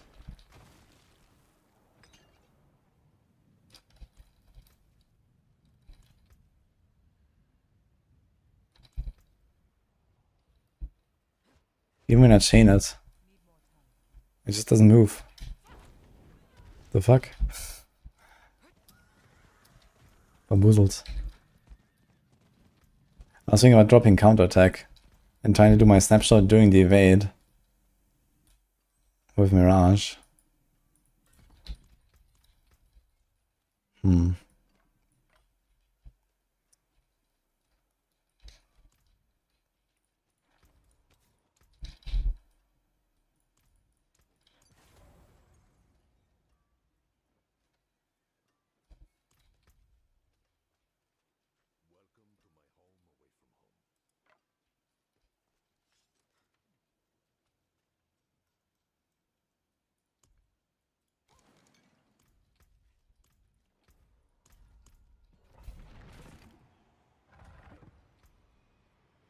I wonder if they have so many hits that we can not run Ravager and we go Armored Hide instead.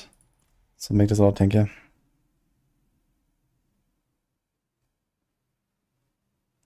Welcome back, hand sanitizer.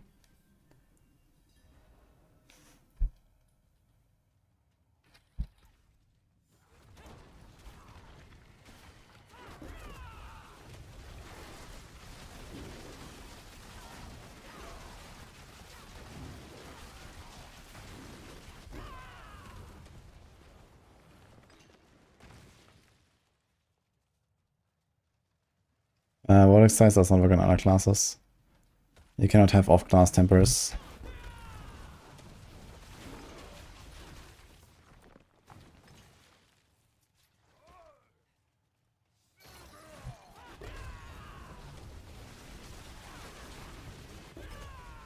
I have to say, it does feel like Quill might be stronger.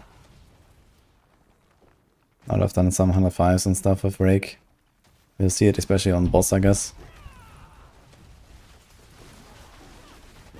But I'm kind of melting these guys. And it does make sense. You get a lot more alcohol procs, despite the Ravager thing. It doesn't really make up for the double proc.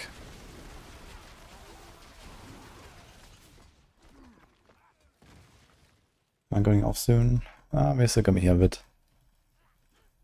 Like, I need to fully min-max this Spiritborn stuff because, you know, best build in the game. We have to make sure that this is what it should be.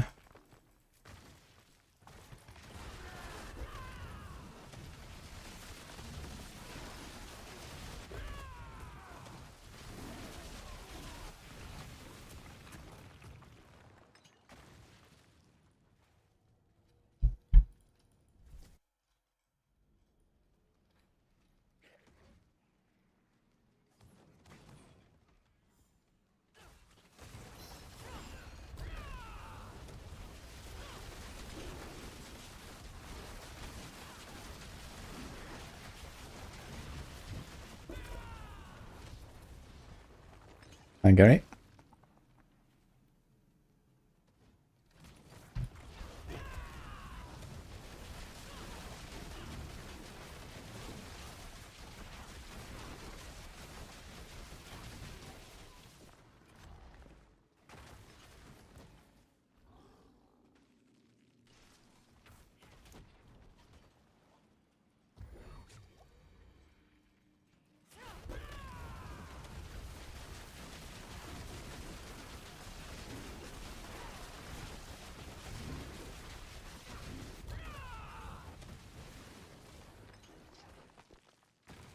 No, Johnny Rome, thank you too.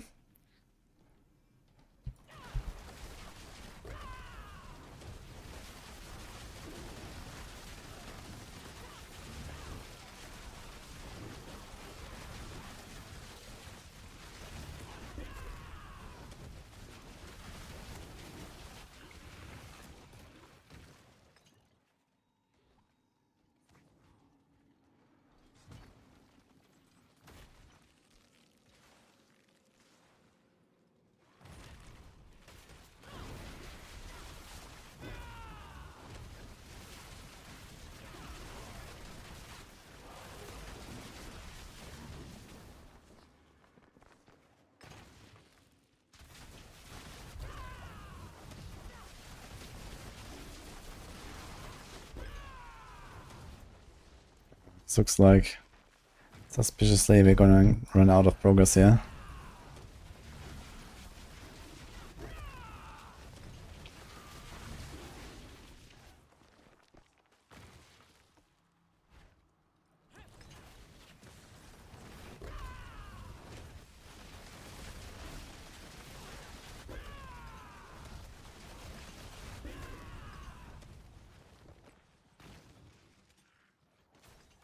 Maybe not.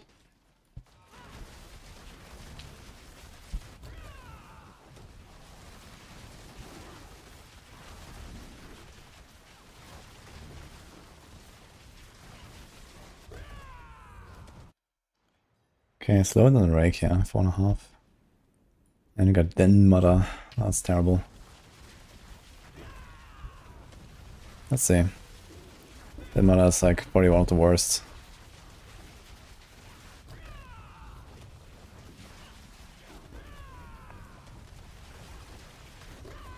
Oh my god. God.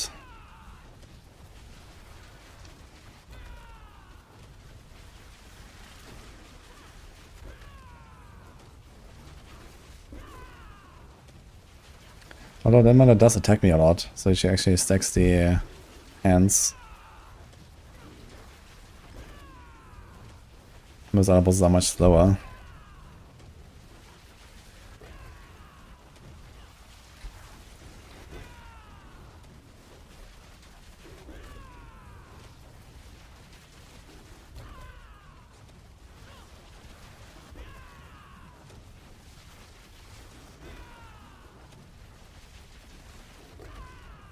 She does have ads, but it's only at 50%, I believe. So from 50% to 0, it's gonna be very fast. But then it'll be a while.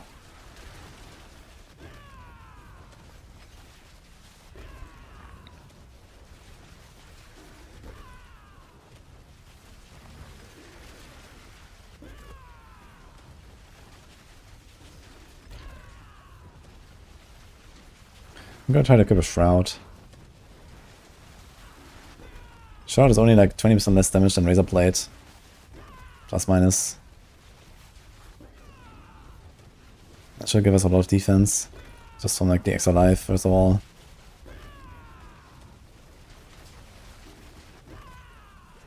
Maybe we're just fine then.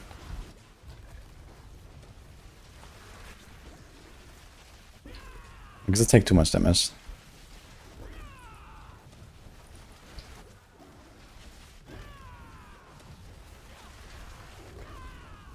Considering this is like a single target boss, we're getting it down pretty fast.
Yeah, I'm kidding, this was even single target pretty much. And this was... how long? 5.5 minutes now.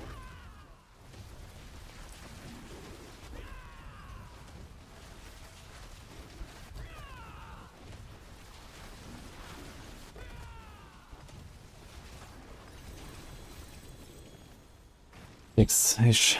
I mean, on the other hand, I mean, what do we expect? Like, they're on C-Hack and 7. That was C-Hack, which is definitely better than this. Druid made 100 pit.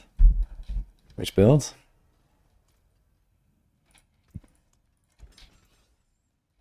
Companion login.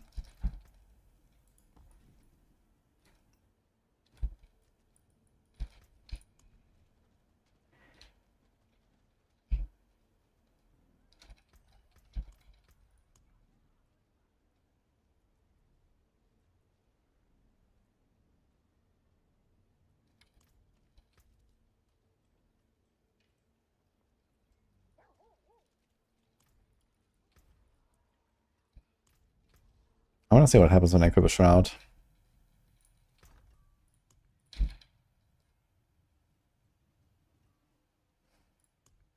We have one that's like Masterworks for a lot of... okay, let's just take that, I guess. So this has 180 and 2 GAs.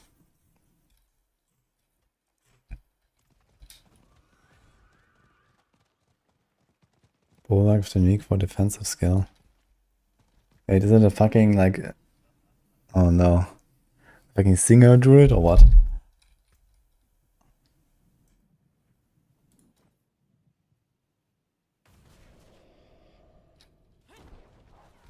Oh. 1,900. 13,000. Wait, what? There's like 3,000 thorns.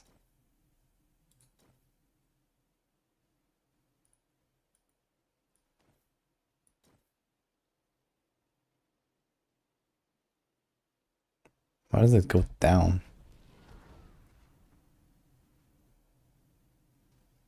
$4.6.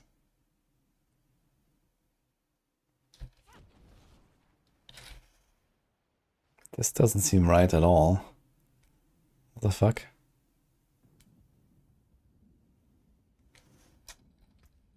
I mean, my resting dodge is 30.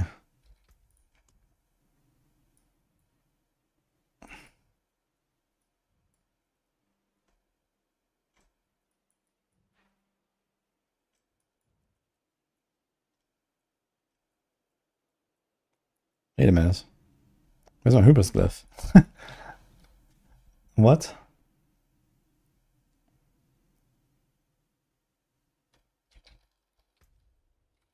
Wait a minute, why does my dodge go up when I press...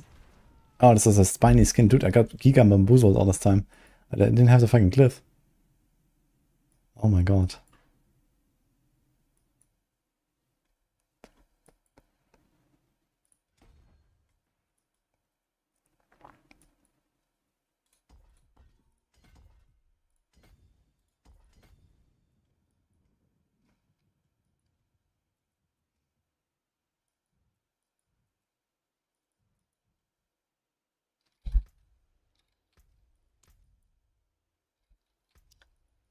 It's kind of funny. Can probably take out some of these.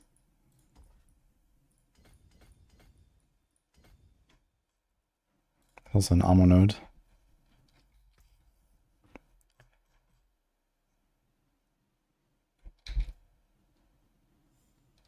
This is not a resource scaling build.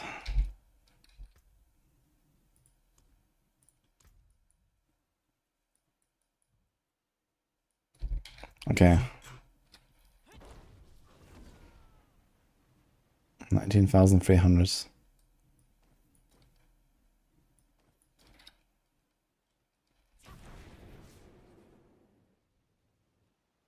$10,800.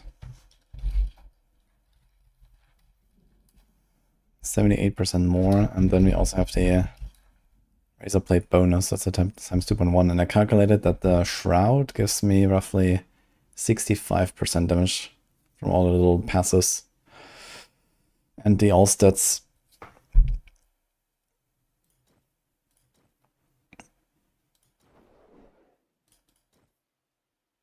It's like 45% from the passives and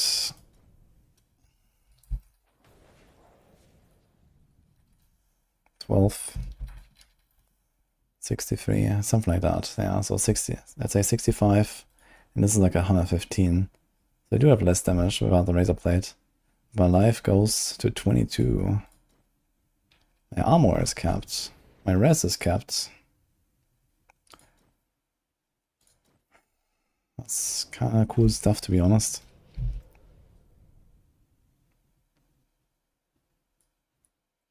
How is there stuff I can remove?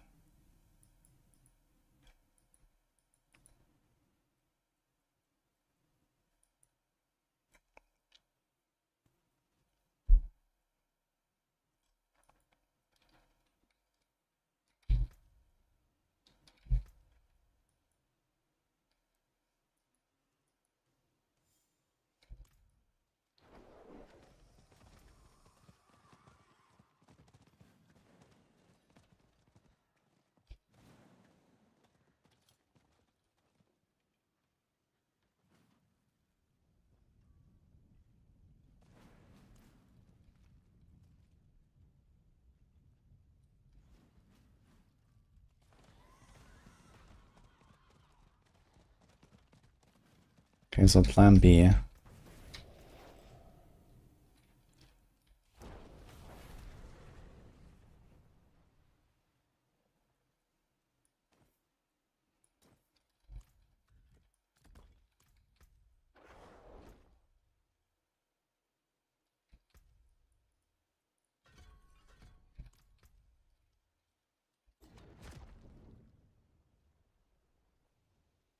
$15,800.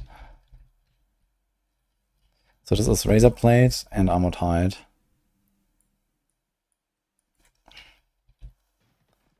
This is Shroud.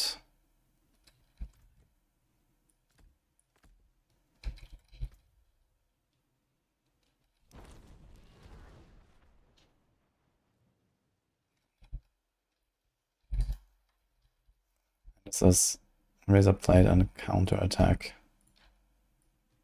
So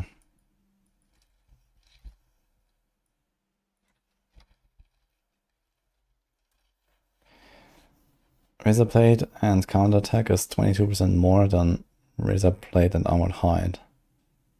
But with Armored Hide I get a Resolve, and with the Resolve I get a lot of defense.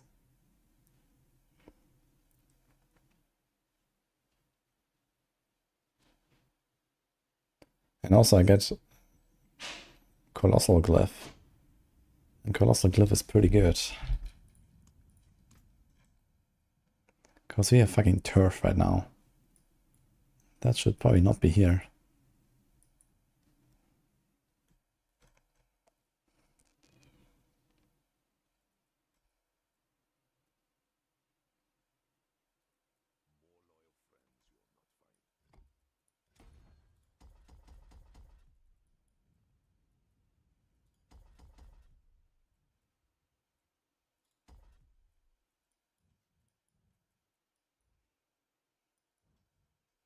Oh, points I get back as well. And we are actually capped. We have 300 Paragon. We need points.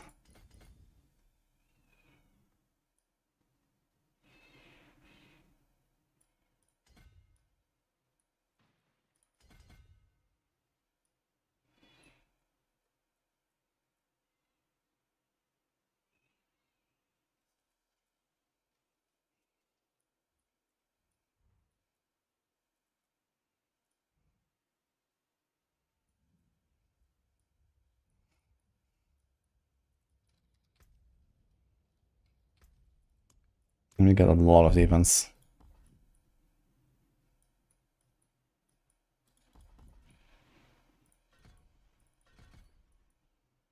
We can even put Resilient Tempo this way. Kind of like this idea. No counter attack. We do this.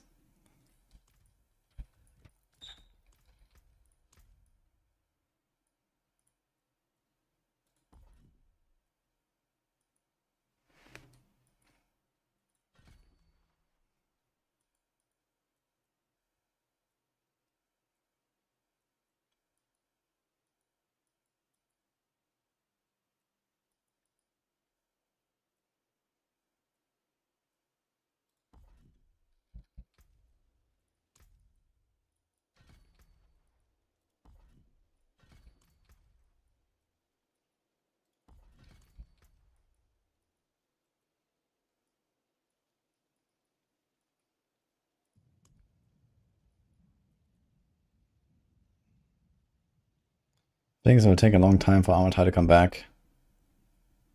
So I will actually not have full resolve sometimes.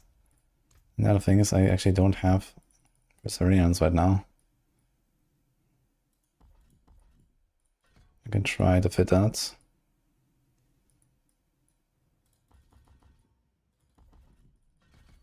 But here we lose the one.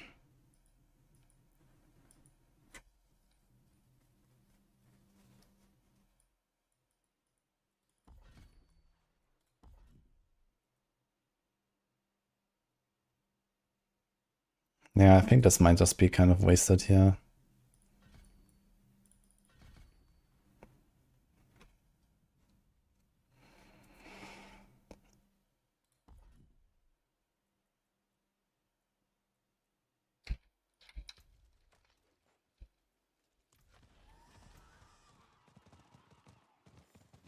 Yeah, I gotta say the Shrouds gave me a capped armor. It's kinda cool. This is 6% more armor, which is 20% physical damage reduction or something. That's a lot. 30 almost.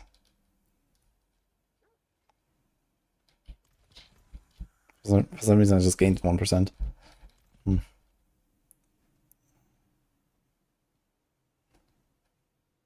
Someone just buffed me with all stats. Which is actually just enough to get my res.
That's my damage resist aura deactivation.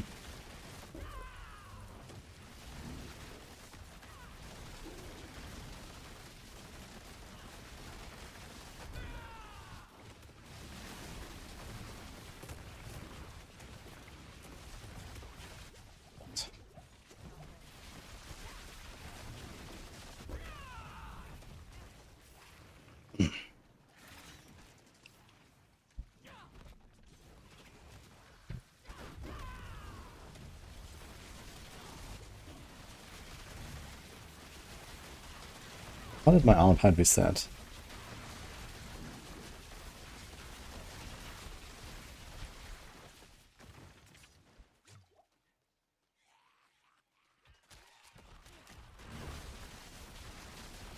Yeah, I think we can't do Vortex anymore. Or at the very least, on the boss, we need to like swap it. We need to swap from Vortex to Armored Hide for Intricacy. So I can keep my resolve up. Dude, barriers, man. Very balanced. Look at this guy. Can't kill him.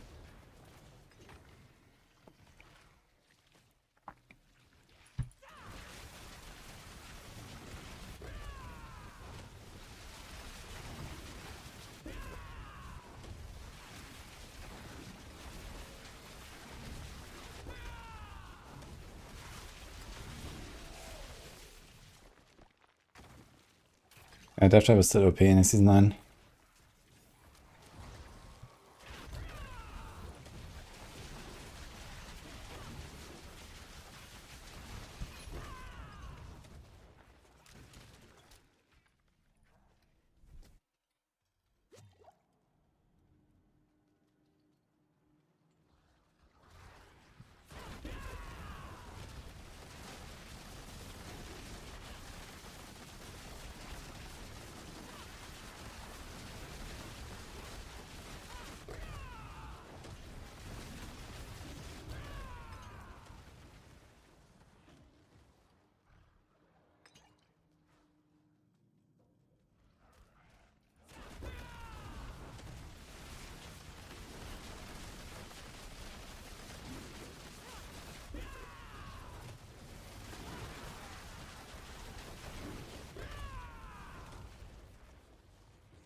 Yeah, one problem I have is I am relatively squishy now.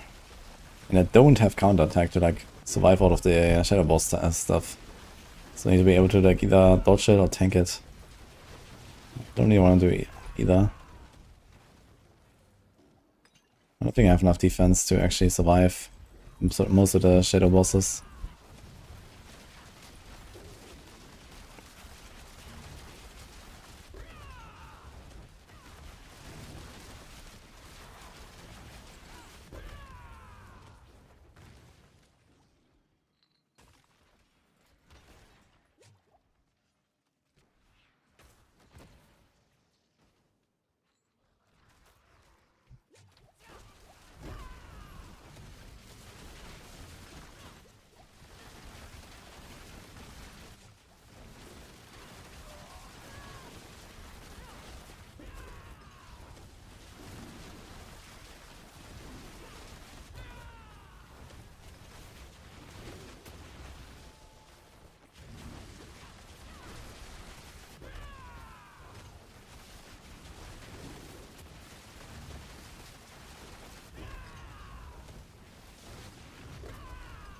God, these fucking explosions. Monk ass.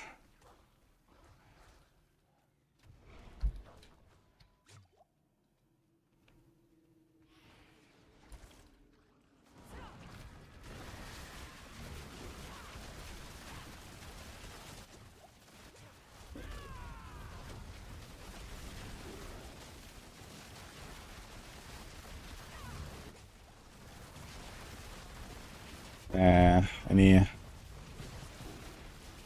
damage reduction aura breakers? I'm fucking lagging.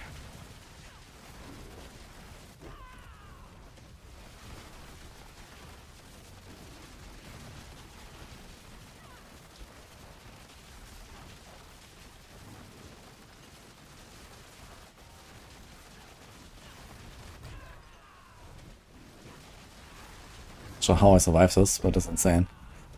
Somehow I did.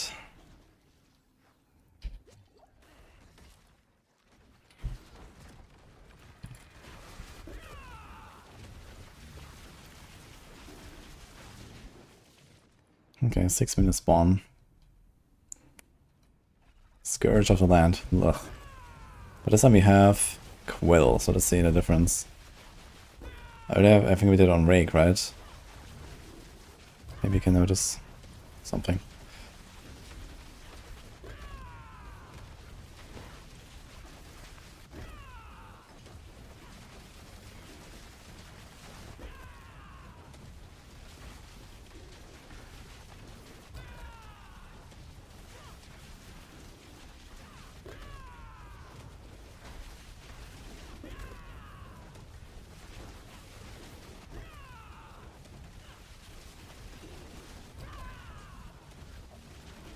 Survived one of the Elias projectiles. Incredible.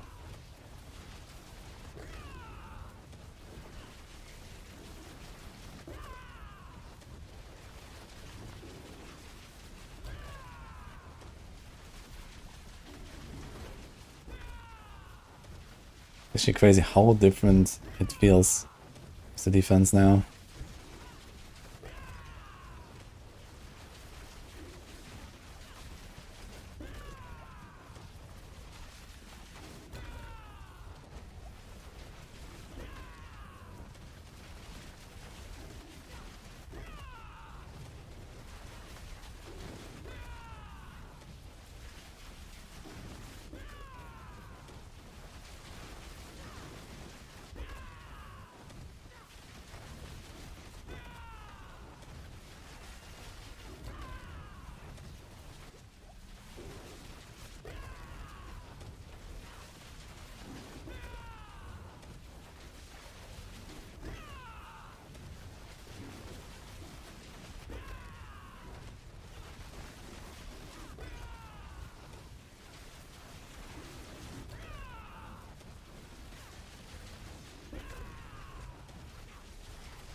Doable. That's a really crappy boss.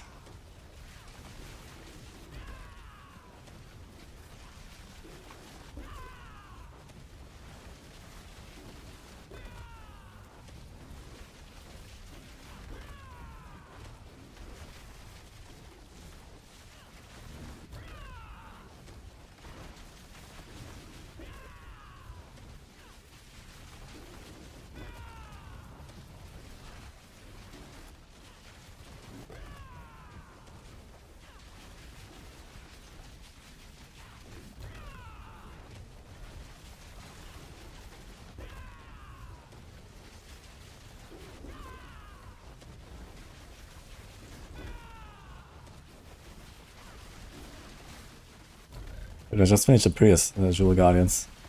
Already got the next.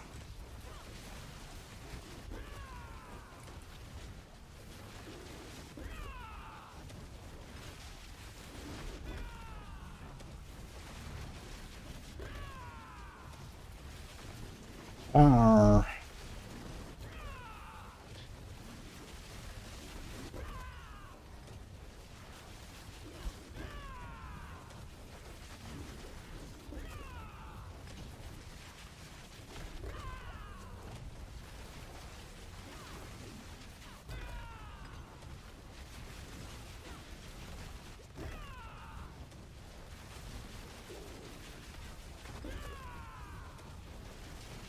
Actually, how many replenishing Ravager stacks does the heal potion add? I actually never checked that.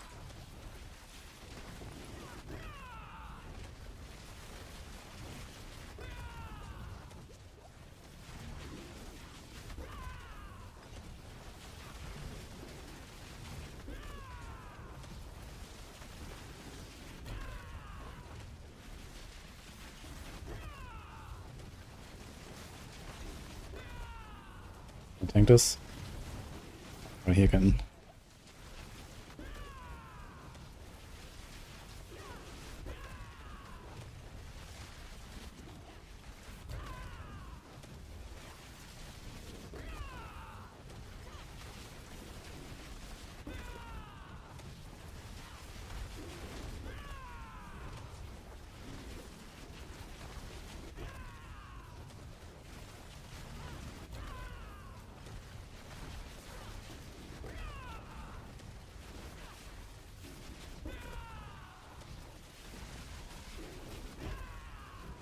Shit.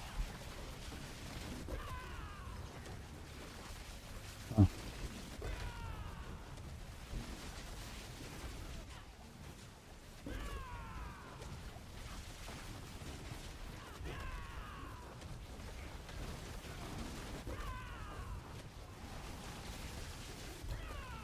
This will be tight. 3 minutes left. Need something good here.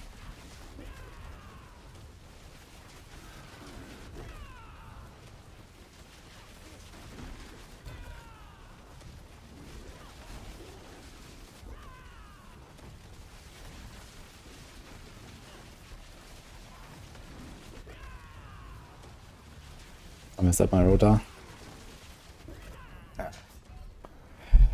Didn't have armored hide there. Yeah, 2.5. I think the last 45% will probably be like a minute, maybe. So I was at 50, so like I had like 1.5 minutes to do like 15%.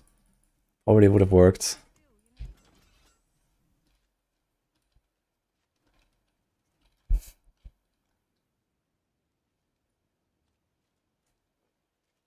LOD wildfire season, yeah, for sure. Absolutely.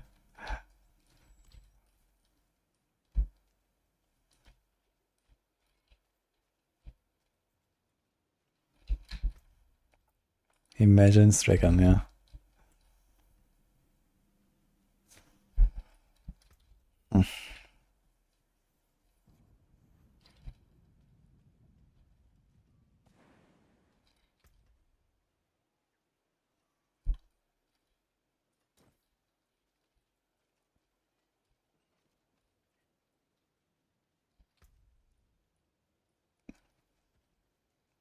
Sounds like a really bad idea with my phones.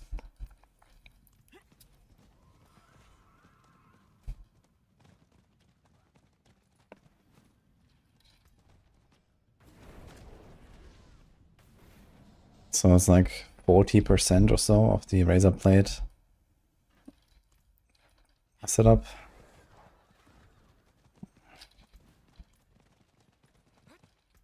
We have 22k live.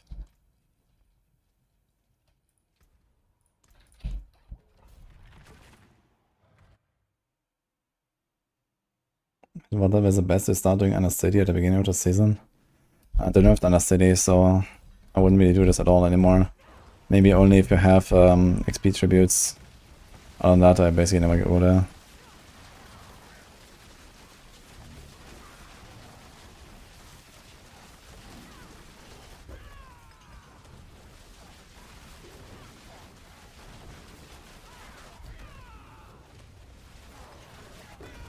Did you do this properly?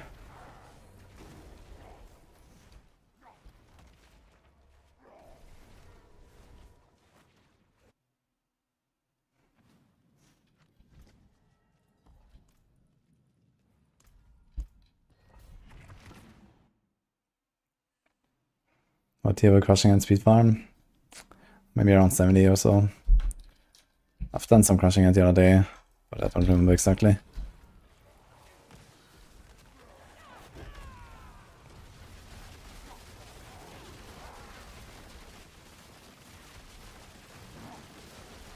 Seems like there's some weird delay in, like, you know, when it deactivates the aura.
Nice chest piece for a Thorns build, isn't it, guys?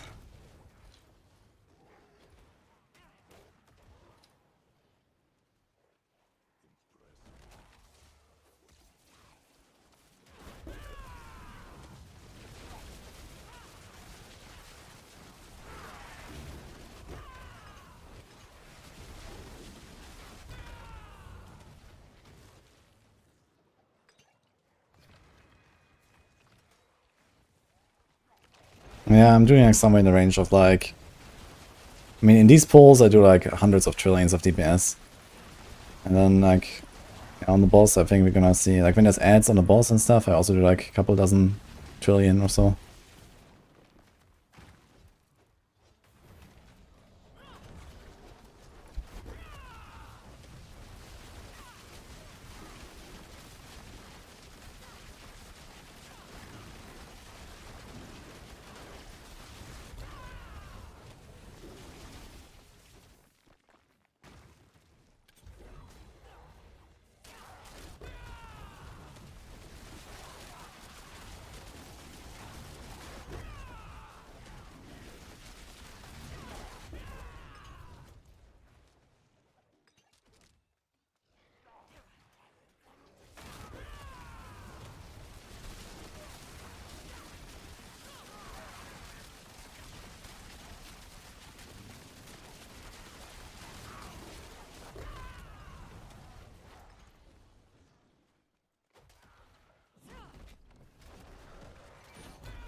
Wait.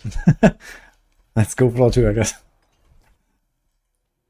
How much damage does Ravager give? That's very hard to quantify. A lot though.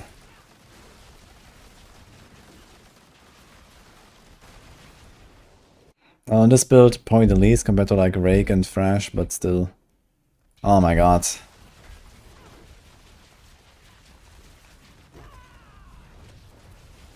This is a logout angle. Can I kill him in 10 minutes? That would be insane if I can kill him. But I want to see like a real boss.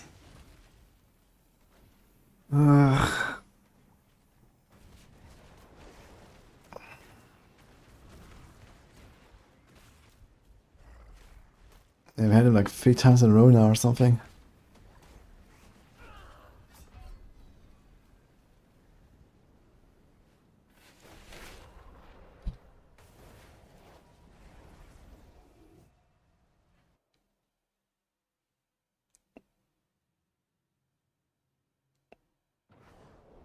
Yeah, try using Firestar Amulet for the boost of passives. I mean, acceleration doesn't help us. Awareness doesn't help us.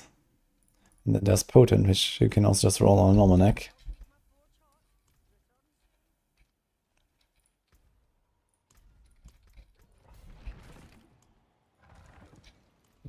It's only like an evade Spiritborn. And I mean, okay, it's like maybe an early season amulet as well. If you get a good one, just equip it. But realistically, in endgame, you don't do that.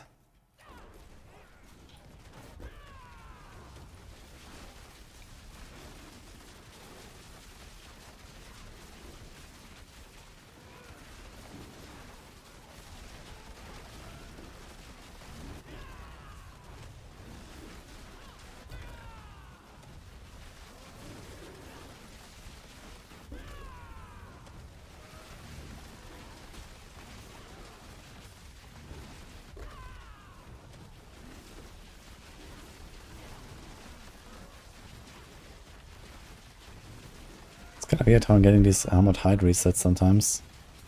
I don't quite understand why.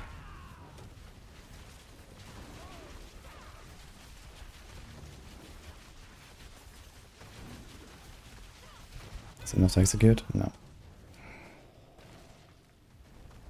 That was not worth.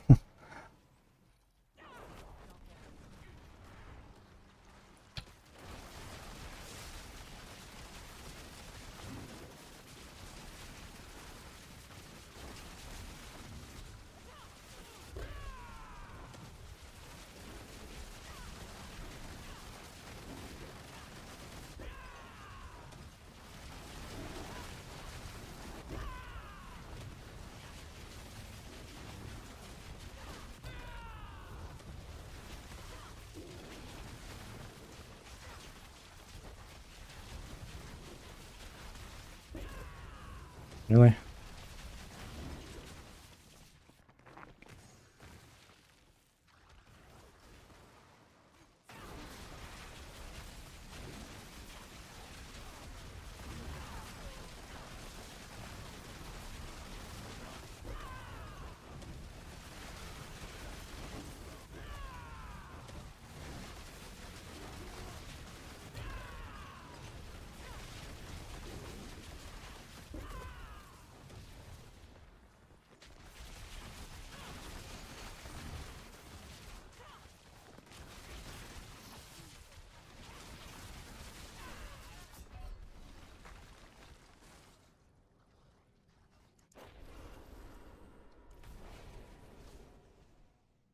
I didn't do evade yet, but it's pretty good. I did evade on live server actually before PTR last on Tuesday. And I mean, nothing really changes, you know, it's kind of unaffected by everything. Besides, okay, season theme is probably a little bit weaker.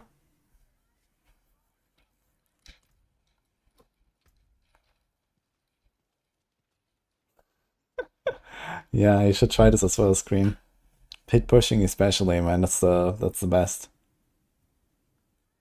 Benchmarking builds, especially if you try to like see how high you can push and then go for the same boss every time. That's amazing.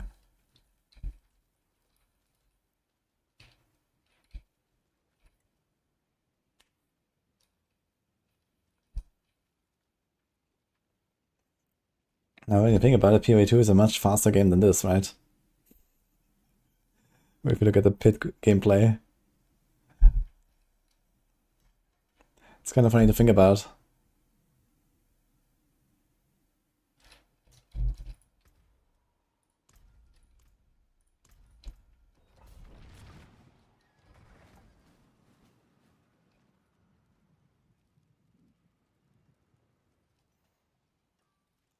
Yep. Thank you, Dark Beast.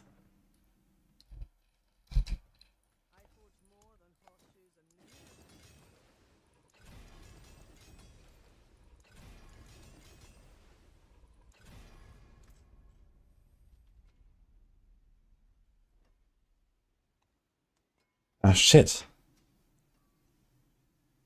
We don't need the 14.6 anymore. Because I have the more max res now. The material's worse.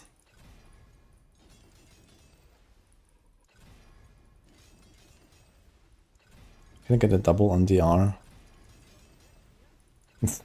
I got it again, man. Oh my god.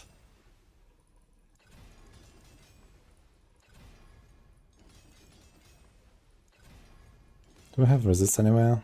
No, no. You have no resist, oh my god. It's actually kind of wild.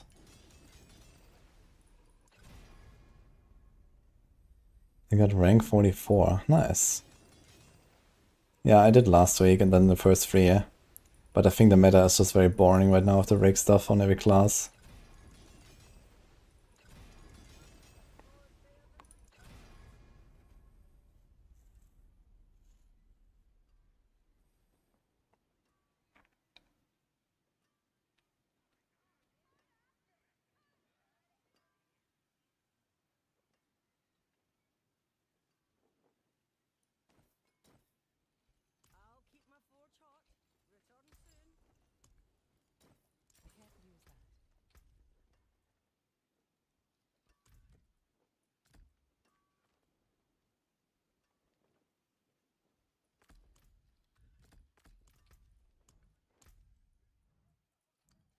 Also now. They can do main.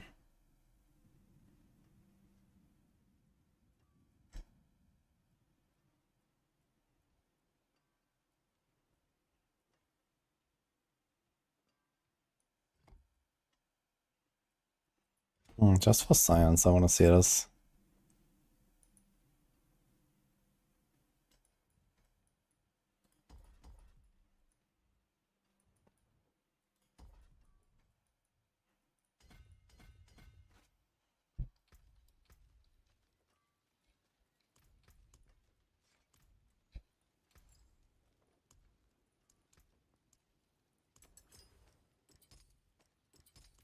God, Tyrius looks so awful.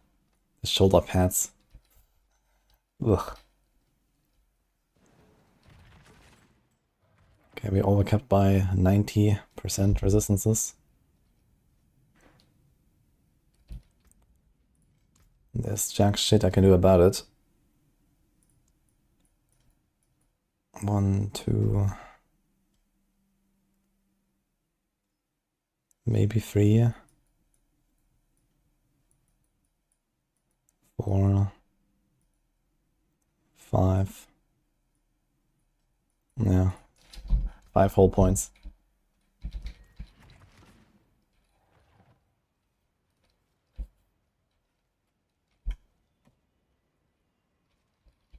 So I put counterattack back so we have more thorns from Hybris.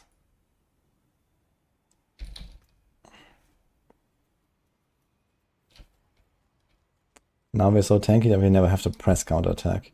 So the thing is that this strategy only works on the PTR probably.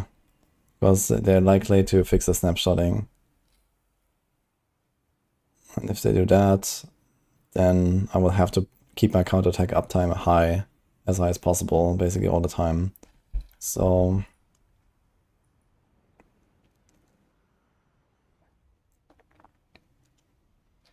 we'll see. Oh, we don't need this anymore. And this. And I also realized I never took out the 2 points on counterattack. Don't do this. Now we suddenly have a lot of points again. that we can spend on absolutely nothing. 9 points.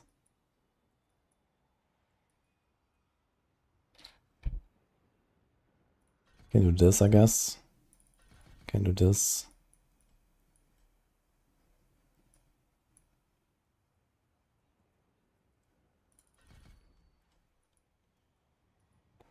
A lot of stuff is very pointless.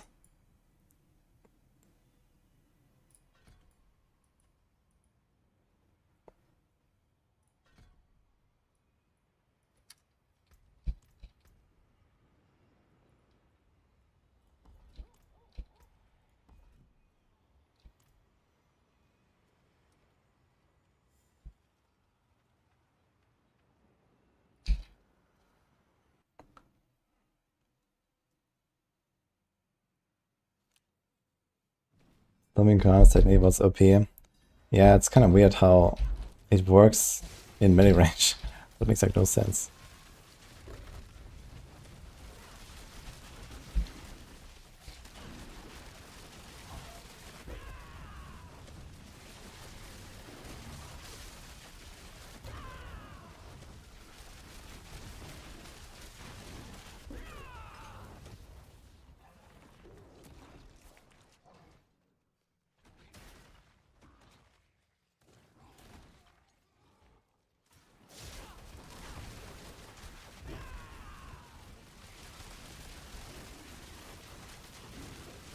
This thing is 1,000 times more comfy. It's definitely an advantage, and you also live through the lags. You live through everything now. You can face tank everything and never press counter attack. But if you do this,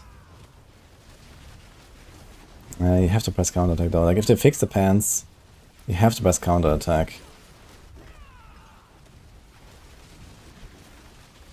Damage already feels weaker.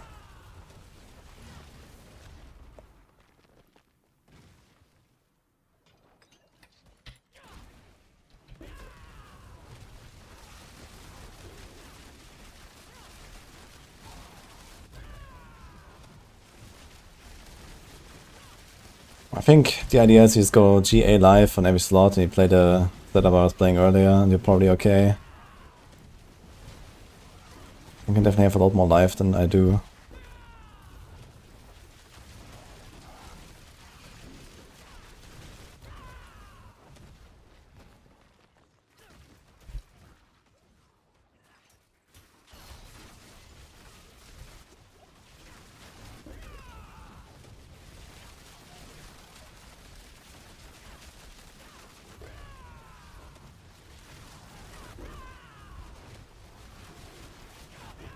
So I think I know what these strange cooldown resets are. So it's basically, Intricacy is going on one skill, and then I press another skill and Hunter, and it resets that other skill, but the Intricacy buff is still on the first. So I don't get the multi-use of the other skill, but I do get a reset no matter what. Which is actually kind of nice.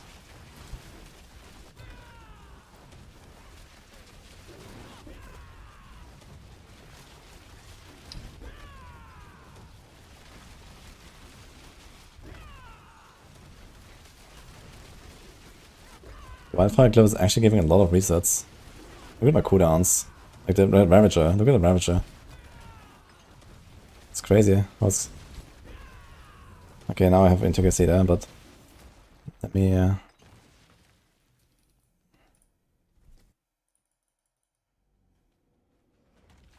try this. Yeah, look at the Ravager. It just resets in like a second. It's kind of wild. I did not expect that. What's the lucky hit on this? Hunter has 20% lucky hit. Wildfire is 30%, so there's a 6% chance per hit. And the Hunter does 7 hits on everything. So 7 times 6 is 42, so we need 2 targets to get 1 proc. Yeah, I guess it does make sense actually.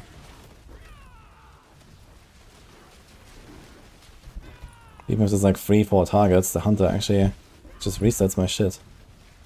Including itself, with the Wildfire. Oh.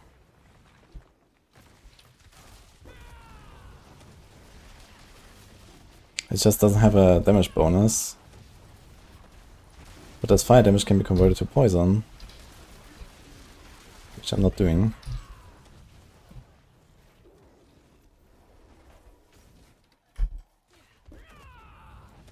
And they just have consistent hunter resets all the time. This might be a good tech on other builds as well.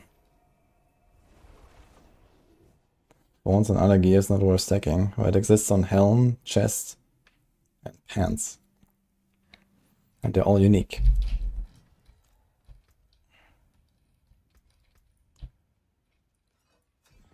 We do this.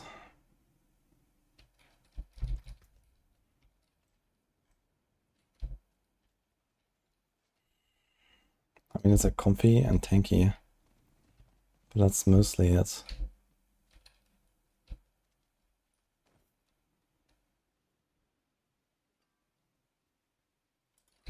It's like some other way to get a bit of defense. There's like no defensive glyphs and stuff, right? This class is so squish, man, it's crazy. Like the only defensive glyph that exists is Ritual. We already have it, and it's a fucking ass turf, which I had earlier.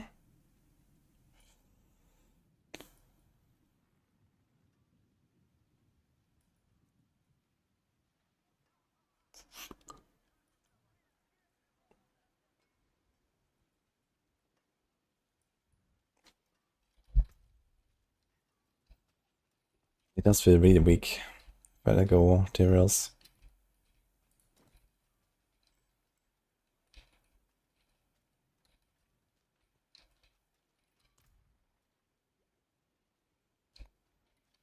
So if I have only, how much damage is this? 20%? 20% when counterattack is down. Does that make Hubris a better glyph than another glyph? That's the question.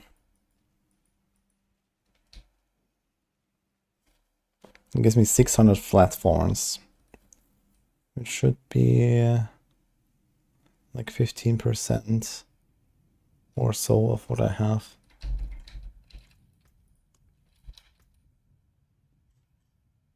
$9.5.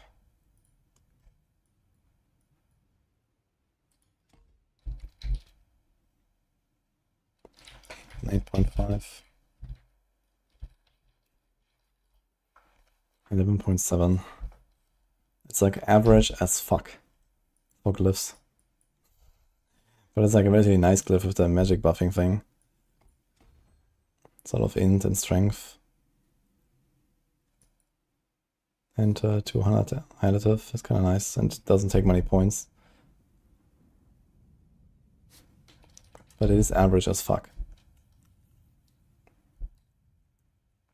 We could roll dodge on the boots, but I don't think we want to.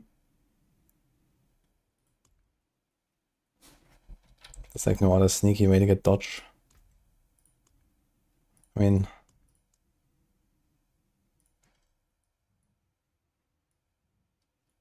for some reason this thing shows up with dodge, very cool. Okay, so there's nothing here.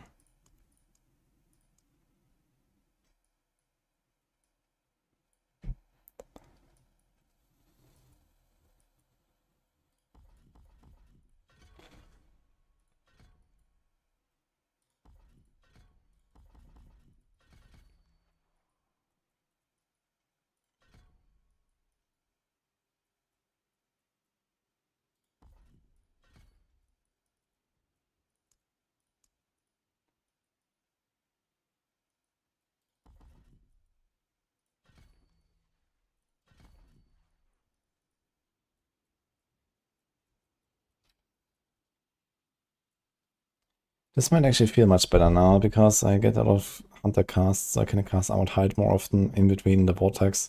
So it seems like we're going to be cycling those two spells a little bit. And that might actually be fine. And we don't do counterattack at all.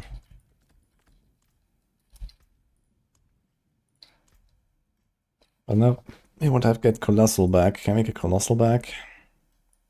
And where? We need this. We don't really need this, I guess.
What?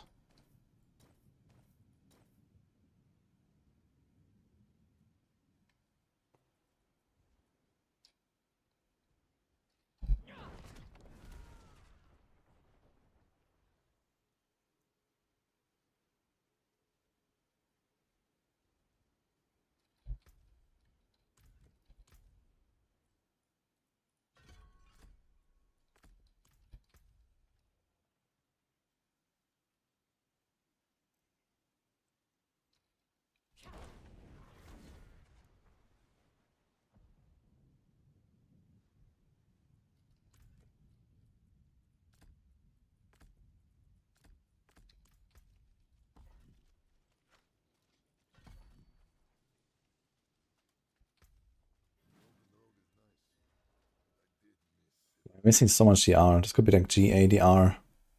This could be GA live. GA live. I mean, realistically, we don't really want to have live here, to be fair. There's GA live, there's GA live. But you could definitely be tankier than what we are. We have this fixed. Is there anything that would help us to survive? Nah. Okay.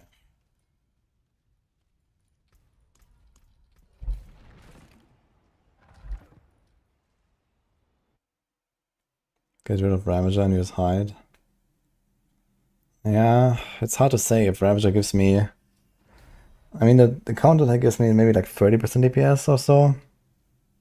And then I lose a lot of uptime of my pants buff, right? So if I press counter attack, I also lose uptime of the pants buff, and that alone probably makes it almost not worth it.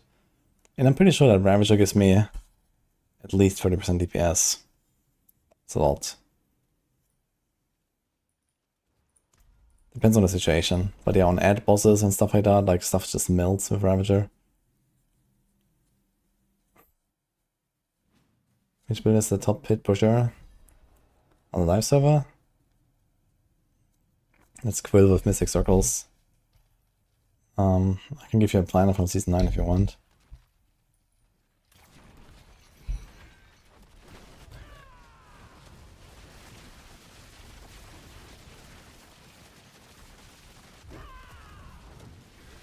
Wait a minute, it resets all of my cooldowns? Not just my, Oh shit. Wait, I thought it only resets my Jaguar cooldowns. Oh, it's all of them. Oh shit. Now that's very convenient, actually. That makes this way better than I thought, the Wildfire.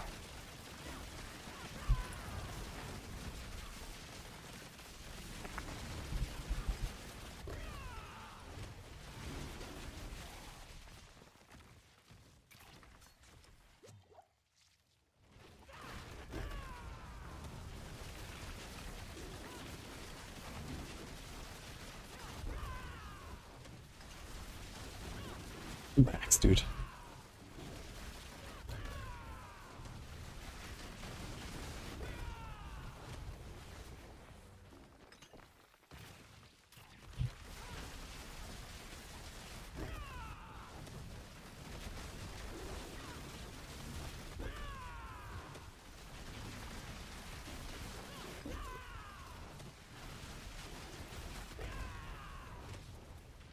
Okay, this is a very comfy setup now, actually.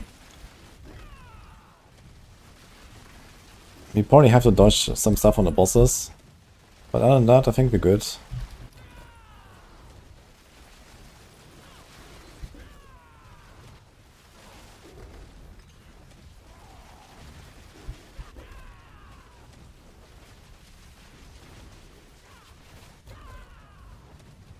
I mean, in single target, I don't really reset anything though. But if it's a boss, it doesn't matter because on the boss I will get a hunter all the time.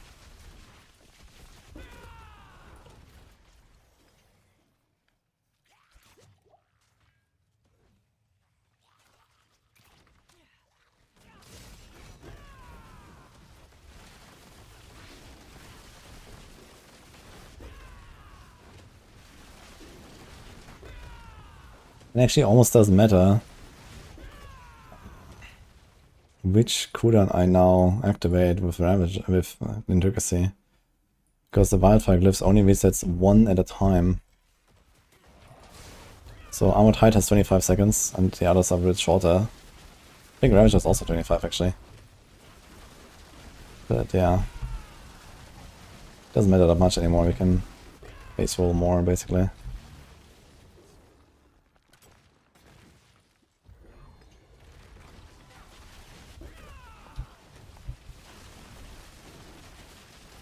The good news is that this setup right now is actually patch resistant.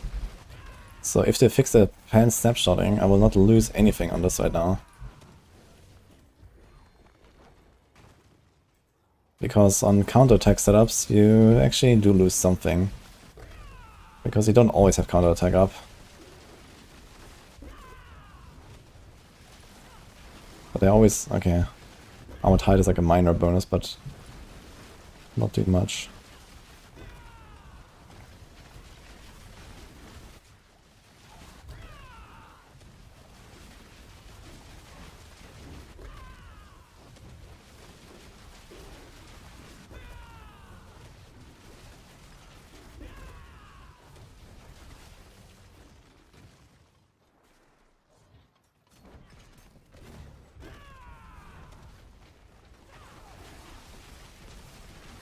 Get him. Now they're spawning.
Why does this guy reset?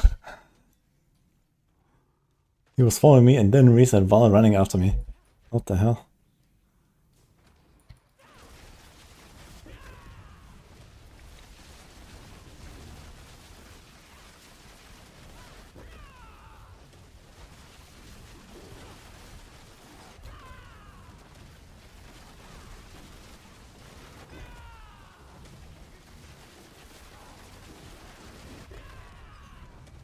Okay, 6 minutes spawn. And there's a drowned sea hack. Let's see it. Okay, maybe we should be able to kill her. Not pretty sure.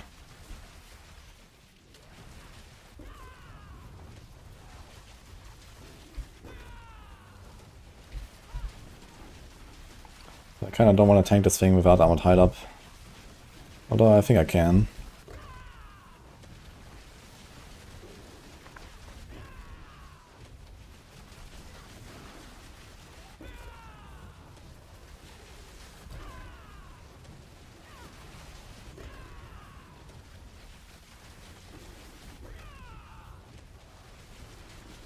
That seems fine actually.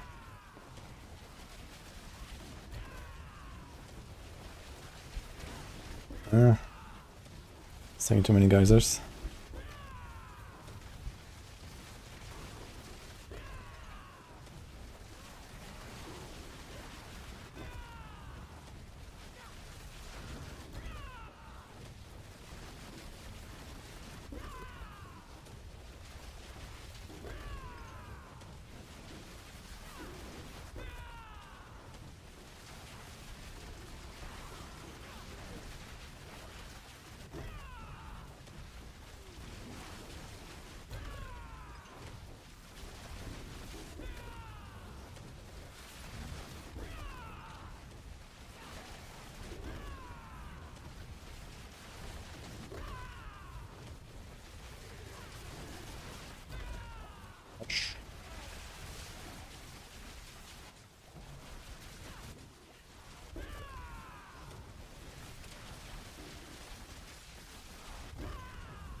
Actually, maybe I should not pull in the ads.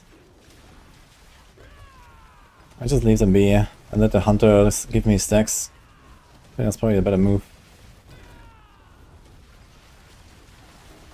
I have to get rid of those Jewel Guardians, that kinda hurt.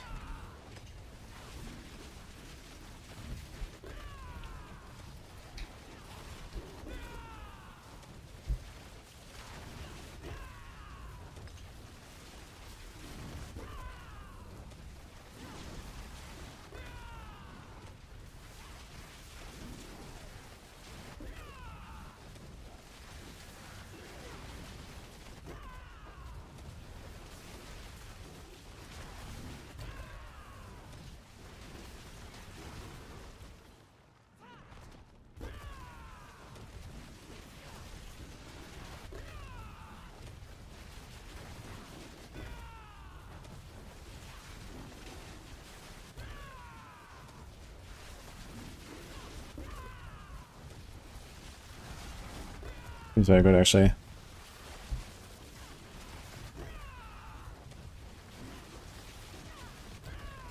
Just let the ads run around. So next day they kill them too fast.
I'm not sure how much faster is a Spirit Caller. But I think I can open 115 and kill a Spirit Caller. If I get like 9 minutes.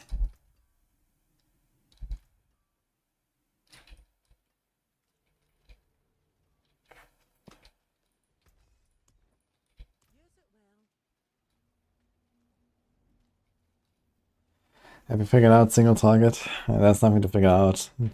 You get an ad boss and you win. I mean, Drown Sea Hag is, I don't know, maybe top 5 or something. So I guess Spirit Caller and Malice are the two best. And maybe Drown Sea Hag is number 3 even. Not sure, but the gap is already kind of large between like the best and the second best and the third. Like these are pretty large gaps. And then like all the other bosses are just kind of awful, I guess.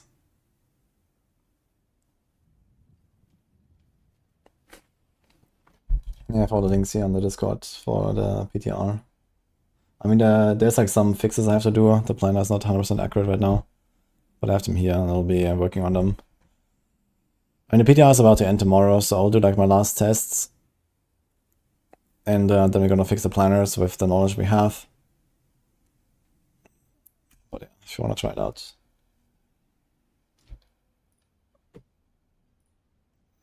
This is this one here right now.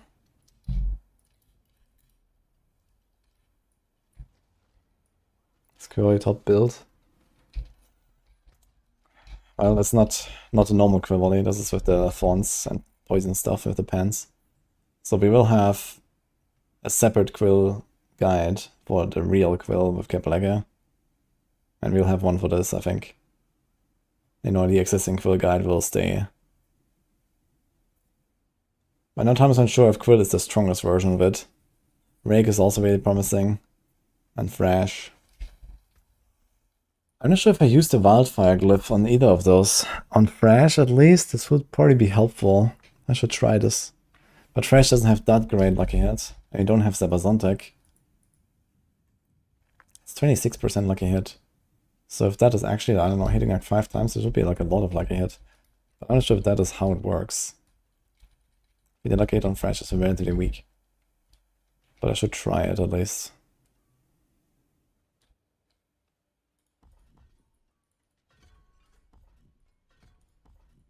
Was that just random point here for no reason?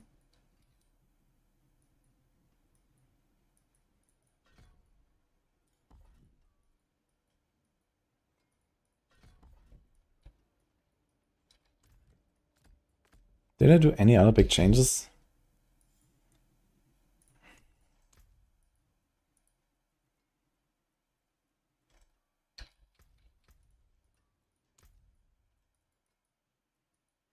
Don't think so.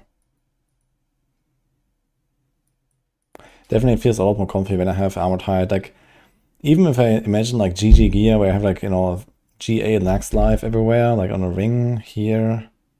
We have it here. We have it here. Like, I'm not gonna get that much tankier because the Emerald is not supposed to have life. If I don't run Armored Hide, I'm just so squishy. The Armored Hide really helps. It also gives me a Resilient, which is gonna be also tempered on the neck. Here's fresh size instead of vortex size. And here's fresh size. Missing a lot of Mystic Circle potency.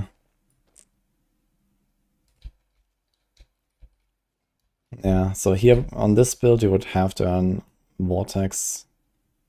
I mean, you can do 1 fresh, 1 vortex and keep the same amulet, for example. That's fine as well.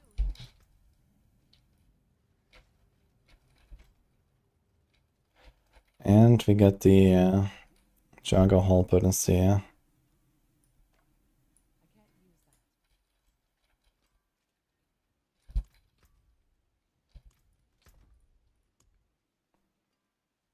And you get Moni Quacks. That's actually the other change.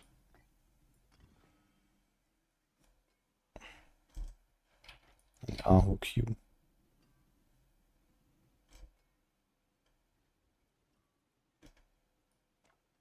It does have some nice perks, to be honest, going for the fresh. Like the consistent Quacks uptime.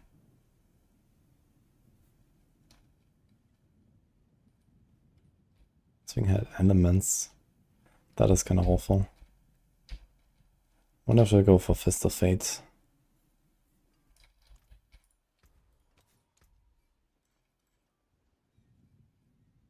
Fist of Fate would help actually also with the cooldowns. It's actually a good idea.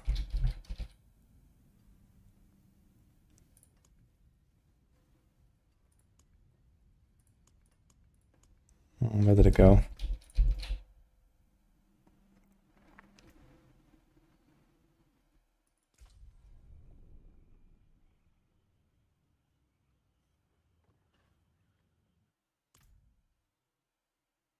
Which gives it a out for Wildfire? I don't know actually. I mean, most of the time it doesn't matter too much. I kept Hubris and Colossal and Revenge.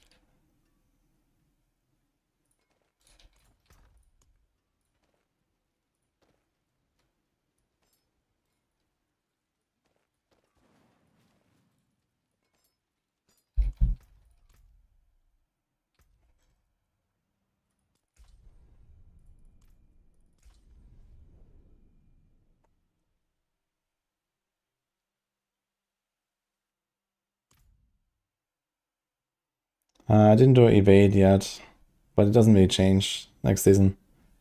So I've done it on live server, and you know, it's a good build. There's not any changes besides the season theme changing a bit.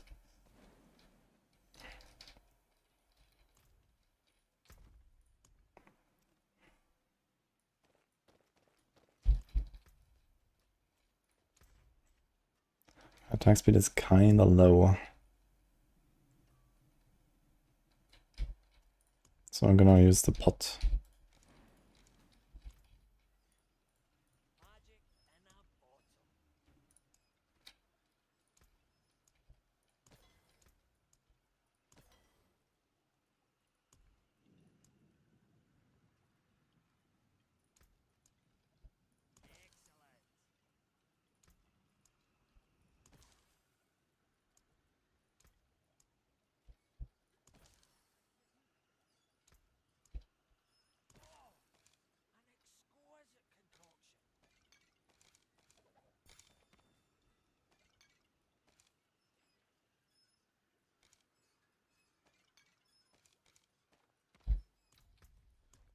Ding, ding, ding, ding.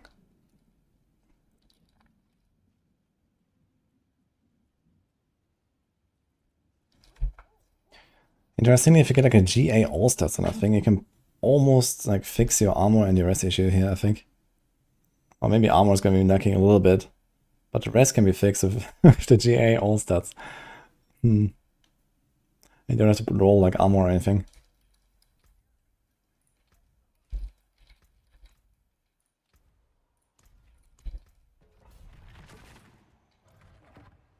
Let's see how it feels with the Wildfire Glyph and Thrash.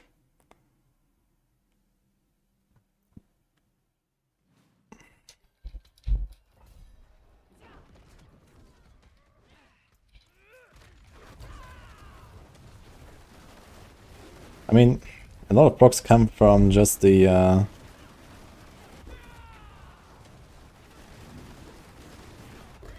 Hunter. So even if the like hit is bad on Thrash itself, it's looking not terrible.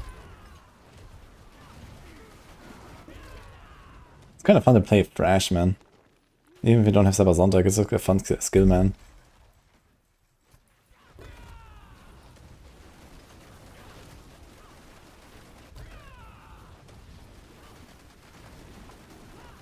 Getting a consistent Quacks uptime from the start is very nice.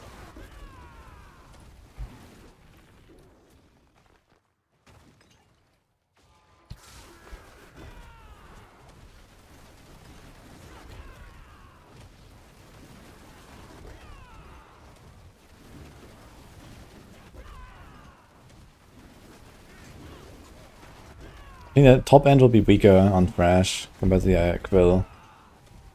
But it shouldn't be more than a few tiers.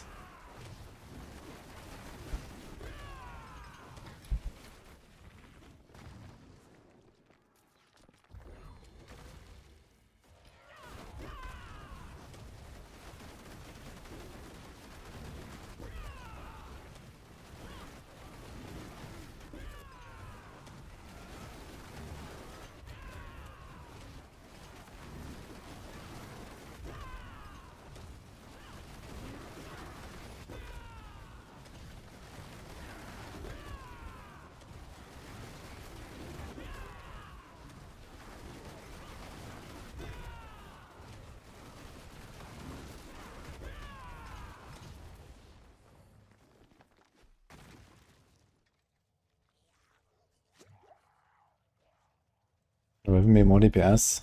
Nah, that was not like I tried it. But it's not worth it. Like, you give up a two-handed weapon, you give up the temper, like the two-handed planes aspect. Like, yeah, you get three times the amount of hits, but not really, because you also have the Ravager hitting, we also have the Hunter hitting. So let's say realistically it's maybe like double the amount of hits, or something like that. And in that case, yeah.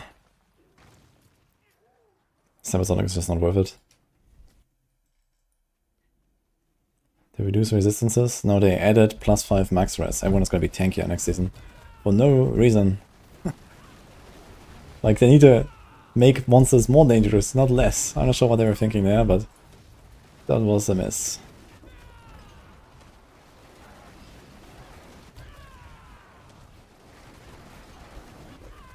When they made stacking max res more OP. And they nerfed Tyrells, basically.